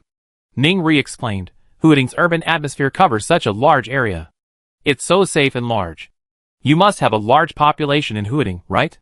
Millions? Yunshin, 6. Ning Rui was even more shocked. 6 million people. The electric scooter also drove crookedly, leaving incredible tracks on the ground. Yunshin said, 6 people. Ning Rui, ? Chapter 91. The electric scooter moved quietly along the forest path. Passing through the thickest layer of white fog, Yunshin saw a modern paradise. Seeing the building ahead, her mind flashed back to the example of a modern, technologically advanced residence that Yugu had given her during his lecture on architectural styles. This was it. Ning Ri jumped off the electric scooter and said to Yunshin, wait here for a moment. I go get Luoshin. The young man driving the electric scooter looked at the place enviously and said, when will it be our turn in Camp 2 to live in the city? Yunshin asked curiously, do you take turns living in the city? There's no way. The city atmosphere is too limited. Shijiang has done his best. The electric scooter driver nodded and said he had to return to camp first. There weren't as many people here as outside the camp. They all seemed to be in the buildings. Yunshin looked up at the tall buildings, wondering if they were built with city energy or if they were already there. She waited a moment, and Ning Ri brought in another young man, Ji Luoshan, Zhejiang's city love servant. Ji Luoshan looked about the same age as Yu Chaojia. He wore a pink floral shirt, green beach-style shorts, and flip-flops. His peach-shaped eyes, framed by a straw hat, matched his beard, a style that matched his own. Zhejiang greeted Yunshin before Ji Luoshan did. I didn't expect you to actually get here. It seems Huading, and you managed to get them safely away. Yunshin nodded and said, I can get them to Huading safely. Zhejiang smiled and said, as long as they're willing, you can take as many people as you want to Huading. Yunshin thanked Zhejiang. Zhejiang hadn't been shy about addressing Ning Rui, so before leaving, he glanced at Yunshin in surprise, pondering the meaning of their conversation. Ji Luoshan waited for Zhejiang and Yunshin to finish their conversation before speaking. Thank you very much for the ghostly information you provided. It's been very helpful to us in Zhejiang. We're especially grateful for your willingness to come and share our population burden. Because of me, Zhejiang's urban aura is limited. Although we have the protection of the misty anglers, our camps are attacked by ghosts every night, resulting in the loss of hundreds of lives every night. Yunshin was heartbroken. How could so many people die every night, hundreds or so? Suddenly, she noticed something in Ji Luoshan's words. What did he mean by because of him? The city's atmosphere is limited. Ji Luoshan also noticed he'd been talking too much, so he interrupted with a smile. I'm a talkative person to begin with. I haven't seen the city's followers in a while, and I'm a little happy. Zhejiang also said you and Hua Ting are trustworthy, so... Zhejiang, Luoshan Yunshin just got here. Why don't you treat him well? Yunshin saw Ji Luoshan secretly sticking out his tongue and winking at her. He pointed to the most high-tech building in the back and said, come to my base and rest for a while. I show you the situation in each camp later. She followed Ji Luoshan and looked up to see many people in the high-rise building looking in through the windows, clearly curious about the new arrivals. Ji Luoshan was indeed a talkative person. The city's atmosphere has a limited coverage area. To ensure a certain degree of fairness, everyone here takes turns living in the city's atmosphere. Including myself, I also live outside the city's atmosphere from time to time. The higher the contribution value, the more good suggestions a camp offers for urban development, and the greater its chance of being inhabited by the city. It's not a great idea, but it's the best I can think of, and it's working well so far. Yunshin nodded. She asked, I'm here at Camp 2, and they seem to really want me to remember Camp 2. Why? Ji Luoshan was stunned. He scratched his head and smiled, because you're a city worshipper. Any camp that discovers a city worshipper and reports it to me will earn contribution points. Yunshin nodded. She suppressed the urge to get to the bottom of things, simply thinking that Ji Luoshan was welcoming city worshippers from other cities. The leather sofa and coffee table were piled high with Ji Luoshan's goodies. In the apocalypse, all kinds of snacks seemed precious, even those that were expired. Yunshin noticed a particularly large door behind Ji Luoshan, with a rotary valve. Having never seen such a device before, she couldn't help but stare at it again and again. Ji Luoshan said, that's a safe. used to protect precious things. What could such a large safe hold? Yun Chen's mind was now preoccupied with a large number of people from Zhejiang, and she wanted to quickly get them back to Huading. Perhaps understanding her feelings, Ji Luoshan said, "Let's check out the camps now." Yun Chen thought they were leaving, but Ji Luoshan pressed a button beneath the fruit bowl on the coffee table, and scenes of different camps were projected onto the two walls. Yun Chen's eyes widened. The walls displayed surveillance cameras from the various camps. Each camp was densely populated, a scene of peaceful life. Each camp had an electronic screen that alternately played survival tips, a list of ghost types, and math knowledge points. Ji Luoshan said, "Our Zhejiang population is less than 1 million, and the city's atmosphere can only accommodate less than 2/3 of the population. The remaining 200,000 people are living outside in 6 camps, each housing a little over 30,000 people." He sighed, "We continue to accept new survivors. You can see that the camps are already overcrowded, and can't accommodate them anymore." Yun Chen almost blurted out, "Huading can accommodate them." She coughed lightly and asked reservedly, "Can I take them back to Huading now?" "No." Ji Luoshan stood up and pressed the bookcase on the remaining wall. "Just tell them directly to follow you to Huading. They won't go. You have to let them know the benefits of Huading and get them to sign up. Only then will they work for Huading sincerely, rather than out of compulsion." The bookcase slid open, revealing a secret door. Ji Luoshan stepped inside and retrieved a professional camera, a charger, a microphone, and other items. Yun Chen gave her a blank look. "What were all these things?" Ji Luoshan said excitedly, "I go to Huading to help you shoot a promotional video. I can tell at a glance what's worth promoting in Huading, and what will attract people here." Yun Chen heard the excitement in her tone and asked, "Do you really want to go to Huading for fun?" "Of course. Play is a great word, Sky City." He wanted to go there for a long time, since he heard Zhejiang mention it. Ji Luoshan was about to admit it when Zhejiang reminded him privately. Ji Luoshan said solemnly, "How could it be for fun? I'm just shouldering the responsibility of a city-devoted person, blazing a trail for others." Yun Chen was filled with awe. After meeting the other city-devoted, she realized she was still far behind. She needed to work harder and continue to grow. Zhejiang stared silently at Ji Luoshan's serious deception. In Songlong Pavilion, she told Hua Ting, "My city-devoted will be with you for a while. For the sake of the human I soon be giving you, please take good care of him for me." Hua Ting was surprised. Yun Chen went to Zhejiang to abduct someone, but why did he bring back a city-devoted from Zhejiang first? He nodded and said, "Okay." Zhejiang then told the Tea House brothers, "There will be a ghostly tide in Zhejiang in the second half of the month. I will increase the power of my gift. Don't be surprised if I don't show up." The Tea House brothers smiled and said, "Did you receive our gift?" Hua Ting said, "Yunnan hasn't delivered it yet." Zhejiang was puzzled. "What gift?" The Tea House brothers exchanged a glance, but without further ado, they chatted briefly for a few more minutes before leaving Songlong Pavilion. By this time, Ji Luoshan was ready to return to Huading with Yun Chen. Teleporting a 2-person mission consumes 3 times the energy of teleporting alone. Fortunately, Yun Chen's energy was deep, so this energy consumption was nothing to her. The vines caught her as usual, and in passing, they greeted Ji Luoshan beside them. Ji Luoshan was still dazed, expecting some adverse effects like dizziness from teleporting, but to his surprise, he felt nothing and arrived in Huading. Is this Huading? Huading is different from Zhejiang. This is a city surrounded by dense forest, like a rainforest island. Huading said, "Hello, Zhejiang city familiar, I am Huading." Ji Luoshan heard the voice of the city's will. He turned his head, and saw a vine greeting him. He was shocked and exclaimed, "Huading is actually a tentacle system." Yun Chen and Xiao Poching couldn't understand what Ji Luoshan was saying. Ji Luoshan had already picked up his camera and said, "Take me on a tour of Huading. I'm growing increasingly curious about your place." Zhang Yongfu returned from planting, and was met with a strange, dazed scene. The girl was in the front, the vines in the middle, and the man in shorts at the back. What made him even more dazed was the professional camera the man held in his hands, and slung over his shoulder. It gave him the illusion of being forced by a TV station to film a documentary about military life before the apocalypse. Zhang Yongfu asked Xiao Yun. As soon as he spoke, the camera was immediately trained on him. Ji Luoshan said, "Huading's first native has appeared.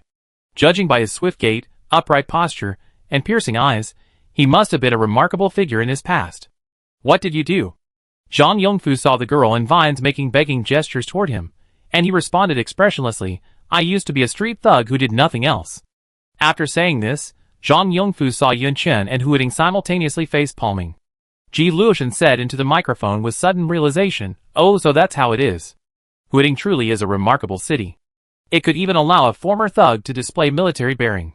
This speaks to the righteousness of Huiting's culture, worthy of the once prosperous metropolis." Yun Chen, Xiao Poqing, and Zhang Yongfu were dumbfounded. They could even make this up. Sigui and Lan Gui, sensing Zhang Yongfu's presence, followed Nian An's lead and came out to greet him. Ji Luoshan's hands trembled with fear. Seeing that everyone else was calm, he asked, "Aren't you all afraid?" Yun Chen said, "These are Uncle Yongfu's puppies." Two bears appeared in the camera, sitting behind Zhang Yongfu with incredible obedience, one on each side, like bodyguards. Ji Luoshan excitedly exclaimed, "This is Huiting?" In ancient times, people called a deer a horse, and now they call a bear a dog. This ordinary-looking thug is actually a hidden animal tamer. Huiting is full of hidden talents. While Ji Luoshan was taking close-ups of the two bears, Zhang Yongfu leaned over to Yun Chen and whispered, "What's this for?" Yun Chen also whispered, "The Zhejiang City clan members are filming a promotional video for us. We show it to the people of Zhejiang back home, hoping it will encourage them to sign up to join us." Zhang Yongfu paused for a moment, then asked, "It's the end of the world now. How could anyone be interested in a promotional video like that?" Yun Chen and Huiting, Chapter 92. Each of the 6 human camps outside the Zhejiang city atmosphere had a large and small market, comparable in scale to the flea markets of various communities before the apocalypse. On the road leading to the large market, several poles were connected to an electronic screen, which played a repetitive message under the slightly gray sky. Corn planting tips and precautions. How to tie a scarecrow to repel birds.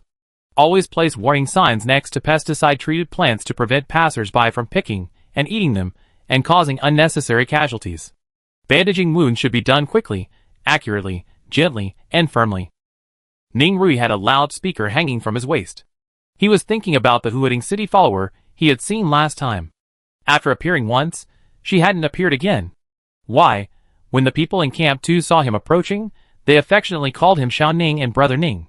He immediately put away his gloomy expression and put on a businesslike smile, putting everyone at ease. Ning Rui was deeply troubled. He inquired, and they learned that Camp 2's contribution points weren't high enough to allow them to enter the city.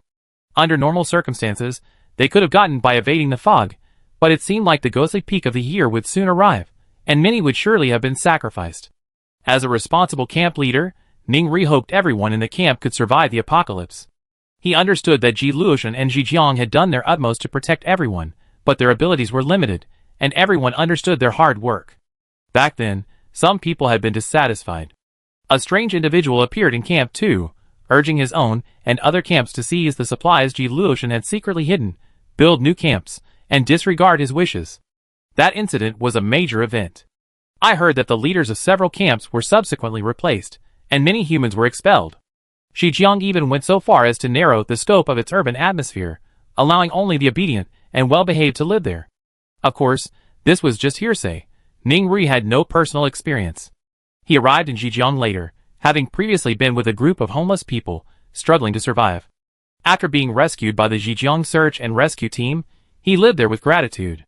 He arrived too late, unable to become Ji Luoshan's confidant like the other camp leaders, participating in discussions on more important matters concerning urban development and the secrets of the city's will. Boom! A loud noise forcibly pulled Ning Rui back from his thoughts. He located the source of the sound, a nearby electronic screen. At a glance, Ning Rui felt like the people who had been drawn to the screen by the sound, unable to move, unable to avert his gaze. This turned out to be a city promotional video. A promotional video for Huiting. The opening credits clearly state that everything in the video was filmed live, without any visual illusions created by staging or deliberate embellishment or exaggeration. They stopped because the city on the screen. It was a city in the sky.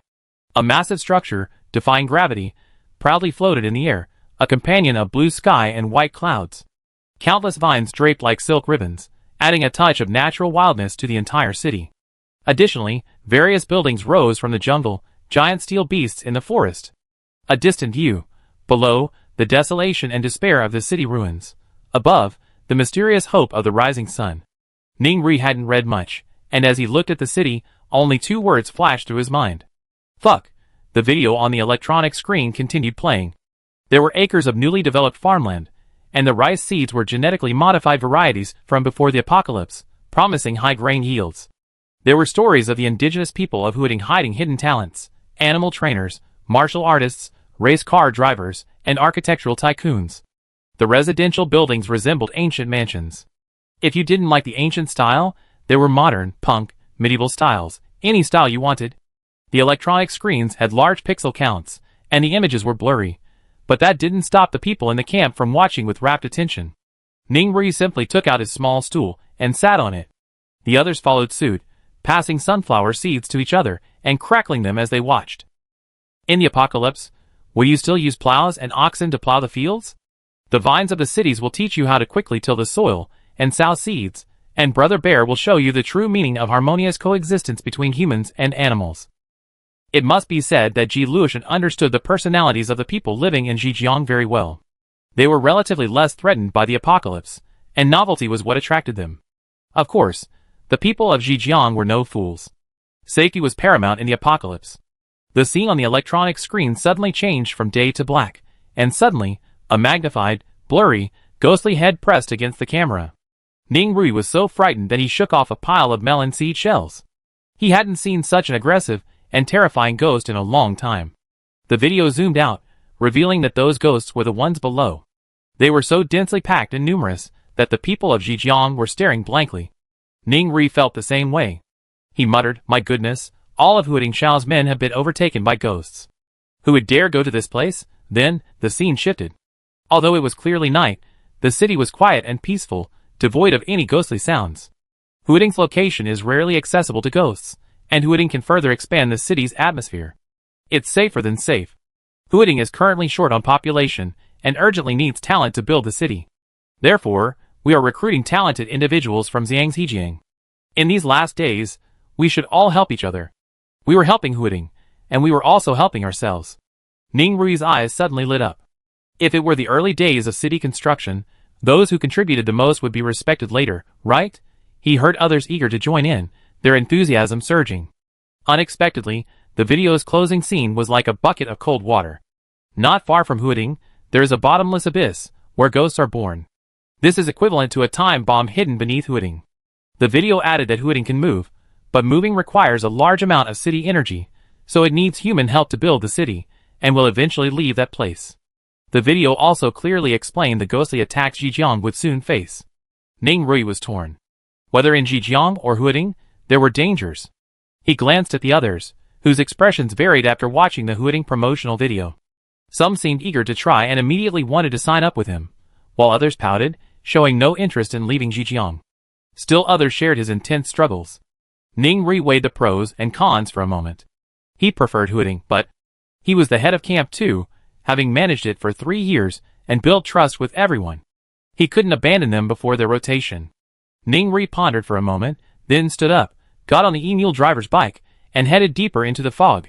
Ji Luoshan's promotional video proved effective, or perhaps it was the people of Zhejiang under his leadership who seemed to have different ways of thinking.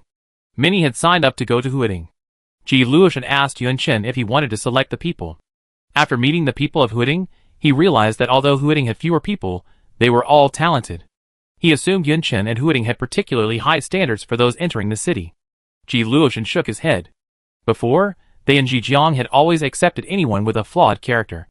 Yun Chen in a small, broken city had no requirements for humans. As long as they weren't heinous or harboring evil intentions, they would accept them. No need, Yun Chen thought, suddenly remembering something. "Let me take a look," she said. She took off her gloves, quietly put on her ring, and then put her gloves back on. Uncle Yongfu had mentioned Xia Fengnian's situation earlier, saying that he could distinguish between good and bad people, just as the cities will select its followers. Ji Luoshan instructed applicants to go to a building and fill out a brief personal information form, which Yun Chen would then review. After Yun Chen put on the ring, she initially saw no reaction from the human, but when she channeled her energy, she could sense the human's energy.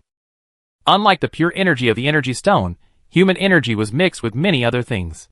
Yun Chen entered the building and, facing the curious gazes of the crowd, picked up the information form on a table. The woman was a middle-aged woman named Gu Xiaodi. She had a kind face and looked at her with a gentle gaze.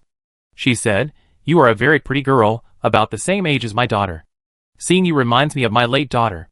She raised her hand, wiping her tears with the corner of her clothes. Sensing a malicious intent, Yunshin put down the information sheet and looked at the next person. If it was someone she liked, she would take the information sheet in her hand. Some people here had a comforting energy, like those of the city followed, who brought peace of mind. Others, like Ji Luoshan, had a malicious energy that could terrify at a glance. But many others couldn't be simply defined as good or bad. Ji Luoshan watched from the sidelines. In his eyes, every Zhejiang person was a good person, at least on the surface. They all seemed to get along harmoniously. He was curious about Yunshin's selection process. There were several well-known good people in the camp, but she wouldn't choose them. Instead, she would select those with a fierce and menacing demeanor, who weren't particularly well-known in the camp. Sometimes, she would select several talented individuals at once. Ji Luoshan sighed quietly. The little girl's eyesight is sometimes sharp, sometimes not. She needs practice. Zhejiang said to him alone, "You're the one who needs to practice. Yunshin's vision is much sharper than yours. Do you think Gu Xiaodi is a good person?" Ji Luoshan chose a deserted upper floor and looked down from above. He chatted with Zhejiang. "Isn't Aunt Gu a good person? She always thinks of everyone else. No matter what she does, she thinks of her deceased daughter." Zhejiang said disdainfully, "Thinking of everyone else is just her pursuing her own interests. Using her daughter as an excuse is just playing the sympathy card. This way, principal people will be forced by moral coercion to give her better resources." She paused, then continued, "Do you know how her daughter died? How did she manage to live so comfortably in the homeless group and come here? She used her daughter as a tool to please the men in the group, and they played her to death. She told those close to her all this herself." Ji Luoshan was stunned. "No one told me Aunt Gu was such a person, and you didn't tell me either." Zhejiang said, "What good would it be if I told you? I just wanted to tell you that, though we all have eyes, the people of Huading City are better judges of people than you." Ji Luoshan hesitated for a moment before saying, "Now I only trust the humans you said I could trust." Zhejiang sighed. She didn't blame Ji Luoshan. At the time, she hadn't had the slightest doubt herself. Zhejiang looked at the gift from the tea house that Yunshin had handed over. She pondered for a moment, then used city energy to open the wooden box. Inside were a string of Buddhist beads and a jade sculpture. The jade sculpture was shaped like a small mountain, not a finished work, with only 4 human figures carved into it. Zhejiang recognized her figure immediately. The jade sculpture showed her pinching the faces of the 2 brothers from the tea house. They knelt on the ground and begged for mercy. Huading, standing beside her, admired her beauty in a mirror while watching the excitement. "A letter. Have you been bullied? We in Huating are here. Is there anyone who's closer than the 3 of us? Talk to us if you have something to say. But you have a terrible temper. You cursed the first time we met. Luckily, we're not. I give you a string of Buddhist beads to calm your mind. Don't curse us anymore." In Ji Luoshan's room, the door of the safe occupying one wall suddenly opened. Invisible energy propelled the wooden box, sending it into the safe. "Zhejiang, Yunshin is almost done picking. You can go down." Ji Luoshan asked in surprise, "Are you in a good mood?" Zhejiang didn't answer him. When Ji Luoshan went downstairs, Yunshin had already picked up the last information sheet. She handed it to him and said, "Can I take all these people with me?" Ji Luoshan said, "Of course." Yunshin and him walked out. Halfway through, they saw Ning Rui sitting on the back of a 3-wheeled electric scooter. Ji Luoshan asked, "Are you coming to register? The selection is complete." "What?" Ning Rui had just handsomely leaped off his tricycle with one hand. Upon hearing that Huading had concluded its selection, he slipped. Plop! Yunshin looked at the kneeling young man in shock. Could anyone possibly be so eager to go to Huading? Ji Luoshan gently advised, "Xiao Ning, this is just today's selection. Registration will resume tomorrow. There's no need to get so excited." Ning Rui, Chapter 93. Zhang Yongfu passed by the teleportation point and saw a vine standing upright. Although all the vines belonged to Huading, Zhang Yongfu, familiar with the city will, could distinguish the main vine, which could be understood as the main body of the Huading vine. From the morning Yunshin left until now, when it was already dark, the vine had been waiting for the girl's return.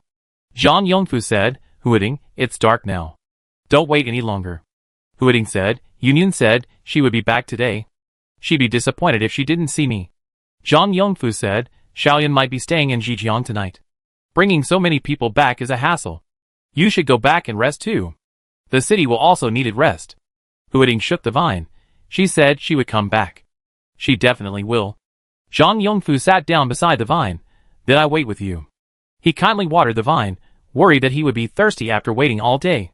Hua Ting, suddenly doused with water, said, The sky grew darker. To accommodate the approaching humans, the small, devastated city had split into new cities, like replicas. The auras of each replica connected perfectly, already covering the teleportation point. There was no need to worry about the occasional feather strike. Zhang Yongfu said, Yu Chaojia, Meng Ranlin, and Qin Haohao seemed to want to stay here long term. I find something strange. Xiaoyun was acquainted with Meng Ranlin before, right? She seems to be avoiding him. Is there something wrong with this man? No, he was an elder who cared for Yunyun. Huading lowered his voice. Yunyun just doesn't know how to face him now that he's lost his memory. Yunshin had approached Meng Ranlin several times to chat. Although he was kind, he still wasn't the person she knew. She didn't know how to talk about the past. Especially when Meng Ranlin asked why she had been teleported here from Zhongzhou. Yunshin couldn't answer. It was because Uncle Meng's son had snatched the relics left to her by Yun Zhongshu, and she had been teleported to Huading after nearly being in danger. How could she tell Meng Ranlin this? Zhang Yongfu said, So that's how it is. Huading asked, Why did you suddenly mention Uncle Meng? Zhang Yongfu said, I want to know why he took all the supplies from Huading back then. The air ahead rippled, and the vines and Zhang Yongfu reacted instantly. This was a sign of teleportation. Yunshin had returned. The first person to appear wasn't Yunshin, but a host of unfamiliar faces, looking around with bewildered and curious expressions. They surveyed their surroundings, whispering among themselves. Have we reached Huading already? In the blink of an eye, how amazing. That's the vine in the video, right? It looks like a monster from Journey to the West, so interesting. Isn't that the animal trainer next to him, the one with 2 bears as puppies? Is he here to greet us? As they spoke, a large number of people appeared. Among them was Yunshin. As the girl appeared, the vines immediately stepped forward to greet them. Yunshin hugged Xiao Poqing and said happily, We've brought back 5,200 people this time. B's trainer Zhang Yongfu expertly arranged the people into a line and led them to the residential area. These humans had no luggage. They had arrived first, and Yunshin would bring all the luggage over in a couple of days. Yunshin followed behind the group, but after only 2 steps, his steps became unsteady. The vines immediately supported her, asking with concern, Are you tired? Yunshin nodded. Transporting 5,000 people in one go had taken quite a bit of energy, so she needed to rest for a while. Huading said gently, Thank you for your hard work. I take care of the rest. The vines lifted the girl and carried her back to their quarters. The branches opened the door, and Xiao Poqing moved cautiously. Yunshin had fallen asleep on the short walk back to the masonry house. She was truly exhausted. He gently laid her on the bed, and the branches brushed her hair away from her face. Xiao Poqing was torn. Yunyun now cleaned herself before bed every day. Should he help her bathe? The branches lingered in the air, resting for a moment at his collar before shrinking back. He better not do anything without Yunyun's permission. That wouldn't be good. Huading covered Yunshin with a thin blanket, gently rocking the hammock while checking on the newcomer. Zhang Yongfu was an expert at assigning dormitories to large numbers of new arrivals. Under his direction, each of the Zhejiang residents who had recently arrived in Huading was assigned their own small room. Yu Chaojia heard the commotion and ran out to see what was happening. Zhang Yongfu stuffed a roasted chicken into his arms, and then sent him back to his den. There were so many people, and so much to do, so he decided to stay out and help. Xian Gaofei put on his clothes and came out to help. After these people settled in Huading, they would need some basic supplies. They had nothing right now. Qin Haohao and Meng Ranlin also came to help. Huading was already short-staffed, and sorting out supplies for thousands of people was exhausting. The vines also came to help. With Huading's help, they didn't have to call anyone down to line up to receive the supplies. The Zhejiang residents were housed in a high-rise apartment building, with corridor-style balconies directly connected to each room's door. A silver moon hung high in the sky, and the vines rose from the ground, branching out into thousands of branches that knocked on the doors of the different rooms. The people inside emerged to a scene straight out of a fairy tale. A kind plant monster had delivered the necessities they needed for the night, and they politely waved goodbye before departing. Seeing the vine nod and wave, the people who received the items couldn't help but wave back. Back in their rooms, they clutched large packages of supplies and gazed at the simple yet well-equipped furnishings. A sense of daze. Is this Hua Ting? Yunshin woke naturally at the appointed time. A vine lay beside her. Seeing her awake, it waved its leaves at her, and with a pop a small red flower blossomed. She smiled and reached out to rub the vine's leaves. After a night's rest, her energy had returned. While washing up, she learned from Xiao Poching about the arrangements the Zhejiang people had made after she went to bed the previous night, and she was generous in her praise. Yunqin said, "The specific distribution and arrangements for the people we bring back will be left to you and Uncle Yongfu." Huiting replied, "Okay, are you leaving for Zhejiang now?" The girl was quickly changing her clothes and donning her equipment. She nodded and said, "The more people you bring back, the faster you advance, right?" A branch brushed the side of her face. Yunqin appeared at Zhejiang Camp No. 2. Ningri had successfully ambushed him. He wanted to explain that he didn't kneel yesterday, but simply slipped. But before he could even get close to Yunqin, the others swarmed around him, making it impossible to get out. Is Huiting really as good as it seems in the promotional videos? I heard you can't just sign up and go, there's a selection process. What are the rules? Alright, what are you asking? If you're interested, just sign up.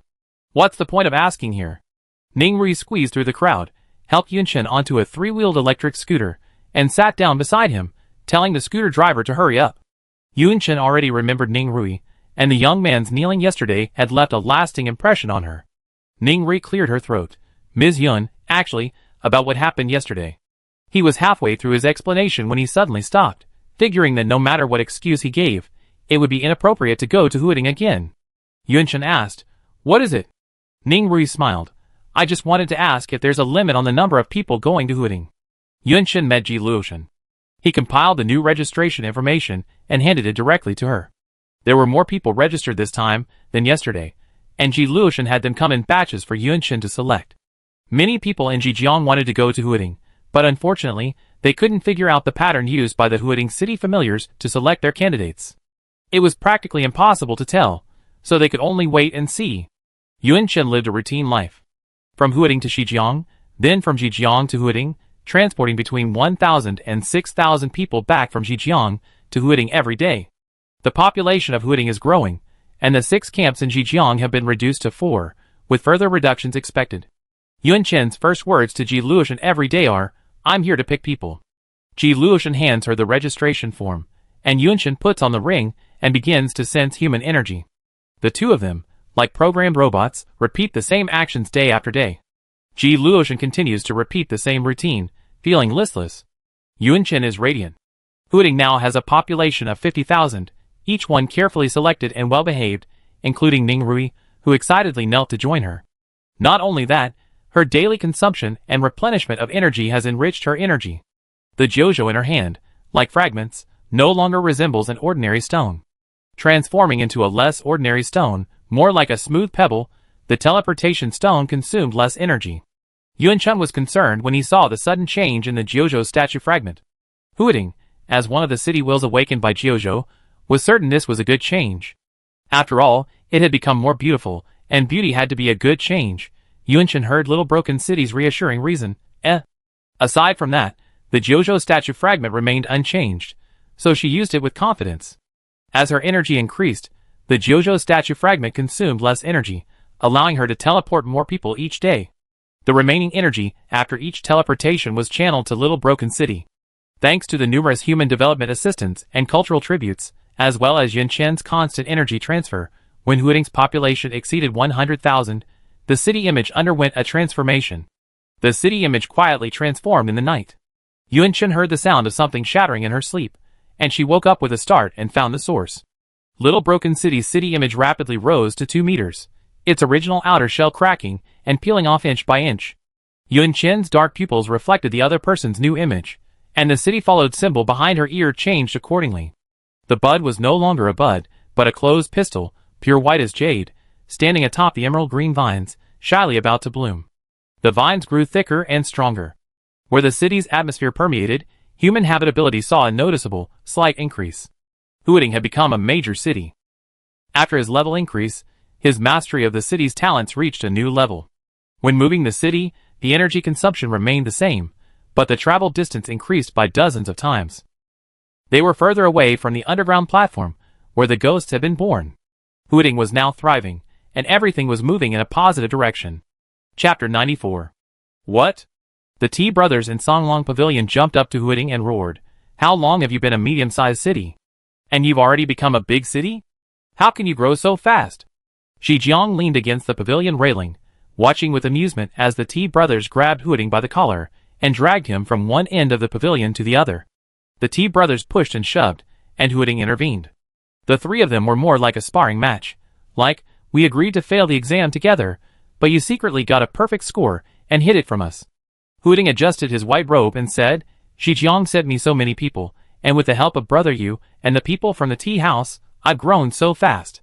The help from the tea house wouldn't have made Hooting grow so fast. He had only been a medium-sized city for a short time. The tea house knew Hooting had abducted many people from Jiang, but they didn't know the exact number. They asked suspiciously, "What's the current population of your city?" Ting puffed out his chest, his eyes gleaming with pride as he said, 100,000. That's why I rushed to a big city. Bah! The Chafu brother lifted Hooting's left arm. Only 100,000. Do you know how many people are in our Chafu? Hooting didn't understand what the Chafu were so excited about. Just looking at the area where the main city of Chafu was located the last time Yunshin visited, the population density per square kilometer wasn't high. Could it be that Chafu had that many people? Our Chafu had a population of 500,000 5 years ago. The Chafu brother lifted Hooting's right arm. Our Chafu now has a population of 800,000. We're cautiously building a lot of buildings, but we're just one step away from becoming a big city. The Chafu brothers grew increasingly angry as they thought about it. They lifted Hooting up and swung him around. They were secretly accumulating energy and increasing their strength, intending to show off in front of Jiang and Hooting once they became a big city. Hooting had actually become a major city before them. Not only that, the Chafu brothers, after asking Jiang, discovered that Jiang was also a major city. Among the three cities, only their Chafu was the younger brother. Unbearable, the Chafu brothers, eager to be the eldest, reached out to Hooting and Jiang. Give us back the gifts we gave you. We don't want to give them anymore. Just seeing you makes me sick. Hooting and Jiang, The Chafu brothers can be truly love-hateful. The brothers were just talking, and after scorning Hooting, they happily asked what gift he wanted. Ting was surprised. Didn't we give it to you last time? The Chafu brothers said sternly, It's different. That was your gift for becoming a medium-sized city. Now that you've become a large city, you need to give a new gift. They glanced at the two city wills. Who is so unromantic as you? The Chafu brothers nudged Ting. Jiang gave you so many people. Why don't you return the favor? Even if it's a city will, we have to reciprocate. Hooting suddenly realized that he and Union were indeed grateful to Jiang. Jiang shook his head and said, It's okay, no need to thank me. The humans in the camp are not that important to me. In fact, I would rather you take them all away. In 2 days, the ghost tide will come. They can't enter the city's atmosphere. With only my innate protection, their chances of survival are not high.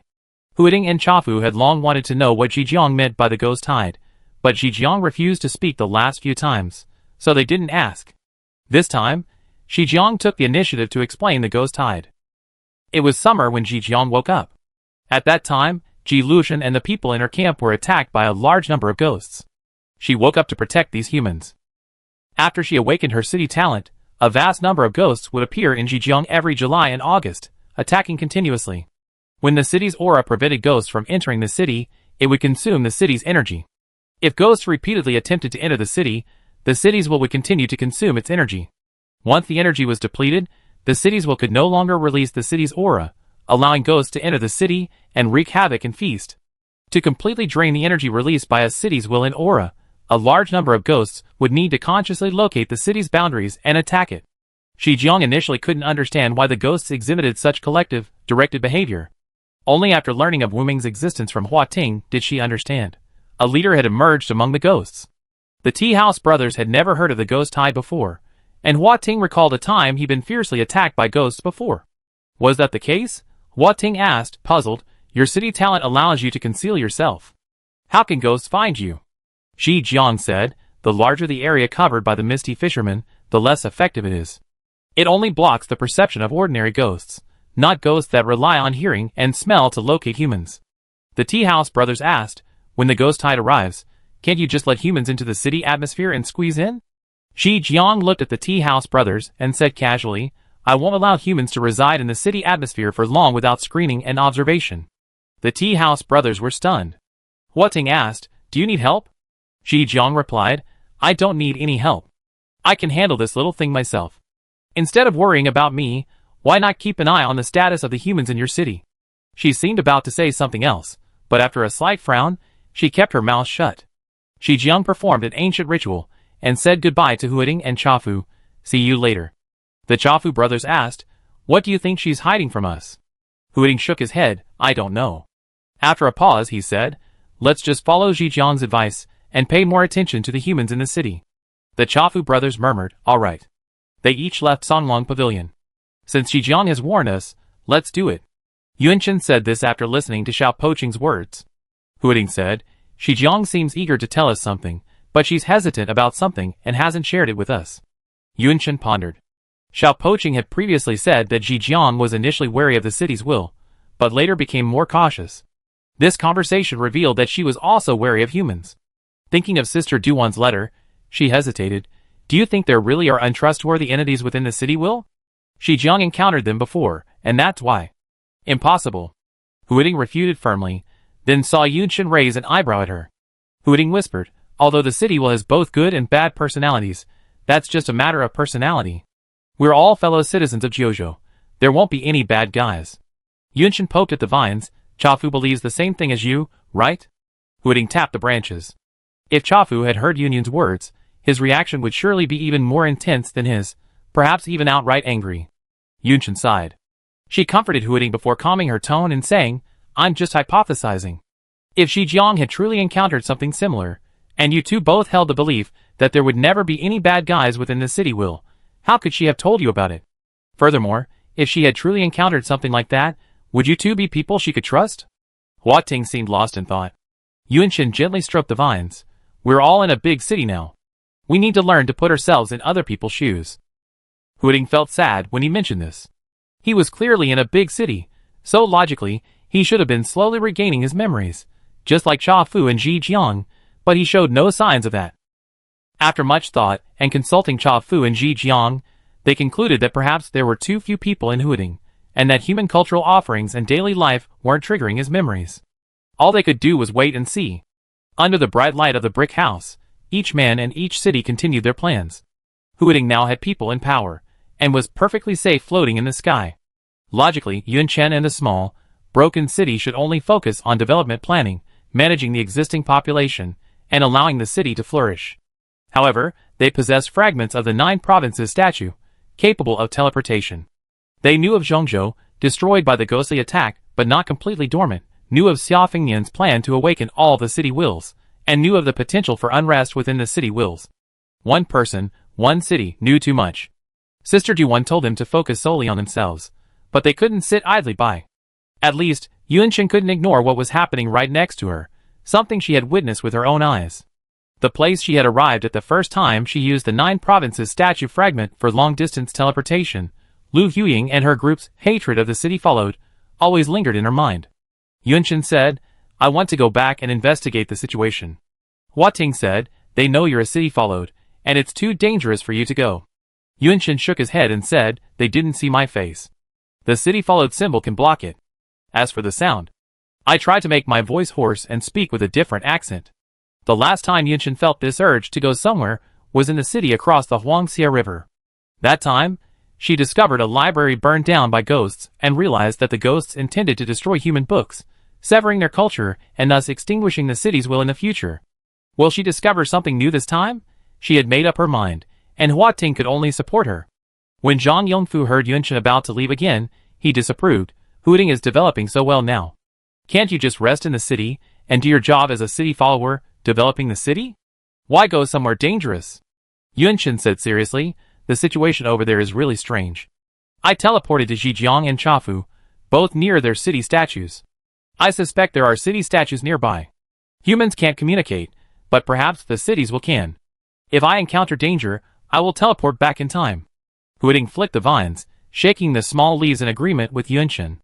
Zhang Yongfu shook his head and said seriously, based on what you described to me last time, if your identity as a city-devoted person is discovered, your life would be in danger. I've said many times that humans, when harboring malicious intent, are even more terrifying than ghosts. You're relying on the power of that stone. What if it's accidentally stolen? Huiting immediately erected vines. Zhang Yongfu, noticing his nervous reaction, said, Huiting, You should also try to persuade Xiaoyun. Huiting was about to speak when Yunshin said, Uncle Yongfu, don't worry. I take care of myself and prioritize safety. Zhang Yongfu, seeing her unwavering resolve, said, then let Xingzi go with you. Yunshin immediately shook his head. No, I'm not sure what's going on over there. I can't let Uncle Huangxing take this risk with me. Seeing Zhang Yongfu trying to persuade her, she scurried away, leaving the small, broken city wreckage unresponsive. Zhang Yongfu looked helplessly at the vines. Do you agree with her taking this risk? Not quite, Huiting replied seriously. Zhang Yongfu said, then why don't you try to stop her? Huiting said, but if she wants to go, I listen to her. Zhang Yongfu asked, baffled, Huiting, are you a henpecked man? Huiting humbly asked what that meant. Zhang Yongfu realized his choice of words, and didn't explain. When Huiting pressed him, Zhang Yongfu simply said it was a dialect from his hometown used to describe someone who would change their mind even if persuaded. Huiting emphasized, Yunyan isn't just anyone. I support her decision, because we share the same ideas. Zhang Yongfu asked, what if Xiaoyun disagrees with you one day? Huiting immediately denied it, no way. I always agree with her. Zhang Yongfu squinted at the vines for a long moment before he chuckled. While Huiting was puzzled, Zhang Yongfu, hands behind his back, walked away like an old man, leaving behind a resounding message that lingered in the air. Can you call this support? You're just blindly following. Chapter 95. Yunshin reappeared at the same place as last time. Over a month had passed, and the sky here was still shrouded in a grayish-white hue, the air even worse than before. The weather was hot, and Yunshin still wore a coat to conceal her weapons. She was dressed very differently from last time. Under Qin Haohao's guidance, her eyebrows and eyes had been adjusted and concealed with external objects. If her eyes had become even slightly duller, even someone who had seen her many times would have had a hard time immediately reconciling her with her old self. There was no one around, and she remembered the way to the previous camp. Yunshin tousled her hair even further, looking much the same as she had with Lu Huying and the others. The road was very quiet. Due to the overcast weather, a large amount of ghostly liquid remained on the ground, and the stench of fish and sulfur filled her nostrils. Yunshin walked carefully, trying not to step on the ghostly liquid and to avoid attracting the attention of nearby animals. She vaguely saw the silhouettes of several large animals, but they were not as friendly as the animals in Huiting. The wind was strong, stirring up a thick layer of dust and sand from the ground. Yunshin pulled out a windproof cap from her backpack and put it on, then put on her mask again. Breathing the air directly through her nose was too uncomfortable. She continued toward the campsite she remembered, wondering if the group was still there, and what their situation was. As she neared the campsite, Yunshin paused. Even through her mask, she could smell the strong, decaying odor of corpses. She hid behind a hillock and picked up her binoculars, trying to peer into the camp. The scene appeared in the lens. She adjusted the knob to magnify the image, and her hand shook violently. A human head with its face torn apart, small white bugs crawling in its eye sockets. Yunshin lowered his binoculars, regrouped, and then raised them to survey the camp.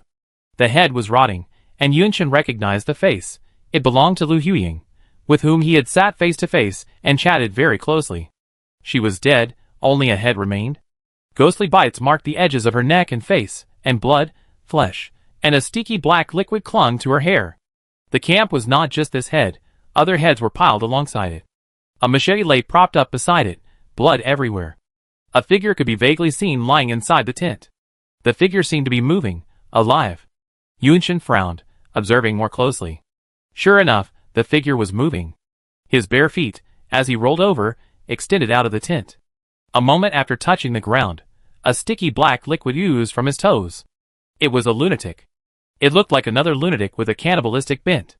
The possessed being seemed to be a child, its legs thin and small. Crazy ghosts, unlike other spirits, can move during the day after possessing a human. After a successful possession, taking a photo can terminate the possession. Yunshin was familiar with these disgusting ghosts. She had once been targeted by a man-eating crazy ghost. Yunshin pulled a camera from her backpack. Ji Luoshan had gifted Hua Ting hundreds of cameras, supposedly part of the supplies his father had stockpiled before the apocalypse. She slowly approached the camp, stopping in a blind spot near the tent entrance. Swish! A short arrow shot out, attracting the attention of the crazy ghost inside the tent. It emerged from the tent, its face grim and its body thin. It was none other than Guan, the child Yunshin had once rescued from a stray dog.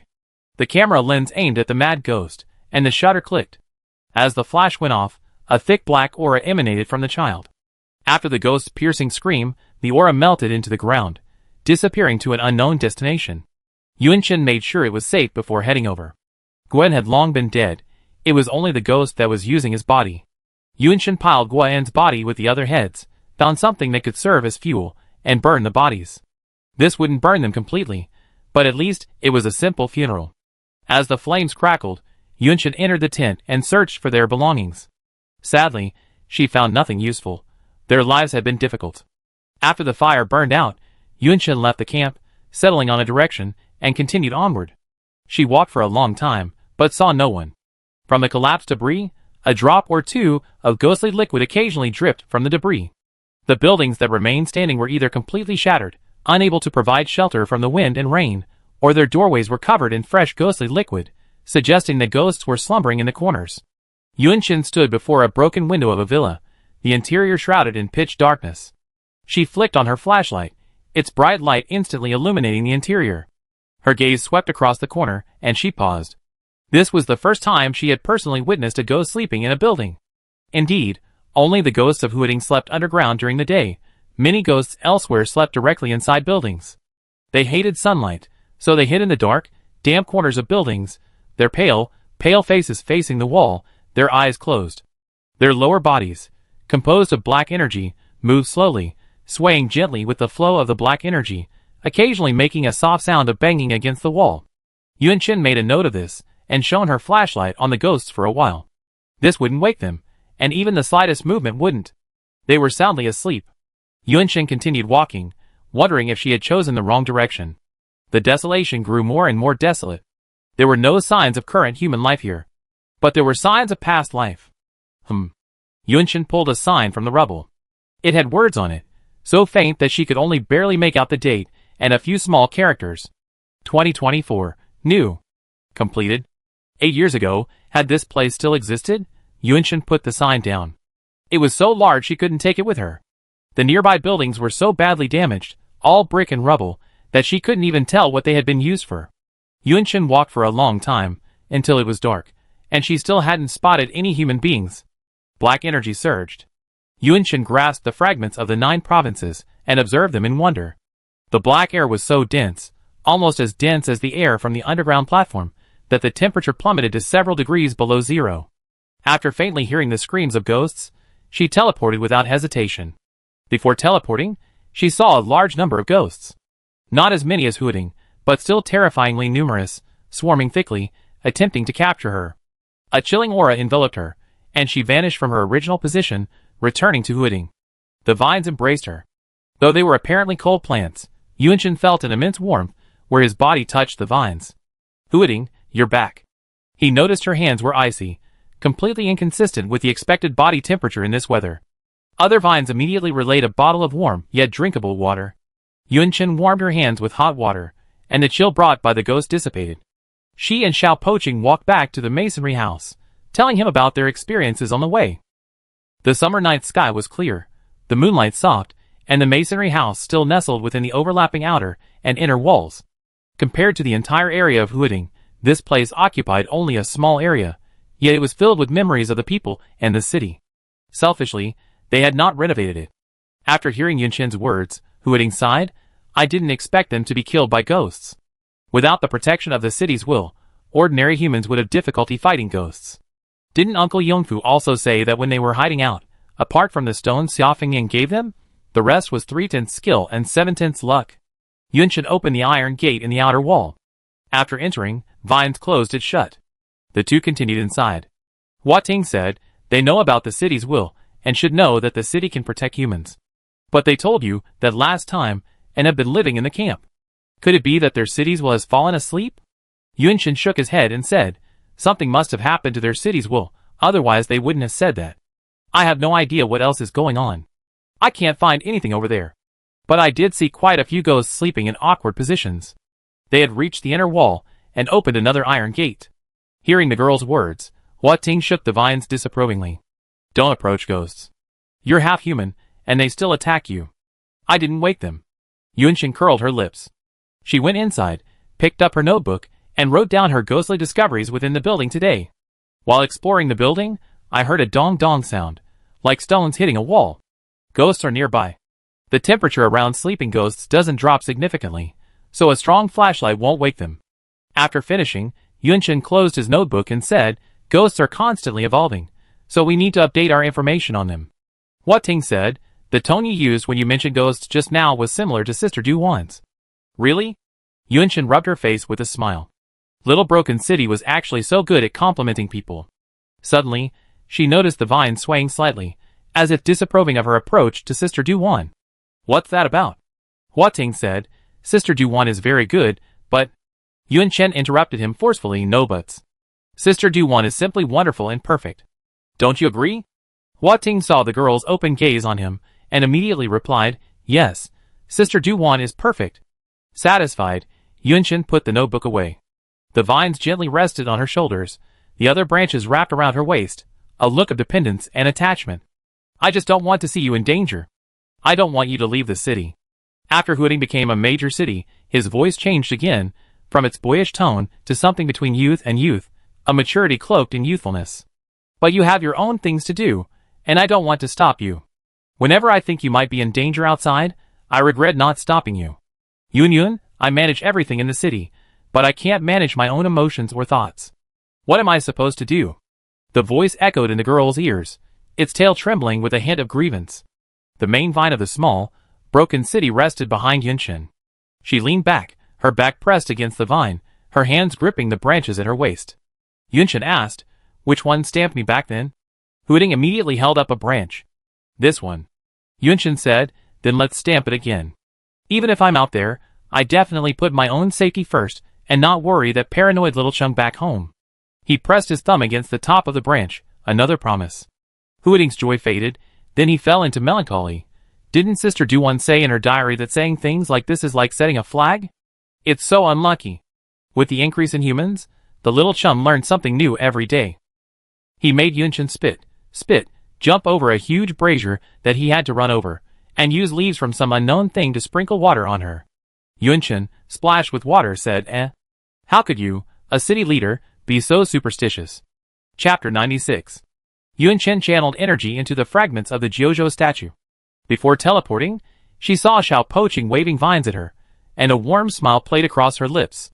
The smile was obscured by her mask after the teleportation. There was no one around. Yunchen muttered, "The air here is truly terrible." She changed her direction from yesterday. Zhang Yongfu suggested she bring a means of transportation, a motorcycle or a car would do.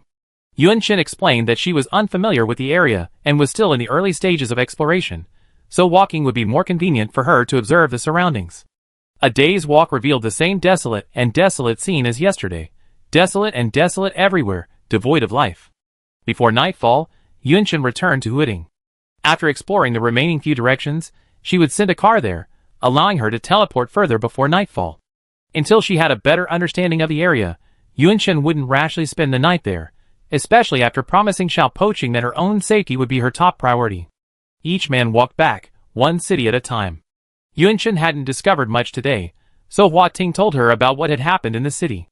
For example, the various production teams had been established, each with different targets and tasks.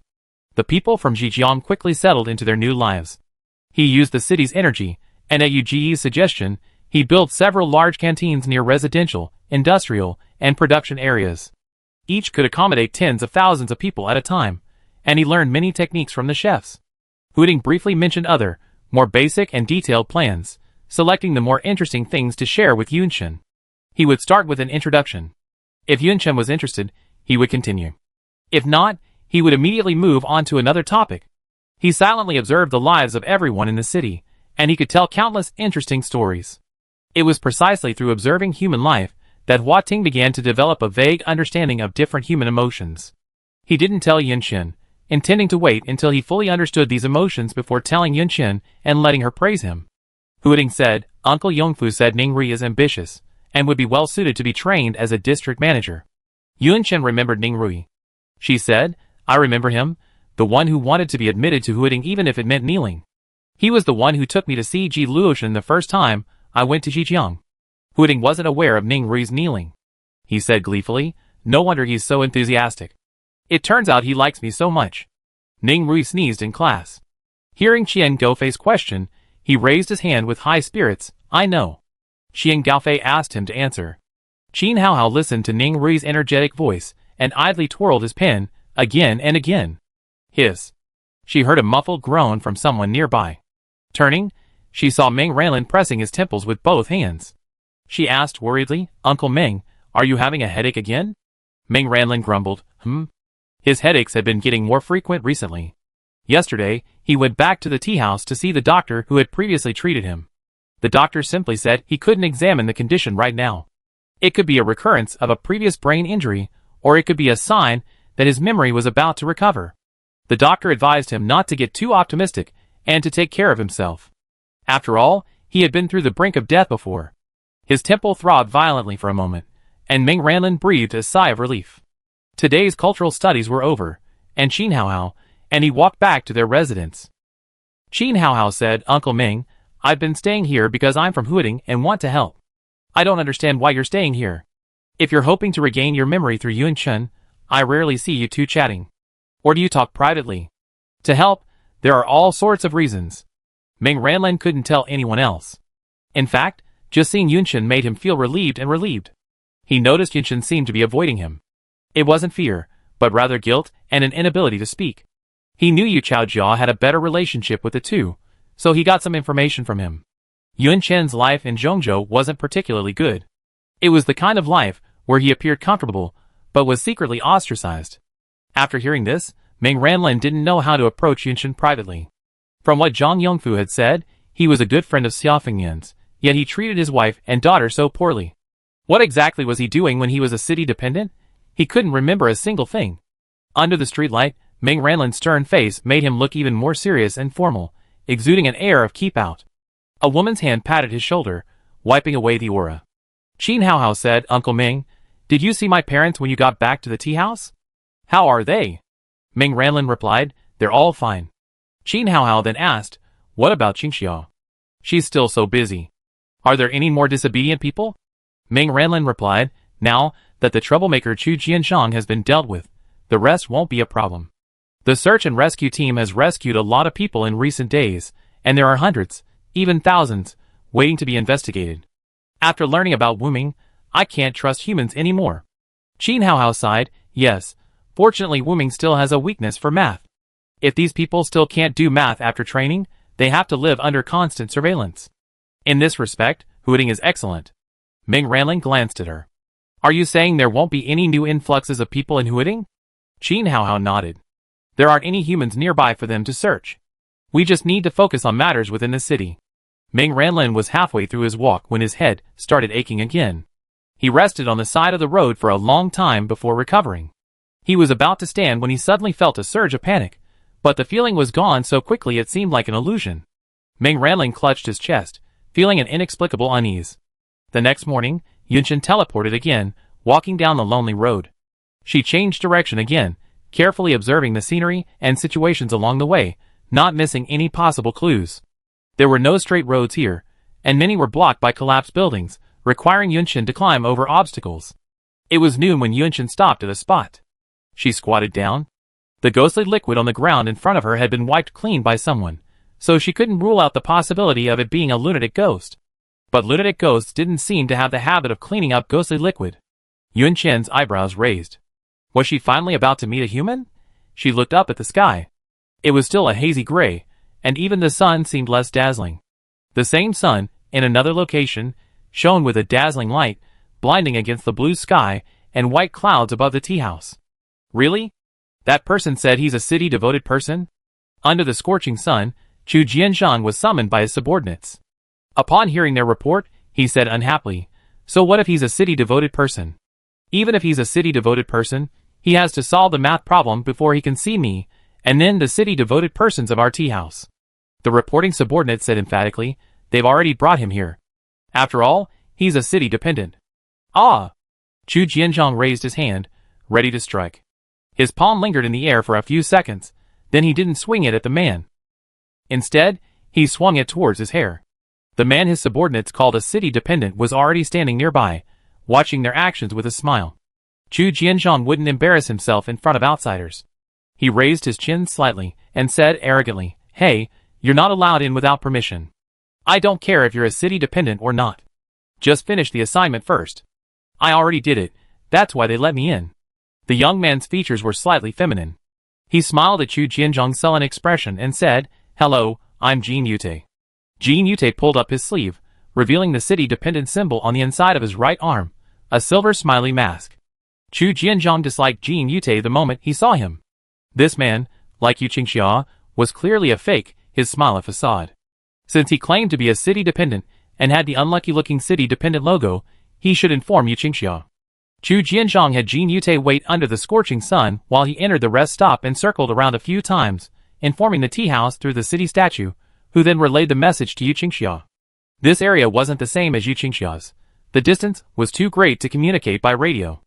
After explaining this, Chu Jianzhang respectfully clasped his hands together and bowed 3 times to the city statue. He stood up, his face falling, not wanting to see Jin Taiyu at all. After all, he was a city dependent. He couldn't afford to lose face at the tea house. Chu Jianzhang pulled out a shabby stool for him to sit on, then asked in a fake tone, "Hey, what's your name, Jin?" "Jin Yute." Chu Jianzhang said, "Oh, your name is a little hard to remember. I call you Comrade Jin. Which city are you from?" "Xianan, I'm from Xianan. Were you offering to the city statue just now?" A smile stretched across his lips. The curve of his smile was very kind. The same kind smile appeared on the face of another person in another place at the same time. The old man's smile quickly faded, and he said sternly, "Oh, you little girl, you actually ran from Zhejiang to Xianan? Even driving along the main road would have taken hours. No wonder you look so pale. I get you some hot water." Yunshen asked the kind-hearted old man with pale temples in front of her, "Is this Xianan?" After discovering what looked like human traces, she searched all the way and finally found him. This was a large, abandoned factory building, surrounded by tall iron fences and fencing. Inside, many people, their eyes filled with despair, numb to their own existence. Many people like Yunshen had found their way here, but her presence went unnoticed until a kind, hunchbacked old man, noticing her bewildered state, approached her. "Don't you know this is Xianan?" The old man shakily boiled a small pot of water. Yunshen shook his head. "I'm just going where I see it's safe." She looked around. "Is it safer here at night?" The old man smiled and said, "Maybe a little safer than other places, if he has the strength and the willingness to manifest a spirit." She glanced toward the center of the factory. Yunshen wondered what the other man meant by a spirit, and she asked him the same question. The old man wrapped an iron rod in linen and gently stirred the pot in the fire, causing the water to bubble and boil. The old woman said, "Why did you come here from Zhejiang? There are a few people from Zhejiang over there too. They say they can't get into the city and feel unsafe, so they want to try their luck in a different city. At least Zhejiang still has the city spirit." Yunshen heard the meaning in the old woman's words and asked, "Doesn't Xianan have a city spirit?" The old woman pointed somewhere, and Yunshen followed her finger. In the center of the factory stood a stone statue, completely damaged beyond recognition. The old woman said, "That is Xianan's city spirit." Chapter 97. Xianan's city will? Is that the Xianan city statue? How could it have become like this? Yunshen asked tentatively, "Is this a replica of the city statue?" The old woman shook her head. She said, "That's the main body of the Xianan city statue. This was once a prosperous place. Later, it was ensnared by treacherous schemes, and Xianan has become what it is today." She held down her sleeve and used an iron rod to lift the wire from the can. The can still bubbled even after being removed from the fire. She extinguished the sparks inside. Yunshen looked at the old woman, who clearly knew a lot about Xianan. She asked, "Have you ever lived under Xianan's protection?" The old woman nodded and gestured around. Xianan's protection was once much greater than you can imagine. Everyone who was originally from Xianan was protected by Xianan, without exception. Yunshen was surprised. The old woman wrapped the can in thick linen and handed it to her. "It's not hot anymore. Even a hot day can't warm my heart. A warm hand can dispel some of the chill." Warmth emanated from the jar. Yunshen continued curiously, "I know the larger the area protected by the city will, the greater its power. Xianan is so powerful, who could possibly harm him?" The old woman's eyelids had been half-lidded.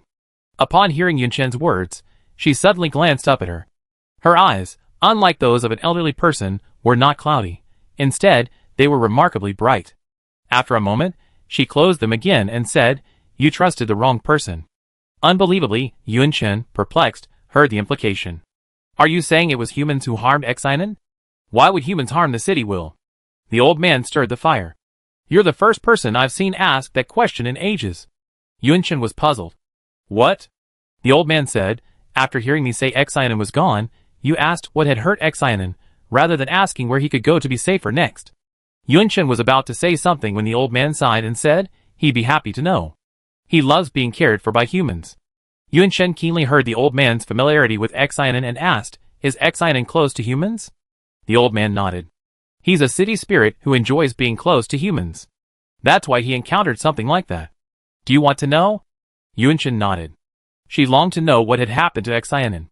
The old man said, young girl, when you're trying to get information from others, show some sincerity. Where are you from, exactly? Under the old man's gaze, Yunshin considered it carefully. After careful consideration, she decided to tell the truth. I'm from Huading. Huading? The old woman suddenly realized that this was the first city the ghost had landed in. She glanced around and silently formed a mouth shape. Yunshin immediately clenched the fragments of the Jojo statue, waiting for the old man to notice anything strange so she could teleport immediately. The old man's mouth shape was, you are a city-loving one. As if sensing her wariness, the old woman extended her arm and placed another tin can into the fire. This time, she didn't hold down her sleeve, but held it up. The shadow of a clay pot, so dim that its color and shape were impossible to discern without close inspection, rested quietly on the inside of her arm. It was the city-loving one's symbol. City-loving ones didn't need to examine the symbol closely. A single glance would tell whether it was real or fake. This old man is a city follower. A city follower from Exinen? Yunshin was horrified. The old man rolled down his sleeve and raised his hand to gesture silence at her. The old man chuckled and said, because of what happened in Exinen, the people here disliked outsiders who were city followers, and later developed a dislike for all city followers. The harder their lives became, the more they resented the city followers who caused all this, viewing them as the culprits for their current predicament. Yunshin asked in a very low voice, excuse me, how did I give myself away? The two of them were in a corner of the factory, inconspicuous enough that their whispered conversation wouldn't attract anyone's attention. The old man said, now, it's your question that truly confirms your identity as a city follower. I was just tricking you before. Yunshin, Uncle Yongfu's advice to her to limit her contact with humans seemed to be true. Humans are too sinister. The old man patted her arm, which was hidden by her sleeve, and said, look, I want to know your information, so I trade sincerity for it. Now you show sincerity too, and tell me what you want to know. For example, what happened in Exinen in the past? Those favored by the cities are generally considered good people. Do you know why? The water the old man boiled this time was for her own drinking. Yunshin said, the cities can sense the good or bad energy of a person. The old man said, but how do you define a person's good or bad? What if this person is a good person in the eyes of the cities but a bad person in the eyes of humans? Yunshin was confused. Seeing her confusion, the old man simply smiled and said, what I'm trying to say is, not all city worshippers are good people. On the first day of the Lunar New Year in 2024, Exinen was upgraded to a medium-sized city. Everyone was delighted by the great New Year celebrations, crafting their own props to celebrate the festival, hoping to add a touch of color to this gloomy apocalypse. As fireworks lit up the sky, a wounded man lay in a pool of blood, staining the snow-covered ground of Exinen red and spreading throughout its interior. The man said he was a city worshipper and had come seeking help.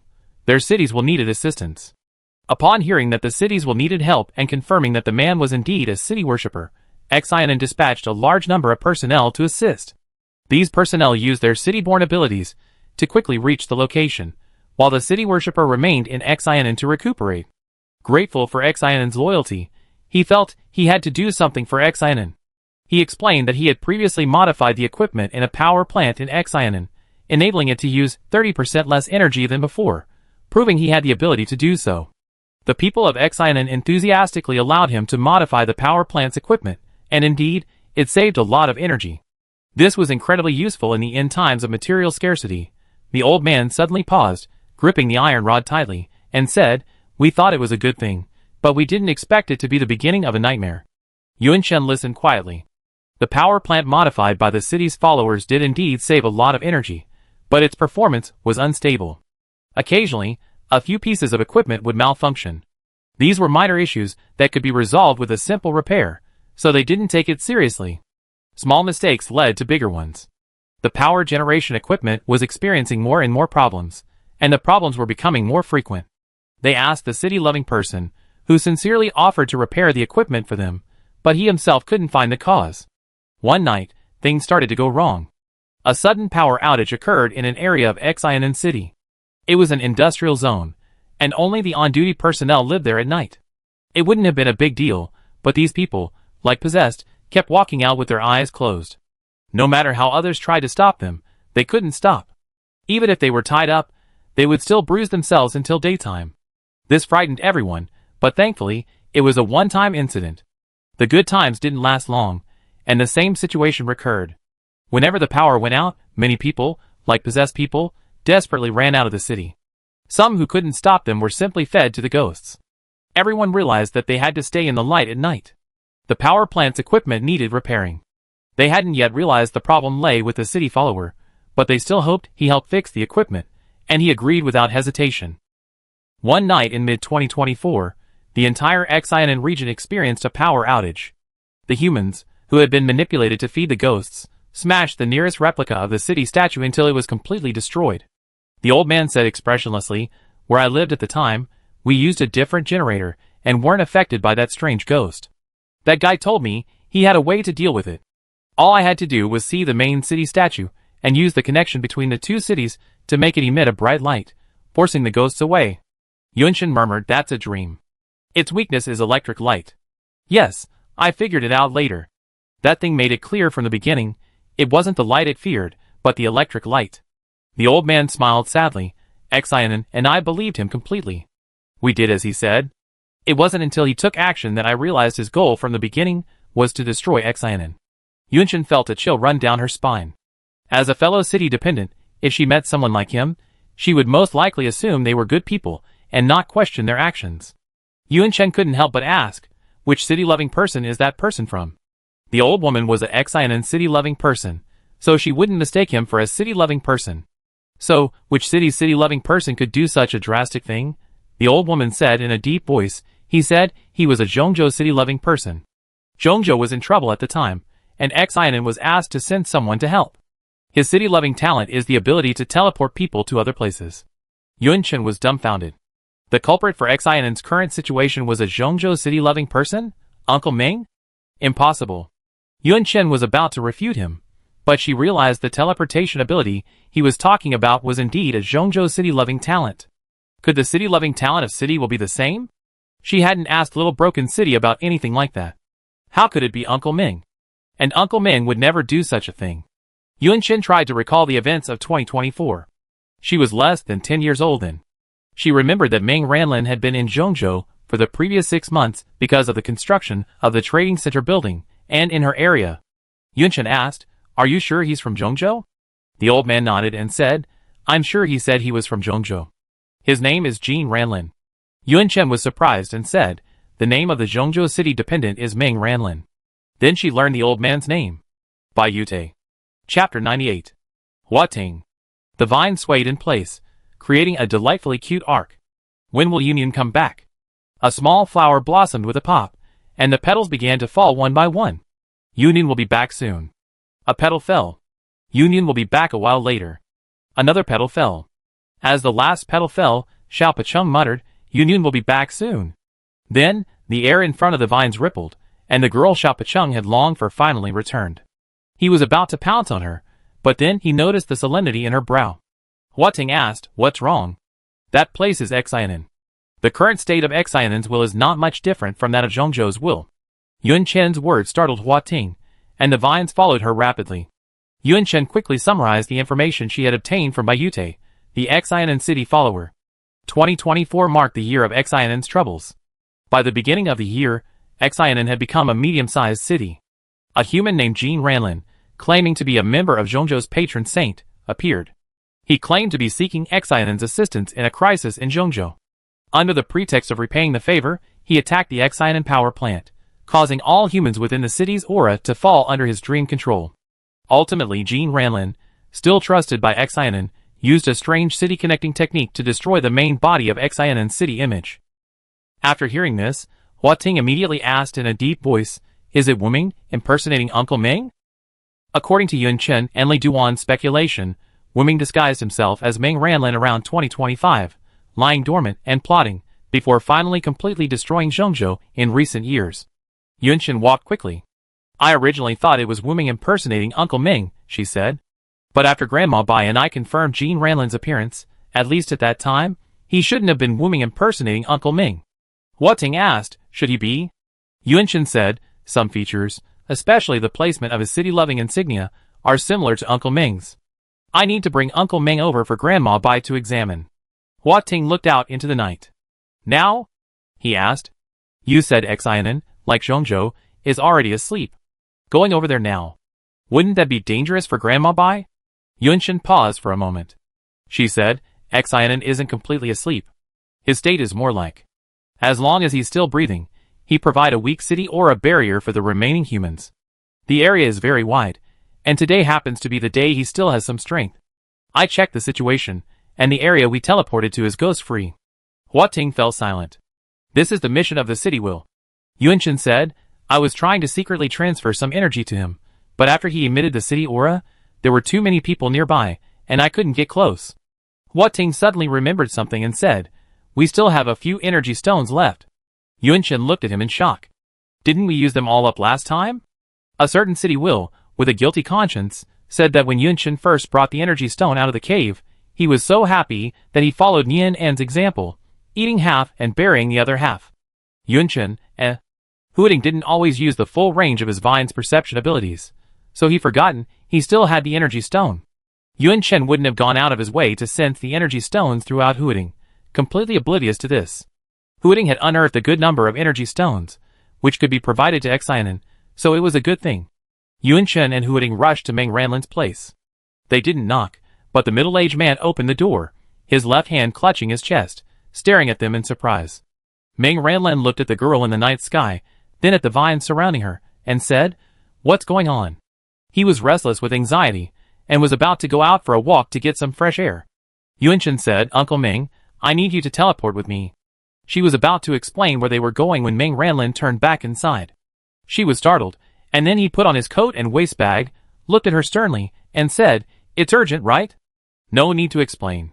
I trust you. Let's go. Yun Chen couldn't help but smile. She placed Hua Ting's secret money energy stone into the car, climbed in with Meng Ranlin, and the entire car, along with everyone else, teleported to the Xianan area.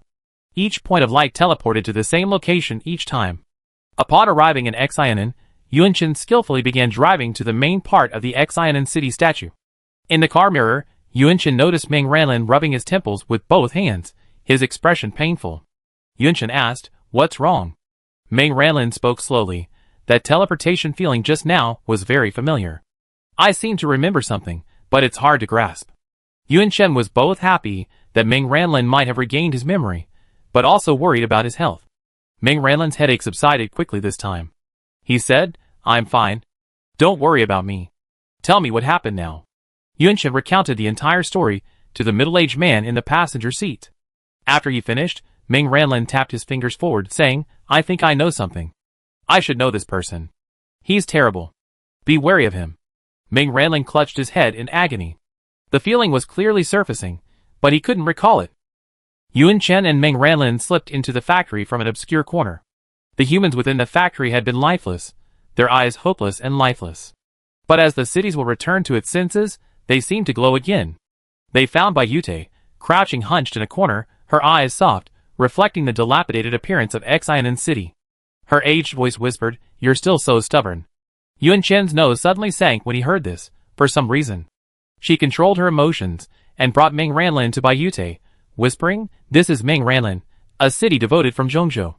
Meng Ranlin crouched down, lowering his head, so the other could clearly see the city devoted symbol above his head. The scroll, dimly colored, closed.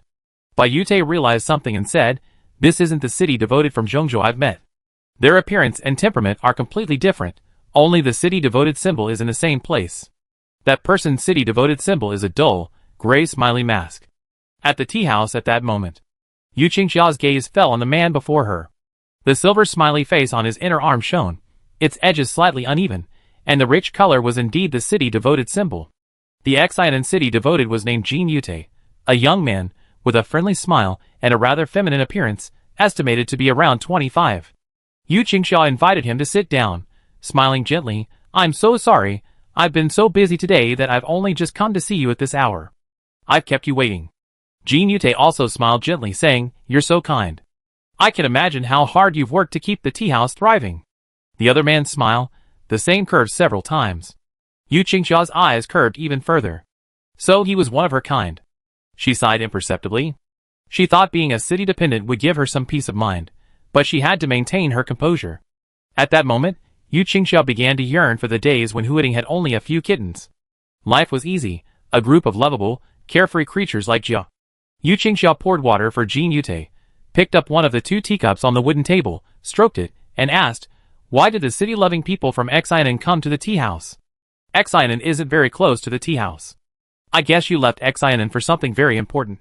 "It's indeed something very important."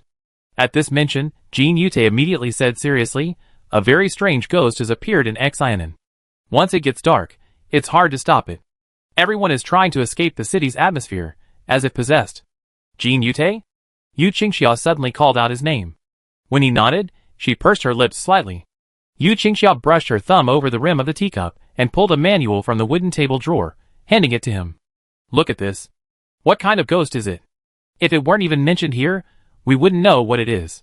Jin Yute stared at the manual blankly, his expression clearly showing that he hadn't expected such a thing to exist. Under Yu Qingxia's beaming gaze, he quickly smiled heartily, holding up the manual and saying, "I didn't expect there was such a useful manual. I'm so happy. Please wait, I finish reading it." Yu Qingxia raised her teacup, took a sip, and her gaze fell on the spot where Jin Yute had grasped the manual. A few fingernail marks. She swallowed her tea, and suddenly called out again, "Jin Yute. What's going on?"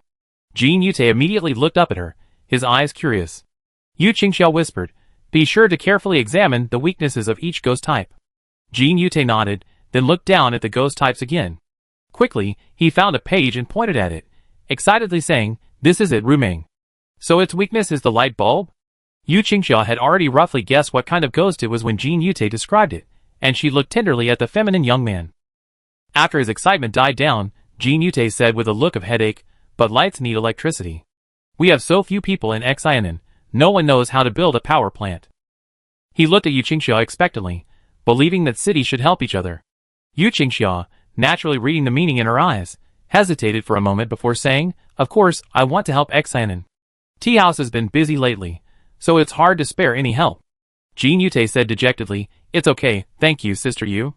He quickly adjusted himself, smiled, and said, "It's great to have such a useful manual." The soft, pitiful voice of Sister was truly heartwarming. Yu Qingxia's image to outsiders was a loving sister, gentle and kind, and a bit soft-hearted. The woman's expression grew increasingly conflicted. She said, "The tea house still has some staff available. I try to organize some and see if anyone is willing to go with you to Xianan to help." Jin Yute, "Thank you, Sister Yu. Someone will arrange a room for you shortly." As the woman turned her back to him, a slightly different smile appeared on his face. There was a hint of contempt in his smile, as if to say that this Yu woman was gullible. After Yu Qingxia left the room, her smile quickly faded. She said to Chu Jianzheng, who was standing by the door, "You are responsible for keeping an eye on this guy. Don't let him leave the area. If he tries to approach the city statue, stop him immediately. No one who has not passed the tea house's review can approach the city statue. They must live within a fixed, heavily guarded area within the city aura until they pass the review." Chu Jianzheng asked in surprise, "Why? Aren't you all city dependents?" He solved the math problem, so it should be fine. Yu Qingxia said calmly, "Anyone who won't even tell me, a fellow city dependent, his real name is not trustworthy." She noticed that he paused imperceptibly several times when she called his name. A reaction only seen when one feels a sense of belonging to one's own name. She's a master of acting and masking. Unfortunately, she's even better at masking. Yu Qingxia warned again also, "Don't arouse his suspicion. He's a bit strange, and you don't want something like what happened in Zhongzhou happening in the tea house." Although Chu Jianzheng was annoying, he had never intended to harm the tea house. Upon hearing this, he immediately straightened his face and said, "Leave it to me." He went to make arrangements with Jin Yute. Yu Qingxia walked under a tree. She held onto the tree and peeled off a piece of bark, her face expressionless, a rare absence of a smile. He dares to call her sister about anything. Chapter 99. After Yu Qingxiao left, Chu Jianzheng pondered her words. You don't want something like what happened in Zhongzhou to happen to the tea house. The more he thought about it, the more he felt he had to be wary of Jin Yute. Chu Jianzhang disliked Yu Qingxiao. He had seen her burying a living person in cement the last time a hole appeared in the tea house. Even though he later learned it was a lie, he was still very afraid of this woman. At that time, Yu Qingxiao's fierce eyes were genuine. He could tell that this woman had seen blood. She wouldn't take anyone who opposed her seriously, even if they were minor tiffs. But when it came to her bottom line, she was someone who could only smile softly but strike hard. He, for his part, admitted that he had caused Yu Qingxiao considerable trouble in her management of the tea house. He could sense that she disliked him, but this woman would never deliberately hinder him based on personal preferences. Knowing Yu Qingxiao had her own moral composure and wouldn't casually slander others, she was able to say something like, "There's something wrong with this person, and we need to address them." Chu Jianzheng, who already disliked Jin Yute, grew increasingly annoyed with him. Chu Jianzheng tried his best to suppress his annoyance, flashing a brilliant yet false smile as he walked into the room. "Comrade Jin, let's go. I take you to the rest area." Jin Yute asked, puzzled, "Where's Sister Yu? I thought I needed to wait for her here." Chu Jianzheng's annoyance instantly became uncontrollable. He waved his hand in annoyance. "Our tea house is so large. Every new arrival needs the city's support staff to handle it. Wouldn't it be unfair for you to come with me?" Jin Yute quickly said, "You misunderstood. I absolutely didn't mean that. It's just, Sister Yu promised me to gather forces to help Xianan. We Xianan." His tone was aggrieved, and Chu Jianzhang dug his toes into the ground.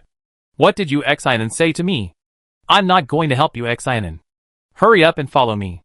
Don't waste my time." Chu Jianzhang's words completely silenced Jin Yute's hesitant words. Jin Yute could only helplessly follow behind him. Chu Jianzhang was a step faster than Jin Yute.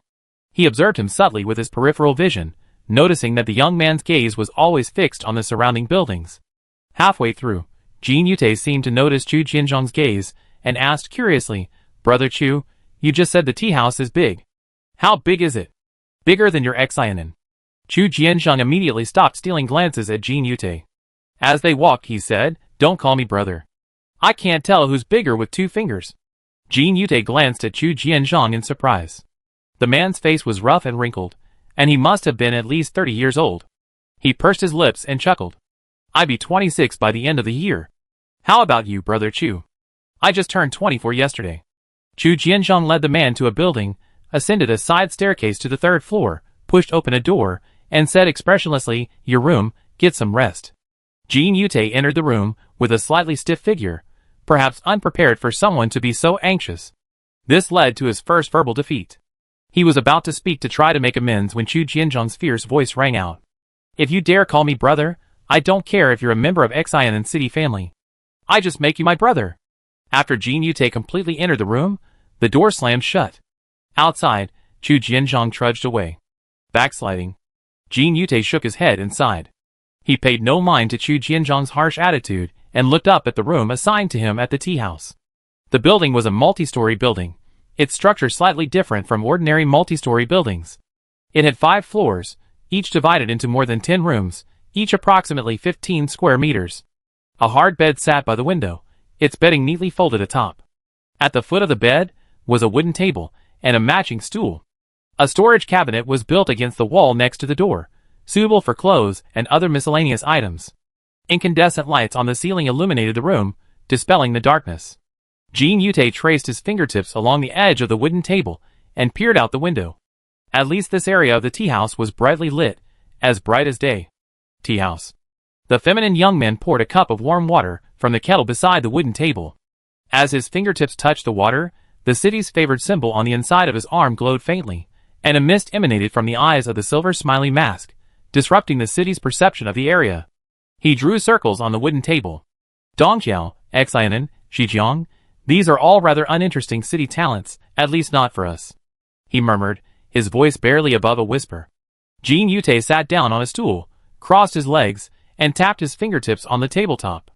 "I hope the tea house city talent will pique my interest, don't you think?" The smiley mask on the inside of his arm flickered, and Jin Yute chuckled. "Hooting? I really like that talent too. Even you can move around with me. After we take care of tea house, how about making Hooting our next target?" The smiling mask remained lit for a moment, then quickly dimmed again.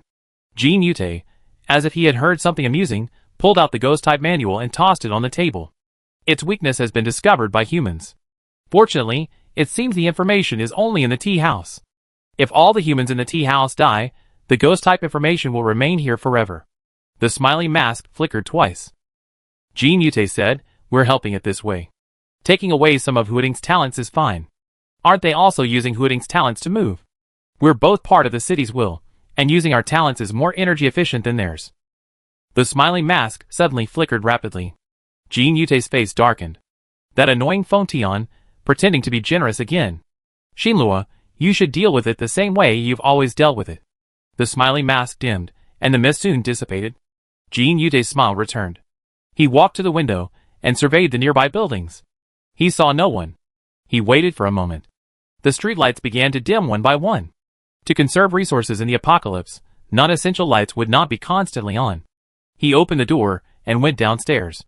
Unlit, pitch black. The darkness wasn't a problem for him. He could see roughly. He advanced cautiously, releasing a thin mist to block the city's perception, and following the directions he remembered, he headed for the approximate location of the Chafu City replica. Halfway through, he heard the sound of something being stepped on and breaking. Turn ing back, he saw no one or animal that could have made a sound. Confused, Jin Yute continued forward. Suddenly, his path, clearly clear, was blocked. Then he heard a man say, "Comrade Jin, where are you going in the middle of the night?" Jin Yute looked up and saw a mouthful of yellowish-white tea suspended in the air, appearing and disappearing intermittently with the sound of voices. Recognizing Chu Jianzhang's voice, he calmly explained, "I was looking for a restroom. There was no one around to ask, so I had to find it myself. I got lost while walking." Chu Jianzhang suddenly realized, "Oh, so that's how it is. We were following you, and seeing you walking so strangely, we almost mistook you for a bad guy." The flashlight flickered, blinding Jin Yute for a moment. The halo faded, and he finally saw the people around him. 5 or 6 people, surrounding him, each holding a pitch-black baton. The baton, presumably, was the kind they used to strike him if he answered a question. After seeing the other person's attire, he finally understood why he had just seen a mouthful of teeth floating in the air. This group of men, dressed in tight black security uniforms, completely black from head to toe, and wearing black hoods that only revealed a small circle of eyes, blended seamlessly into the darkness. When Jin Yute was asked to use the restroom, he still smiled. Look closely, you can see the corners of his eyes twitching slightly. The people patrolling the tea house are insane. Why are they dressed like this? Even ghosts look more human than these. After using the restroom, Jin Yute was led back to his room by the enthusiastic little black men. Chu Jianzhang said earnestly, "We at the tea house, don't be fooled by our kind faces. Many of them have ulterior motives. That's why we patrol like this, so we can catch people. You're new here, so don't run around. If you get killed by accident, we'd be in trouble." Jin Yute was astonished. "Is the city management in Chafu so bad?" The black man behind Chu Jianzhang grinned. "What a shame. We haven't killed any of the city adherents yet. I wonder what it's like to fight them." Jin Yute, what's wrong? How can you say that in front of customers?" Chu Jianzhang roared, glaring at the man behind him. "Even if you really think that, you can't say it so bluntly. Do you know how to talk?" He smiled apologetically and closed the door. Behind the door, Jin Yute froze for a moment, his smile fading. But this time, a smile lingered in his eyes. A faint mist lingered around his feet as he whispered, "I thought the city adherents of Chafu were fools, but this time it's me. I was being guarded. Where did the flaw come from?" The feminine young man raised his hand and rubbed his chin, lost in thought. "Sending someone like that? Do you have no one else to use, or are you just too arrogant and don't take me seriously?" In the most glamorous temple in the tea house, a woman sat cross-legged on a cushion, eyes slightly closed. A stick of incense burned beside the chessboard. The tea house elder brother asked, "Qingxia, that's truly a city-devoted person. The fact he solved the math problem proves he's not nameless. Even if he didn't tell you his real name, it doesn't mean he's a bad person." The tea house younger brother said, "Yes, you deliberately hinted at Chu Jianzhang, causing him to do that to a city-devoted person. That was too much." Yu Qingxia placed a black piece in one hand and a white piece in the other on the chessboard. She said calmly, "The city will treat all humans equally, and never interferes in their affairs." The tea house brothers, Yu Qingxia said softly, "Chu Jianzhang is human, and Jean Yute is also human. What happened between them has nothing to do with you. Were there any human casualties in this incident? Or if you have a better solution, please tell me. The Tea House brothers hesitated for a long time before saying, you have to trust the city's will. There are no bad people among the city's favored. Yu Qingxia shook her head slightly. Ever since she was chosen as a city's favored, she knew the city's will was just that. She said, if you can't think of a better idea, don't say anything. I'm using very gentle methods now. The Tea House brothers were shocked. You let Chu Jianzhong threaten that person. How can that still be called gentle? Yu Qingxia smiled. How could that be considered intimidation? True intimidation is the feeling of having your life held in your hands, knowing at any moment that it could end. For example, Li Duan. Because they, the siblings, had provided information about their grandmother, but hadn't given the full truth to protect themselves, the moment she held a gun to her head was the closest she ever come to death. Yu Qingxia said, this is what unkind tactics look like. She suddenly overturned the chessboard, sending the pieces scattering across the floor. Yu Qingxia picked up the pieces one by one, rearranged the board, and said, killing him directly when you discover something's wrong with him is unkind. The Tea House brothers screamed, no killing. Absolutely no killing within our protection. Of course I know. Yu Qingxia pulled a pair of glasses from her coat and gently wiped the cracked lenses. She smiled. How could someone as weak as me do something as horrifying as murder? I'm just giving you an example of unkind tactics. The Chafu brothers breathed a sigh of relief. Yu Qingxia said, contact Huiding and Zhejiang now, and ask them if they've seen the Xianan city favored ones. The most troublesome aspect of the apocalypse is the extremely slow transmission of information. If something happens in one city, without long-distance communication, it's difficult for other cities to know exactly what's happening. Thankfully, thanks to the Chafu brothers' talents, any city they contact can be reconnected the next time. As long as their talents continue to improve, they can largely resolve the information asymmetry issues facing each city. Yu Qingxia reminded the two brothers to use their talents wisely, rather than resorting to daily parties with the other two city wills and engaging in useless socializing. The younger Chafu brother said, okay, we contact them right away. Seeing this, the older Chafu brother removed his talent that was blocking the connection. The younger Chafu brother yelled, why are you secretly messing around again? The older Chafu brother also yelled, what can I do if my talent activates on its own? The younger Chafu brother angrily used his talent when he was suddenly startled. Jiar has been contacting us non-stop for an hour. Yu Qingxia immediately pulled out a phone and, using the Tea House brothers' talents, contacted Hua Ting. The call was connected, and Yu Chejia's voice came from the other end. Finally, I've reached you. Yunshin has something to tell you. Chapter 100. Zhejiang. It was already late at night. The bark on the tree trunk suddenly peeled away, dispersing the thick fog in the darkness. The white mist drifted in all directions, then gradually gathered. Outside, a sparse number of ghosts moved aimlessly. The young man in beach shorts was very close to the ghosts, quietly observing their number and movement patterns before returning to his quarters. Has this year's ghost tide been postponed? They've attacked countless times by this time of year. Ji Lucian turned the safe to open a small door, entered the code, and entered the door behind the safe. He walked forward less than half a meter, his flip-flops plunging directly into the water. As he walked, the water deepened. A thin mist drifted across the surface of the water. By the time Ji Lucian reached the center, the water had reached his chest. A tall object in front, obscured by the white mist, its outline only faintly visible, was the city image of Zhejiang. Zhejiang said, there must be something fishy going on. There's a leader among the ghosts, and every move they make must have a deeper meaning. Ji Lucian asked, do we need to tighten the restrictions on everyone's movements? The mist accelerated. Zhejiang paused for a moment and said, no, this level of restraint is already the limit most humans can endure. Tightening it further will only increase their rebelliousness. Ji Lucian said without hesitation, okay, I do as you say. He stood in the water, a flicker of hesitation in his eyes, as if he wanted to say something but didn't dare. Zhejiang asked, Lucian, what's wrong? Ji Lucian hesitated for a long time, unsure whether to speak. It's just some intuition. But my intuition. Zhejiang sighed at his reaction. Lucian still felt guilty about that incident from years ago. She said, you should let it go. Remember your high spirits back then? Over the years, you become increasingly timid in your decisions. Where has the Ji Lucian I admired back then gone? Ji Lucian lowered his brows. But I brought you to this state.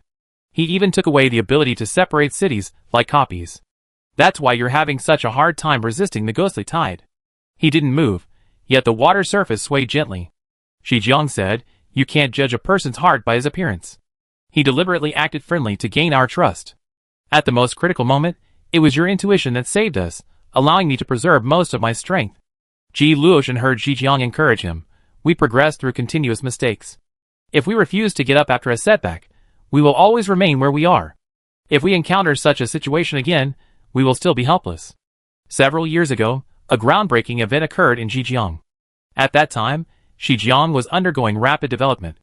After becoming a city loved, Ji Luoshan, with his outstanding personality and vast reserves of supplies, attracted many talented people to join him in developing Zhejiang's apocalyptic survival base. The Zhejiang survival base was not short of supplies, but only of people. They unconditionally accepted any human who came to seek refuge there. Among them was an injured man who claimed to be a member of the Dongqiao city familiar. He didn't know why he suddenly appeared in Zhejiang. He only remembered that Dongqiao was under attack by ghosts and was terrified. The Dongqiao city familiar. That was the first time Ji Luoshan and Zhejiang had heard of the will of another city. After verifying the other party's identity through the city adorer's identification, each person and city warmly welcomed him. Knowing that he would not be able to return to Dongqiao in the short term, they extended their care to his family. Their trust had been betrayed. The Dongqiao city adorer had harbored other motives from the outset. By touching the city statues, he could plunder the essential city abilities, city aura, city energy, and city talents of other city wills. Zhejiang city statue's main body had been touched by him. If Ji Luoshan hadn't realized something was wrong and intervened in time, her newly awakened city talents would have been completely taken away. After that incident, Zhejiang was severely damaged, unable to separate the city statue copies. She could only protect humanity through the city aura emanating from the main body and the incomplete city talents. Ji Luoshan felt guilty. He had listened to the Dongqiao city adorer's words and led him to the location of Zhejiang city statue's main body, leading Zhejiang to this predicament. Zhejiang hoped Ji Luoshan could let go of her past guilt. Mistakes need to be remembered, of course, but as he had himself urged her to trust the will of other cities. Don't be trapped by past mistakes. Ji Luoshan's expression shifted slightly, remembering what he had said to Zhejiang. After a long silence, Ji Luoshan took a deep breath and said, I don't think the ghost tide will come. You can spread the misty angler a bit, keeping its concentration just enough to confuse ordinary ghosts. Zhejiang immediately understood the meaning behind Ji Luoshan's words and asked in confusion, You don't want me to remain completely hidden. Why? Is it because of the tea house? Ji Luoshan nodded. You said the tea house contacts you and Huading weekly. I hope you can take this opportunity to tell them about our previous encounter. He was referring to the case of the Dongqiao city adherent. Since the opponent's goal was to plunder the talents of other city wills, perhaps Zhejiang wasn't the only city will he was targeting. There were others as well. Due to the limitations of apocalyptic communication, information transmission between regions was sluggish, and information was delayed. If Zhejiang's example could be used to alert the other two city wills, much unnecessary loss could be avoided. Zhejiang asked, if they hadn't seen it with their own eyes, the city wills would never have believed that a traitor had appeared within them. The plundering ability used by the Dongqiao city adherent was a city talent possessed by the city will that supported him. The use of city talents by a city adherent required the permission of the city will. The Dongqiao city adherent's actions implied that the city will behind him approved of his actions. This was a huge blow to Zhejiang. When she first met the Chafu and Huading city wills at Songlong Pavilion, after a brief moment of joy, she felt more wary and distrustful. This was the reason. But you're a living example. If you don't try to tell them this, how do you know they won't believe you? Ji Luoshan raised his hand to his chest, the water sloshing and splashing. He said, for a few days now, I've been feeling a deep sense of unease, the same unease he feels before he tries to attack you. I'm worried he attack other city wills. Zhejiang said, I told the tea house I'd be avoiding the ghost tide for the next 2 months. He might not contact me. Before she finished her words, part of Zhejiang's consciousness was pulled to Songlong Pavilion. She said to Ji Luoshan, the tea house contacted me. I agree with your point of view. I will tell them about this. In fact, before the ghost tide arrived, after receiving the gift from the Chafu, Zhejiang had already considered telling Hua Ting and the Chafu the real reason she couldn't separate the city statue copy. She was hesitant, and Ji Luoshan's persuasion actually resonated with her. Under Ji Luoshan's brilliant smile, Zhejiang focused more of her attention on Songlong Pavilion. Hua Ting, a young man in white, and the twin brothers, the Chafu, were already waiting inside. Their expressions of surprise and worry were on their faces upon seeing her. Shijiang clasped her hands together, smiled faintly, and said, "I have something very important to tell you." Hua Ting and the Chafu brothers were surprised, saying, "We also have something very important to tell you." After the three city wills shared their information, their faces darkened. Hua Ting's heart was pounding. Yunshin had brought back news from Xianan that other city wills had attacked the city wills. He immediately woke up Yuge from his sleep and asked him to contact the Chafu to inform them. Unexpectedly, a Xianan city member, who hadn't told the truth, had arrived at the tea house, raising Yu Qingxia's suspicions. After checking with each other, the two sides discovered that the city member who had appeared at the tea house was definitely suspicious. The tea house brothers struggled for a long time, half believing and half doubting.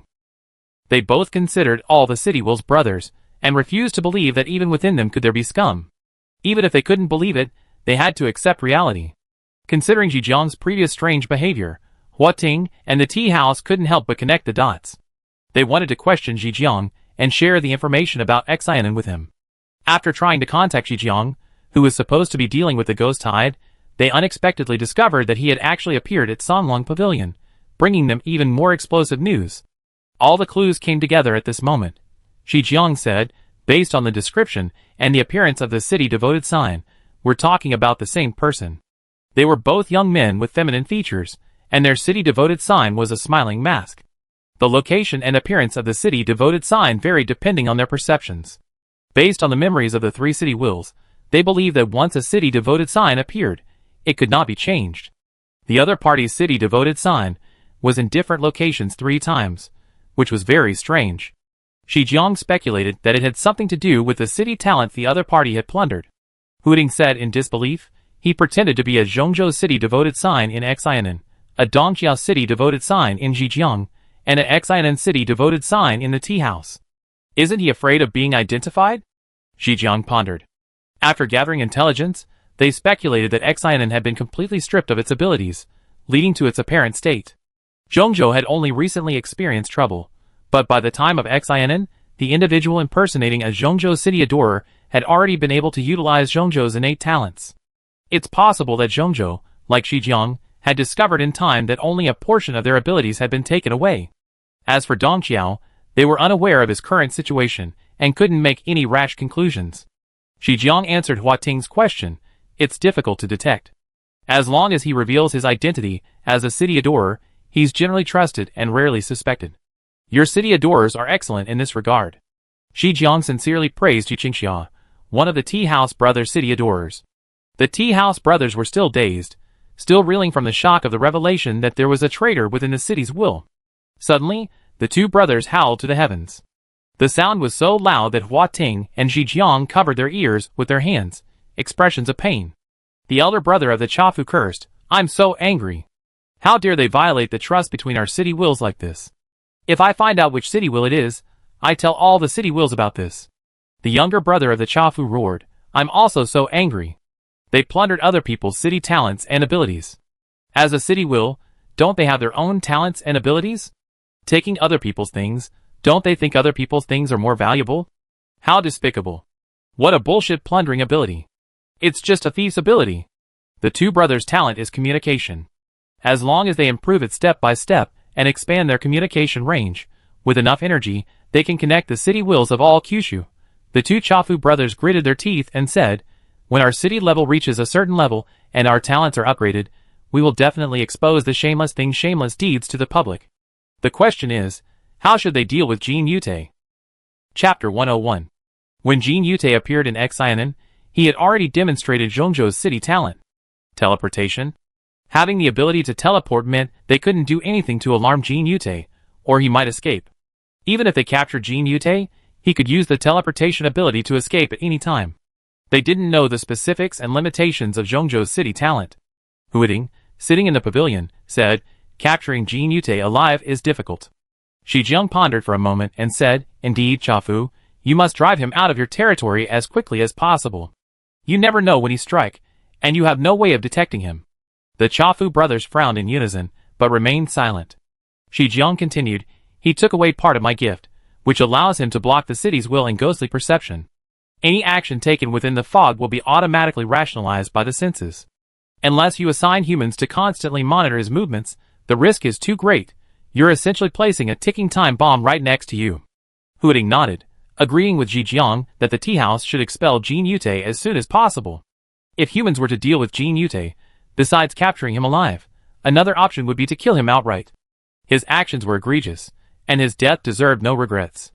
But they are the city's will, born to protect humanity, every single human being. Killing humans is not one of their methods of dealing with humans. A normal city's will would resort to the most brutal means of dealing with humans, which is to expel them directly from the range of their city's aura, and in the daytime, not at night. The elder brother of the Chafu family was silent for a moment before saying, "Just drive him away. That's all we know about this matter." The younger brother of the Chafu family continued, "We don't know which city will he belongs to. What benefit would he gain from taking the talents and abilities of other city wills? Why would he do this to other city wills?" Huiting and Ji Jiang listened quietly. They certainly wanted to know the reason behind Jin Yute's actions. Judging from Xianen's experience, this city willer, as a human, seemed to be collaborating with ghosts. It's also possible that he knew the ghosts' methods and deliberately lured them to attack the city wills. Both possibilities were terrifying. The elder brother of the Chafu family said, "As the city wills of Jiuzhou, we shouldn't be suspicious of our compatriots. The facts are before us, and we must acknowledge that that city will did something wrong. Judging by his actions, he seems intent on continuing to do wrong." The younger brother of the Chafu family said sternly, "Regardless of his reasons or other grievances, he did something wrong and deserves punishment, but he is also one of our compatriots. We cannot afford to lose any of the city wills." The brothers of the Chafu family said in unison, "He did something wrong. We are all the city wills of Jiuzhou. We must bring him back, no matter how hard we try. We cannot abandon our compatriots." Huiting and Ji Jiang understood the Chafu family's point. The complete presence of the city wills is essential for Jiuzhou to awaken. Without any one of them, Jiuzhou will not awaken. The elder brother of the Chafu family said, "That's why we must learn from Jin Yute which city will he is a member of, the city will's talent behind him, and his motivations." Huating asked, "Will he confess these things voluntarily?" The younger brother of the Chafu clan replied, "Lure him." The older brother of the Chafu clan said, "Using us as bait, he's targeting us now." Besides, their Chafu clan has a different will than other cities. Their city talent, called Flying Dragon Riding Clouds, is actually 2 talents. Right now, the more important abilities are the younger brother's communication function and the older brother's ability to block communication. Anyway, they both figured if they were accidentally caught and taken away, it wouldn't be a big deal. Ji Jiang shook his head and said, "I disagree, Chafu. This is irresponsible. You're risking the humans in your city." The Chafu brothers smiled at each other and saluted Huating and Ji Jiang. "That's why we need your help. The humans in Chafu are temporarily in your care. Remember to return them later, you must."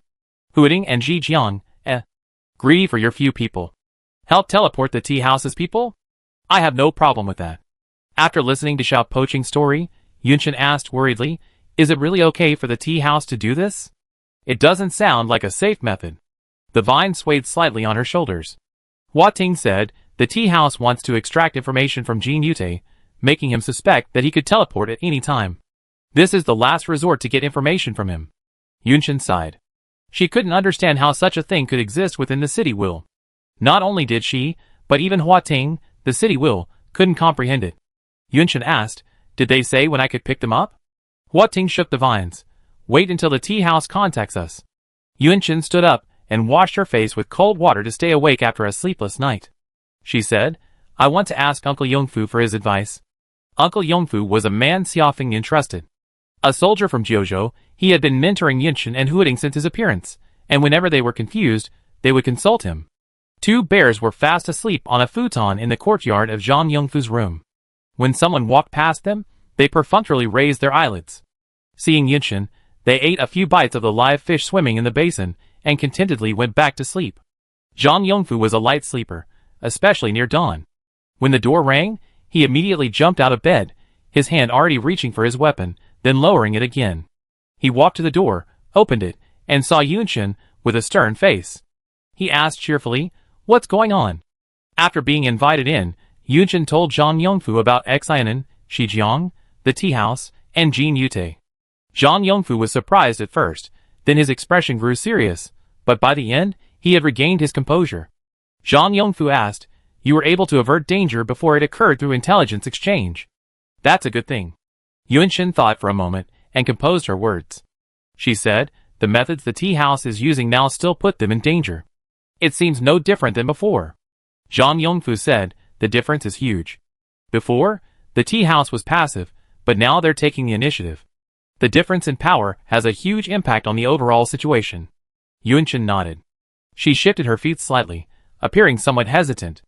Hooting, sensing the girl's anxiety, placed his branch against her face as a comforting gesture. Zhang Yongfu observed Yunshin for a moment, then tentatively asked, you don't agree with the tea house's handling of Jin Yute, do you? Yunshin hummed. Capturing him alive or luring him in risks the city's will. She stopped talking at this point. Zhang Yongfu followed up her question. Kill him, right? Yunshin hesitated for a moment, then nodded slightly. She raised her hands and ripped her hair, feeling very annoyed. Uncle Yongfu, I don't understand why I have the urge to kill someone. Yunshin knew that the city will dislike killing people. She had simply thought about it, and decided that simply killing Jin Yute would avoid any further trouble. Hooting understood Yunshin's feelings, and was simply there to provide a buffer. Zhang Yongfu flicked his finger at Yunshin's forehead, then said calmly, these are the end times. There are no coercive laws. If killing is the best solution right now, and there are no other options, then there's no harm in using it. There's no need to feel guilty about it. Yunshin stared at Zhang Yongfu in surprise. Then, he changed the subject. If there's a better solution than killing, don't prioritize it, and don't let it become part of your thinking. This is respect for all life.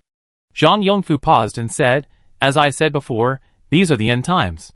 There are no laws, but there is the will of the city, representing human civilization. Humans, nurtured by culture, shouldn't judge solutions to problems with the one-sided thinking of animals. Killing doesn't mean you're cruel or murderous, and not killing doesn't mean you're indecisive. Using torture and imprisonment to extract information is also a solution. You should consider your approach based on your current environment. The environment will influence your approach. Those who live within the urban landscape, closer to human civilization, and those who have long struggled outside, closer to the laws of the jungle, those who wander between the two, exposed to both, and experience different environments, use different approaches and lead to different outcomes. When you're a lone wolf, you can consider fewer things. When you're a city leader, you must realize that your leadership style will guide you, and it's something you need to factor into every solution. Yunshin pondered. Let's focus on this one matter. Zhang Yongfu guided her in analyzing the situation. As for whether to kill Jin Yute, what are the benefits and risks of killing him, and what are the benefits and risks of not killing him? Killing Jin Yute had obvious benefits. Neither the tea house nor Jin Yute would have to face potential threats. What were the risks? Yunshin suddenly realized that Jin Yute was merely a city-followed person. The real problem lay in the city will behind him, and the city will could select other city-followed persons. This meant that if another Jin Yute appeared in the future, as long as they didn't reveal their city-followed person identification, they wouldn't know who they were. Not killing Jin Yute, the obvious risk was those few. Even if he escaped, they would have a good grasp of his appearance, unless he could completely change his aura. No, that wasn't going to work for Yunshin. Every human has a unique energy distribution. As long as she memorized Jin Yute's energy distribution, she would be able to recognize him even if he changed his appearance. They now knew Jin Yute was problematic. As long as they were on guard against him, and monitored his every move, they would eventually have a chance to extract intelligence from him. There's more. Yunshin suddenly realized, Uncle Yongfu, I understand. Hooting also reminded him, news has arrived from the tea house. Zhang Yongfu couldn't help but smile as he watched the girl thank him while rushing out with the vines. Soon, his expression grew solemn. The fact that humans were secretly attacking the cities was unsettling. Fortunately, they had been discovered. Zhang Yongfu sighed, internal and external troubles. Yunshin teleported to the tea house and met Yu Qingxia. Yu Qingxia nodded slightly and said, I'm sorry to bother you again. It's nothing. Yunshin looked at the people gathered at the tea house. Each of them, having been summoned at this time, looked puzzled but remained silent, allowing Yu Qingxia to make her arrangements. The tea house was packed with people, and even if Yunshin's energy was much greater than when he teleported the people of Zhejiang, he couldn't bring them all back to Hooting at once. During a brief break, Yunshin asked Yu Qingxia, won't transferring so many people like this attract Jin Yute's attention? Yu Qingxia said, the situation in Chafu and Hooting is different. The distances between the cities are very far, like dungeons. Jin Yute's location is the farthest. We only need to leave people in a few areas there, and the main area. Yunshin said, be careful. Yu Qingxiao looked at her for a moment, then suddenly said, I'm not curious where your teleportation ability comes from, but I am curious if there are any limitations to it. For example, are there any pauses during transmission, or are there other necessary conditions? The fact that Jiuzhou is like a fragment doesn't mean it can't be told to others. The person you tell them to must be trustworthy. Yunshin had intended to tell Yu Chaojia earlier, but she didn't want to know. As for Sister Qingxia, she's Yu Chujia's sister, having always tirelessly helped Huiding, so she's naturally trustworthy. Just for safety's sake, Yunshin still grasped the ring and observed Yu Qingxia's energy. Her energy was somewhat different from Yu Chaojia's. Yu Chaojia was completely warm and kind, while hers was warm shrouded in coldness. It was good energy. With no one around, Yunshin whispered, Sister Qingxia, this is actually a big secret. Yu Qingxia interrupted, I don't want to know any secrets. It's too much trouble to listen to them. Just tell me what the teleportation restrictions are. Yunshin, As expected of siblings, they gave her the same answer. The tea house brothers were listening to their conversation. When they heard Yu Qingxia say this, they shouted, Qingxia, what's wrong with you? Yunshin is going to tell you, so just listen. It must be something very important. Yu Qingxia replied, didn't you hear Yunshin's prefix? A big secret. Can you guarantee you have the energy to digest this secret while dealing with Jin Yute? The tea house brothers immediately shut up. Yunshin then told Yu Qingxia everything he had discovered about the teleportation ability. She and Hua Ting speculated that the Jiuzhou fragment might correspond to the power of the city's will, but they weren't completely certain. It might possess the teleportation ability of Zhongzhou, with no other restrictions besides the energy required. During teleportation, there was only a brief pause, at the point of light selected. As long as the speed was fast enough, even this pause wouldn't occur. Yu Qingxia said, it's a convenient ability for us, but a very troublesome one for the enemy. Yunshin and Hua Ting only needed to help the Chafu transfer the humans.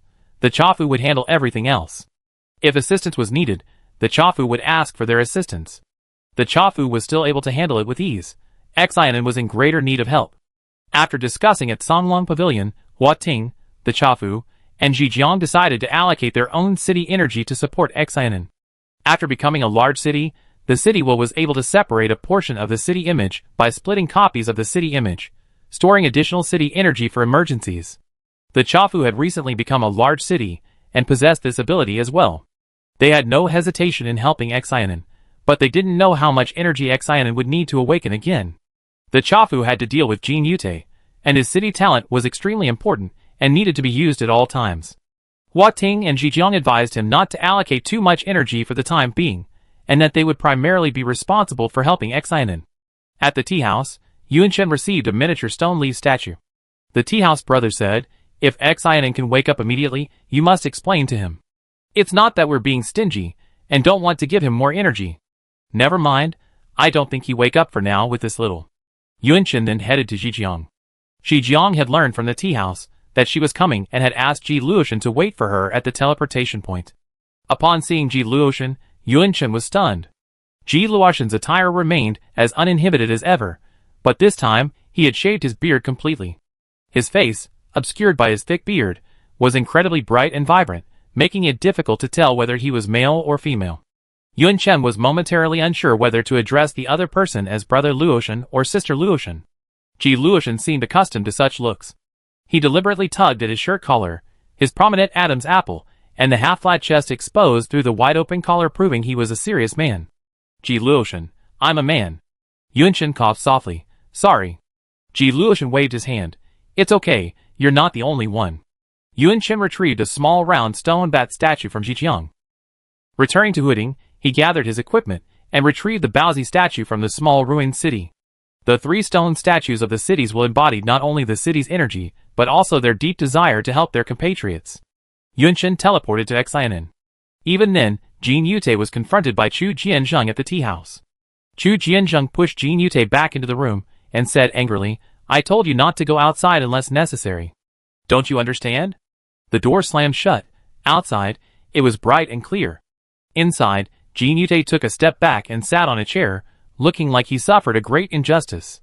Based on the information he gathered from chatting with the others at the tea house, his previous suspicions were wrong. It turned out it wasn't Yu Qingxia's suspicions about him, but Chu Jianzheng himself was a mean person. Chu Jianzhang's actions weren't about discovering his identity or anything else. The warning that night was a deliberate attempt to make things difficult for him. The reason was simple. Chu Jianzhang hated the city devoted. Chu Jianzhang himself wanted to become a city devoted, but the city's will didn't favor him. He was jealous of them, and had previously caused Yu Qingxia a lot of trouble. Jin Yute feigned indignation in a deserted area, thinking to himself.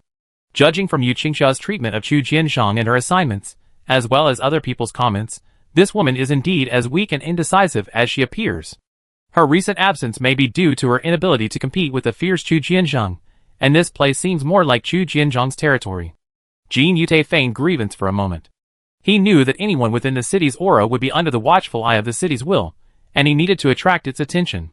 The city's will was most concerned with the situation of other cities' wills. Jin Yute whispered, "What should I do? If this goes on, Xian can't wait." Sure enough, he heard Cha Fu's voice as he wished. A deep, deep voice. Is Xian's situation serious? Jin Yute feigned excitement, raising his hand to hide the triumphant smile on his lips, and said yes. While Cha Fu's elder brother was talking to Jin Yute, Cha Fu's younger brother happily relayed the content. Listening to his broadcast were Yu Qingxia, Chu Jianzhang, Qin Haohao, and several other Yu Qingxia confidants. Chu Jianzhang said angrily, "Why do you have to use me as the villain? When have I not thought about the tea house? How come even this bad guy thinks I'm a bad guy right off the bat?" Qin Haohao smiled and said, "It can't be helped. You're the most arrogant and badass person in the tea house. You're just the villain. I feel even more wronged, being the villain's mistress, secretly colluding with him. It's a complicated relationship." Yu Qingxia tapped the table lightly and said, he enjoys digging up information. Complex yet predictable news gives him a sense of accomplishment. Let him dig slowly, and don't reveal anything that would arouse his suspicion. Once Jin Yute has dug up the information he wants and earned the trust of the people he wants, he started boiling the frog in warm water and attacked the tea house. What a pity. Now the pot for boiling the frog is in the hands of the tea house. Chapter 102. Jin Yute had become acquainted with the people living in the integrated building. Chu Jianzhang and his men had a very bad reputation among them. They called him the King of Hell, who uses chicken feathers as his authority, and the King of Hell's men are a bunch of inhuman creatures. They said Jin Yute was new to the tea house, and had no idea about the many intricacies of the tea house. That guy Chu Jianzhang. Stay away from him. You never know what he say, and he might refuse to stamp your review. The person who spoke was Uncle Lu, who lived in the southernmost room on the first floor of the integrated building. He was a quiet man who usually retreated to his room after completing his assigned work at the tea house. Judging from what others said, Uncle Lu was the person who knew the tea house best. Jin Yute had put in a lot of effort, both getting close to him and persuading him, and finally got Uncle Lu to speak more in his presence. The tea house is divided into different areas. We're on the outskirts, and the closer we are to the center, the better the treatment. Unlike here, where we're only given this much to eat because of Chu Jianzhang's embezzlement. Seeing Uncle Lu share new information, Jin Yute smiled slightly. Unremarkable people sometimes know more than others imagine. Uncle Lu was a serious, middle-aged man with graying hair. Jin Yute offered his share of food to him, earning a grateful smile. After Uncle Lu finished his meal, Jin Yute asked, puzzled, "Won't Chu Jianzhang's provocations upset the city will?" Uncle Lu was speechless. Why would the city will be unhappy? They provide humans with a safe haven from ghosts. They don't care about human affairs. I heard you're a city-loving member of Xian. You should know more about this than I do, right? Jin Yute raised his eyebrows slightly, silently taking note of Uncle Lu's words. So that's the nature of the Chafu. No wonder the last time he showed his sympathy to the Chafu, they simply contacted Yu Qingxia for him, and didn't do anything else. He added, I think Sister Yu is a very kind city-loving member. I don't think she would agree with Chu Jianzhang's approach. Uncle Lu sneered. Our Chafu city-loving member is indeed a good person, a good one at that. But what time is it now? It's the end of the world. Whoever is cruel will be like this. Uncle Lu gave a thumbs up. He continued to gnaw on his steamed bun, chewing a few times and saying, anyway, as long as no one is killed, the city will not intervene. Yu Qingxia is just too soft-hearted. Even with Chu Jianzhang's power over her, she won't do anything cruel. At most, she just give him a warning. What good would a warning do? Uncle Lu shrugged. The emperor is far away. It takes more than 2 hours to drive from where Yu Qingxia lives. She doesn't come here unless it's important. Chu Jianzhang is the local tyrant. Jin Yute nodded. I see. Having someone like Chu Jianshang in the city is really troublesome. He pondered. Yu Qingxia's residence should be where the main part of the city statue is located. A 2-hour drive isn't too far. He recalled the direction Yu Qingxia drove when she left and roughly drew a line around the location of the main part of the Chafu city statue. Uncle Lu asked curiously, "You're clearly a Xianan city dweller. Why are you coming here when you're not enjoying life in your own city?" Jin Yute repeated his explanation to Yu Qingxia, smiling bitterly. "I don't know why I'm here. I want to return to Xianan quickly, but it's difficult on my own." Uncle Lu sighed and patted Jin Yute's shoulder sympathetically. Jin Yute whispered, "Actually, if many humans inform the city instance of their current situation, perhaps the city would intervene. The city will actually cares deeply about human lives." Uncle Lu's eyes widened in surprise. "Really?" Jin Yute nodded slightly. Uncle Lu was about to be pleased, but then snapped back. "We can't touch the city instances here. Only Chu Jianshang and his men can make offerings to the city instances. We're not qualified." Jin Yute frowned. "The more humans make offerings, the faster the city will's strength will increase. This is incredibly selfish. When people share a common enemy and a shared hatred, they quickly become closer." This was the relationship between Jin Yute and Uncle Lu.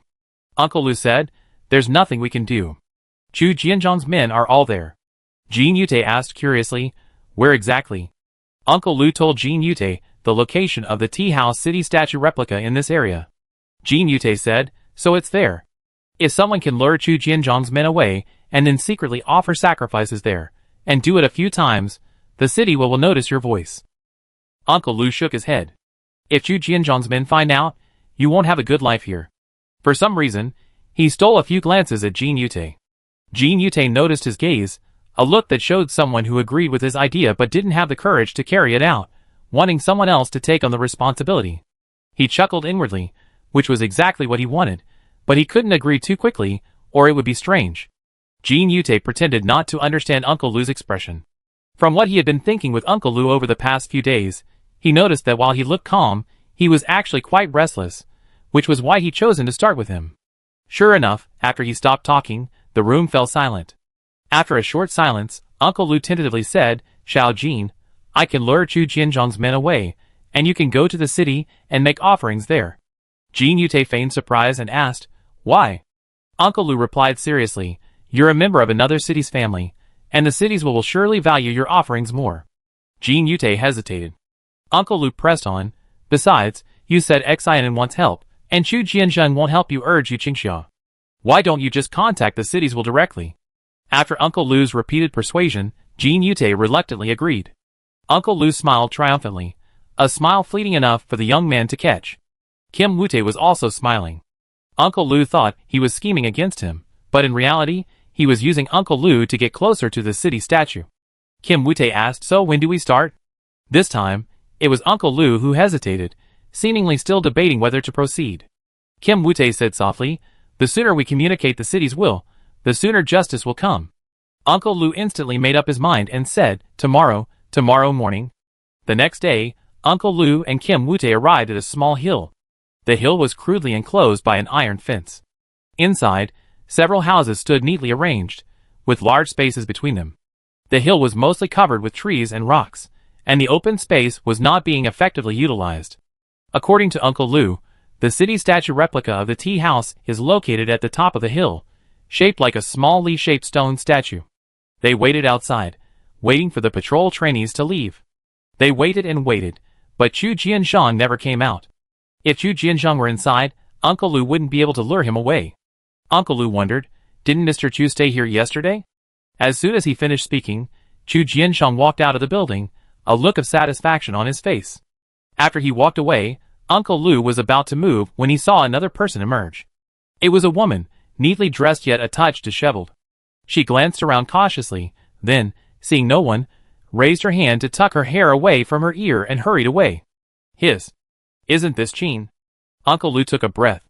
Jin Yute couldn't help but wonder who that woman was. He asked, "Do you know her?" "She has nothing to do with us, anyway." Uncle Lu quickly shook his head. "Let's just mind our own business. I lead them away.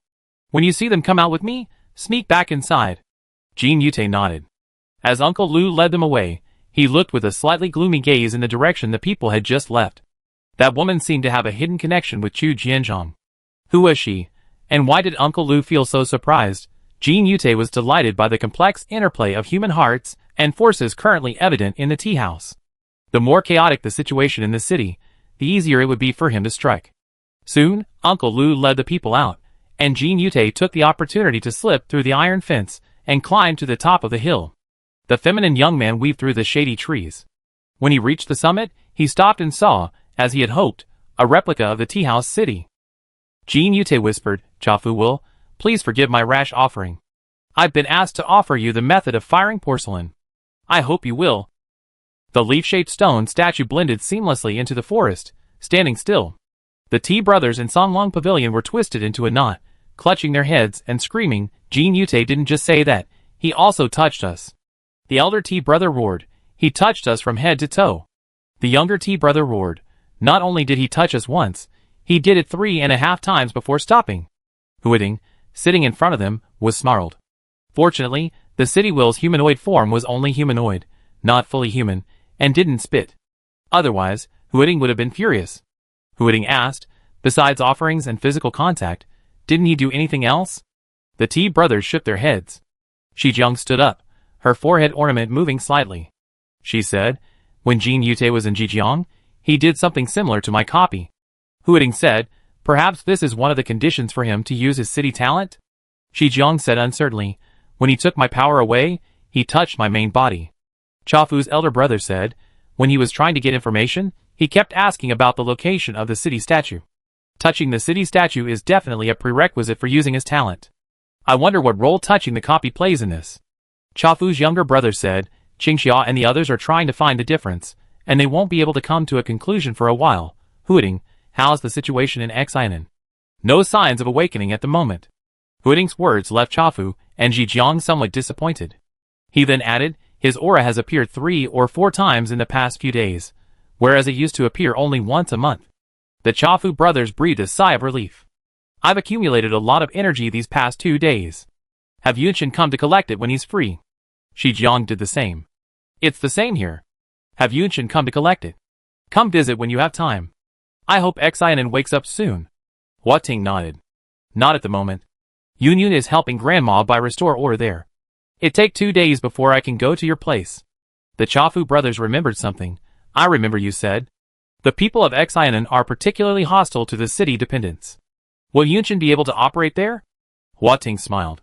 "It wasn't easy to convince them at first. After all, how could a few people defeat the thousands of people in that factory?" Shijiang asked curiously, "How did you solve the problem?" From her impression, Yunshin seemed to play the emotional card. Huating said, "We reasoned with everyone, showing that we are friendly people." The Chafu brothers were confused. "Would that approach work?" they asked. "Will an irrational person listen to reason?" Huating replied casually. Yunyun said that because there weren't enough people to reason with them, she brought tens of thousands of people with her. Suddenly, everyone became much more communicative and cooperative. Chafu and Jijiang. Chapter 103. Xianan. The desolate, hopeless atmosphere of the dilapidated factory was gone. The people entering and exiting wore ragged clothing, but their smiles were bright. As Xianan's atmosphere, like the city at night, grew more frequent, the people of Xianan saw hope. At the railing on the second floor of the factory, Bai Yute raised her hand. The city's devoted symbol on her arm shone a faint light. She wiped the moisture from her eyes. "That's wonderful. Xianan, do you see?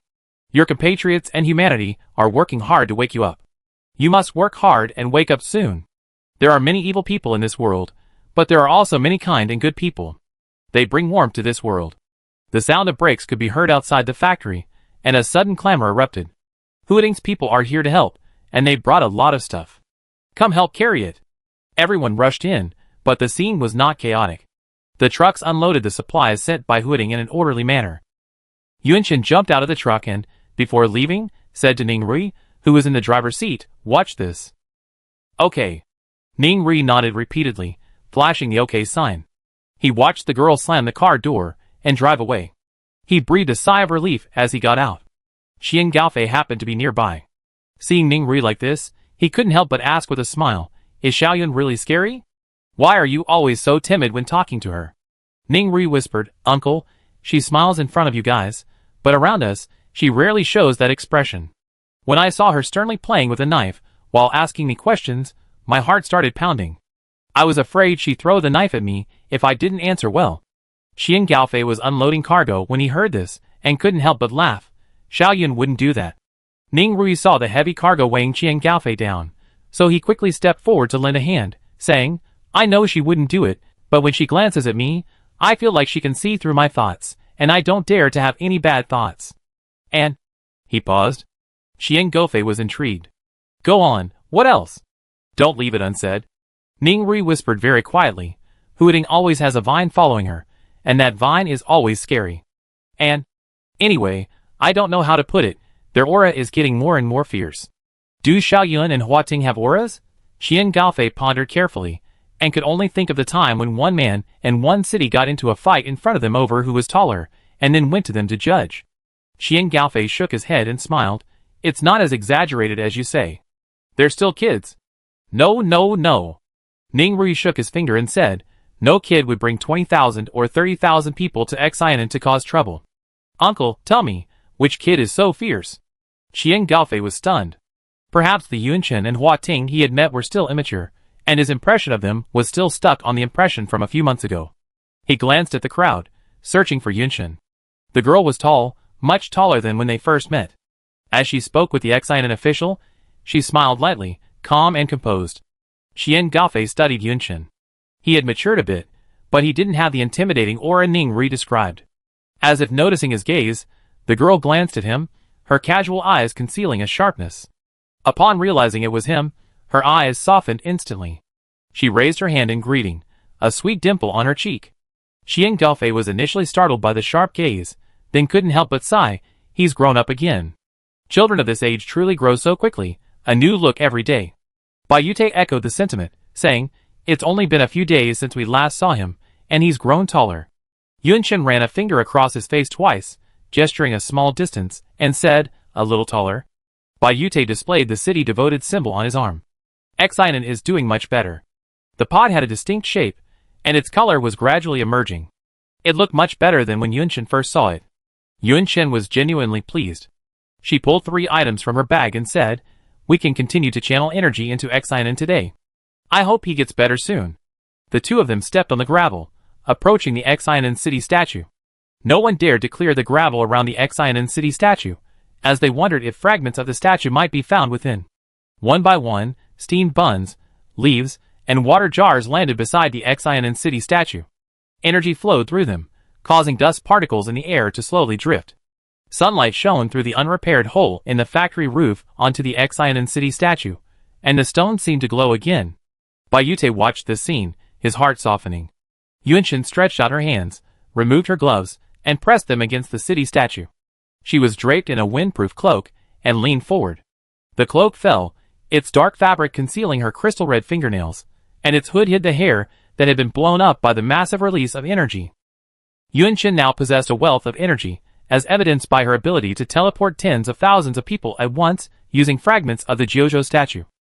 Even if she possessed so much energy, and continuously channeled it to Xianan for several days, it still wouldn't be enough to awaken him.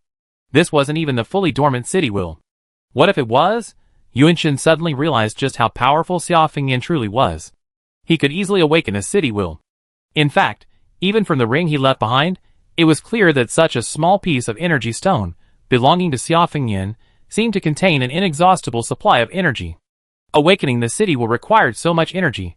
How much more energy would Jiuzhou require to awaken? Yunchen didn't dare to think about it. She focused on channeling energy to Xianan. She couldn't channel all her energy. She needed to retain some energy to transmit back to Huading. Even after completing the energy channeling for the day, combined with the accumulated city energy from Huading, Chafu, and Zhejiang, Xianan still hadn't awakened. Thankfully, Bai Yute's city-loving symbol darkened slightly, letting everyone know that his efforts weren't in vain. After this, Yunchen informed Bai Yute of the situation at Chafu. After hearing Jin Yute's actions, Bai Yute pondered for a long moment. Do cities look like dungeons? If I remember correctly, this guy also went looking for dungeons when he came to Xianan. I haven't noticed. Cities that look like dungeons can accept human offerings, so it's not surprising that humans in cities approach them. Yunchen's eyes widened slightly. Jin Yute was looking for dungeons in all 3 cities. It seemed he must be manipulating them. Yute sat down. Wait, let me think about it. She was old, and her stamina wasn't as strong. Standing for long periods of time would cause her back and waist to ache, her legs to tremble, and she couldn't concentrate on anything. After sitting down, things got much better. I remember a strange incident back then. Yute began, after he visited a dungeon, Xionen's main body was seen. Pointing at the factory, Yute said, the city will can control whether its main body is seen or not. Xionen likes humans, so there's no control over entry or exit. As long as he's not seen, it's fine. A few days after the guy touched the dungeon, many passers-by saw Xionen's main body. This lasted for less than 3 days. Yunshin frowned. Could it be that the main body of the city was revealed in order to find the city statue? But a city is so vast, how could Jin Yute guarantee that he would be able to see the main body of the city statue once it appeared? Yute struggled to recall, and suddenly her voice rose. Oh right, after that guy often came here. I didn't notice it at the time, but now I think he knew the main body's location. In other words, it's very likely that Jin Yute could determine the location of the main body of the city statue by touching the city statue dungeon. Inside Songlong Pavilion, the Tea House brothers received this information from Hua Ting and immediately instructed Yu Qingxia to find someone to test it. After more than 10 minutes, Shi Jiang asked, what were the results? The Tea House brothers said sternly, well, even if we didn't want anyone to see us, we were seen anyway. It seems Jin Yute may have discovered the main body's location. Huading said, you found out early, so the situation isn't too dire. Shi Jiang nodded in agreement. Based on my and Xionen's experiences, he still contact the city statue through the city devoted and won't approach it on his own. The Chafu brothers said, Shi Jiang, your gift is really giving us a headache. Once Jin Yute uses your ability, we can't observe him. We have to have humans monitor him. He's like a rat. We don't know where he'd be in a moment, making it difficult to monitor him. At times like this, the Chafu brothers longed for Huading's vines, which could be seen everywhere. Shi Jiang said, I told you before that my gift is troublesome. You insisted on keeping him, risking his life for information. What a waste of your energy. Huading couldn't help but chuckle. The Chafu brothers curled their lips and said unhappily, let's go, you two are just annoying us. After unlocking the space of Songlong Pavilion, the Chafu brothers unleashed their perception abilities. Uncle Lu was pulling Jin Yute aside, excitedly saying, Xiao Jin, your earlier offering paid off. I heard Qingxiao will bring a new leader here in a few days. Finally, Chu Jianzhong won't be the king of this place anymore. The cities must have heard your words, and told the city's followers to do this. Jin Yute was utterly surprised, genuinely surprised. He wondered if the tea house was truly giving him a favor by intervening in this matter, or if Yu Qingxia just happened to be dealing with Chu Jianzhong. Either way, it was good news for him. Only by meeting Yu Qingxia could he use all sorts of methods to gain her trust. Without her, nothing would matter. Jin Yute smiled and returned Uncle Lu's handshake saying, great. Uncle Lu, overjoyed and elated, said something he wouldn't normally say, that bastard Chu Jianzhong probably knows about this too. He might be beating someone up there again. This piqued Jin Yute's interest. Beating someone? The cities wouldn't allow that kind of thing to happen. Uncle Lu fell silent. After Jin Yute pestered him for a long time, he finally said, okay, I tell you about what happened this time. Don't tell anyone. He whispered in Jin Yute's ear about Chu Jianzhong's small base he had stumbled upon. Uncle Lu finally warned, don't go anywhere near that area. It's not protected by the city's will.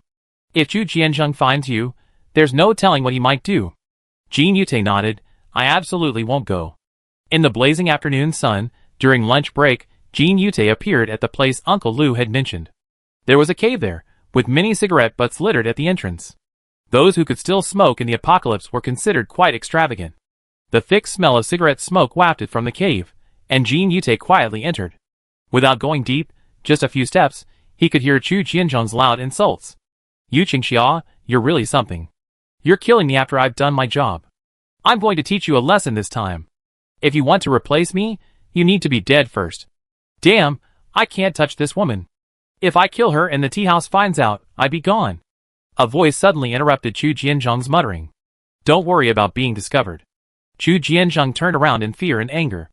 He saw the feminine young man, standing against the light, smiling happily at him. If a city-affiliated person dies outside the city's aura, the cities won't reveal who did it. You want to kill Yu Qingxia? How about I help you lure her out? Chu Jianzhong narrowed his eyes, and demanded fiercely, Who do you think you are? Why would I want to kill you, Qingxia? I was just saying it. You're also a city-affiliated person. Are you trying to trick me? Do you think I'm stupid? Jin Yute smiled and said, if you were a member of the Chafu City clan, you wouldn't be so indecisive. Since I'm helping you solve your problem, how about sending more people to escort me back to Xianan? In the darkness of the cave, Chu Jianzhong stared at Jin Yute for a long moment, finally grinning and asking, do you have a plan to make me a member of the clan? Jin Yute nodded slowly. A smile flickered in his eyes. If he could expose Chu Jianzhong's scheme, the Chafu City clan would instantly trust him. Chu Jianzhong said, Yu Qingxia will be here tomorrow. I want to see if she takes you seriously. He neither agreed nor refused. This was within Jin Yute's expectations. It would have been strange if Chu Jianzhong had agreed so quickly. Jin Yute agreed and slowly left the cave. Chu Jianzhong stared at the cave entrance, his clothes soaked with sweat. If he had shown any resolute refusal to cooperate with Jin Yute, this man would have killed him immediately. Years of experience scavenging for supplies and facing danger had given him this feeling. Just now, Jin Yute had struck him as dangerous. But it wasn't Jin Yute who frightened him so much, but someone else. Jin Yute's reactions and decisions were exactly as Yu Qingxia had predicted. He had always been against Yu Qingxia. Chu Jianzhong slapped his face hard and spat, I'm so lucky. Chapter 104. This joke isn't funny at all. Yu Qingxia's brows furrowed when she heard Jin Yute say that Chu Jianzhong wanted to kill her. She shook her head and said, Chu Jianzhong has some personality issues, but he's definitely not that kind of person. What you're saying is nonsense. Her words were so firm that they urged Jin Yute to stop. Jin Yute had anticipated Yu Qingxia's reaction. She was a very simple and easy to understand woman, with a personality that was easy to grasp.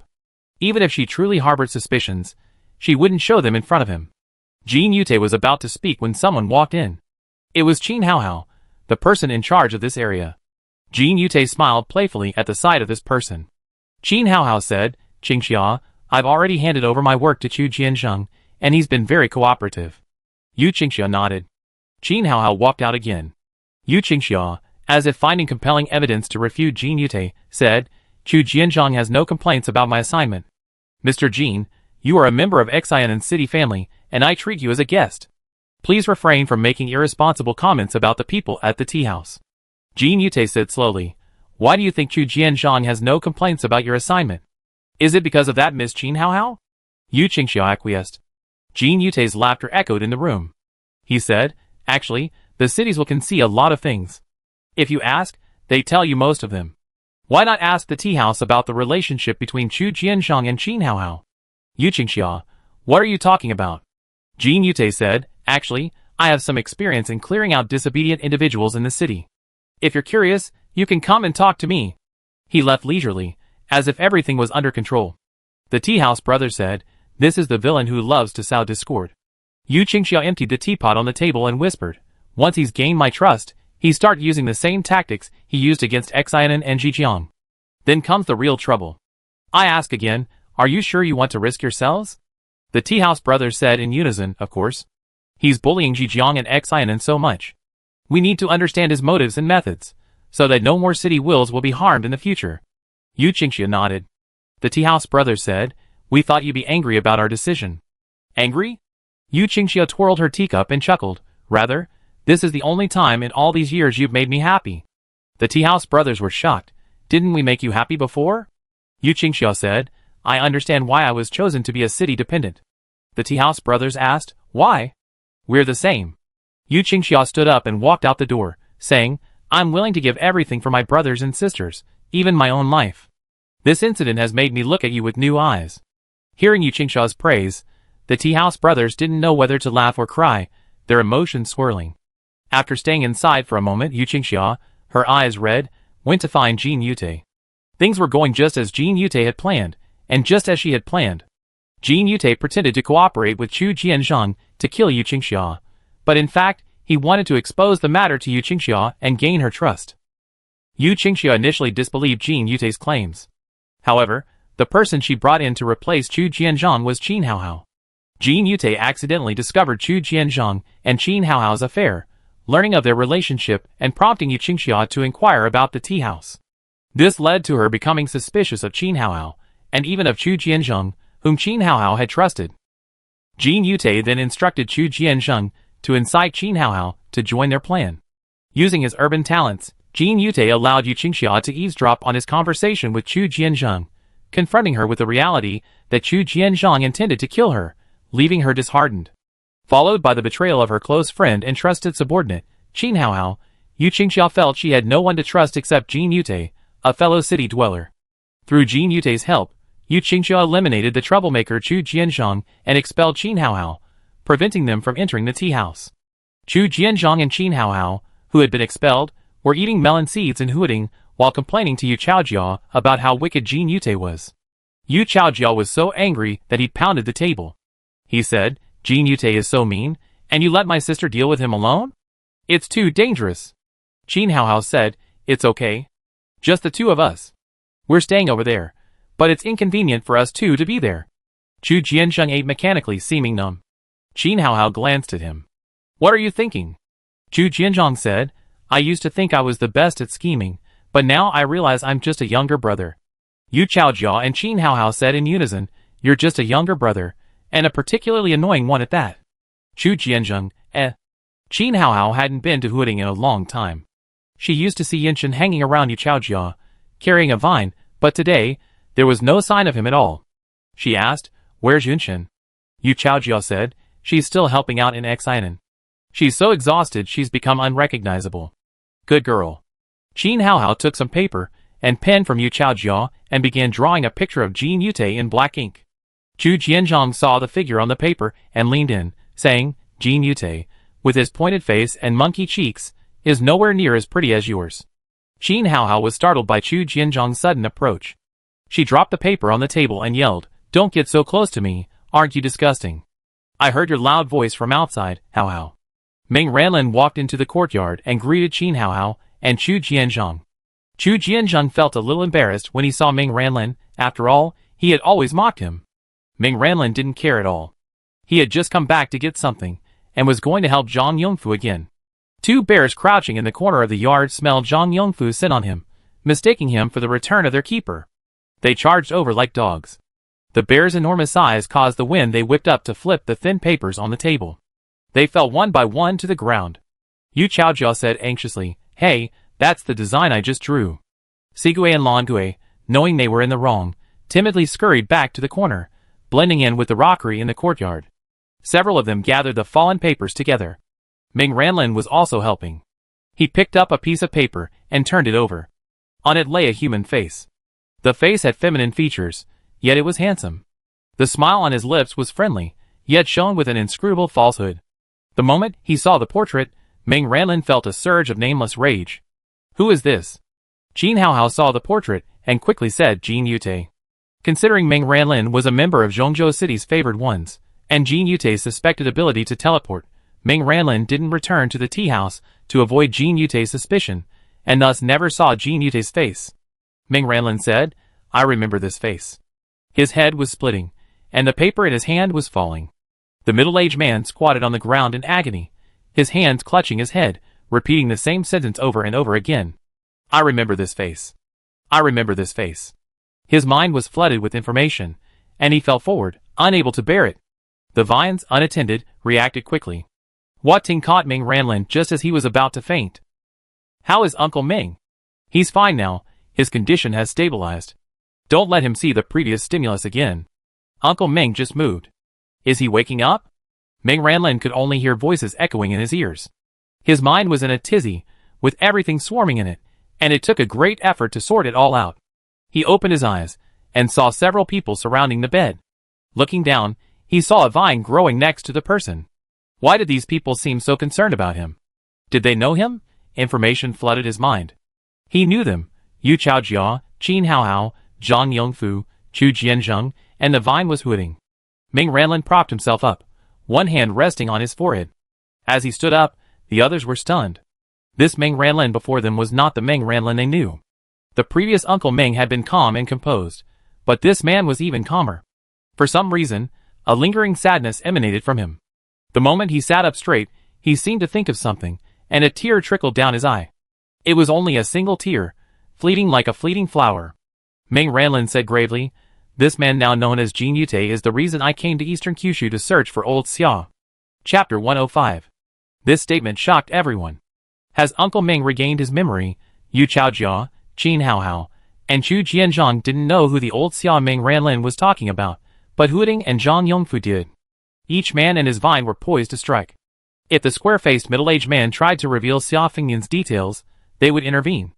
Yun Qin was able to use the fragments of the 9 provinces to teleport multiple times. Ordinary people, unfamiliar with the city will, simply assumed it was a special ability of the Huiding city's favored. Those who knew the limits of the city will found this strange, but no one delved into it, tacitly ignoring it. No one would speculate that she was actually half an energy stone. Yun Qin's background couldn't be revealed, at least not yet. I don't remember everything, but that portrait of Jin Yute reminds me of a lot of key things.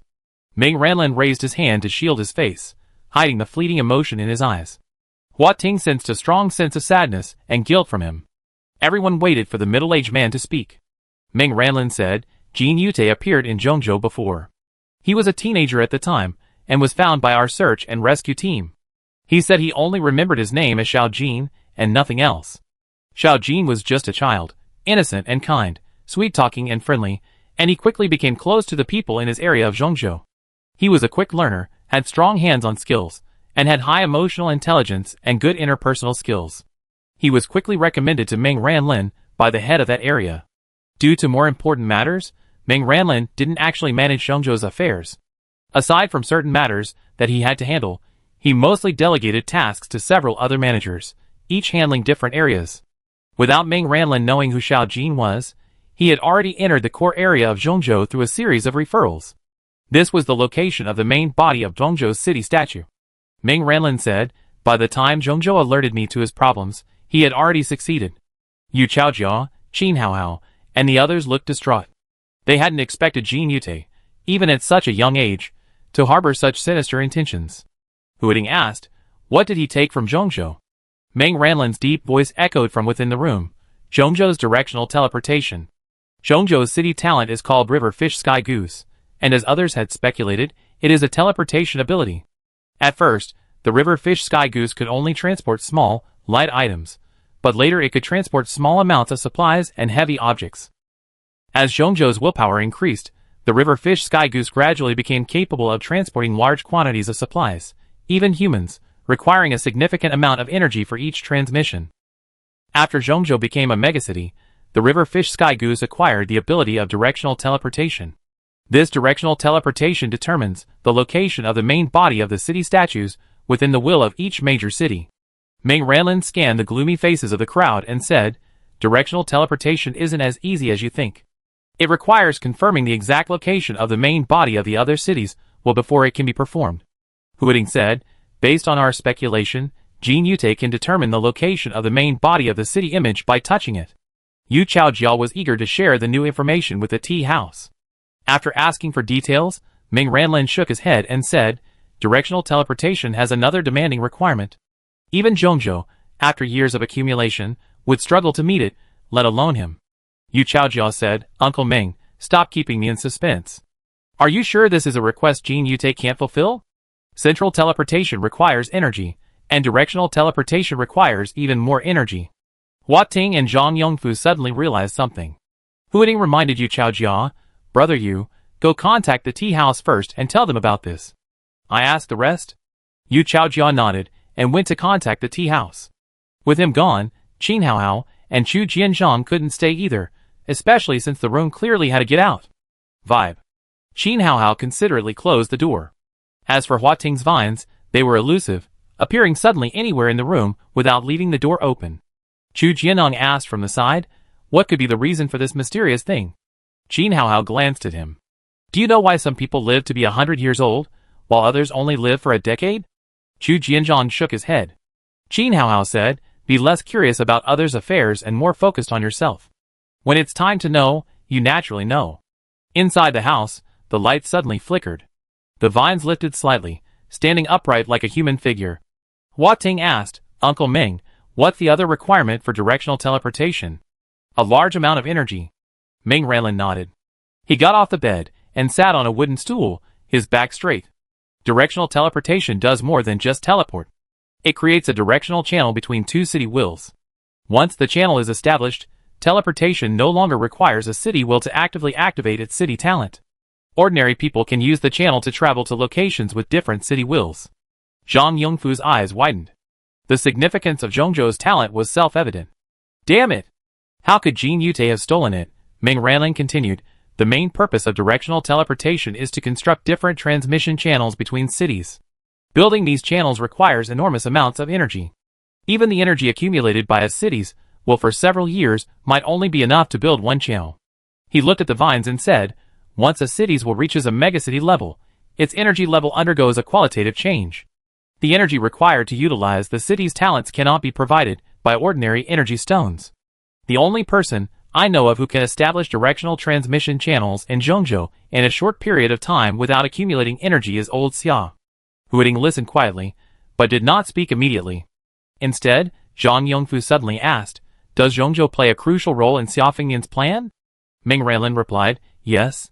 After confirming the location of the city's will with Old Xia, Zhongzhou, with his help, can directly establish a transmission channel. This will solve transportation problems between cities and allow for the exchange of supplies. Zhang Yongfu recalled Ming Ranlin's visit to Huiding, where he had taken all of Huiding's supplies. He asked, are you collecting supplies from different cities also preparing for this plan? Ming Ranlin hummed, supplies left out for too long will be contaminated by ghosts and eventually wasted. I store them in one place so that they can be supplied to different cities once the channel is opened. Zhang Yongfu murmured you failed. Ming Ranlin fell silent. With Old Xia around, they had never considered the possibility of their plan failing. The sudden appearance of a man surnamed Jin disrupted their plans. He came to search for Xia Fengnian, but suffered an unexpected amnesia. Xia Fengnian is now missing, and Zhongzhou has fallen prey to the ghosts. The air in the room was stagnant, making it hard to breathe. Huiding then asked, Uncle Ming, you said Zhongzhou warned you that something was wrong with Jin Yute. How did Zhongzhou discover this? He noticed that Ming Ranlin had deliberately omitted the part about Jin Yute stealing Zhongzhou's city talent in his account. Shi Jiang and the followers of Xianan City had described these details in detail, also to serve as a warning to the other city wills. He didn't think Ming Ranlin was deliberately concealing something. With Yu Chaojia, Qin Haohao, and Chu Jianzheng present, if it had been about Yunshan and Xia Fengnian, he might not have been able to speak directly. Ming Ranlin's breathing became irregular for a moment, and he smiled wryly, saying, no one thought Xiao Jin was suspicious at the time. He lived in Zhongzhou like everyone else. He cared for Yunshan like an older brother, and played well with her. Huiding and Zhang Yongfu were both surprised. Had Yunshan actually met Jin Yute in Zhongzhou? Ming Ranlin added, whether the city's will conceals the main body of the city statue doesn't matter to Old Xia and Yunshan. They can simply see it. Huiding knew this. Yunshan had told him about it after returning from the tea house. Because she was the only one who could see it, no one else could. She kept it a little secret, and only told those close to her. She was only 7 at the time, and my sister-in-law and I went along with her. If she wanted to keep it a secret, then so be it. No one would believe it if she told anyone else. The rest of the story went unspoken. Huiding and Zhang Yongfu understood. Yunshan told her older brother, Xiao Jin, who had taken such good care of her at the time, the location of the main body of the Zhongzhou city statue. Unlike the others, Xiao Jin immediately believed Yunshan. Ming Ranlin said, he knew what Yunshan was. Hua Ting immediately asked, why? He might have heard from humans or ghosts, or he might have discovered it himself. Ming Ranlin shook his head and said, when Zhongzhou's talent was stolen, we didn't notice. We only discovered it after his actions against Yunshan were exposed. Zhang Yongfu was stunned and asked, he attacked Yunshan? The vines were tense, as if extremely angry, waiting for the person before him to answer. Ming Ranlin was silent for a long time. He said, she was contaminated at the time. Energy stones can be contaminated. Xiao Ji knew Yunshan's identity, and often took her out to play outside the city during the day. It wasn't surprising for everyone to leave the city for a small area during the day. Before they noticed Xiao Jin's abnormality, they didn't think Xiao Jin's behavior was strange at all. Xiao Jin had somehow contaminated Yunshan, causing her to suddenly fall into a coma. During that time, the number of ghosts and spirits circling Zhongzhou increased dramatically. Yun Zhongshu possessed a vital part of Xia Fengnian's body, temporarily suppressing Yunshan's contamination. However, further purification would require Xia Fengnian's assistance. Ming Ranlin immediately left Zhongzhou, searching for Xia Fengnian, but he could not find him anywhere. Thankfully, Yun Zhongshu somehow managed to restore Yun Chen's health, though his own health deteriorated significantly. Due to the long-term illness caused by the contamination, Yun Chen had forgotten everything from the age of 6 or 7. Even if Yun Chen recovered, Ming Ranlin would need to continue searching for Xia Fengyan. He had to inform him of Zhongzhou's loss of the directional teleportation talent and the plot against Yun Chen. While searching for Xia Fengyan, Ming Ranlin suffered an accident and lost his memory, later being taken in by a tea house. There were still many things Ming Ranlin couldn't recall, but he was gradually regaining his memory, and perhaps it was only a matter of time before he could fully recall them. Ming Ranlin pleaded with Hua Ting and Zhang Yongfu, especially Hua Ting, saying, "Don't tell Yun Chen about this. She's already forgotten it, and remembering it will only cause her unnecessary pain." Hua Ting asked, puzzled, "Do you want me to lie to Yun Yun?" Ming Ranlin said, "It's not a lie. I was just pretending to be ignorant of it. Besides, lies aren't necessarily bad, they can be good or evil." Hua Ting asked, "Wouldn't the pain be even greater when the lie is exposed?" Zhang Yongfu said, "Imagine how guilty Xiao Yun would feel if she knew about this." "You want to see Xiao Yun lie to her? Is Yun crying?" Hu Ting was silent for a moment, then said, "It was Jin Yute who was wrong, not Yun Yun." Zhang Yongfu felt a headache. Why was Hu Ting so stubborn at this moment? He explained, "We didn't say Xiao Yun was wrong. It's just that after she knew about this, she might blame herself for Zhongzhou's loss of talent, and feel guilty and sad. It was something Yun Chen didn't remember. Why tell her and only add to her pain and distress?" Ming Ranlin and Zhang Yongfu shared the same view on this point. Honesty is a good thing, but sometimes, a little concealment isn't necessarily a bad thing. Hu Ting sensed their emotions. There was no doubt that they both cared deeply about Yun Chen. Hu Ting was troubled. Wasn't it a good thing to be honest about this matter? Yun Chen returned from Xian exhausted.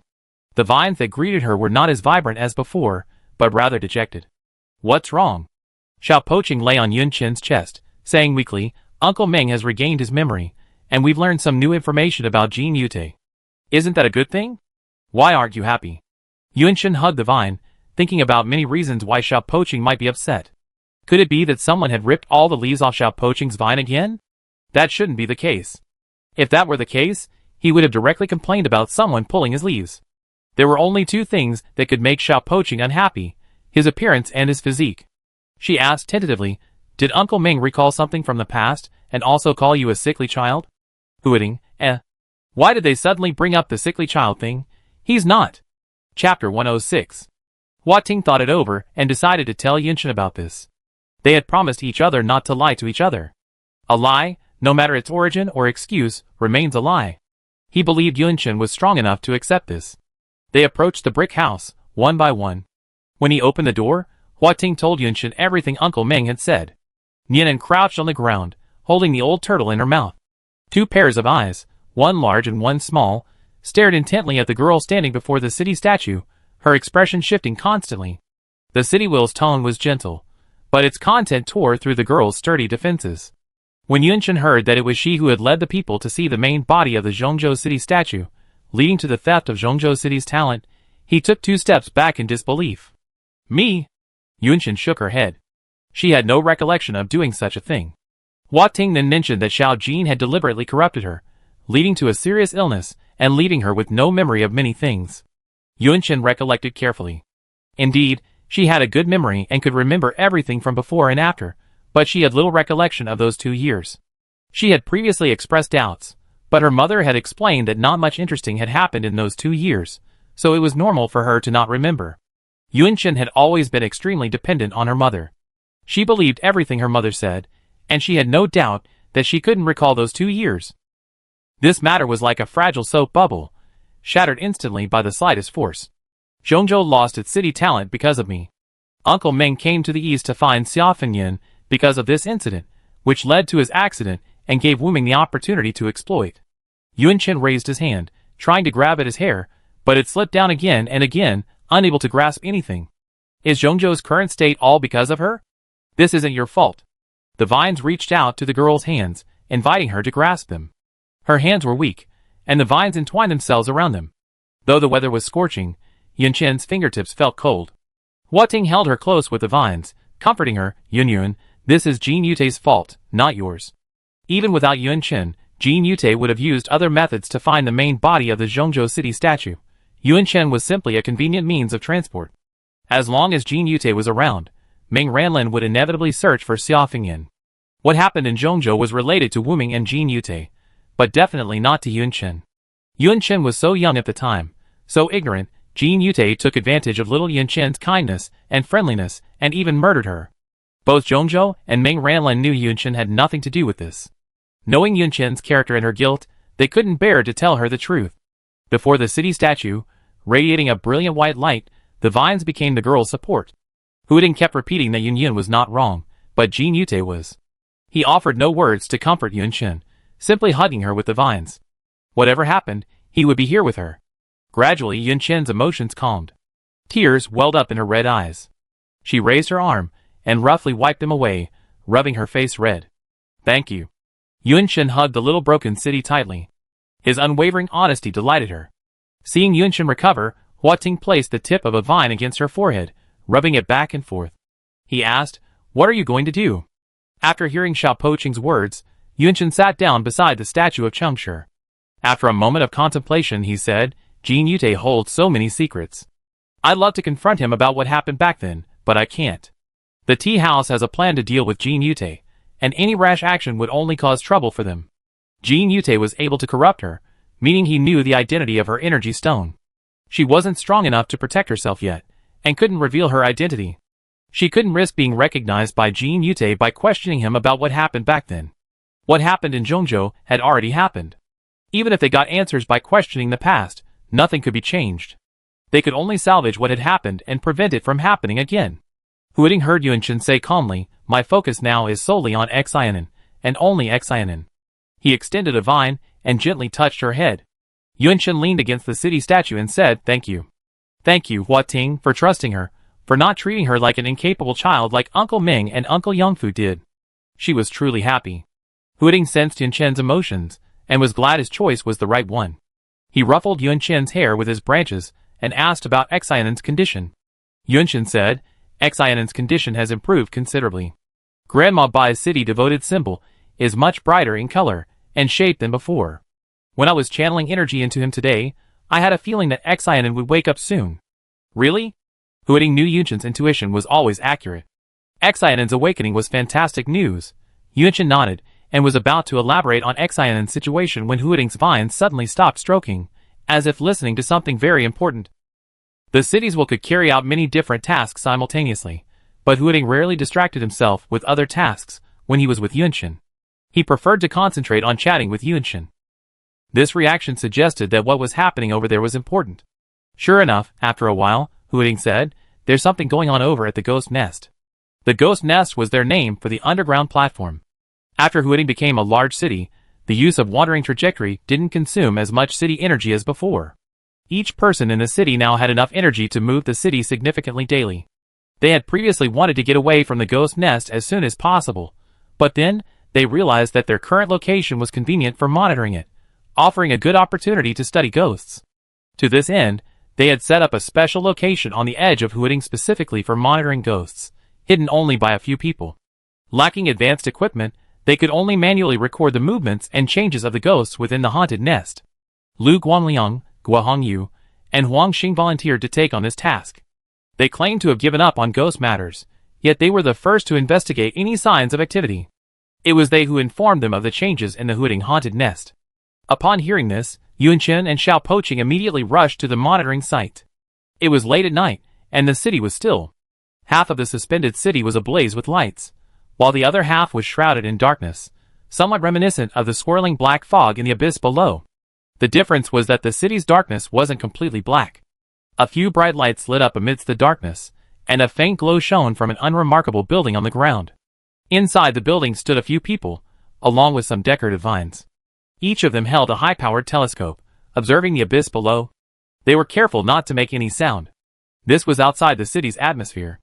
Although ghosts rarely ascended from Hu Ying's current altitude, there was still the possibility of a feather attack, so remaining quiet was for safety. Yuan Shen read the notes, written by Lu Guangliang and the others. The note stated that since last night, a faint red light had appeared in the black fog, suggesting ghostly activity on the platform. 10 minutes ago tonight, the platform emerged from the black fog, and numerous ghosts could be clearly seen atop it.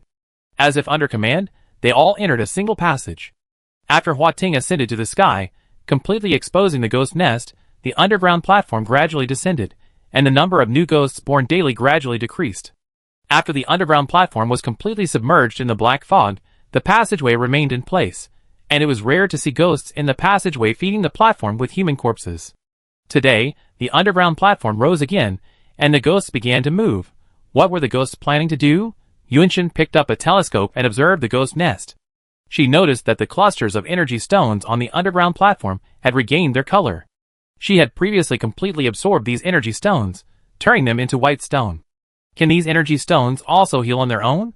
Some ghosts, already holding energy stones, were contaminating them, while others were picking up the contaminated stones and holding them in their mouths. Every time 200 ghosts reached their limit, they would enter a new passageway. They've lost interest in Huting, and now seem to be plotting against another city. That was Yunshen's guess. She didn't know where the passage led. Yunshen wrote on the vines in the small, dilapidated fortress. Have Brother Yu inform Chafu and Zhijian of the unusual movements in the ghost nest. As soon as the vines on this side received the news, the vines in the courtyard on the other side, drooping naturally and looking like ordinary plants, suddenly became lively. The leaves trembled, and the vines tapped against the window. Dong, dong, dong. Yu Chaojia rose blearily, his sleepiness having vanished completely at Huting's words. The pale-faced young man grabbed the bedside radio and contacted the Chafu, saying bitterly, "What? The ghosts are trying to cause trouble again. No way, Jin Yute is still annoying us. Why are the ghosts causing trouble now?" Huting said, "Look at it from a bright perspective. Maybe there's a connection between Jin Yute and the ghosts." Yu Chaojia was speechless. Look at it from a bright perspective. If Jin Yute can really send the ghosts to help, this news couldn't be worse. Zizizi. The radio continued to buzz. After half an hour, Yu Chaojia finally contacted the Chafu. The Chafu brother feigned calmness and said, "Jia, why are you calling me now? You should be asleep." Yu Chaojia keenly noticed something amiss in his brother's words and asked, "What's wrong?" At the same time, he quickly informed his brother of the unusual movements in the Huting ghost nest, and wondered where these unified ghosts would go. The younger brother of the tea house was silent for a moment, then said they might have come to the tea house. Hua Ting and Yu Chaojia were horrified. What's going on? Chapter 107. Chafu's younger brother said, "Jiar, Qingxia originally told me not to tell you this." From his tone, he didn't seem surprised by the ghosts gathering outside the Chafu. What surprised him was the movement in the haunted den in Huting. Yu Chaojia was puzzled. What the hell are my sister and you up to? Chafu's younger brother's voice on the radio sounded quite cocky. He said, "We can now confirm that Jin Yute can contact and communicate with ghosts." Based on Xianen's experience, everyone had speculated that Jin Yute might be using ghosts, or that he might have an unknown connection with them. When they heard Chafu give the latter answer, they couldn't help but gasp. A human capable of cooperating with ghosts, or a member of a city's will? What does this mean? Is there a city's will collaborating with the ghosts? Huting asked. How did you know for sure? Did he give away his hand? Chafu's younger brother replied, "Do you remember the cave that appeared here earlier?" "Of course I do." At that time, Huting, under Yu Chaojia's guidance, restored historical buildings. With the help of the tea house's many residents, it gained a significant amount of energy, becoming a medium-sized city and awakening its city's natural talents. However, while using wandering, they discovered a ghostly presence dragging them underground, and immediately sent Yu Chaojia and the others back to the tea house. While Huting was addressing the subterranean ghost, a cave appeared in the tea house, identical to the one in Huting. The tea house cave initially appeared outside the city's aura. Within the cave were numerous energy stones. After these energy stones were offered to the tea house's will by the residents, the cave appeared within the city's aura, and with them, the ghosts. A demon possessed the people of Chafu within the underground cave, attempting to tamper with the power plant in the Chafu industrial zone. Their attempt was discovered, and the area surrounding the power plant was subsequently heavily guarded, and the underground cave reappeared. Chafu harvested a large number of energy stones from the underground cave, unaware that they were contaminated stones disguised as normal energy stones. After absorbing these counterfeit energy stones, the city will also be contaminated, a contamination so subtle that even the city will itself remains unaware. If Yunshin and Huting hadn't pointed this out, the Chafu brothers would still be living in this contamination. The Chafu brother explained, the energy stones in the underground cave were problematic, so we never used them again. Considering they might have other uses in the future, we didn't throw them away, but instead piled them in a corner. That's when Jin Yute came across them. After the Chu Jianzhong incident, Jin Yute gained Yu Qingxia's trust. Despite the vast tea house, Yu Qingxia's only capable subordinate was Qin Haohao. However, Qin Haohao was Chu Jianzhong's mistress, and conspired with him to murder her, forcing her to expel the two from the tea house. With no one else available, Jin Yute proved a valuable asset. He had experience dealing with traders, was familiar with the city's regulations, and understood how to accelerate the city's will's growth. Yu Qingxia expressed unease when accepting Jin Yute's help, puzzled as to why he was willing to provide such unpaid assistance to the tea house. This reaction confirmed Jin Yute's suspicions. If Yu Qingxia had accepted without question, he would have questioned how she had managed to build the tea house. The more Jin Yute interacted with Yu Qingxia, the more he realized that this woman's ability to build a tea house to this point was largely due to her exceptional luck. She thought so herself. Chu Jianan was trying to harm me this time, and I'm lucky to have met you. Under the tree, the delicately browed woman smiled gently. Jin Yute smiled softly, not denying it. Those who constantly rely on illusory luck without improving their own strength usually don't get far. He was already close to his goal. He had already located the main body of the tea house city statue, and had spent some time outside it. If he could only gain Yu Qingxia's trust a little more, he should be able to see the main body of the city statue. The two walked along the shaded path within the temple, the sun blazing overhead, the shadows of the trees shimmering. Suddenly Jin Yute caught a glimpse of red in his peripheral vision. He paused, glancing at the corner of the wall against the tree line. A pile of crystal-clear red energy stones lay quietly there. Yu Qingxia stopped and asked, puzzled, "What are you looking at?" "Sister, you are those energy stones?" "Yes, I mentioned to you before that a strange hole appeared in our tea house, and these energy stones came from that hole. Are there any in Xianan as well?" At Yu Qingxia's affirmative answer, Jin Yute's lips curled up. It seemed his occasional good luck wasn't bad. Just when he was about to deepen Yu Qingxia's trust, the opportunity presented itself. His smile faded, and he said seriously, "Sister Yu, if these are energy stones that appear in the passage, be careful. Xianan was attacked by ghosts because they absorbed them." "What?" Yu Qingxia was horrified. "Impossible. The tea house has been absorbing these energy stones for a long time, and nothing has happened." Jin Yute shook his head. "Once absorbed, these energy stones will pollute the city's will. Once the city's will is polluted to a certain extent, a large number of ghosts will attack it." He was heartbroken. I didn't expect the tea house would encounter such a situation. Yu Qingxia was skeptical. She pretended to ask the tea house, saying, "The tea house says it's not polluted. This kind of polluted city will go undetected. That's how it is in Xianan." Jin Yute continued, "Sister Yu, I know that the city image is usually hidden from outsiders, but the situation is special now. I know what it feels like when the city's will is polluted. I won't get close to the city image. I just observe it from a distance." Yu Qingxia was a little shaken. Jin Yute anxiously said, "I'm doing this for Xianan. If this is truly the case, as long as the energy of the two city wills flows, they can eliminate each other's pollution." Yu Qingxia asked, "You only asked me to send people to Xianan to help before, but never mentioned this." Jin Yute looked embarrassed for a moment, then said, "I'm not sure if the energy flow between a polluted city will and an unpolluted one will lead to new pollution. But if both city wills are polluted, we can try the method Xianan mentioned." He emphasized the method Xianan mentioned. Yu Qingxia pretended to hesitate and consider, wavering several times before reluctantly agreeing to Jin Yute's request. She said, "You can't get too close. The tea house doesn't like other people coming in contact." Jin Yute nodded repeatedly and said, "Shinan is the same." Yu Qingxia chuckled. Jin Yute asked her what she was laughing at. Yu Qingxia said, "I didn't expect all the city wills were like this." Jin Yute shrugged. "Aren't all the city wills' personalities pretty much the same? Deep down, each one is more arrogant than the other. Indeed, the tea house is inherently arrogant." Yu Qingxia suddenly exclaimed, "Huh?" and asked in surprise, "Do you know the personalities of the other city wills?" "Xianan told me." Jin Yute pursed his lips and smiled. As a city will's level increases, it gradually regains its previous memories. They knew each other before. "Didn't the tea house tell you about the personalities of the other city wills?" "Yu Qingxia, they never told me. Maybe I'm not a qualified city will." She sounded dejected. When she lowered her head, Jin Yute raised his eyebrows slightly, then soothed, "Sister Yu is definitely a qualified city will." Yu Qingxia forced a smile. "The tea house has agreed. I take you to see him now." They turned from their current location and headed for a secluded corner of the temple, where a small, unassuming room shrouded in smoke stood. Yu Qingxia invited Jin Yute inside.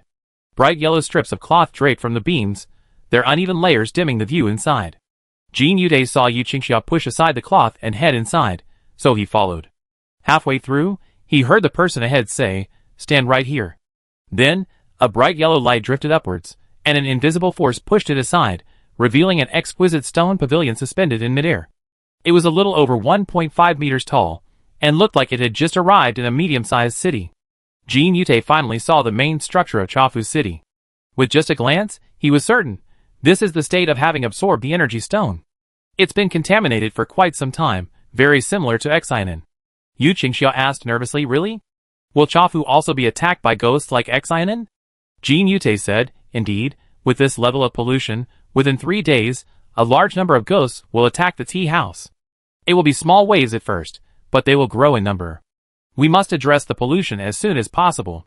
Faced with such a serious situation, Yu Qingxia was momentarily bewildered. She looked from Jin Yute to Shitting.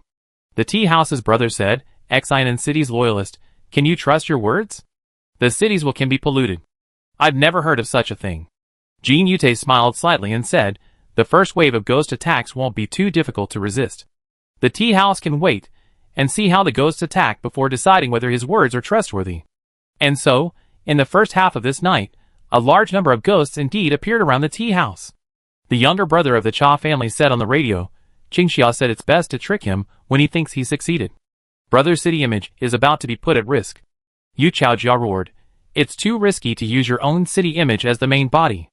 Huiting noticed the wording of the younger brother of the Cha family and asked in confusion, "Brother City image, don't you two share the same city image?"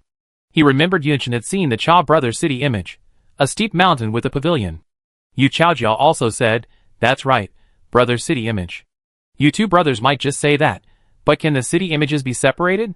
The younger brother of the Cha family said, "Of course." Huiting and Yu Chaojia, ? The younger brother of the Cha family said confidently, "Although we are both the city wills of the Cha family, if you look closely, we have 2 city wills and 2 city talents. Isn't it normal to have 2 main body city images?" Huiting, Normal as hell. Who could have imagined that the main mountain and pavilion of the Chafu City statue could actually be separated? Even Yu Chaojia, a city dweller, didn't know, the Chafu brother declared, "If Jiuzhou hadn't only allowed 2 of us to awaken, we would have 13 city statues by now. Let the one with the least talent for city spirits go to Jin Yute. If he can't finish them all, we lose." Huiting, Qin Yute was defeated by the city spirit. Chapter 108. Chafu claimed they originally had 13 city minds, but only 2 have awakened, making the decision of which one to use as bait difficult. Compared to his younger brother's extremely useful communication function, the older brother's prohibition of communication seemed useless for the time being, which is why they decided to use him as bait. In fact, the most unexpected thing about the Chafu brothers is that their city seems to be able to separate. Not only Jin Yute couldn't predict this, but even they themselves couldn't predict it. Terrible and eerie ghosts continuously gathered outside the Chafu city aura. A black fog darker than night swirled on the surface of the ground, and ghosts wandered within the fog. Jin Yute got what he wanted, and Yu Qingxia believed him. Chafu, however, was overly cautious and skeptical. This proud city mind never believed that its city mind could be contaminated, believing the sudden gathering of ghosts outside the city aura was just a coincidence. These ghosts simply drifted around the city's atmosphere like ordinary ghosts. They hadn't attacked the city as Jin Yute had claimed, nor had they even noticed its existence. Cha Fu was even more convinced that the gathering of ghosts was coincidental, and Jin Yute's claims were nonsense. "Looks like we need some more grisly information," Jin Yute thought to himself. The next morning, the sounds of frogs and birds chirped in unison. Cha Fu's brother, trying to confuse Jin Yute, had maintained a cool and arrogant demeanor. Suddenly, he became so shocked that even the city itself changed color. The ground within the city's atmosphere shook violently. Thankfully, he quickly composed himself and didn't make the changes too noticeable, though Chafu's brother and Yu Qingxia still noticed. Chafu's younger brother asked, "What are you doing?" "Jin Yute is outside the city right now." "What's got you so excited?" Yu Qingxia hadn't slept all night and was taking a nap. She'd been dealing with Jin Yute these days, and she looked visibly haggard. She was sitting beside the mountain city statue, equally puzzled. Chafu's older brother stammered, I just seen." Chafu's younger brother asked, Puzzled, brother, why are you acting like a shy little girl today? You can't even speak clearly. Chafu's older brother suppressed his shock and said calmly, I heard the conversation between Jin Yute and the ghost. What? Chafu's younger brother was horrified, and Yu Qingxia stood up. The elder brother of the Chafu family said, I didn't notice the conversation at first. By the time I realized it, the city gift had already activated, terminating their communication. Unlike the younger brother of the Chafu family, whose city gift could be activated on its own, the elder brother's city gift, which prohibited communication, often activated on its own, forcing the elder brother to temporarily deactivate it. Yu Qingxia asked gravely, Did Jin Yute get alarmed? The elder brother of the Chafu family replied, No. He seemed to think the problem was on the other side. He described the communication method used between Jin Yute and the ghost as very similar to the early days of their Chafu family's communication gift, a very unstable state. The younger brother of the Chafu family asked, How do you know it was a ghost talking to Jin Yute?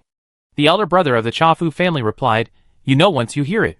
Using the power of the city will, the elder brother of the Chafu family allowed his younger brother, and Yu Qingxia, to hear the conversation. He remembered again. Ghost, oh! Chafu? Their city talent is quite good. If you can get one, it'd save us a lot of trouble.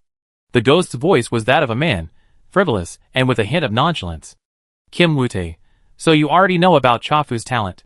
Even you say it's good. I have to look forward to it. I need more ghosts these next couple of days. When talking to this ghost, Kim Wute's voice was not gentle at all. It sounded cold. The ghost chuckled, hee hee. As long as you send enough humans to your mother, she agreed to lend her people to you. The last time I passed by Chafu, I stopped for a while. The humans there smell quite good. Kim Wute was silent for a moment, then said, She can't wait for the humans from Chafu. The ghost suddenly laughed. The pigs you raise in the city are just fine. Kim Wute was completely silent. Even though neither side spoke, the tense atmosphere was palpable. The ghost said first, You're right. I really like the climate here in Cheongya. The sunshine is so good. We really don't come here often. The humans in the city are well-fed, plump and white, and look so appetizing. It's perfect for recuperation. Jin Yute said sarcastically, Rest and recuperation? Isn't it a refuge? Ghosts, who consider themselves natural enemies of humans, have been forced into hiding by a human. How do you feel now? The ghost said nonchalantly, Feelings? It feels like we're all human, but why is there such a chasm between us? One is recklessly hunting ghosts, trying to turn the tide, while the other is secretly collaborating with ghosts to attack their own people. Humans are truly interesting. Jin Yute gritted his teeth and said, Shameless. The ghost suddenly said kindly, How about I tell you another way to make mother happy? The conversation between the man and the ghost ended there. The timing of Chafu's brother's city talent activation was so coincidental that Jin Yute thought the ghost was deliberately playing a trick on him, and he didn't suspect anything. After hearing Chafu's brother's words, Chafu's brother and Yu Qingxia fell into deep thought. From what the ghost said, it was vacationing in Cheongya. A ghost that could live in the city without being discovered by the city's will. Chafu's brother murmured, Is the ghost communicating with Jin Yute Wuming? Yu Qingxia replied, Wuming has been to Chafu. Not only that, he also knew what Chafu's city talent was. Chafu's elder brother said with a headache, Ghosts and their mothers exist. I wonder if this mother is in the ghost nest over in Huiting. Let's keep Huiting away from it. Chafu's younger brother said, I tell Huiting about this. But brother, Jin Yute must have communicated with the ghost before, and you didn't notice. How come he discovered it this time, and he even said it outside the city? Chafu's elder brother said, I don't know. You know, my city talent is like a gift. I don't have any description of it in my memory. Chafu's younger brother said, I've changed my mind about you. Your city talent isn't completely useless, is it? Chafu's elder brother roared, You idiot brother. You actually always thought my talent was useless. My city talent is useless, and your talent, which was blocked several times by a useless talent, is even more useless. The younger brother of the Cha family cursed, You, the dog-hating brother, actually called your brother a loser. The older brother of the Cha family, You said it first. The younger brother of the Cha family, You're bullshit. Kim Wute is emotionally unstable right now. This is a great opportunity. Yu Qingxia spoke, and the two brothers fell silent, listening to her. She said, I've always felt that this person's self-confidence, even arrogance, was off-putting. This conversation with the ghost has convinced me that he's actually... She paused. The younger brother of the Cha family asked, What are you actually talking about? Yu Qingxia uttered the remaining two words, inferiority complex. Knowing someone's pain points allows you to use words to drive them mad. When people are irrational, they can uncontrollably say things they wouldn't normally say. This opportunity is rare, and she must seize it. She will now make Kim Woo-tae think she has a chance. The Chafu brother hesitated. Qingxia, won't he become suspicious if you ask him to come here? Yu Qingxia smiled. No, he just thinks the seeds he planted have sprouted. Previously, Yu Qingxia's behavior had given Jin Yute the impression that she wasn't a qualified city-devoted member, and wanted to become one. With this motive, as a Chafu city-devoted member, she believed Jin Yute's words, and it made sense for her to persuade the Chafu to accept Jin Yute's help. Yu Qingxia strolled leisurely to Jin Yute's residence. He must have used Zhejiang's city talent, as a faint mist was lingering around him. When she entered the house, the white mist had completely dissipated, leaving no trace. Seeing Yu Qingxia, Jin Yute exclaimed happily, Sister Yu, why are you here to see me? A hint of embarrassment crossed Yu Qingxia's face. She asked, Are you sure the tea house has been contaminated? Suddenly asking about this, could it be? Jin Yute guessed Yu Qingxia's purpose and said, Yes.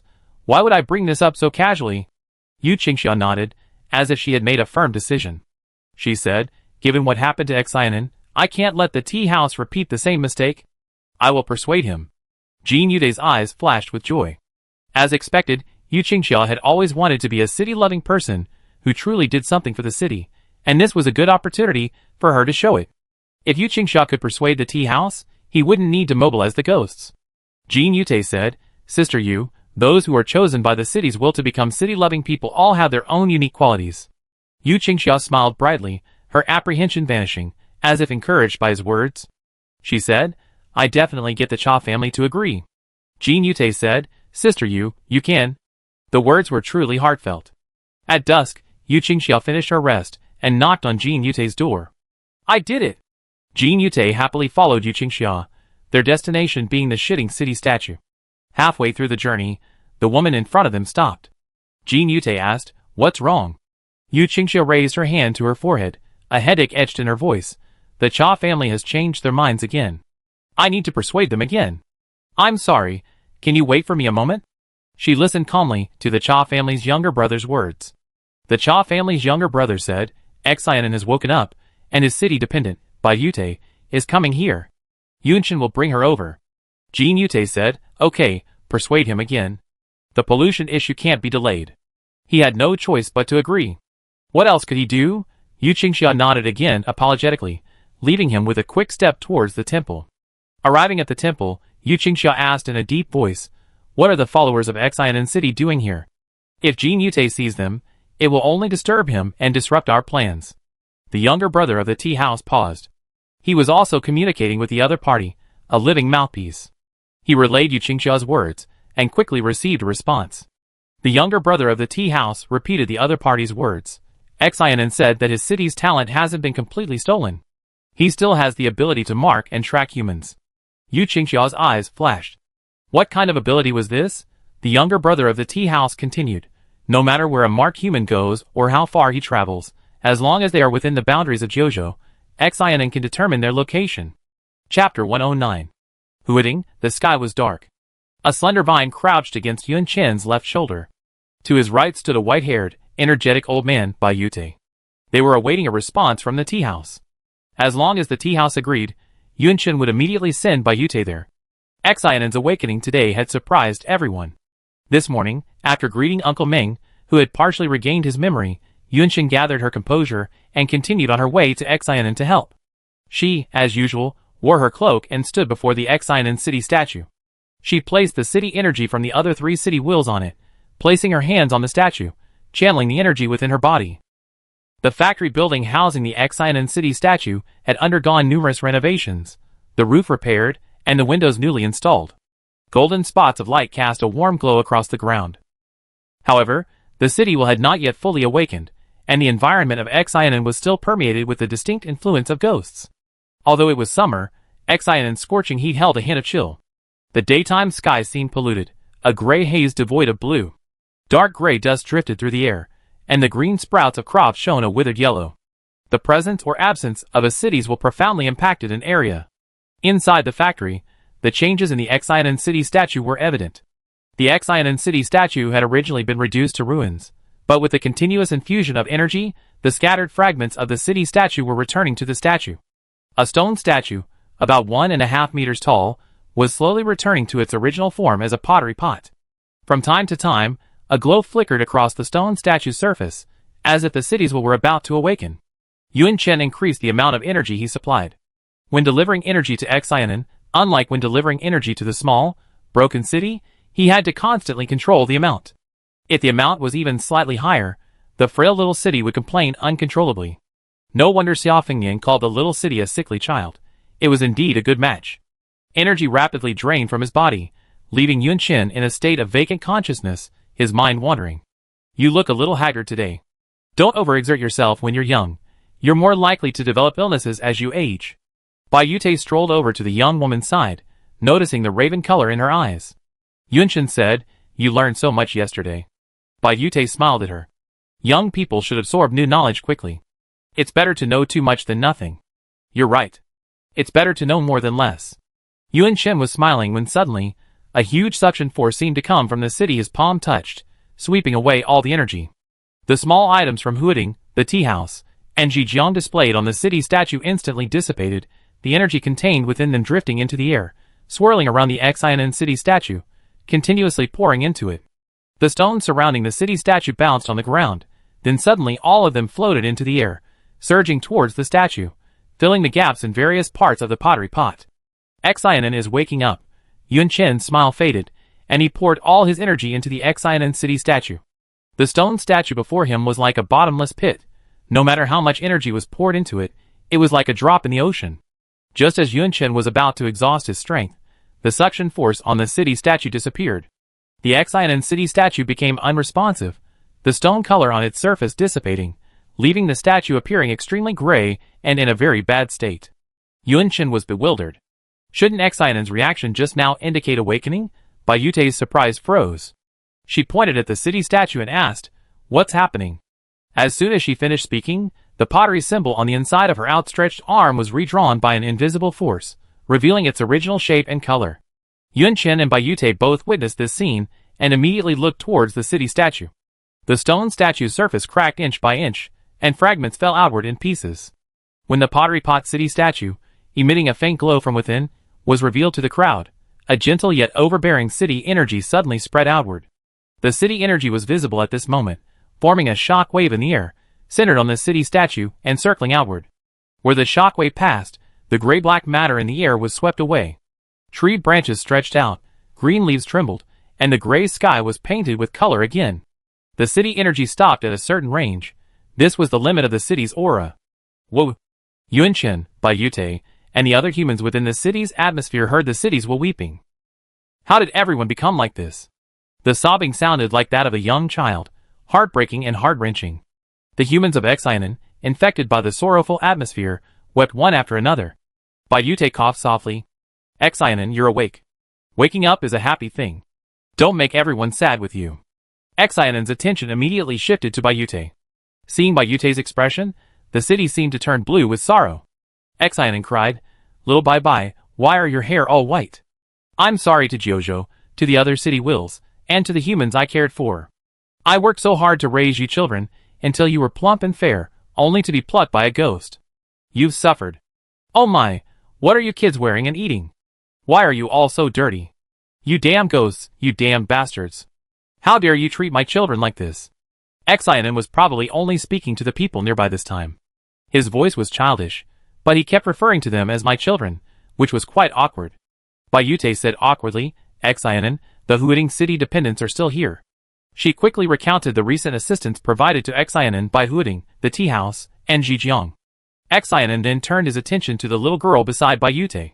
She hadn't listened to Bai Yute at all. She looked at Yuan Chen and said, "Look at this child. He's so skinny, like he hasn't had a full meal in 10 days or half a month. He's such a good child. Why are he so dark-eyed? Doesn't Huading give his city dependents food?" Yuan Chen was dumbfounded. Xianan's personality was so different from what Grandma Bai had described. Bai Yute raised his voice, "Xianan, did you hear me? Huading, Chafu, and Zhejiang have helped us so much." Xianan paused in his rambling, muttering, I heard you. You're such a jerk, kid. You've gotten a lot grimmer since we last met. Bai Yute, she said to Yunchen, Xianen prefers humans and is very welcoming to them. Yunchen nodded stiffly, watching Bai Yute go off to talk to Xianen privately. Xianen's awakening was great news. After speaking with Xianen, Bai Yute shared even better news. Xianen's city talent, comprehensive instructions, hadn't been completely taken away by Jin Yute. Some of it remained. His talent allowed him to use city energy to mark certain entities, allowing him to continuously track and locate them using a map. As long as he had sufficient city energy, and didn't withdraw the mark, he would always know the other party's location within Kyushu. Xianen called his gift love for children. Jin Yute took away the portion of Xianen's gift that allowed him to mark city wills and ghosts. But the ability to mark humans remained. When Xianen wanted to mark city wills and humans, he had to obtain their consent. Xianen wanted Bai Yute to mark Jin Yute. So, Bai Yute followed Yunchen to Huading to contact the tea house. About 10 minutes later, the tea house agreed to let Bai Yute go. As a precaution, Yunchen and Bai Yute were disguised, so they looked unlike their true selves before teleporting to the tea house using the Kyushu statue fragment. The silver moon hung high in the sky, reflected in the shimmering water. Two people quietly made their way up the mountainside to the temple. Bai Yute hid in a small, secluded compartment behind the stone pavilion. The younger brother from Chafu briefly explained Yu Qingxia's plan to Bai Yute, including the signal she had arranged for Bai Yute to appear. With Xianen's marking ability, Yu Qingxia adjusted her plan, no longer risking her brother from Chafu to gain information. It was still early, and there were other Chafu residents at the temple burning incense. Of course, these were also Yu Qingxia's trusted subordinates, acting as a cover for Bai Yute's presence. Yunchen didn't stay. Unlike Bai Yute, she wasn't sure if Jin Yute could detect her presence. The number of ghosts surrounding the Chafu city aura increased significantly.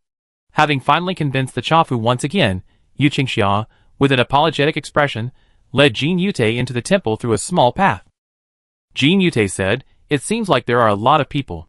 Yu Qingxia said that many people still maintained the custom of burning incense and offering sacrifices, and that it would seem strange for her to chase them away.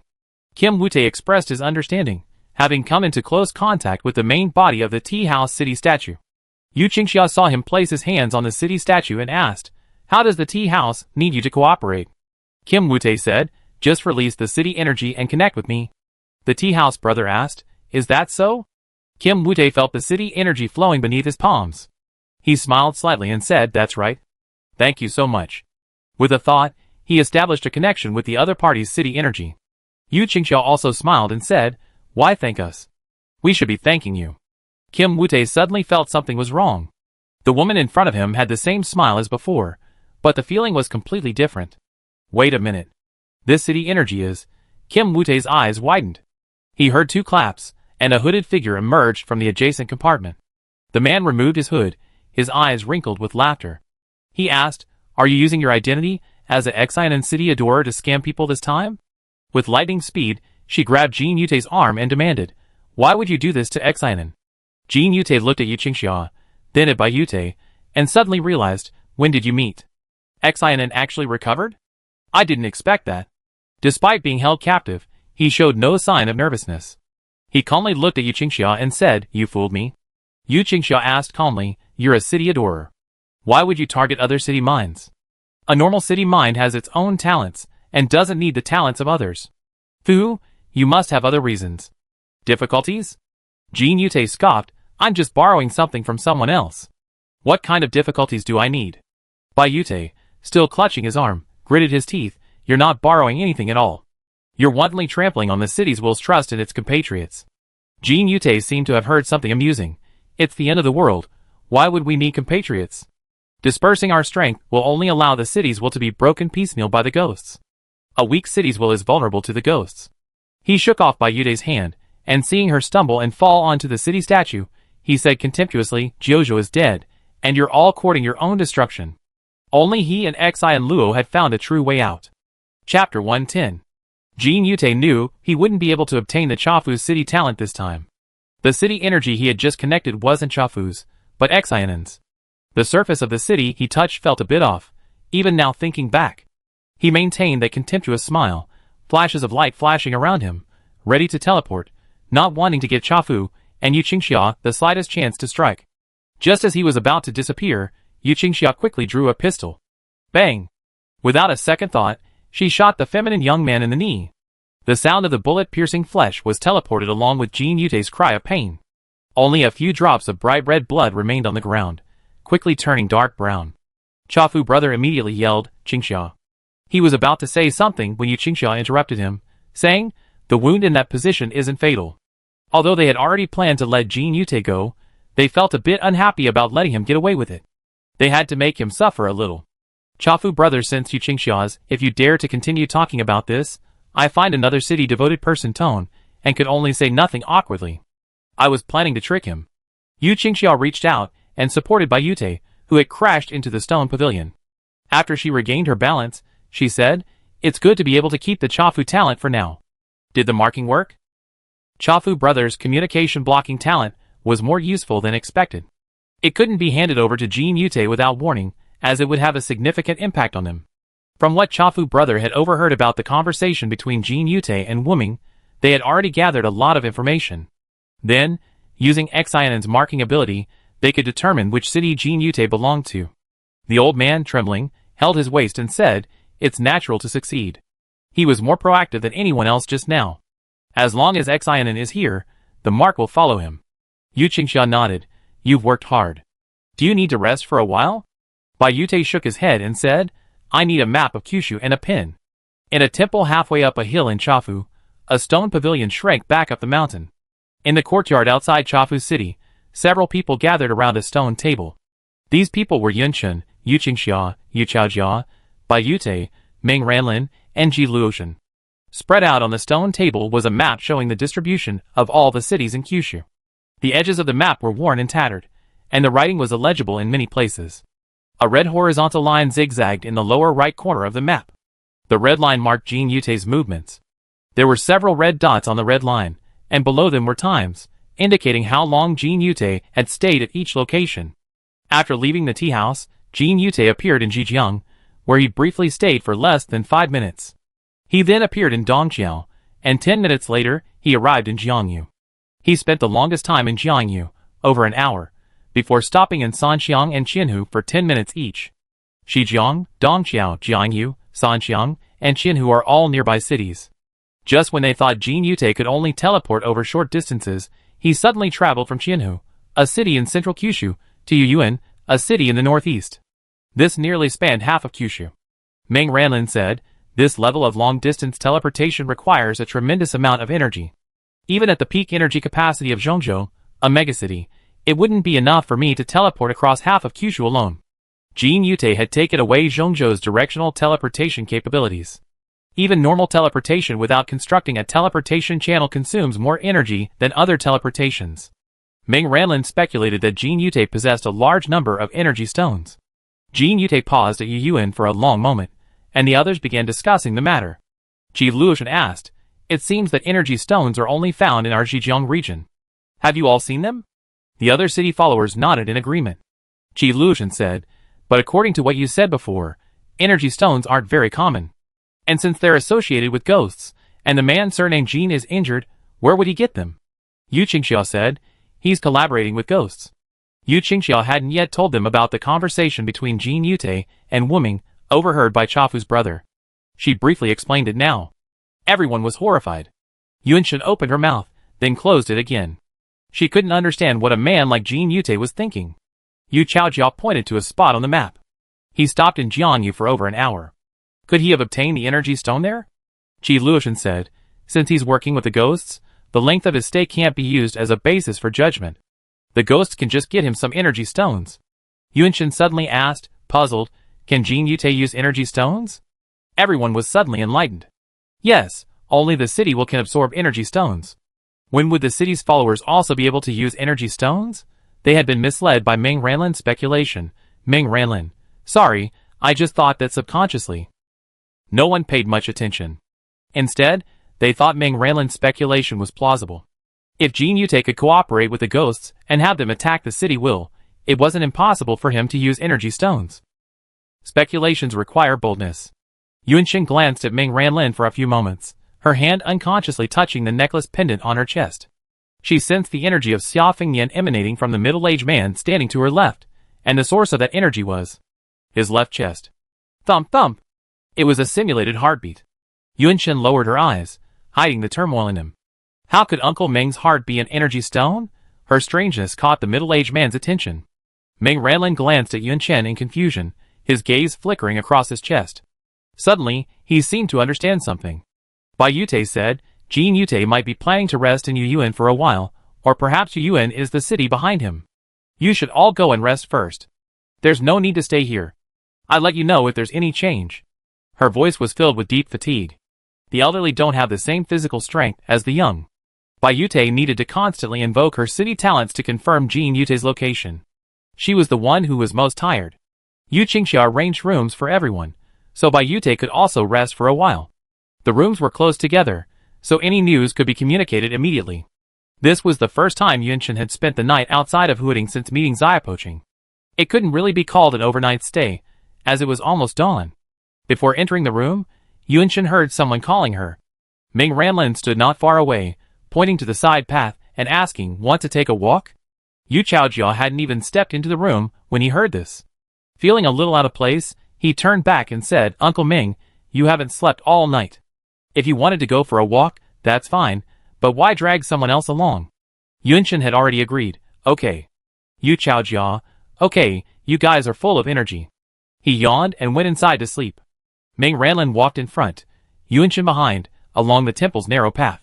Bamboo trees lined the sides, and small stone streetlights stood on the grassy grounds close to the stone brick path. The two walked for a long time, one in front and one behind. Ming Ranlin said, "Chafu, Yunchen and I have something private to discuss. Can you temporarily block out our perception of this place? Just for 15 minutes? After a moment, the Chafu brothers replied, "No problem." Ming Ranlin continued, "You were looking at my chest the whole time. Did you feel it?" Yunchen nodded. Unsure how to address the matter, she simply said, "I'm surprised. Xia Fingyan is even more powerful than I thought." Ming Ranlin noticed her address and asked, "Are you calling him Xia Fingyan?" Yunchen lowered her eyes to the nearby streetlight and said, "I've never seen him." From what others had said, she knew Xia Fingyan loved her and her dearly, but she still couldn't call him dad. Ming Ranlin said nothing. He chatted casually, "He's truly formidable. He saved my life with just one move." He pressed his chest and said, "Back then, I was young and reckless. I ignored his advice and stepped outside his protective zone. I barely ventured a little when a ghost ripped out my heart. That was the first time I knew that people don't die instantly when their hearts are taken away." It was almost dawn, and the middle-aged man's words were particularly terrifying. But Yunchen was already someone who could face ghosts head-on. Like a good listener, she listened calmly to the story. Ming Ranlin stared at her expression for a moment, then smiled wryly, "You've grown up." As a child, Yunchen was a timid, crybaby child, but now he's very calm and composed, rarely causing any disturbances. When Yunchen heard Ming Ranlin say this, the corners of his lips curled up. Growing up is a good thing. Ming Ranlin nodded. He didn't say that this meant he betrayed Xia Fingyan's trust and failed to take good care of Yunchen. Growing up means going through a lot. Ming Ranlin said, "After my heart was gone, I still had a few seconds of consciousness. Those few seconds felt longer than any other time. Old Xia asked me if I wanted to continue living. I said yes, and he inserted a new heart into my chest. It was precisely because of this energy stone heart that Ming Ranlin could use the energy stone to replenish his energy, allowing him to express his earlier speculation." Ming Ranlin recounted many embarrassing stories about Xia Fingyan, especially those between Xia Fingyan and Yun Zhongshu, and Yunchen listened with rapt interest. 15 minutes wasn't enough time to cover all this, so Ming Ranlin and Yunchen agreed to discuss it another time. Before returning to their room, Yunchen asked, "Uncle Ming, has your memory fully recovered? Do you remember the year my mother passed away, and approximately when you left Zhongzhou?" Ming Ranlin paused, then said, "I haven't fully remembered it yet. I tell you when I do." Yunchen, "Yes." Ming Ranlin looked at her gently as she entered the room and said, "Get some rest." He turned and saw Yu Qingxia. Yu Qingxia leaned against the doorframe, her arms folded across her chest. "I like Yunchen very much, because Jiar likes her very much," Ming Ranlin said. "She's a very lovable child." Yu Qingxia shifted her stance. "Actually, I prefer you when you haven't recovered your memory, Uncle Ming. You're more open and honest. Do you know why Jiar and I have always had such a good relationship?" Ming Ranlin looked at her quizzically. Yu Qingxia said, "I won't treat him like a child, withholding information from him." Ming Ranlin said, "She already knows everything she needs to know." Yu Qingxi raised her eyebrows, then chuckled, I'm being nosy, Uncle Ming. Get some rest. The next morning, Bai Yute revealed a new change in Jin Yute's location. He had been in Yuhara for 6 hours the previous night, and was now in Xinluo. Xinluo is also a city in northeastern Kyushu, connected to the sea. Jin Yute had been staying in Xinluo. According to Bai Yute and Xianan, who had observed him for 2 weeks, he had been operating within the urban area of northeastern Kyushu, returning to Xinluo after each activity. They were roughly certain that Jin Yute was a Xinluo city adorer. A city adorer's actions using the city's gifts were completely transparent to the city's will. Why did Xinluo do this? Chapter 111. Xinluo's summers are hot and humid, not ideal for recuperating. The young man frowned, peeling back the gauze bandage around his knee. After applying disinfectant and medicine around the horrific wound, he rebandaged it and pulled his trousers down to conceal the wound. A sinister look flashed across his eyes. That damned Yu Qingxia. This was the first time he suffered such a serious injury outside. Heen, are you okay? The timid, small voice belonged to the city's will Xinluo. Jin Yute, or rather Jin Heen, heard the listless voice and said unhappily, Why are you here? Where's All Luo? Xinluo also has 2 city wills, one strong and domineering named All Luo, the other timid and cowardly named Ah Xian. But these 2 city wills are like multiple personalities in a person. Only one can be present at a time, not both. Ah Xian said, Wang Yuanian will be here today, and should be arriving soon. All Luo has never liked Wang Yuanian, so I'm letting him out first. I see. Just keep quiet. Hearing it was Wang Yuanian, Jin and Yin rose from their chairs, straightened their posture, and limped out. At the edge of the urban atmosphere of Xian Luo lay a wasteland, where an open-top Highlander SUV sped across it. The SUV blared with uplifting music, and the young man behind the wheel nodded along, pressing the accelerator firmly as the gray-black earth whizzed by outside the window. He was Wang Yuanian, the city-loved of Yuyuan. Ahead was a fence made of razor wire, and the SUV braked to a stop. The car door swung open, and Wang Yuanian jumped out, his muscles straining against his sweatshirt. He saw the person coming to greet him, and said with a hearty smile, Jinzi, it's not easy to see you. He stepped forward, bringing a strong sense of oppression. You arrived at an unfortunate time. I happened to be with a team out looking for supplies. Jin and Yin weren't short. Compared to Wang Yuanian, who stood over 2 meters tall, they looked like tiny chickens. Wang Yuanian shook his head disapprovingly. I told you to provide some supplies to Xinluo, but you refused. Did you hurt your leg while looking for supplies? He looked at Jin and Yin on crutches, spat, and carried him by his armpits, heading into the city. Jin and Yin, put me down. Wang Yuanian, why are you being so polite? We're close friends. You're as light as a piece of paper. Carrying you is effortless. The muscular man, carrying a skinny young man carrying a boiled chicken, attracted the attention of many Xinluo residents as they walked. Seeing that they were members of the Yuyuan castle, they looked away without surprise, and continued with their own business. Jin He knew he couldn't win over Wang Yuanian, so he just kept a sullen face until he was put inside. Wang Yuanian glanced around and smacked his lips. Xinluo is a big city after all, and the houses all look so shabby. Don't you plan to renovate all the buildings in the city? Jin He said, as long as the house is livable, there's no need for excessive aesthetics.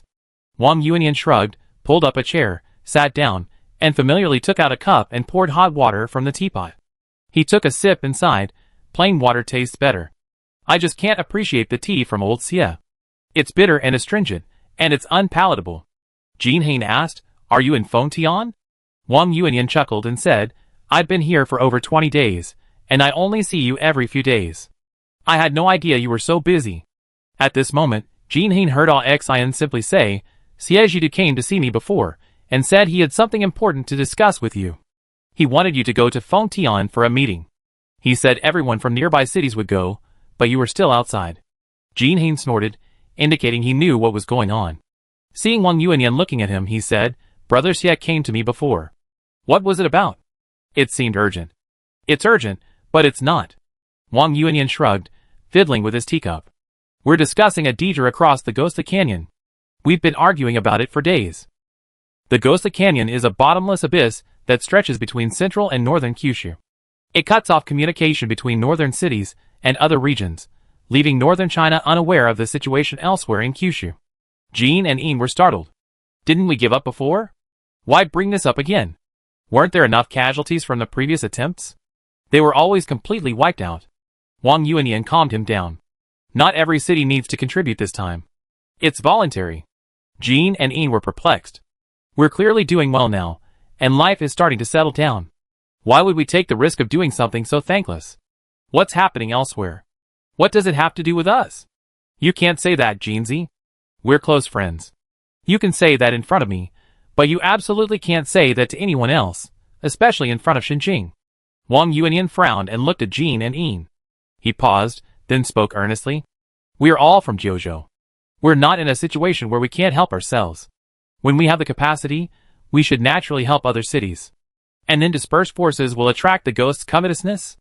Jean and Ian sneered. Whenever Xinjing has an idea, it only sends people from a few of our cities into action, while their own forces don't suffer any losses.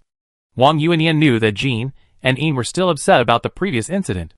Xinlua did indeed lose many men during the expedition to explore the Ghost Canyon, but Xinjing's favored ones also perished in that operation.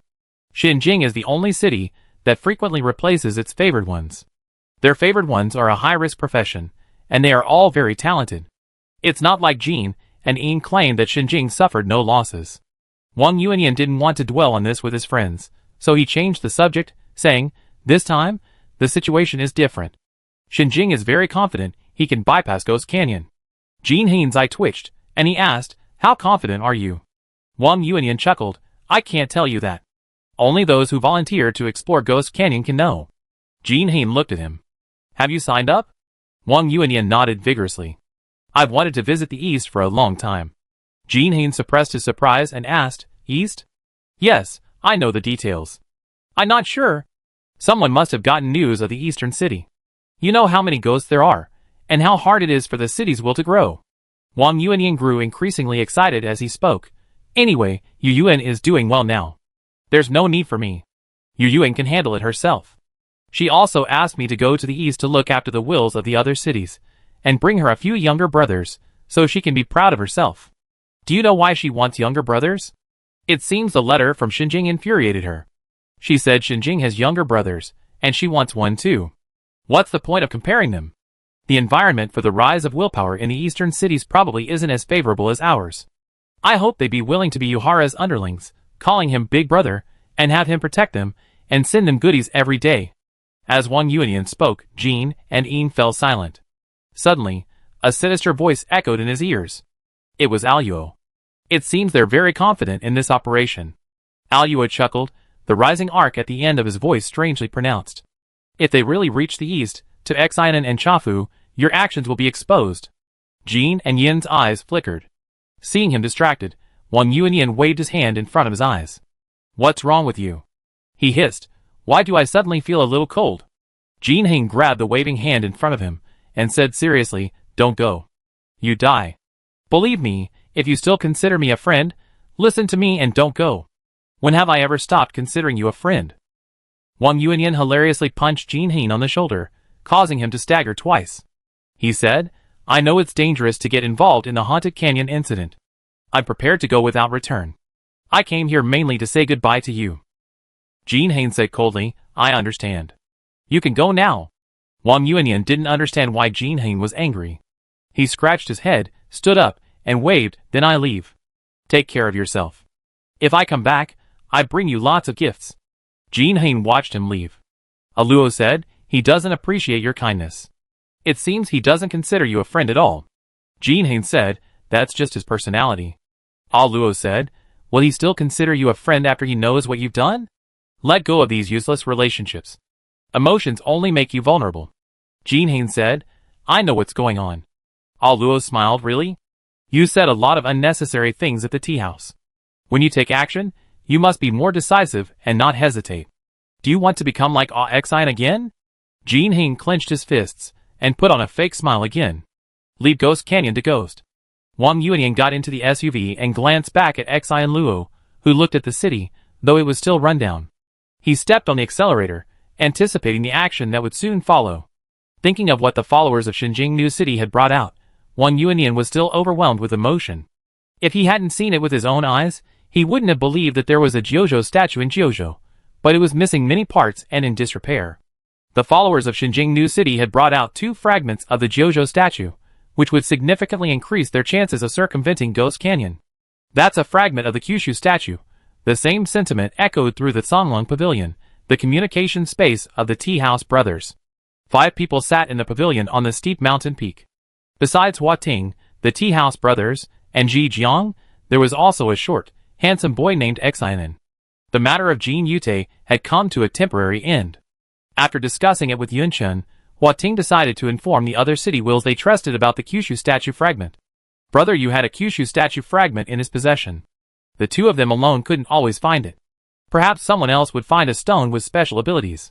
After Hua Ting's words, the Tea House brothers were particularly shocked. They knew the stone in Yu Chijia's hand was special, but they hadn't expected it to be so special as a Kyushu statue fragment. Shi Jiang was lost in thought. A few years ago, she seemed to have heard someone mention a stone with strange properties, but she hadn't taken it seriously at the time. Huiding waited for everyone to digest the news when Xiaonan quietly approached him and stared at him motionlessly. Huiding looked up at Xiaonan, a little boy with red lips and white teeth. Xiaonan was shorter than Yunchen had been back then, less than 1.5 meters tall. He had big round eyes like Nianan, long black hair that fell softly against his chubby cheeks, and he wore a red, white cloud-hooded cloak. Seeing him pursing his lips and looking serious, Hua Ting couldn't help but become serious too, asking, "Are there any fragments of clues?" Xiaonan shook his head for a long moment, then finally said in a deep voice, "You kid, with your veil covering your forehead, you look dull and lifeless." Huiding, "Huh?" He raised his hand to touch the thin strands of hair on his forehead, then turned and looked at the flowing water beside the pavilion. His reflection was clearly beautiful, so why would you say he looked lifeless? After Xiaonan finished speaking to Hua Ting, he put his hands behind his back and walked towards the tea house like a veteran cadre. He frowned and said, "Brothers, don't you know how to be friendly and respectful to each other? When you're in danger, your brother will be the first to help you. Be nice to him." The brothers at the tea house stopped bickering and looked at the little boy with a bewildered look as he walked steadily past them and stopped by Zhijiang. With his short arms and legs, he climbed onto the pavilion stool, took off his cloak, and draped it over Zhijiang's shoulders. Facing Zhijiang's bewildered gaze, Xiaonan spoke earnestly, "The wind strong up in the mountains. Look, your skirt doesn't even cover your shoulders. We're more to avoid catching a cold. Don't take advantage of your youth and neglect your health. You learn the lesson when you get older." Huiding, Zhijiang, and Chafu, Xiaonan is terrifying. Chapter 112. In August, Xiaonan regained its blue skies. Yunchen used the fragment of the Jiuzhou statue to teleport here. Unlike the desolate scene when she first arrived, someone greeted her warmly upon seeing her. She nodded in return and hurried to the factory. In her backpack were the small stone statues of Huiding, Zhijiang, and Chafu. If she could feed Xiaonan one more dose of energy today, it would return to the level of a medium-sized city. Now that Xiaonan's city buildings had been rebuilt, access to the factory building, where the main Xiaonan city statue resided, was restricted. A wire fence separated the factory from the other residential buildings, and a large iron gate was guarded. Yunchen walked to the gate and bent over a wooden table to finish a few math problems. The gatekeeper smiled and said, "Xiaoyun, you look rosy today. You've gained weight. Maybe you've been forced to eat a lot lately." Yunchen smiled, registered her name, and entered the factory. Several people were pouring sawdust onto the pottery pot statue. Xiaonan was directing, "It's too thin here, too thick there. Don't make it uneven." Yunchen took off his backpack and placed small stone statues of other city spirits on top of Xiaonan's city statue. He asked, "What are you doing?" "Decorating my city statue." Xiaonan's pottery pot city statue glowed faintly, absorbing the city energy within the small stone statue. He said, "Little Yunyun, your hairstyle looks very energetic today. From now on, you should expose your forehead like this, so it's bright and clear." Yunchen raised his hand and touched the braid that Xiao Poching had braided her hair. Her full forehead was fully exposed, a look Xiaonan particularly admired. Every time Xiao Poching returned from a gathering at Songlong Pavilion, he would complain about Xiaonan's poor aesthetic taste.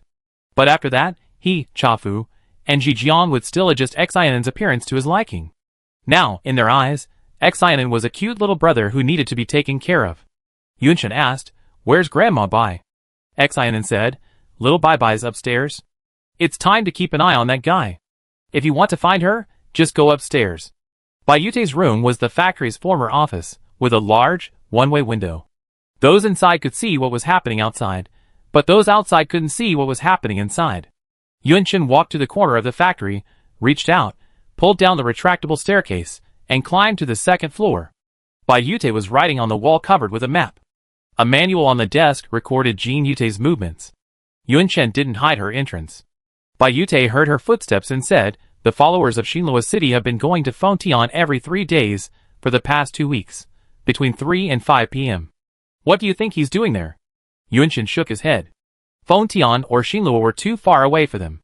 They had no idea what was going on there. The old man in front put down his pen and rubbed the bridge of his nose, looking exhausted. Yunchen comforted her. "Once the situation at the tea house is completely stable, we form a team and use the fragments to reach other areas."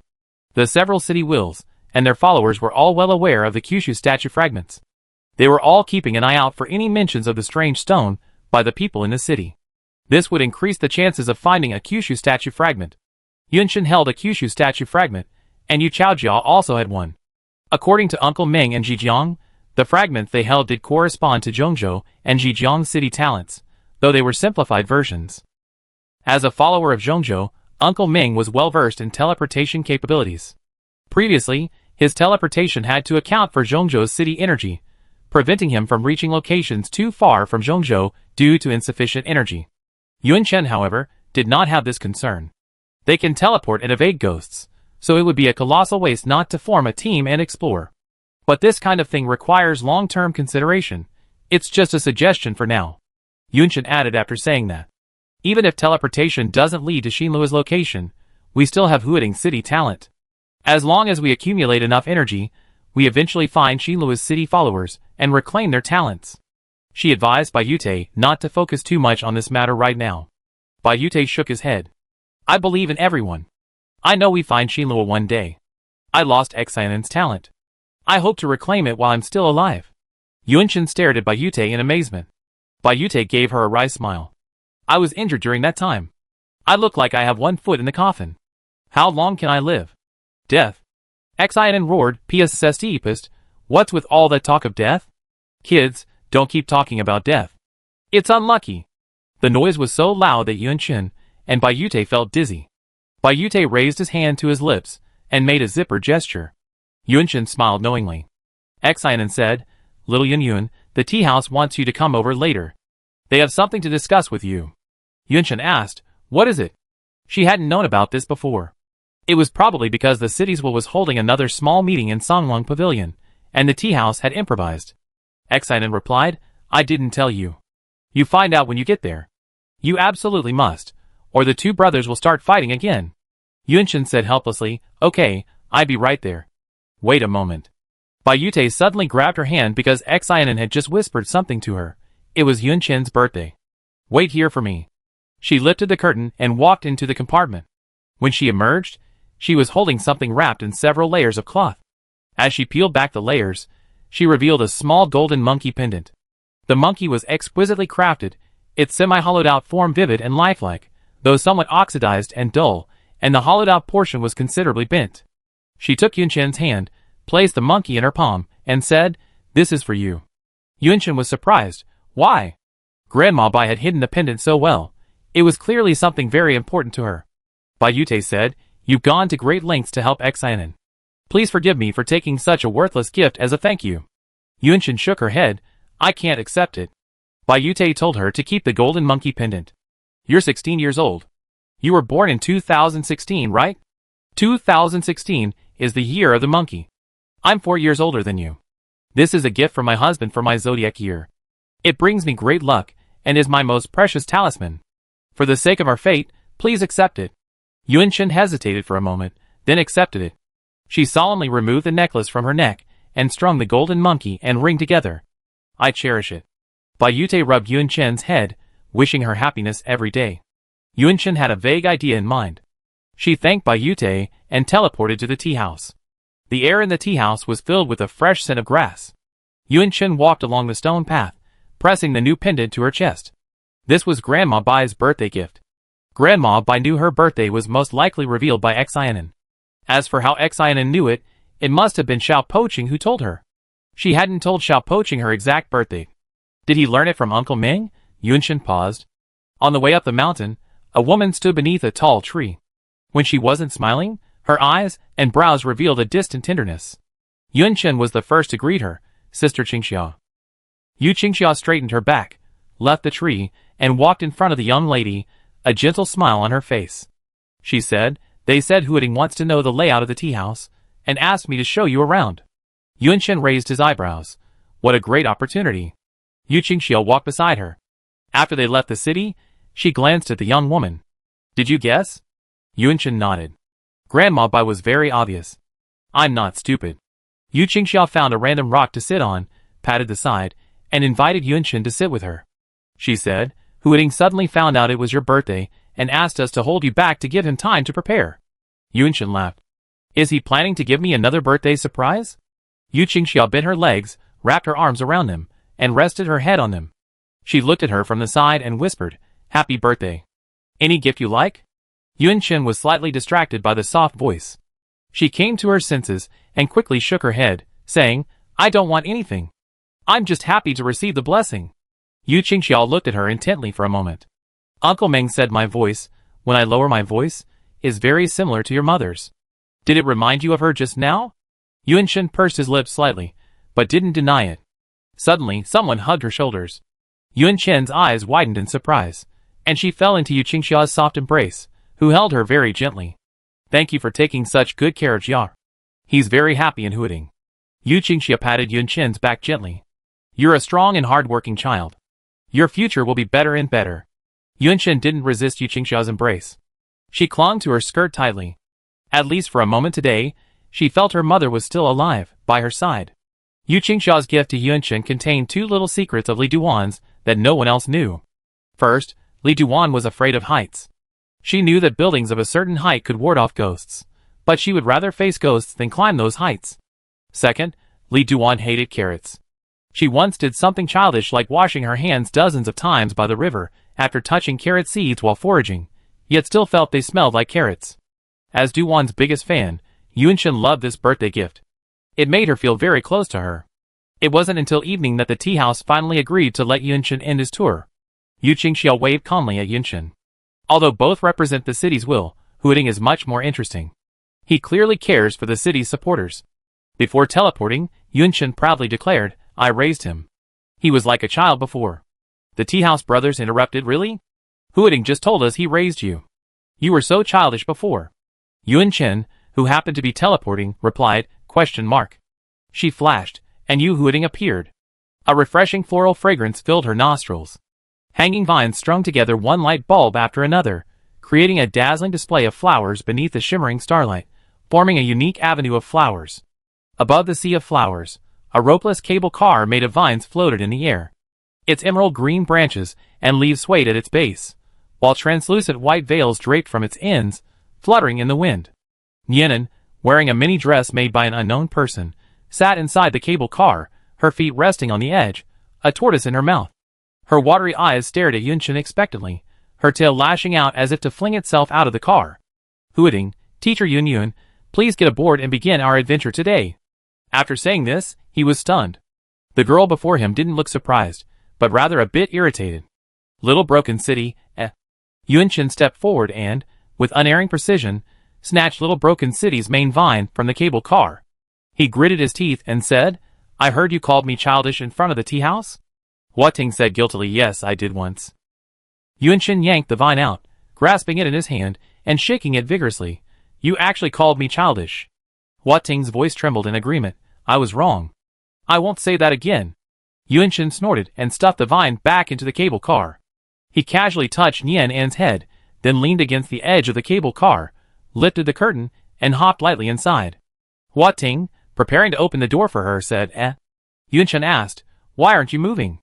Hua Ting said, embarrassed, Yun, can you climb out and wait for me to open the door for you?" Yunchen, "Eh?" Even at such a young age, she's learned the importance of formality quite quickly. She climbed out of the cable car and waited for Hua Ting to open the door for her. Two vines extended from either side of the cable car, like a gentleman pulling back a curtain. The door was pushed open by Nianen. The moment the door opened, countless fresh white flowers blossomed from the vines surrounding the cable car. Nianen placed the old turtle in Yunchen's hand. Smaller flowers clung to its back, forming four large characters in a colorful pattern. "Happy birthday." Yun Chen's cheeks dimpled as the cable car floated forward above the sea of flowers. The old turtle, held in the girl's arms, remained expressionless. The joy of the people around him had nothing to do with him. He would outlast them sooner or later. Chapter 113. As the sea of flowers below the cable car dwindled, it floated higher and higher, like a bird soaring through the sky. The silver moon seemed within reach. As the cable car passed through the clouds, Yunchen saw the buildings below, brightly lit and bustling with people. As she wandered around outside, she had unknowingly seen the small, dilapidated city develop to this state. The iconic buildings of Huading were being rebuilt one after another. Today, Huading may not be considered prosperous, but it has the appearance of a place where people can live and work. The white gauze curtain flew back, and the cable car took Yunchen to a panoramic view of the entire floating city. Thousands of lights shone, streets crisscrossed, occasionally dotted with colorful lights. Terrace farmland, neatly arranged factory buildings, and numerous chimneys belched a constant stream of white smoke, which was dissolved by the city's energy as it rose. Yunchen was delighted. She hugged Nianen and said, "I love this birthday present." Xiao Poqing was stunned. He hadn't even given Yunyan a birthday present yet, and he couldn't let Yunyan think that this was a gift. Then Yunchen added, "Seeing you grow from the size of a house to the size of a city I'm living in is such a direct experience. Seeing you grow up is the happiest thing that's ever happened to me." Huading was stunned, momentarily forgetting to activate the city's energy. Before the full moon, the cable car suddenly disintegrated, exploding like a rope. The people and objects inside naturally went into free fall. Just as they were about to plummet, the vines recovered in time and encircled the girl. Yunchen tugged at the leaves on the vine and said angrily, "Your work is terrible. Is it a fake?" It fell apart in 2 seconds. Hua Ting whispered shyly, "Seeing Yunyan grow up is the happiest thing that's ever happened to me." The remaining branches caught Nianen and the old turtle, and then casually placed them somewhere nearby. He carried the girl in his arms all the way to the brick house. In the front yard of the brick house, many people stood: Zhang Yongfu, Meng Ranlin, Yu Chaojia, Qin Haohao, Qian Gaofei, Wang Xing. They gathered around a round table, waiting for the birthday girl to return. Yunchen, appearing out of nowhere, felt a little embarrassed to see so many people waiting for her.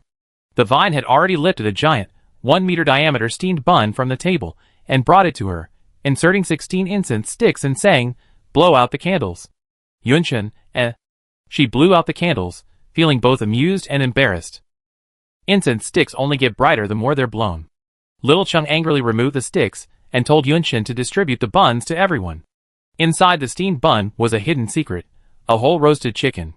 The roasted chicken itself was stuffed with potatoes, small greens, shredded radish, and other morsels, a truly sumptuous feast. Everyone prepared birthday gifts for Yunchen, congratulating her on turning 16 on August 16th. There were no ghostly screams, only bright lights overhead. Everyone at the table beamed with smiles. Free of burdens and worries, they were simply celebrating. After the bustle, the crowd dispersed, and the brick house returned to its quiet stillness. The vines were tidying up the mess in the courtyard. Hua Ting, humming a little tune, paused. From Yunchen, he sensed a hidden sadness beneath her joy. Hua Ting asked anxiously, "Yunyun, why are you so sad? Did I do a bad job today?" The branches climbed up the girl's shoulders, stopping at the side of her face. She immediately noticed the photo she held in her hands, her fingertips caressing the woman in the picture. Yunchen whispered, "Mom also passed away on this day." Huading was at a loss for words, and could only silently accompany her. Yunchen sat at the table, made a simple stand, and placed the photo upright on it. He then took off his necklace and placed it in front of the photo, then lit the candles on the tray. Yunchen said, "I want to pay my respects to Mom." Huading, "Yes." Yunchen, "Mom, I'm another year older, 16 now. I've had a great year, and made many new friends." Yun Zhongshu's health had always been poor, and the house where she and her daughter lived was filled with the smell of medicine every day. While others said the smell was foul, Yunchen thought the scent of Yun Zhongshu's medicine was pleasant. She loved lying on Yun Zhongshu's lap, breathing in the scent of her traditional Chinese medicine, and listening to her gentle voice tell all sorts of interesting stories. Every year since she was little, Yun Zhongshu would hide her birthday present somewhere in the house, leaving clues for Yunchen to play a treasure hunt. When Yunchen found the present and told her what it was, Yun Zhongshu would push her in her wheelchair, carrying her and the present in her arms, and on their way home, she would say her daughter was the smartest little thing in the world. On her 9th birthday, there was also a treasure hunt. Yunchen dug up the little gift from the tree outside the house. When she opened it, She saw it was her mother's most treasured wedding ring. She cried out, "Mom, I found it." The creaking wheelchair didn't make its way back. She squatted on the ground, waiting for a long time, but her mother didn't come to pick her up. Then, pouting unhappily, she went back inside to look for her mother. The wheelchair flipped over, and Yun Zhongshu fell to the ground. No matter how hard she pushed or how she called for her mother, the person on the ground didn't respond. Later, the adults told her that her mother had died of a sudden illness. They said her mother might have anticipated her own failing health and the possibility of passing away at any time, so she left her a letter. The letter contained only one sentence: "May my daughter, Yunchen, be happy and healthy." Yunchen had always strived to live happily. "Mom, I'm a city-loving person, just like Uncle Ming." Yunchen pulled the vines off his shoulders and handed them to the photo, saying, "Here, this is it. His name is Huiting." Huiting lifted the top of the vine and said, "Hello, Mom. I'm Huiting. You should call me Auntie." Yunchen muttered, then continued, "Mom, did you know Xiaofingyan also met Huiting? He seemed to be doing something remarkable, giving energy to every city's will. He called Huiting a sickly child. Isn't that funny?" Huiting, Don't bring this up again, especially in front of Mom." The room was filled with Yun Chen's chatter, with little Chun occasionally interjecting. Nianan lay quietly in the corner, wagging his tail. Yun Chen picked up the ring, ruby facing the photo. "When I found out Xiaofingyan was the energy stone, I was horrified. I'm the child of a man and a stone. No wonder you carried me for so long, Mom." Huiting whispered, "Dad is Sun Wukong." Yun Chen didn't bother to correct Xiao Poqing's name. She said to the woman in the photo, "I can now use the energy in my body, and it helps me a lot." Hua Ting tapped the vines repeatedly. "Indeed, I've grown so big thanks to Yunyan's energy." Yun Chen paused, pondering. "Anything interesting you haven't told Mom yet?" Thinking over it, she felt like she already told everything this year, which was much better than previous years. Previous years had required careful selection to find something particularly interesting, but this year, she could just pick anything. Huiting suggested, "Would you like to show Mom how you use your energy?" Yun Chen's eyes lit up. That makes sense. Mom hasn't even seen me use energy. She happened to be holding a ring that could be used to trigger the light. Yun Chen said, "Look, Mom, this ring of Xiaofingyan's will glow whenever I use energy." She channeled her energy into the ring on her hand. To allow the person in the photo to see the ring glow, the energy stone was facing the photo. As the energy touched the ring, the deep red hue emitted a soft, beautiful glow. Yun Chen said, as if flaunting a treasure, "Look." Before he finished, Xiaofingyan's energy stone emanated an intense red light, blinding her. Yun Chen raised her arm to shield her eyes. She had stopped injecting energy into the ring. It was glowing on its own. The red light subsided slightly, becoming a thin line. It gently swept across the woman in the photo, lingering on her cheek for a long time before retreating to the table. Every half second the red light lingered on the table. It left a trace. It seemed to wander aimlessly around the table, treading on the chaotic lines all over it before returning to the ring. Yun Chen and Hua Ting were stunned. The red light faded, and each person carefully touched the ring. There was no response. That was definitely not an illusion. Hua Ting suddenly said, Yun, look, there are words." The vine pointed at the chaotic lines on the table. Upon closer examination, he could vaguely make out two words. It was the name of a city. Chapter 114. In the dim morning light, green leaves climbing the windowsills stretched luxuriantly in the rays. Sunlight streamed in through the window, revealing the wooden table, its natural color and grain preserved. Its smooth, flat surface was dotted with irregular indentations. A slender index finger traced a few lines along the irregular lines. The square-faced middle-aged man paused for a moment, before slowly reading out the name of the city hidden within. Zhouyuan. Ming Ranlin uttered these two words, and fell silent again. Yun Chen nodded. Thick vines stood at her side. Hua Ting methodically described the events of last night, adding, after that, Yun tried to channel energy into the ring again, but it didn't elicit the same reaction as yesterday. Yun Chen asked, "Uncle Ming, is there anything special about Zhouyuan?" Geographically, Zhouyuan is located in the northwest of Jiuzhou. Judging from the national map of Jiuzhou, before the end of the world, its borders connect to Zhongzhou, making it a neighboring state. If Ming Ranlin had been using Zhongzhou's teleportation capabilities to gather supplies, he likely visited the neighboring city of Zhouyuan.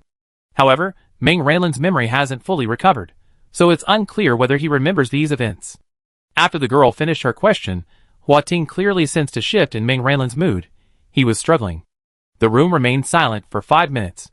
Ming Ranlin pulled out a chair from under the wooden table and motioned for Yuan Chen to sit with him. He said, "The situation in Zhouyuan is indeed different, and I also like to talk to you more about old Xia." Ming Ranlin wasn't particularly anxious about Xia Fengyan's situation. It wasn't that he didn't care about him. He had always been by his side and understood how powerful he was. He possessed an energy stone heart, condensed from Xia Fengyan's energy. His heart remained healthy, indicating that Xia Fengyan was still at his peak. Xia Fengyan's planned timeline was 7 years, and now that time had expired, he hadn't returned. He must have been trapped. Trapping Xia Fengyan in his prime was no longer a problem that could be solved by Ming Ranlin, Yuan Chen, or even a few humans forming a search and rescue team. Much like what happened in Zhongzhou, Ming Ranlin knew that returning now wouldn't immediately awaken Zhongzhou, so he could only hide his worry and wait for a better opportunity. Ming Ranlin looked at Yuan Chen kindly. He had failed to take good care of his sister-in-law, old Xia's daughter, and this time he would protect her well. He said, "Sit down, and let me explain." Yuan Chen and Xiao Poching each found a chair and sat down. Ming Ranlin said, "After being rescued by old Xia, I knew he was no ordinary man. Following him in the apocalypse would definitely be safe. He was going to Zhouyuan, and I was going back to Zhongzhou, so we were on the same route. So, like a piece of sticky candy, I followed them everywhere." Before the apocalypse, Xia Fengyan and Yun Zhongshu were attending Qinghli University in Xinjiang, a prestigious university that many people desperately tried to get into. Ming Ranlin lived quite close to their university, attending an obscure sports college next door, which allowed him to enjoy Qingli's aura of nobility. When Ming Ranlin was a freshman, he heard about Yun Zhongshu, the campus beauty next door. She was so strikingly beautiful, like a movie star, constantly winning awards in national competitions and publishing papers in journals. Yet, she was disabled and in poor health, which made many people feel particularly pity for her. Ming Ranlin had no interest in beautiful women. He had only one hobby: lifting weights, and lifting a lot of weights. Building strong muscles was the key. The reason he had a special impression of Yun Zhongshu was because many people at school were gossiping about him, and he couldn't help but listen. Yun Zhongshu, this fragile flower of high mountain, was ruined by a piece of shit named Xia Fengyan. This idiot was a wretched, nerdy otaku, with no ambition, failing every subject with low scores, a slacker, and no sense of empathy. He was the one who led the way, while Yun Zhongshu pushed her wheelchair behind him, causing such a dreadful situation. After the apocalypse, Ming Ranlin joined a group returning home and met Xia Fengyan and Yun Zhongshu. They were striking, delicate, and looked destined for the apocalypse. Xinjiang was safe, but many people's families were away.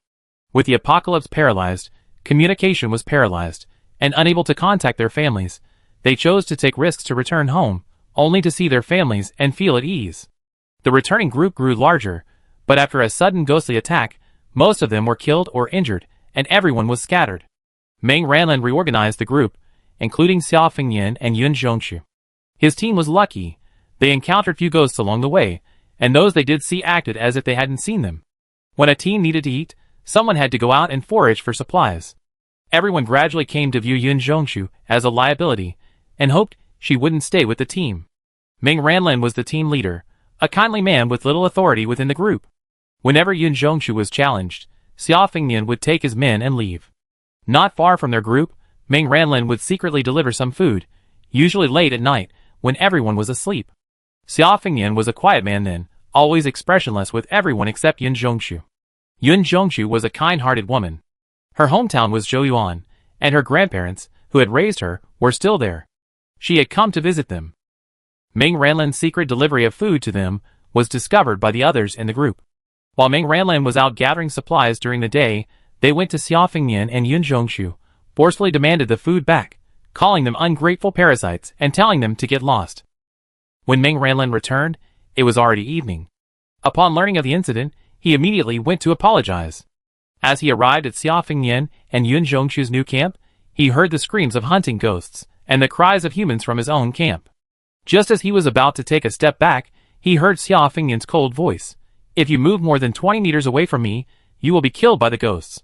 Ming Ranlin ignored the advice and ran back to the camp to save them. Halfway through, he felt a sharp pain in his chest. A ghost appeared from behind him, clutching his heart and flashing him a sinister smile. In a trance, he heard Yun Zhongshu crying, followed by Xia Fengyan asking him if he wanted to continue living as a less than human. He wanted to live, not die, no one wanted to die. So, he had an extra energy stone heart. He realized that Xia Fengnian was no ordinary human, but a very strong Thai, and he embraced it without hesitation. At this time, Xia Fengnian still disliked all humans except Yun Zhongshu. Fortunately, thanks to his years of weightlifting and a strong physique, he offered to be Yun Zhongshu's human wheelchair, and Xia Fengnian accepted. Xia Fengnian was not afraid of ghosts. If he wanted, the area he was in would not be noticed by ghosts. Like a moving city will, it was completely safe. Ghosts had invaded the buildings and roads left by humans, and their journey home encountered numerous obstacles. Yun Zhongshu's periodic health issues meant the journey was delayed. Meng Ranlin witnessed Xia Fengnian's gradual transformation. Yun Zhongshu's moods were often negative when he wasn't feeling well, so he would make a fool of himself and come up with all sorts of ways to cheer her up. Eventually, he discovered that his playful and whimsical personality was the easiest to please, and he persisted in that image. They encountered many people along the way. Their group swelled and dwindled, until they reached Zhouyuan, still just the three of them. Yun Zhongshu's grandparents had passed away, and her grief had worsened her condition with each passing day. Meng Ranlin didn't dare even mention returning to Zhongzhou. He had assumed Yun Zhongshu would leave, but one day, Yun Zhongshu suddenly became remarkably healthy, while Xia Fengnian's face paled and his body weakened for a while. Xia Fengnian and Yun Zhongshu were going to follow him to Zhongzhou. They had nothing to hold on to. Xia Fengnian said, "You look destined for an early death. Since you've been my wife for so long, I watch over you until you die." Meng Ranlin, He took a deep breath and told himself that this was his savior. He couldn't strangle him. They arrived in Zhongzhou, but the cities hadn't yet awakened. Xia Fengnian, using some unknown method, found Zhongzhou's gray city statue and injected energy into it to awaken it. He demanded that Zhongzhou choose Meng Ranlin as its city-loving disciple. In exchange, he would provide Zhongzhou with a large amount of energy. Zhongzhou agreed, having always been fond of Meng Ranlin. With Xia Fengnian's energy transfer, Zhongzhou transformed from a newly awakened small city into a massive city, with a city statue over 2 meters tall in less than a week. Zhongzhou possessed a natural gift for teleportation, and Meng Ranlin had studied it for a long time before figuring out how to use it. He didn't dare teleport himself, fearing death, so he approached Yun Zhongshu to try to persuade him. Xia Fengnian, with a sour face, teleported with him. The teleportation points all corresponded to different locations, so Meng Ranlin randomly chose the brightest one. The teleportation was successful, but the location he reappeared in was extremely unfavorable. If Xia Fengnian hadn't grabbed him in time, he might have fallen into that bottomless abyss. Yes, it was a bottomless abyss. A massive canyon, hundreds of meters wide, and filled with nothing but darkness, lay casually before them, blocking all paths. It stretched endlessly, a black line stretching endlessly from one end to the other. Meng Ranlin and Xia Fengnian walked along this canyon for a long time, and no matter how far they went, the canyon remained. It seemed to split Jiuzhou in two, cutting off the path from one end to the other. After observing it for a long time, Xia Fengnian said, "Zhouyuan has fallen into it." Chapter 115. Zhouyuan fell in. What does this mean? Meng Ranlin, perplexed, pointed at the bottomless canyon and asked, "Are you saying Zhouyuan fell in?" Xia Fengnian didn't answer. He half-crouched beside the crevice, his fingertips brushing the ground. A smear of black, sticky liquid clung to his fingers, wriggling like a living thing. Meng Ranlin's skin crawled. "What the hell is this?" "It won't affect humans, you coward." Xia Fengnian shook his hand vigorously, shaking the liquid off his fingers. He stood up and took a step forward, asking, "I'm going down. Do you want to go back or come with me?" The bottomless crevice looked terrifying. Meng Ranlin urged, "Let's go back and prepare some more professional exploration equipment." Xia Fengnian interrupted, "If you want to go down, let's go." He grabbed Meng Ranlin's collar and leaped down. Ah! From above the canyon, only Meng Ranlin's terrified howls remained. "I'm dying, dying, dying." The intense feeling of weightlessness, coupled with the pain of the rapid descent pulling at my body, made Meng Ranlin feel like he was going to die right here today. He fell, roaring all the way, until Xia Fengnian became impatient and ripped off a corner of his clothes, rolled it into a ball, and stuffed it into his mouth. Meng Ranlin's eyes widened. He suddenly landed on solid ground. The sky above him became a thin line, and all around him was pitch-black darkness. Something terrifying seemed to lurk in the darkness, ready to move. Even though he couldn't see it, he could sense that it was being blocked. Blocking it was a stone statue, Hu Chuang, emitting a shimmering white light in the darkness. Meng Ranlin's eyes widened again. He knew this was the city statue of the city will, and he was shocked by its height. The Huchuang city statue was over 3 meters tall, standing out prominently in the darkness. Ming Ranlin continued to appear dazed. Xia Fengyan said Zhou Yuan was down there, so the city statue must be Zhou Yuan. Was Zhou Yuan already a megacity? Xia Fengyan released the hand holding Ming Ranlin's collar and waved it into the air. The faint red aura surrounding them vanished. The city statue stirred. Human? The ethereal, deep voice of the city reached their ears. I can actually see humans here. A translucent figure emerged from the center of the Huchuang stone statue. It looked like a young man in his early 20s. The figure gradually became clearer, descending from the city statue and strolling towards them. He was handsome, dressed in a black robe with gold threads, his long hair held up in a crown. He bowed and said, I am Zhou Yuan. Ming Ranlin unconsciously imitated his movements, returning the greeting with a strange, almost unnatural gesture. He was utterly shocked. Could a cities will actually function in human form? Xia Fengyan, on the other hand, bowed identically. After completing his greeting, he tilted his head to look elsewhere, taking in his surroundings. Zhou Yuan waved his hand in front of his nose, sniffing softly. He looked at Ming Ranlin and said, I smell the will of another city. As a megacity, Zhou Yuan's every move carried a powerful aura, making him feel uneasy. Ming Ranlin said awkwardly, I am Ming Ranlin, a city follower from Zhongzhou. Without waiting for Zhou Yuan's response, Xia Fengyan said dryly, This is underground, the home of ghosts. Your entire city is underground. Zhou Yuan turned his head, looked at him, and nodded yes. Xia Fengyan met his gaze and said, They're watching you. You can't leave here on your own. Zhou Yuan chuckled and nodded again, yes. Xia Fengyan shook his head slowly, If your city were smaller, I could still help you. But your city is too large now, so I can't. Zhou Yuan's eyes flickered with curiosity. He asked, Why are you helping me? This doesn't go against your code. Ming Ranlin looked from Xia Fengyan to Zhou Yuan, and asked doubtfully, Did you know each other before? Zhou Yuan shook his head and said, The history of this land remembers him. Ming Ranlin was confused, but he could answer Zhou Yuan's question. He said, He's helping you because his wife is from Zhou Yuan. If it were another city, he wouldn't be so kind. Xia Fengyan didn't deny it. Zhou Yuan whispered, How interesting. Ming Ranlin lamented, I didn't expect you to level up so quickly underground. Is there extra energy to absorb? If you were a small city, old Xia might be able to get you out of here. It's a shame, really. It can't be helped. Zhou Yuan seemed to enjoy listening to humans speak. When Ming Ranlin spoke, he stared at him intently, his beautiful eyes unblinking. Ming Ranlin looked at him in confusion.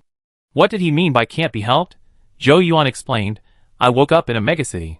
Ming Ranlin was horrified. Why? Xia Fengyan said calmly, if even Zhou Yuan, a historical and cultural center just a short walk away, wakes up as an ordinary small city, you Jiuzhou people don't have to struggle. Just become food for ghosts. City wills appreciate cultural support. Does their strength also depend on the historical and cultural heritage of their land? Ming Ranlin wanted to ask more, but Xia Fengyan grabbed his collar again, threatening to lead him out. Ming Ranlin struggled, Are we just going to leave Zhou Yuan alone? Xia Fengyan said, We're underground. What can you do?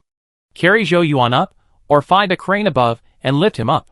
Ming Ranlin, he'd be too lonely down there. Zhongzhou said all city wills favor humans, and it didn't look like there were any here. Who knows how long Zhou Yuan will stay underground? If he's alone.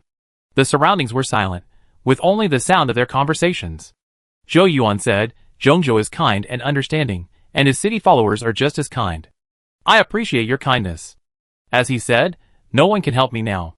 Ming Ranlin asked, Does the cities will have no effect underground? Zhou Yuan said, Not much. Xia Fengyan snorted, How could it be insignificant? He has no human offerings underground, no energy source, and the ghosts are constantly encroaching on his territory. He will only grow weaker and weaker, his strength declining, and eventually he will completely merge into the underground. Jiuzhou will no longer have Zhou Yuan. Ming Ranlin, shock. Zhou Yuan said, This will take a long time. Xia Fengyan raised an eyebrow at him. You can only hold out for 10 years at most. Ming Ranlin heard a faint schadenfreude. Zhou Yuan couldn't sense Xia Fengyan's emotions, but he could sense Ming Ranlin's. He asked, You don't seem to like me? It's a wonder Xia Fengyan likes Zhou Yuan. He loves Yun Zhongshu the most, but what about Yun Zhongshu? She loves Jiuzhou first, Zhou Yuan second, and only he, Xia Fengyan, third. Ming Ranlin suddenly thought of something, and whispered, If my sister-in-law knew about Zhou Yuan, she cried like crazy. Her grandparents' graves are still in Zhou Yuan. Xia Fengnian, with a grimace, tore off one of his arms and angrily threw it at the statue of Zhou Yuan. He said, "This arm keep you going for a while? By then, you be in a medium-sized or small city. If I still remember you, I find time to come and get you up there." The sun outside the window was obscured by clouds, reducing the sunlight filtering into the house. Ming Ranlin's hand touched the words Zhou Yuan on the wooden table. He said, "The energy old Xia gave Zhou Yuan is enough to keep him going until 2030. It was August 2032. After regaining his memory, he deliberately put Zhou Yuan's affairs aside and didn't think about him.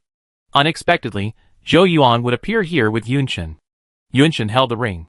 Xia Fengnian wouldn't mention a city in this way for no reason. Hearing about Zhou Yuan's situation, she couldn't help but wonder if Xia Fengnian was trapped there.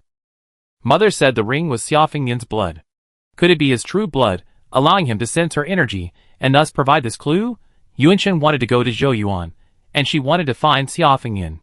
No, Yunchen clenched her fists, her nails leaving deep marks on her palms. She wasn't alone now, and couldn't act willfully for her own ends. Huiting sensed Yunchen's emotions, and sadly pressed a vine against his jaw. He hoped Yunchen would do what he wanted. Yunchen regained her composure, unclenched her fist, and said, "We need to tell everyone the truth about the situation in Zhou Yuan. The risk assessment is even greater. Let's see what others choose." Ming Ranlin's gaze flickered to the tips of Yunchen's crimson nails, where faint beads of blood were visible. He sighed softly, saying, "If Xia Fengnian is truly in Zhou Yuan, finding him could provide us with unimaginable assistance. For that, the risk is well worth taking. If Xia Fengnian wanted to, he could instantly provide a massive amount of energy to the cities of Huiting, Shijiang, Chafu, and Xianan. As long as the cities could absorb it, they could continuously upgrade, just like Zhongzhou." Yunchen looked at Ming Ranlin, his expression serious, his words not intended to comfort him. "How do you explain Xia Fengnian's identity?" "Ghostly Grand Canyon." A dark cloud obscured the sky. Some distance from the canyon, several half-pitched tents lay. At the canyon's edge, several high-intensity flashlights were still swirling, their beams silently and ineffectively in the canyon's darkness. The flashlight continued to roll, falling into the canyon. It flipped several times as it fell, and the light emanating from its top also flipped. It continued to fall, and just as it was about to be shattered, an invisible force caught it, just like the humans falling in bizarre shapes nearby. They were unconscious. The glaring light shone on one person in the crowd. Wang Yuanian, a member of the Yuhara Castle family, saw his eyes flutter under his lids several times before he opened them and regained consciousness. After the Fengtian conference, they formed a vanguard team and decided to use one of the abilities of the Kyushu statue fragment to cross the ghostly Grand Canyon and head towards eastern Kyushu. Unfortunately, their expedition was hampered by ghosts lurking in the ghostly Grand Canyon, as if they had anticipated their arrival. As they crossed, a large number of ghosts rushed out, disrupting their formation and sending them all plummeting into the canyon. "They're all still alive." Wang Yuanian saw the others around him, all present. His current situation was extremely strange, his entire body floating half a meter above the ground. He turned, and the moment his feet touched the ground, a languid male voice came from the front. "Can you please turn off the flashlight now that you're awake? It's hurting my eyes." Wang Yuanian immediately picked up the flashlight and shone it at the speaker. It was a baby-faced young man, with a broad smile and fox-like eyes. He lay on the ground, only half his upper body exposed, a massive object bearing the weight of his body. Wang Yuanian could faintly see the shadow of a building on the massive object. As a city-loving person, he could sense the subtle aura of other cities' wills. He felt a deep sense of wonder. Could that thing bearing down on the young man be a city? Chapter 116. Are you looking at something on me? You guessed right. This is indeed a city. Please turn off your flashlight after you're done looking. The light will attract more ghosts, and I won't have the energy to protect you. I don't want a pile of human intestines on my bed. The thought is disgusting. The baby-faced young man spoke rapidly, his words flowing like a long string. How do you know what I'm thinking? Neither the sight nor the young man's words, even after all the mental preparation Wang Yuanian had put in before arriving at the Ghost Canyon, were still beyond his comprehension. He saw the young man roll his eyes at his question. Wang Yuanian asked warily, "Are you a ghost?" Although his companions seemed safe nearby, he didn't hastily listen to them and turn off the flashlight. After all, some ghosts hate light. "If I were a ghost," the young man scoffed, "I'd be talking to you so patiently here, and I have eaten you to the bone." He raised his free arm. The air rippled. An invisible force behind Wang Yuanian pushed him closer to the person in front. He was horrified. The baby-faced young man muttered in dissatisfaction, "How dare you compare me to something like a ghost? You're such a clueless brat. Wang Yuanian, who on earth are you?" Rustle, rustle, stiff, strange noises echoed from the darkness on all sides, as if a large number of hidden monsters were stealthily approaching. "Turn off the flashlights. Keep quiet." With a loud shout, Wang Yuanian immediately switched off the nearby flashlights. The rustling sound grew louder and closer, and he could hear something sprinting towards him. He switched off the last flashlight. All the lights vanished, leaving only pitch blackness. Only where the baby-faced young man stood was a faint glow, like a weak firefly in the darkness. A gentle breeze brushed Wang Yuanian's cheek, and he held his breath, his heart beating like a drum. There was no wind here, but rather something unknown brushing past him. He seemed to see a very large monster, not a ghost. 5 minutes later, Wang Yuanian heard the man say, "They're gone." After a long pause, Wang Yuanian felt the surroundings were clear, then he breathed cautiously. "Excuse me, what are those?" "Like ghosts? They're just some creatures deep underground," the young man said casually. "As long as you don't offend them, nothing will happen. Those creatures just now really hate light." Wang Yuanian swallowed hard and asked, "Who are you?" "Like you, an unlucky fellow trapped underground." The young man smiled and said, "You can call me Xiao Fengyan." In Huading, all the city's followers gathered. If this Xiao Fengyan is truly so powerful, capable of providing such a significant boost to the city's will, I would wholeheartedly agree to go find him. After hearing Meng Ranlin's explanation, Ji Luotian agreed without hesitation. After the city level reaches a large city, the upgrade speed will not be the same as before. The level can be upgraded as long as the energy is sufficient. At the same time, the city culture needs to be supplemented by humans, so that the city can continue to upgrade uninterruptedly. This will take time to accumulate, allowing them to focus on other things. They all agreed to explore other cities, and establish contact with their wills. The more city wills awaken, the greater the benefits. Putting aside the fact that the awakening of city wills affects the future of Jiuzhou, let's just look at the immediate benefits.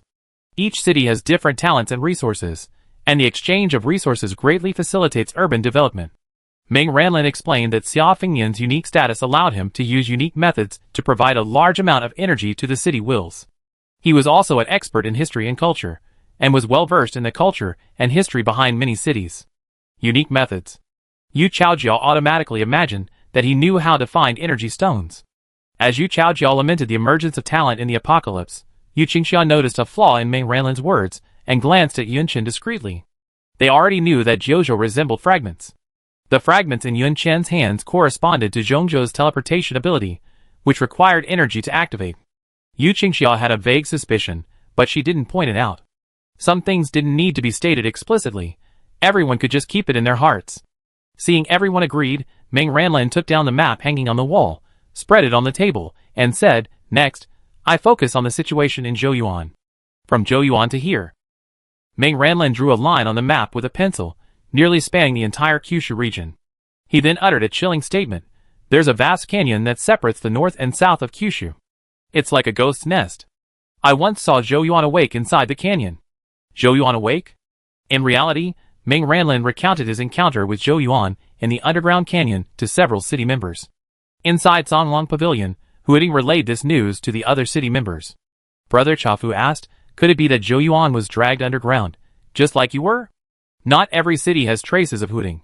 They can't move, and the city is fixed in place. If ghosts truly want to do something underground, they can't simply move like Huading. Xiaonan didn't know about Huading, so Brother Chafu whispered to him. Huading shook his head. "I don't know." Shi Jiang said seriously, "Assuming Zhou Yuan's situation remains unchanged, the same as it was a decade ago, but he's still underground, we can only let humans explore. How can they reach Zhou Yuan?" The Jiuzhou in Yunchen's hand was like a fragment, not necessarily capable of teleporting her underground. Huading said calmly, "I go too." This remark sent shockwaves through the air. Chafu, Shijiang, and Xiaonan stared at the young man in white, dumbfounded. Huading continued softly, "With me here, they should be much safer on the road." Yes, Huading's city can be moved. He could simply move directly to Zhou Yuan's side. Using watering floating to move in Huading, a medium-sized city, consumes a great deal of energy. His and Yunchen's combined energy isn't enough to move 100 meters in the city. After becoming a large city, his own energy increased, and his understanding of wandering floating deepened, significantly reducing his energy consumption. He can reach Zhouyuan at low altitude without any obstructions, and it's estimated to take about 20 days. If a human exploration team were formed, it would take time for Yuan Chen to determine the location of Zhouyuan, which had been shattered by the 9 provinces. It would also take time for them to locate the canyon, and the journey would be extremely unsafe. Comparing the two, it would be better for him to move directly. If Zhouyuan was still at its original location, perhaps he could descend into the canyon and use vines to bring it up from underground. Hua Ting solemnly analyzed the pros and cons for Chafu, Shijiang, and Xianan. In reality, Hua Ting had a selfish motive. He knew Yuan Chen would inevitably join the expedition, and he didn't want to wait any longer. The Chafu brothers' faces twisted with jealousy. They frantically grabbed Hua Ting, shaking him from side to side, and shouted in unison, "How about we trade city talents with you?" Hua swayed from side to side, the hairpin in his bun teetering on the edge of his seat. He said helplessly, "Even if you truly possess this talent, you wouldn't be able to move like me." Shijiang and Xianan blurted out, "Why?" Hua, somewhat helpless, said reluctantly, "My area is the smallest." Chafu, Shijiang, and Xianan, They carefully considered Hua Ting's land area, and it was indeed true. To put it in a metaphor, the 3 of them were the size of a small park, while Hua Ting's city was the size of a birdcage within that park. The T brothers patted Hua Ting's shoulders, and said sympathetically, "Zhouyuan is much larger. Your city is so small, can you pull it up?" Hua Ting, He pushed the 2 brothers unhappily. "What do you mean by a small city? What's wrong with a small city? He's quite powerful. Haven't you heard that a small, refined city is worse than a large one? Ghostly Grand Canyon." Xia Fengnian narrowed his eyes, tapping the ground repeatedly with his fingertips. "You are a city-loving member of Yuan. You received news from the eastern city and intend to help it, so you want to cross here, right?" Wang Yuanian knelt on the ground and nodded obediently. His companion was still floating in midair, showing no signs of waking. He had asked Xia Fengnian, and he had said that this underground place was not meant for humans. It's common for humans to be unconscious for 3 or 4 days when they appear here, but it's surprising that he woke up so early. Xia Fengnian, which eastern city? Wang Yuanian, Haiyu. Xia Fengnian seemed lost in thought. He asked, "Do you know what's happening in other eastern cities?" Wang Yuanian shook his head. He said cautiously, "Among my companions is a divine capital city-loving person. He should know more about other cities than I do. Are you curious about the situation in the eastern cities?" Xia Fengnian said, "My daughter is in an eastern city. She's a city-loving person." Wang Yuanian's mouth dropped open, his tough face transformed into a look of dementia. He closed his mouth with his hand. Only humans can be city-loving persons. Xia Fengnian was clearly not human, so how could he have fathered a human child? Which eastern city? The specific city wasn't clear. Xia Fengnian sensed the energy of his hard stone being constantly triggered in the east, and there was a faint scent of the city's will. That way of triggering the energy within the heart stone. Only a child with his bloodline could do it. Nanette is 16 now. She can use energy at such a young age, and has even become a city-loving member.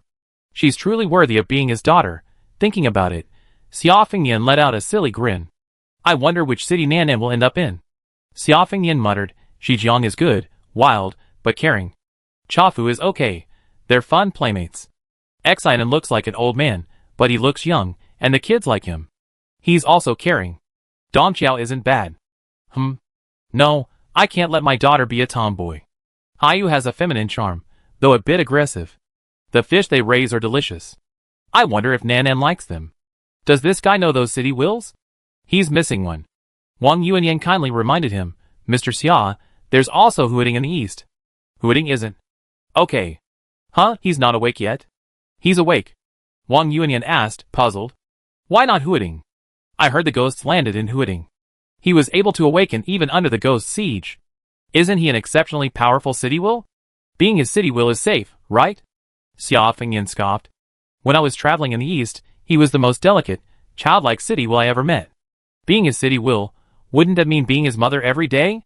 He said firmly, if my daughter wants to be a princess, she'd be a little princess. She's only feeding Huading when she's bored. Chapter 117. The entire Huading community was bound for Zhouyuan. The existence of a ghostly canyon in Zhouyuan had been kept secret. The cities will never restrict a person's residency in a particular city.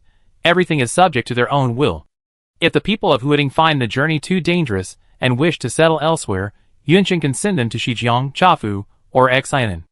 Huading's population had only recently stabilized before another major change occurred.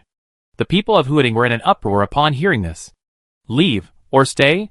The suspended city was covered in delicate greenery, its trees flourishing under the city's energy. Under a towering tree, one person jogged a few steps and grabbed hold of another.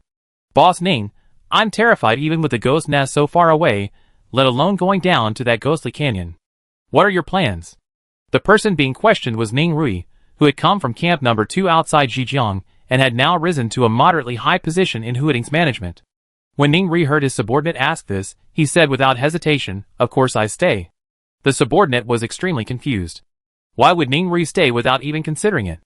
They had only been in Huading for a few months at most. They knew Huading was a good place, but their relationship wasn't one of life or death dedication. Yet, he still asked. Ning Rui excitedly said, "Because it's exciting? That's what a man should do." The subordinate, Perhaps this is the recklessness of a single man. As a married man, he didn't want to put his wife and children at risk. Ning Rui patted his subordinate's shoulder and said, Yunchen and Huading didn't force everyone to stay. They even helped analyze the advantages of the other 3 cities. They provided pickup and drop-off. You can leave if you want. Huh, do you really think they make things difficult for you? No, no, no. The subordinate denied repeatedly, and he looked embarrassed. It's mainly because they were too kind. I'm so sorry. If they had been more assertive, they would have just left. But this happened. I remember the cities will also need enough humans to provide energy. Ning Rui looked at him in surprise. You have a pretty high moral compass. You passed through Zhongzhou on the way to Zhouyuan. You know it's a city destroyed by ghosts. The risk level is listed for everyone. It depends on whether you can handle it. The subordinate gritted his teeth for a long time. Actually, I and my wife, and my children would prefer to stay in Huading. They think Huading can protect them. The leaves of the inconspicuous vines hanging from the tree trembled. The words followed the vines down, sinking into the ground, and along the vines, which were complexly distributed underground like the meridians of the human body, back to the city statue. The slightly blooming buds of the city statue fell on the base of the vines, and the entire city seemed to glow a little brighter than before. Yuan Chen was calculating the daily energy consumption for this flight route at a nearby wooden table. Catching this out of the corner of her eye, she asked, "What's got you so happy?" Hua Ting said with uncommon pride, "So many humans are praising me." Yuan Chen said seriously, "You're already very impressive." Hua Ting, The city seemed to turn a light pink, but Yuan Chen turned his back to him, oblivious to the scene. Hua Ting coughed lightly and said, after informing everyone about the trip to Zhouyuan, the total population didn't decrease. It actually increased by 70,000. A larger city population is beneficial for accumulating the city's willpower. After the Zhouyuan incident was announced, the city's population lost 1/5, far less than Hua Ting and Yuan Chen had anticipated. The extra population came from the humans who enthusiastically signed up after Chafu, Shijiang, and Xianan announced their respective plans. Their reasons for coming to Huading were varied. Huading's flight route, totaling over 1,400 kilometers, would span Xianan and Zhongzhou, potentially passing through Qianhu and Shuangyu. The route was publicly disclosed without reservation. Many came to Huading for Zhongzhou, Qianhu, and Shuangyu. They wanted to see their hometowns for a moment, a perfectly reasonable reason. Some had a sense of righteousness, and were willing to take risks alongside the city's will. Some were thrill-seekers, but didn't want to venture out at night to find ghosts, finding the thrill of a group tour exhilarating. Still others viewed the trip to Zhouyuan as a rare opportunity for tourism. The listeners were speechless. After 3 days of personnel changes and stockpiling supplies, Huading set off. The entire city first slowly descended, closer to the ground than before, then slowly moved forward. The bulky, hulking behemoth seemed remarkably light as it moved, like some flying monster from the classic of mountains and seas. People on the ground found the city's flight strange, and so did those within the city itself. Crowds of people gathered at the city's edge, pointing and talking at the moving spectacle. The tea-house vehicles that had been sent off for their departure were nowhere to be seen. This feels truly remarkable.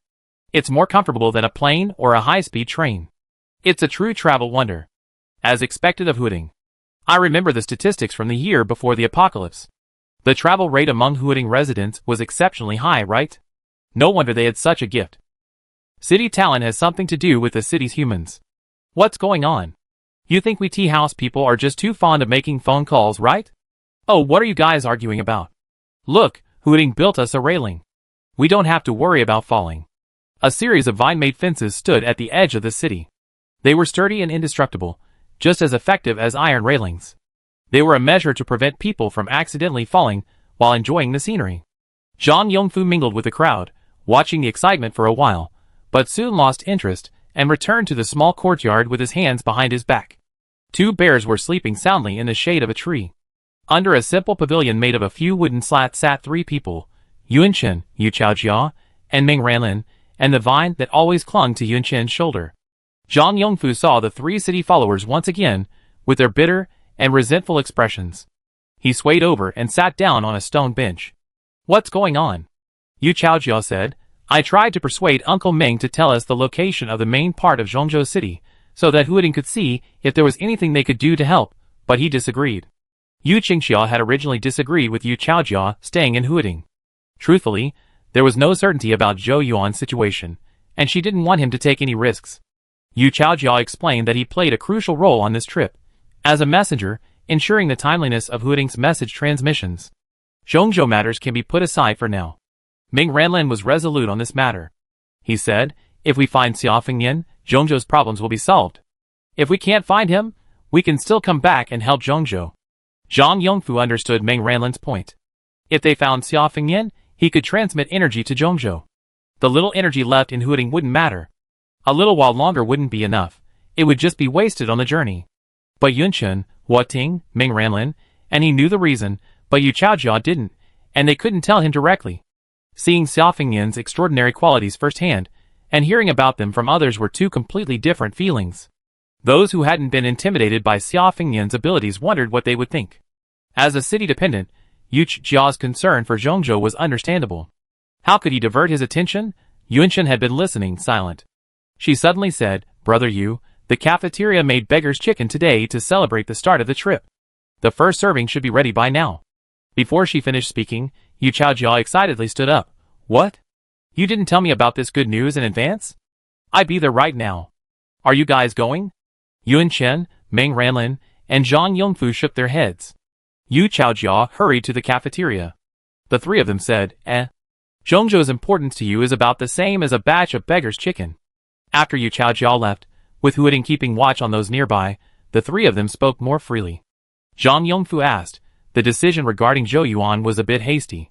This involved the entire Hooting, and they weren't sure if Zhou Yuan was still in the abyss. Was the message Xia Fengnian left real-time, or had it been in the ring forever and triggered that day? When Zhang Yongfu said this, he was looking at Yunchen. Yunchen pursed his lips slightly, not denying Zhang Yongfu's words. Ming Ranlin spoke up for Yunchen. Since Xia Fengnian is involved, it's impossible to think calmly. You can't blame Yunchen.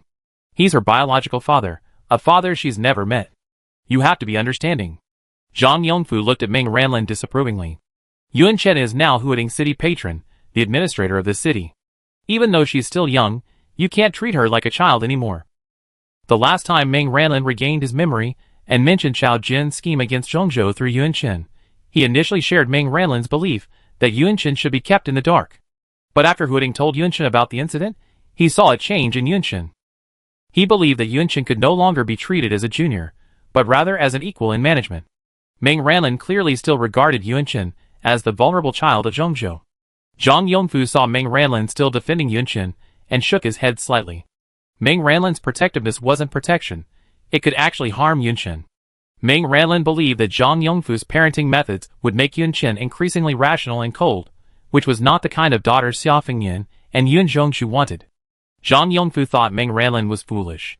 As long as one survived the apocalypse, what did one's personality change matter? Yun Chen's life in Zhongzhou wasn't necessarily that good either. The two middle-aged men argued loudly. By the time they came to their senses, the girl sitting on the stone bench had quietly left. They were speechless. The vines overhead were lush and leafy, but sunlight still managed to penetrate the gaps between each leaf, casting tiny rays of light onto the ground. A gravel path ran through the woods, with fallen leaves and petals piled on either side. The soles of her shoes creaked against the fallen leaves, leaving a dent in them. Yun Chen's feet were submerged in the fallen leaves, not fearing insect bites. What are you thinking about? After walking like this for half an hour, Hua Ting couldn't help but ask her. Yuanchen had wanted to stop Zhang Yongfu and Meng Ranlin's conversation, but when she heard Meng Ranlin mention the kind of daughter Xia Fengyan and Yun Zhongshu wanted, she resolutely stood up and left the area. Nothing. Lie. We promised each other not to lie. I just don't think it's necessary to say it. Yuanchen sighed, stopped by the tallest tree, and swiftly climbed to the top. From the treetop, she looked down at the ground, a look of confusion in her eyes. Whether it's Mom, Uncle Yongfu, or Uncle Meng, they all talk about Xia Fengyan as a very powerful man. No, a stone. Hooting's vines entwined themselves around the tree, a branch drooping and perched above Yuanchen's head. Will he be disappointed when he sees me? Yuanchen looked at Hua Ting blankly. She asked, Mom said my birth was a miracle, but what can I do? If she had never been born, Xia Fengyan might not have left Yun Zhongshu. If she had never been born, she wouldn't have been contaminated, and Yun Zhongshu's health wouldn't have deteriorated. Nor would Jin Yute have used her to find the main body of Zhongzhou City. She clearly had Xia Fengyan's blood, but she was completely unable to protect her mother. Xia Fengyan loved Yun Zhongshu so much. If he knew all this, wouldn't he wish he had never existed? Hooting embraced her with her vines. Why do you think that? She could do so much. She had saved him from the darkness. Man and vine leaned on each other in the treetops. Yuanchen hadn't thought about this at first, but hearing Meng Ranlin's words suddenly jolted her awake. What if she wasn't the daughter Xia Fengyan had been waiting for? What would Xia Fengyan do to her? Goes the canyon. The sturdy young man had spent several days underground, his muscles sagging considerably. He sat cross-legged in front of the baby-faced young man, only the upper half of his torso showing, his face pale. Wang Yuanian, Mr. Xia, it's been 4 days, and my companion hasn't woken up yet. Xia Fengyan, young people these days have absolutely no patience. I told you, a normal human being wouldn't wake up so quickly if suddenly exposed to this kind of environment. Wang Yuanian, how did I wake up so quickly? Xia Fengyan rubbed his chin uncertainly and asked, you have a good relationship with ghosts?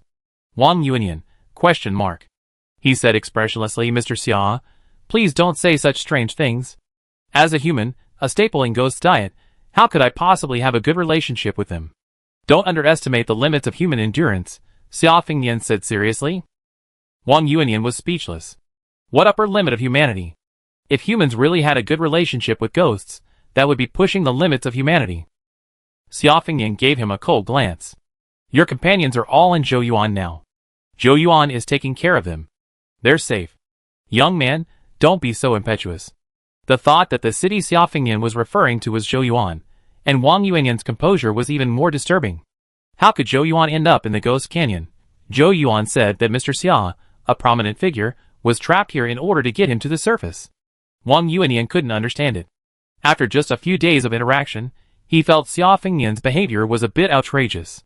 He wasn't the type to do things he wasn't sure about. If he was going to get Zhou Yuan to the surface, why was he being suppressed by Zhou Yuan? Zhou Yuan kindly explained that Xia Fengyan could only move him if he was a city below a medium-sized city. He had been trapped underground for years, constantly fending off ghosts, without energy replenishment, and his level had regressed. When Xia Fengyan passed by and seized the opportunity to bring him up, the ghosts regurgitated the city energy they had consumed. He instantly transformed back into a megacity, and Xia Fengyan was unable to move. Wang Yuanian didn't know whether to be surprised that Zhou Yuan was originally a megacity at the highest level in the city will, or surprised that the ghosts could actually regurgitate the city energy they had consumed. Xia Fengyan hadn't seen humans in a long time, and was quite happy to chat with them. Seeing Wang Yuanian distracted and tugged at his shoelaces in a rather unceremonious manner, he said, Argue for me, Yuan? Tell me some crosstalk. Wang Yuanian, I can't. Xia Fengyan spat at him, You piece of trash. It's been so many years since the end of the world, and you still don't appreciate urban culture. Wang Yuanian understood the underlying meaning, and was about to say something when Xia Fengyan changed the subject, not even giving him a chance to ask. Xia Fengyan, since you don't have anything interesting to share, I reluctantly tell you about my wife and me. Wang Yuanian's face was horrified. That's not necessary. For the past 4 days, he'd been listening to Xia Fengyan and his wife's stories, until he was practically calloused. Xia Fengyan kept repeating his favorite stories over and over again. Wang Yuanian really wanted to hear something else about them, but he wouldn't say anything, and would even sullenly ask if he had a crush on his wife. He was completely insane. Wang Yuanian said earnestly, Mr. Xia, since you love your wife so much, you should find a way to get out of this predicament. Seeing her sooner will also help her feel at ease sooner. Xia Fengyan nodded. I've been thinking of a way these past few years. After a while, when I'm fully prepared, I should be able to take Zhou Yuan to pay her respects. The last 4 words were spoken softly, almost fleetingly, but Wang Yuanian heard them all the same. He was about to ask, "Is your wife dead?" when he became acutely aware of the gentle energy surrounding him, becoming somewhat violent. The man before him had a gloomy expression, his aura terrifying. Wang Yuanian opened his mouth, feeling the nagging fear that anything he said would be instantly fatal. He pondered, then thought of the other person's mention of their daughter, and he immediately brought the subject to that point. The energy around them softened immediately. Xia Fengnian spoke of his daughter again, describing how, when his daughter was born, the sky and earth changed color, the sun and moon lost their light, the wind and rain raged, and there were thunder and lightning. No matter how Wang Yuanian listened, he didn't think that sounded like a good word. He asked dryly, "What do you hope your child will be like?" He remembered that city folks with children always asked this question when they interacted. This question struck a chord with Xia Fengnian. He hoped his daughter would be a peerless beauty like her mother, gentle like her mother, kind like her mother, well-read like her mother, a powerful and determined city patron, and, incidentally, as strong as he was, a spoiled child, a delicate little princess who wanted to be pampered and cherished. But all his thoughts and hopes were reduced to a few words. I hope she can be herself. Carefree. Chapter 118. Carefree. Wang Yuanian chewed on these 4 words. Xia Fengnian's expression in front of him hadn't changed much. He was always smiling, though there were many different kinds of smiles, and now his smile was particularly gentle. Wang Yuanian said, "You love your daughter very much." Xia Fengnian rolled his eyes. What nonsense was this guy talking? "Mr. Xia," Wang Yuanian asked again, "you just said you'd be able to take Zhou Yuan with you in a while." He deliberately skipped over the last few words. How long will that take? A narrow gap in the sky overhead revealed their distance from the canyon. Wang Yuanian believed that with just their number, the chances of them escaping were extremely slim. A while is a while. Xia Fengnian waved his hand, refusing to answer the specific question of how long it would take. Wang Yuanian sighed, and his stomach rumbled twice, echoing his sigh. Xia Fengnian glanced at him. "If you're hungry, go back to Zhou Yuan and eat." Wang Yuanian stood up. Xia Fengnian didn't need to eat. Logically, every living thing needs energy to survive, and ghosts also need humans for food. Did Xia Fengnian not eat human food, or did he really eat nothing at all? Wang Yuanian walked slowly. "How many of your companions have woken up?" The man trapped beneath the massive city behind him shouted. Startled, he immediately quickened his pace, scraping his way up Zhou Yuan. What does land nurtured by culture look like? Even if it's been buried underground, surrounded and eroded by ghosts for decades, it still shows no signs of decay, retaining a splendid ancient charm. Wang Yuanian saw people awaken, and a bronze artifact he casually kicked over while rushing along was hundreds of years old. He was completely oblivious, crouching beside one of the awakened people. "How are you?" The awakened ones were groggy, their brains clearly still not fully functioning. The young man closest to Wang Yuanian's glasses gradually regained clarity. With Wang Yuanian's help, he stood up and, using the dim light of his flashlight, surveyed his surroundings. "Is this at the bottom of the canyon?"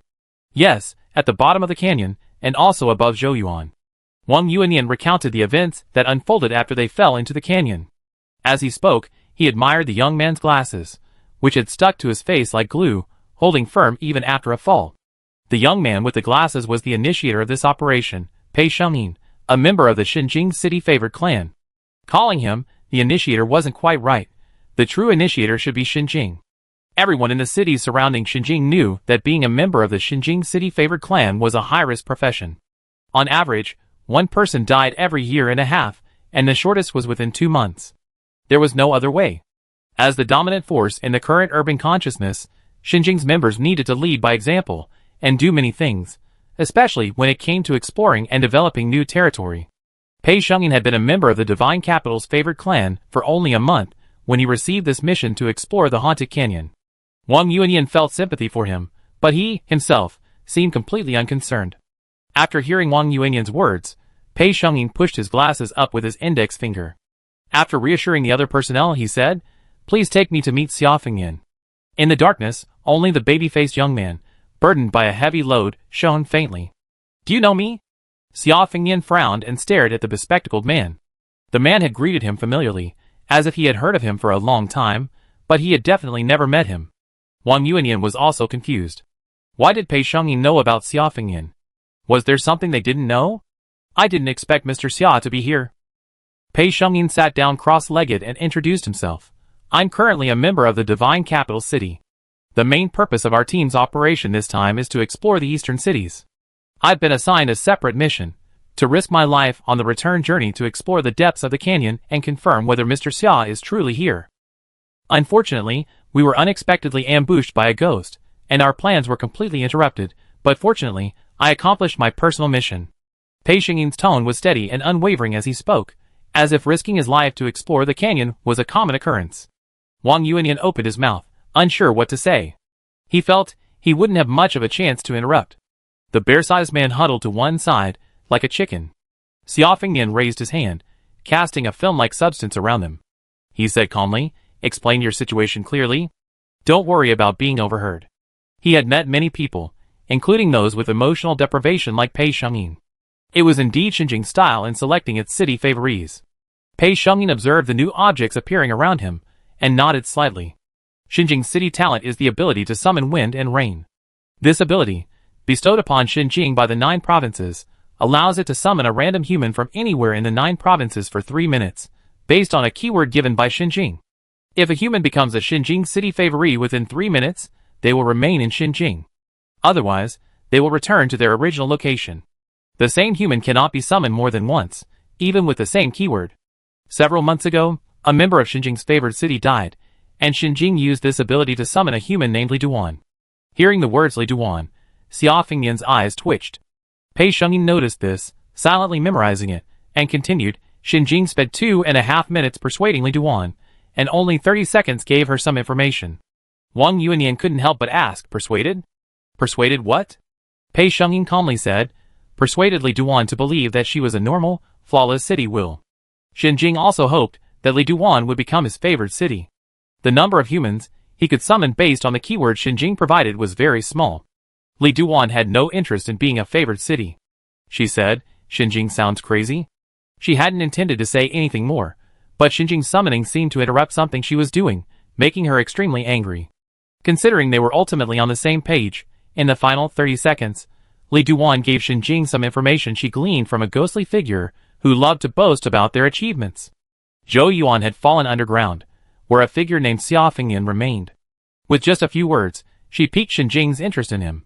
As for how the other person described Xia Fengnian, Pei Shengyin deliberately omitted those words. After this, Pei Shengyin relayed Li Duan's words to Xia Fengnian. Your dream is ill-conceived, and it lacks a target. You're a good candidate. Xia Fengnian instantly grasped the meaning of this, bursting into laughter. Of course he was willing to serve as a target for his own daughter. Xia Fengnian smiled at Pei Shengyin and asked, why did Xinjing ask you to come to me? Pei Shengyin pulled several stones from his pouch and placed one in front of Xia Fengnian.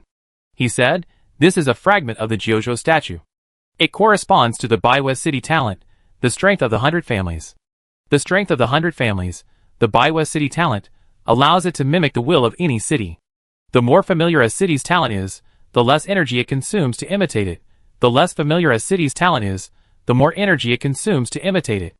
Xia Fengnian waited for him to continue, but this city talent didn't seem to be of much use to him. Pei Shengyin said, according to Xinjing, Huading's city talent is a mobile city. You can use the fragments to mimic Huading's talent. Xia Fengnian couldn't help but interrupt him. Why go through so much trouble? Can't you just give me the fragments that correspond to Huading's abilities? Pei Shengyin paused, a rare moment of hesitation. After weighing the pros and cons, he decided to tell Xia Fengnian about this, not shying away from Wang Yuanian behind him. He said, the fragments that correspond to Huading's talent aren't in our possession. Wang Yuanian asked, haven't you found them yet? That fragment, Pei Shengyin shook his head, is in Guimei's possession. Wang Yuanian was speechless. What use does Guimei have for it? He only knew the power of the Jiuzhou statue fragment, but he didn't understand its significance. Pei Shengyin didn't agree with Wang Yuanian. Xia Fengnian studied Pei Shengyin's expression and suddenly asked, can ghosts also use the abilities on the fragments? Puff! Wang Yuanian laughed. Mr. Xia, you're quite imaginative. After all, it's a city talent. If ghosts can use something we humans have. His laughter abruptly stopped. Pei Shengyin was slowly nodding his head, which left him speechless. He wanted to punch him in the face and tell him to stop nodding so horribly. Ghosts have fragments corresponding to Huading's talents. What do they plan to do with them? Wang Yuanyan hoped Pei Shengyin would end the conversation and stop spooking him, but Pei Shengyin wouldn't let him go. Ghosts, he said, have a mother nest where they're born. The mother nest was originally located beneath Zhouyuan. After acquiring the fragments, it moved and disappeared. Zhouyuan fell underground, and its location was replaced by the Ghost Canyon. Chapter 119. Why is it moving? It refers to the ghost nest. This was the first time Wang Yuanyan had heard this term. After all, he was a worldly-wise city follower. After suppressing his initial fear, he began to question what he didn't understand. Underground was quiet. Only the voices of Wang Yuanyan and Pei Shengyin could be heard, their breathing. And in the surrounding darkness, there were occasional rustlings, and the crunching sounds of something gnawing on food. These sounds were terrifying. After they appeared, Wang Yuanyan and Pei Shengyin dared not make any more noise until Xia Fengnian said, "Just talk normally. This isn't a depth where ghosts can stay. They're not interested in humans, so there's no need to worry about being attacked." Xia Fengnian added, "I don't know much about ghosts." Mr. Xia indeed knew a lot. Pei Shengyin's answers to Wang Yuanyan's questions were primarily for Xia Fengnian's ears. Pei Shengyin, it needs to find an environment more conducive to the reproduction of ghosts. The overpowering aura of the 9 provinces emanating from Zhouyuan will inhibit its growth. He knew all this because Xinjing was the first to awaken, and he knew more about the 9 provinces. Also, over the years, Xinjing had continuously sent people to explore deep underground, drawing conclusions from clues. Wang Yuanyan murmured, "Why is the mother nest beneath Zhouyuan? The city where ghosts first appeared. Surely it was Huading." Indeed, although the ghost mother nest first appeared beneath Zhouyuan, the city where the ghosts truly emerged was Huading. At that time, among the many cities in the 9 provinces, Huading was the weakest. Pei Shengyin pinched the temples of his glasses between his thumb and ring finger, pushing them upward, his palms concealing the fleeting look of regret in his eyes. Xia Fengnian remained silent, like a stone sculpture, a devoted listener. How is that possible? Weren't the cities with the best economic development in Jiuzhou at the time? Wang Yuanyan counted on his fingers, Huading, Baiwei, Xinjing, Mingdao. Among them, Huading's urban development rate was unparalleled, even famous abroad. Finally, Wang Yuanyan asked, bewildered, "Why is Huading the weakest in Jiuzhou?" Pei Shengyin shook his head and said, "Ghosts aren't human. They see things differently. Huading's economy is the fastest, and while material standards are rising, humanities and education haven't kept pace. The city's culture has clearly declined, giving the ghosts an opportunity to exploit." Wang Yuanyan was stunned. He heard the term urban culture again here. Previously, he had heard it from. He looked at Xia Fengnian. City culture is crucial to the city will, and every city will appreciate cultural offerings, a fact Wang Yuanyan is well aware of. However, this only occurs after the apocalypse arrives and the city will awakens. Pei Shengyin kindly addressed Wang Yuanyan's confusion, saying, "Just like the Kyushu will existed when humanity built the Kyushu. Even after the division of the city wills persist. When Kyushu faces a major crisis, they are awakened to protect it until the crisis subsides. Each time the Kyushu will and the city will appear, their abilities decrease or increase depending on the severity of the crisis, with the upper limit of their ability dependent on the history and cultural heritage of Kyushu itself. The will of Jiuzhou isn't the only thing. Other nations on the planet Telos possess it as well. However, there are only a handful of nations with a history as long as Jiuzhou's." Pei Shengyin said, "Culture is not static. New cultures are constantly constructed as the times change, and humans inherit these cultures. On this basis, the wills of major cities are formed. In Huading over the past 12 years, the new culture wasn't enough to support the birth of a new city will, while the old culture was swept aside, weakening the existing city will and allowing ghosts to successfully invade." After his words fell, a silence fell. Wang Yuanyan said bitterly, "If only someone had taken it seriously back then." Xia Fengnian said coldly, "Even if it wasn't Huading, it would have been another city in Jiuzhou. Even if it wasn't another city in Jiuzhou, it would have been another country. The fact that ghosts can emerge from the ground means that you humans are already on the road to death." Without waiting for the two to react, he took the fragment of the Jiuzhou statue Pei Shengyin had given him. "Enough small talk. Tell me how to use it. This thing called city talent is only about the city's will. City lovers and Jiuzhou clearly understand it, but Xia Fengnian has no idea how to use it." After Pei Shengyin's brief explanation, Xia Fengnian suddenly understood. He pressed the stone upwards, touching the Zhouyuan land. A trace of energy flowed from his fingertips. Even that trace was incredibly powerful. The stone instantly faded its grayish color, becoming more like a piece of jade. After it was infused with energy, A flat map of Jiuzhou appeared in the void, with major cities marked by simple dotted lines. Xia Fengnian found the corresponding location of Huading on the map and said angrily, "It's so difficult in a place the size of bird shit." The projected map was small, only the size of 2 palms combined. Jiuzhou was vast, but Huading occupied only a tiny fraction of it. Xia Fengnian was extremely careful, skimming the surface with his fingertips until he finally touched Huading. Pei Shengyin and Wang Yuanian watched curiously from the sidelines. A fragment of Jiuzhou like this, requiring energy to activate, could only be manipulated by the city's will and an inhuman being like Xia Fengnian. The stone shimmered faintly, then blazed brightly, covering the entire city. Wang Yuanian was filled with anticipation and excitement. Was he about to see the city move? Half a minute. 1 minute. 10 minutes. Half an hour passed. The city was covered in light, motionless. Xia Fengnian withdrew his energy flow, tossed the stone to Pei Shengyin, and said speechlessly, "Is Huading's city talent truly mobile?" I didn't see any reaction after imitating his talent. Pei Shengyin pondered for a moment, then said, "Perhaps the imitation wasn't successful. Perhaps Huading's city talent requires other conditions." Something pressed against his palm. He looked down and saw a green sprout sprouting from the bottom of the stone. The sprout, topped with 2 small leaves, grew shakily upwards, touching his fingers along his palm, then entwined itself around them and climbed upwards. It was a thin vine. It looked as if it could be broken with a pinch.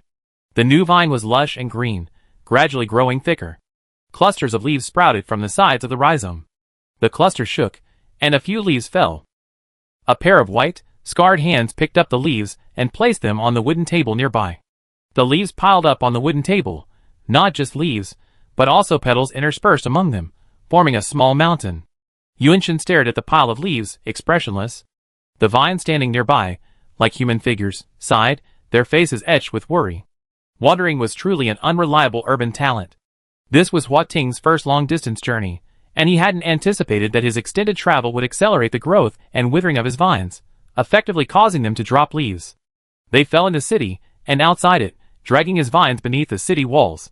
Leaves and petals fell along the way, and even with binoculars from Hua Ting, they could see a thick layer of them covering the ground they passed. He was afraid others wouldn't know he passed by. Thankfully, the falling leaves had little effect on him.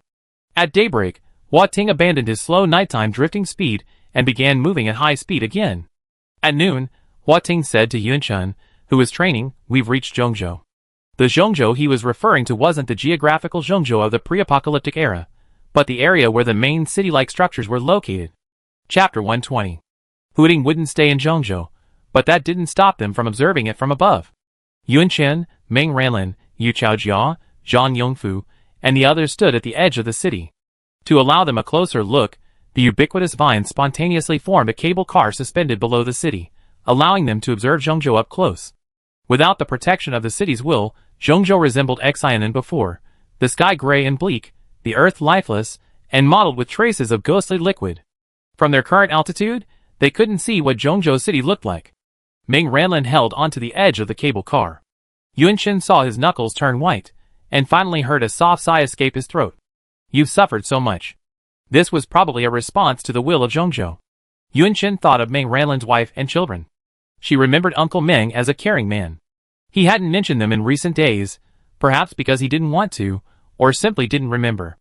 Zhongzhou was destroyed by Wu Ming's scheme, and its inhabitants are nowhere to be found. Sister Duwan once said that Zhongzhou, on its brink of slumber, sent some of its people elsewhere.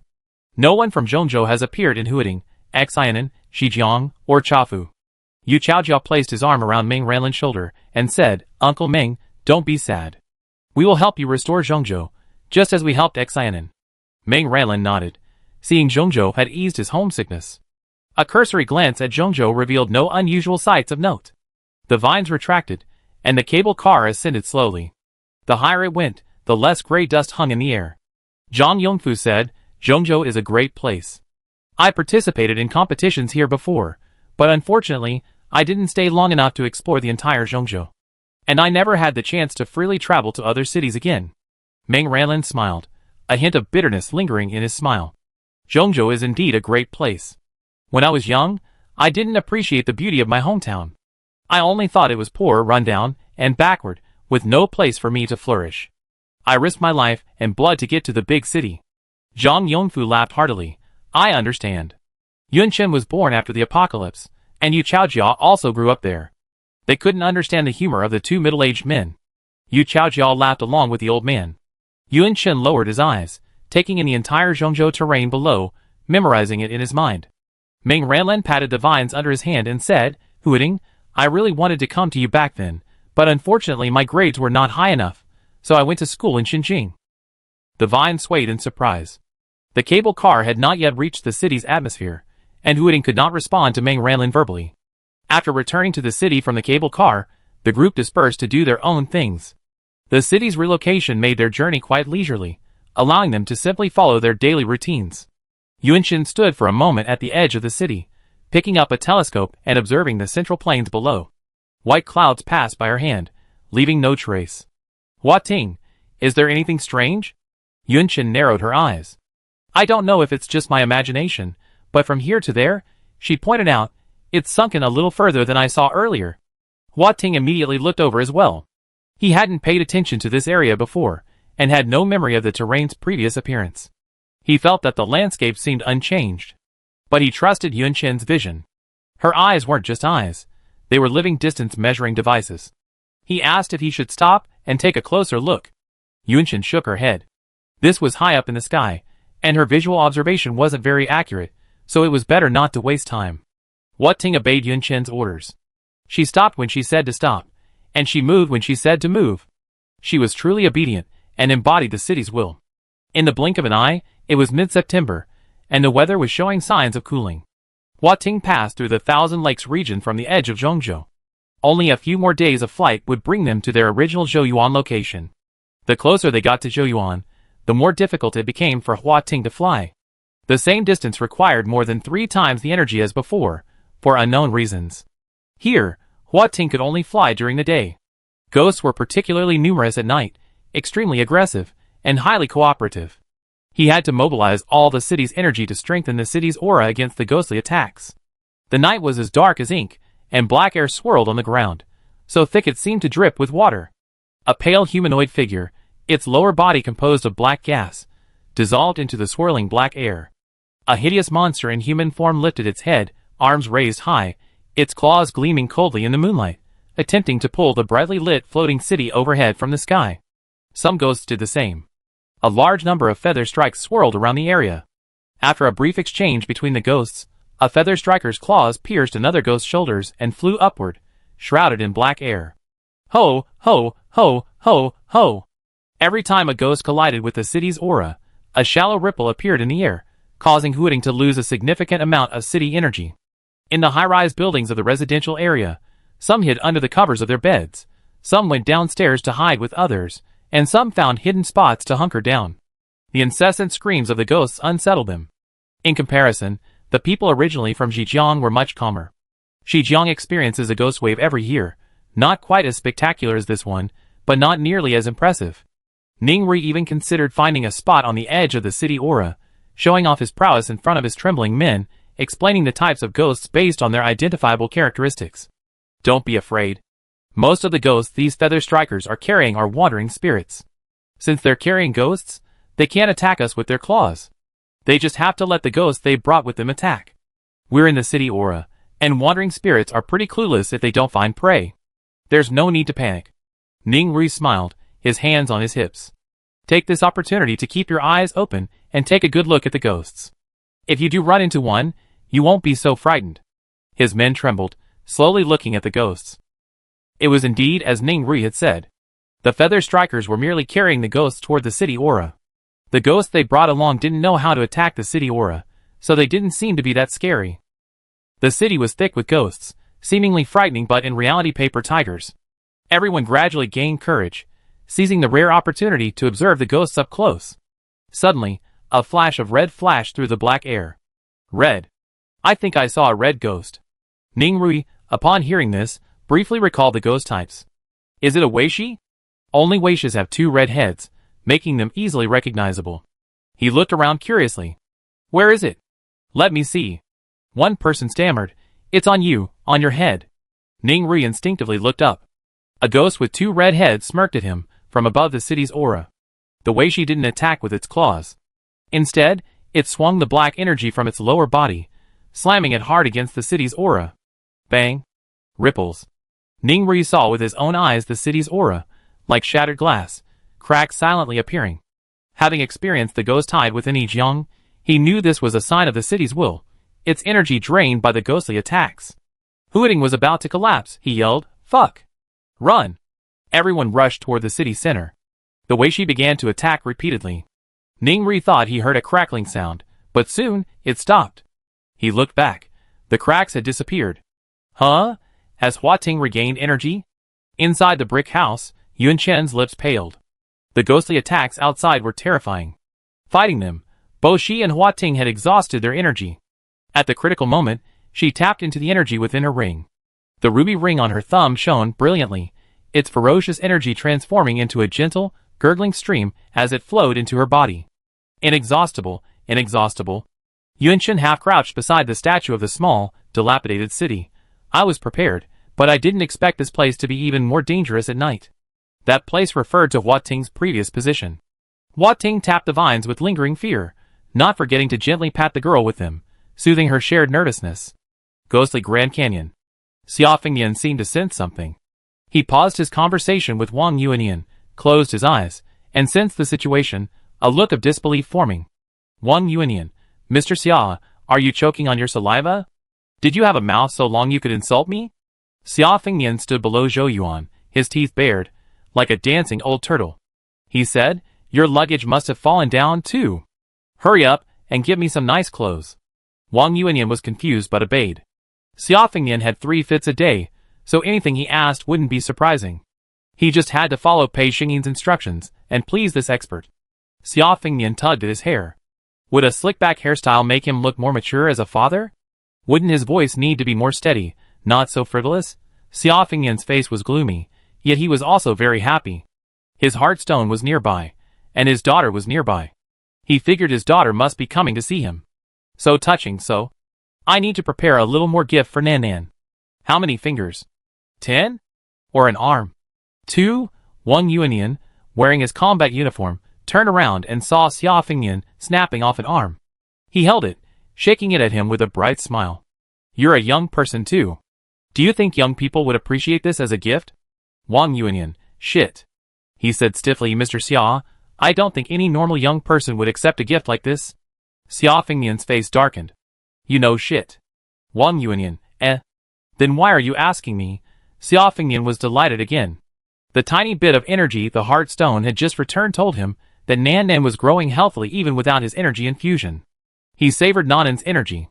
Nanan's energy was a bit less, not even as much as the hair on his fingernail, but she was still a healthy little stone. It was a feat for her to grow like this without ever having been underground.